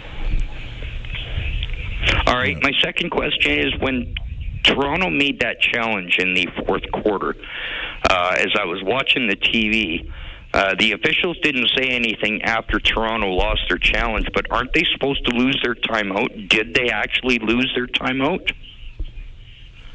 It's hard to see because they don't keep it on the bug. Yeah, maybe they started the challenge, but the refs decided to go ahead and review it anyway, and so maybe they didn't actually have to use their challenge, but I'm not too sure. I can't recall. No, they carried through with the challenge. They were looking for a roughing the passer on Dukes. Yeah. And the ruling was the ruling on the field stood. But the ref didn't say anything about that costing them a timeout. So I was kind of wondering about that because on the little score bug on the bottom, it still indicated several plays later that Toronto still had 2 timeouts remaining. So I'm wondering why they didn't lose a timeout. I was a little confused by that. I think they probably should have by the sounds of it. Maybe the bug didn't change at all, but they definitely should have lost one. All right. That's all I've got for tonight, guys. I'm just glad to see the Riders off to a 4-0 start. We're going to be in a tough one next week against BC. Do I think the Riders are the best team in the CFL right now? No. Top 2, maybe top 3. If we can beat BC next week, then I think, we might be the best team in the West. But I'll tell you this much, I think we've got the best D in the league. All right. Thanks for calling. Enjoy the win. Have a good night, guys. Make sure to get in on the fun on the Echo Sound hotline, 306-936-6262. This is Saskatchewan Rough Rider Football on the home of Rider Nation, streaming on our YouTube channel at sportscage.com and the 620 CKRM Cooperators Rough Rider Radio Network. You know something?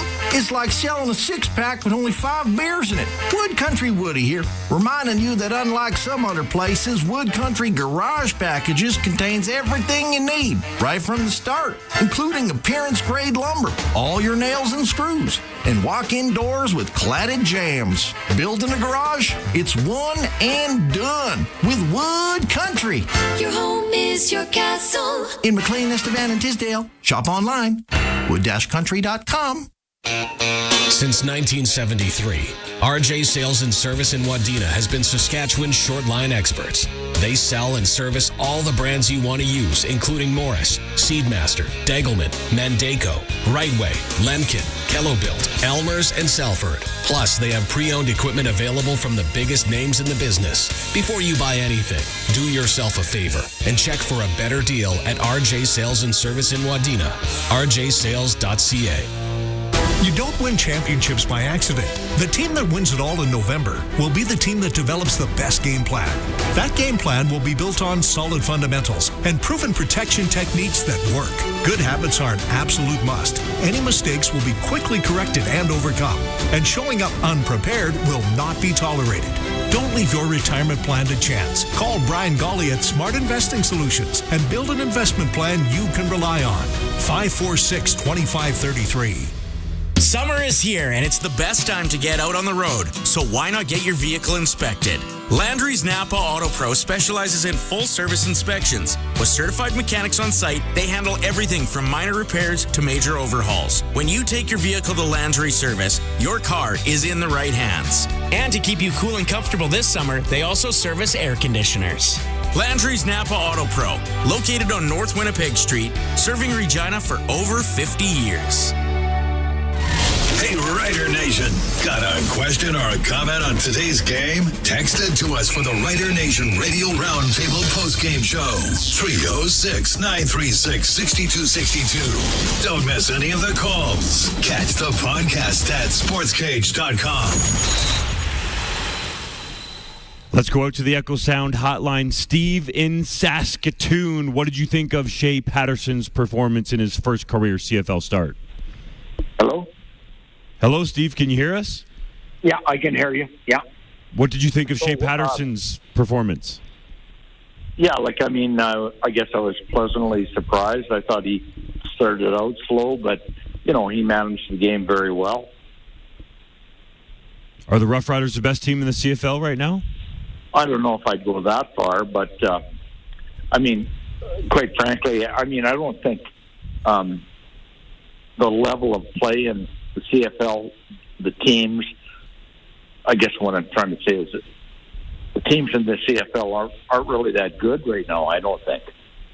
Why don't you think that? Look at Winnipeg compared to what they used to be. Look at Calgary, what they used to be. Edmonton. Actually, I think the Eastern Conference is probably stronger for the first time in a long time. Times change. You can't always be on top. The East Division was better last year, too. They had a better record over the West. I thought the CFL's been having some great games to start off this season, man. A lot of, 30-point-ish games, some back and forth, coming down to the last possession. Quarterback play's been really good. Come on, man. You ain't been feeling them? Yeah, but I think let's go back to, say, 2013, that era. When you think about the quarterbacks they had, back in that era, the quarterbacks were a lot higher quality than they are now. Yeah, it's a little changing of the guard. We got to get some stuff figured out, but hey, that's sports. Yeah. Any other thoughts on the game, Steve? This is more on a marketing issue. I think the CFL is really shooting themselves in the foot. Why in the hell would you have a Thursday night game in Saskatchewan? Come on. Yeah, it's just for TV, though, right? Every team kind of has to go through it. I know what you're saying, and it makes sense, but it's for TV. They want to have a consistent schedule. Craig Reynolds was on with us in the pregame show and said, he understands it's not ideal, but something that every team has to deal with. Yeah, if I'm from Saskatoon and I'm 70 years old, am I going to drive down there and drive home? You know what I'm saying? Totally, yeah. It's part of the balance, I guess, that the league is trying to figure out here with a consistent TV schedule in the summer, which did work last year from a ratings perspective, but when you have these Thursday night football games, as you mentioned, especially in Saskatchewan, where 50%, I feel like, is what Reynolds actually said, of the people that come to the games are from outside of Regina, that it does make it difficult. I can totally understand that. Yeah, even, if you are a younger person and you're working in Saskatoon, you're going to drive down to the game and go to work the next day. Some young people might, but use your holidays. Take Friday off, man. They're just trying. Space out the games. You don't want 3 games on Saturday. You're trying to get more eyes. People tuning in and watching. When you spread out the games, you have them all weekend from Thursday. Well, I get that, but the NFL hasn't started. I know they're worried about that, but there's no games on Sunday. Come on. Yeah, there's a game on Sunday every single. No, but they could have. They could spread it out Friday, Saturday, Sunday. Maybe have 2 games on Sunday or whatever. Yeah, I think the way it's set up right now is pretty good. We'll probably just have to agree to disagree, but we got some other callers on the line. So thanks for calling in, Steve. Enjoy your night. Okay, bye now. Let's go to Wayne in Victoria, BC. Wayne, what did you think of Shay Patterson's performance? Yeah, I thought he was. He did what he was expected to do. He came in and he didn't turn the ball over, and he did more than most people thought. Actually, most of the so-called analysts and experts on the internet that I saw thought he was not going to do very well. I don't know why they don't like him or something. It didn't make sense to me. But anyway, give the guy a chance before you say he's no good. You can't believe everything you read on the internet. You got to just listen to Luc Mullinder. He's been saying that Shay Patterson is going to be good since he saw him in training camp this year. So just tune into 620 CKRM and you're good. I haven't seen everything. I should watch Luke more, I guess. Exactly. But, yes. Yeah. The other thing is, I had to agree with that other caller about the timeout that he didn't lose when he challenged. The thing was that I think they used one of their timeouts earlier, or he lost it, and then he only used one timeout afterwards. So I think they did take it away. But I'm not positive of that, but I just, assume so anyway. But I have to say that our defense is just unreal. I'm really happy with that. Mm-hmm. And the other thing is that I don't think Saskatchewan's the top team in the league by any stretch, but we are top three. You take Montreal, BC, and us. You have to give us. They say your record is what it is, right? You are what your record is. In front of you. Yep. Yeah, I know they beat 2-0 and whatever teams, but Calgary's only beaten 0 teams without any victory so far. They lost to BC. We'll see what we do against BC. That'll be a big test. And I live out here too. But anyway, I'm looking forward to that game. It should be a gooder. Definitely. Mm-hmm. Thanks for calling in. We appreciate it and enjoy the win. You bet. Okay. Bye-bye. Let's get to Guy in Regina quickly. What did you think of Shay Patterson's performance? I thought he was outstanding. He, when Trevor Harris went down 2 weeks ago,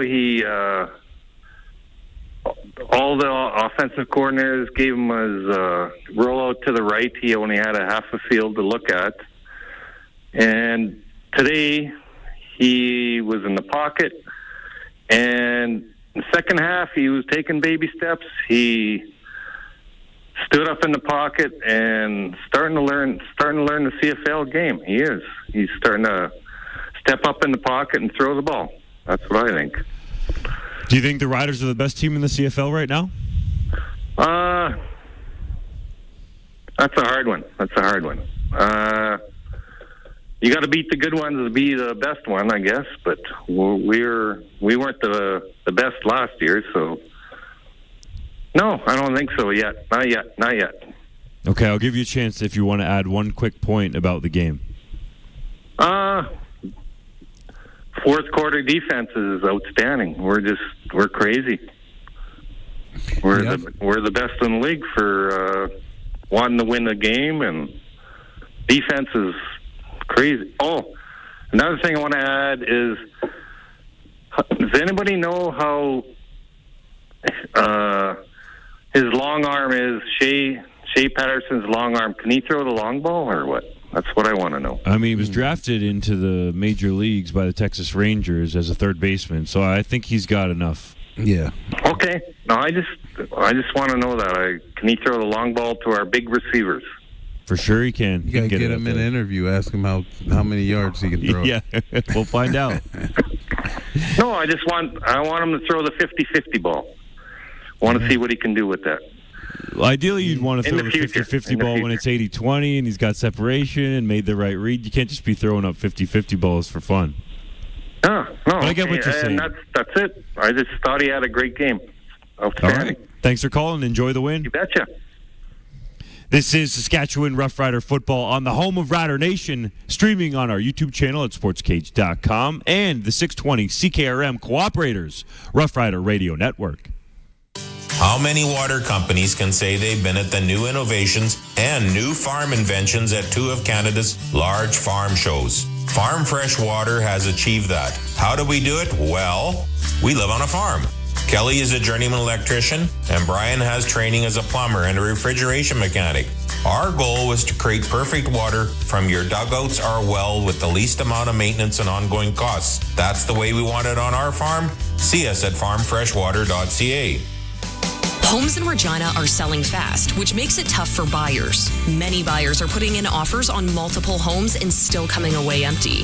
When you're looking for your next home, why not get what you want and build instead? Uncommon Developments is your local builder. They seamlessly blend the warmth of tradition with the clean lines and open spaces of modern architecture for a fair price. For your next home, stop losing out on offers and win big with a new build from Uncommon Developments. uncommondevelopments.ca. We're days away from the party you've been waiting for. Country Thunder, Saskatchewan. You can't miss Luke Combs, Dallas Smith, and Nickelback. Plus Gary Allen, Josh Ross, Lone Star, and more.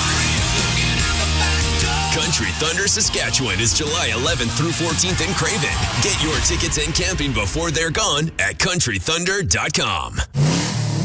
Two-Way Service in Southie has a great selection of trucks on the lot right now. Choose from Ford F-150s, Super Duties, and the new Mavericks. And get discounts up to $17,500 or financing as low as 0% for up to 60 months. Purchase a new vehicle and receive a trip for two to Vegas. See store for details. Two-Way Service, your local Ford dealer in Southie. Drive a little, save a lot at Two-Way Service in Southie. The small-town family-run store just 30 money-saving minutes from Regina. TwoWayService.com. Saskatchewan, we're built for seeing the sunrise and for days lasting past sunset. We're built for trials, tasks, and tough times. Redhead Power Sports in North Battleford offers you your next ultimate off-road experience. From Can-Am off-road vehicles, Sea-Doo personal watercrafts, or Ski-Doo snowmobiles, let us take you on your next ultimate off-road experience. Choose your next adventure with Redhead Power Sports. redheadpowersports.ca. Tractorland Kubota is the home for all your Kubota, turf, construction, and agriculture products. They've got a sweet lineup of tractors, mowers, utility vehicles, mini excavators, skid steer loaders, compact track loaders, wheel loaders, stand-on compact loaders, tractor loader backhoes, track carriers, agricultural implements, construction attachments, and more. Stop by and visit them. They'd love to meet you. Proudly serving the prairies and conveniently located at 705 Henderson Drive, Regina. Tractorland Kubota, committed to doing it right. Thank you for listening to Saskatchewan Rough Rider football on the Cooperators Rough Rider Radio Network. Our network includes 900 CKPI Prince Albert, 750 Beach Radio Melfort, 1050 CJNB North Battleford, 102.3 CJNS Meadow Lake, GX 94 Yorkton, 96.3 Cruise FM Saskatoon, and the flagship radio station of Rider football for over 4 decades. 620 CKRM. For everything Riders, make sure you check out sportscage.com. Your Saskatchewan Roughriders victorious over the Toronto Argonauts 30-23 as the Riders improved to 4-0 for the first time since 2013. And don't forget, you can play the Pick the Score with CKRM and SaskTel. Tune in for your chance to win tickets to the next Rider home game. That'll be against the Winnipeg Blue Bombers, who are currently winless at 0-4. They play Ottawa this week. SaskTel, stay connected. Let's get in a couple text messages before we say good night. And Wes, this is funny. Somebody texts in, Wes, quote of the night, quote, "Not our problem." Chuckles. Yeah. That was you, right? And then they go on to say, Shay Patterson is a slow starter, but seemed to not give up the ball. Yeah, no bad reads, I don't think, at all on the night, or bad throws. Not really. I mean, I'd have to go back and watch the film a little closer, but I liked what Shay did. I mean, it wasn't the cleanest game ever. He started off a little shaky, but man, like, what do you want from a guy who's out there? You know what I mean? Kind of unexpectedly first full start of the season at home. a high expectation crowd going up against a formidable opponent. I thought it was a good game. Yeah, Stu in Regina went on to say Shay looked a little nervous until he made some nice throws when they blitzed. His best throw was the one Sam Emilus couldn't hang on to. That's right, that corner ball. It was a little bit behind Emilus, but I thought he was going to bring it in. The two to Mitch Picton were clutch. Yes, that iced the game. I don't think those can be understated. What kind of difference makers they were overall in the game. Wes, Riders 4-0. Quick thought here before we sign off. If you're a member of this team right now, being a former player as you were, are you feeling good? Are you feeling like you're on top of the league? Or are you like, no, we still have business to take care of? Confidence is high. Definitely got business to take care of. Definitely, if I'm coaching staff, I'm like, yeah, great win, fellas, but, we haven't necessarily played the best teams in the league, so let's keep working. But you got to be confident, and, you're 4-0. Like, it doesn't, it ain't really about, playing great all the time. It's about having that record to get you in the playoffs and playing your best ball in the playoffs when it matters. So right now, the Riders are on track, and looks like we got time to let Trevor get healthy and develop Shay Patterson some more. But he's in the fire, but that's good, and he seems to be up for the challenge. So I think everybody should be excited on that staff, the offense, defense. Clearly, the defense is playing at a high level already. Offense, we need to work out some kinks, but yeah, everything's looking good. We need to get Mario Alfred in the end zone too. We've been getting close a couple times. Yeah. Next time the Riders play, it's a big-time West Division matchup at BC Place against the Lions. For everybody at Harvard Media, our producer on the stream side, Dave Roberts, our director, Rusty Cohn, for Wes Cates, and the guys back at the station, Alan, Michael, and Colson, saying goodnight from Mosaic Stadium. This is Saskatchewan Rough Rider football on the home of Rider Nation, streaming on our YouTube channel at sportscage.com and the 620 CKRM Cooperators Rough Rider Radio Network. Thank you for listening to Saskatchewan Rough Rider football on the Cooperators Rough Rider Radio Network. Our network includes 900 CKPI Prince Albert, 750 Beach Radio Melfort, 1050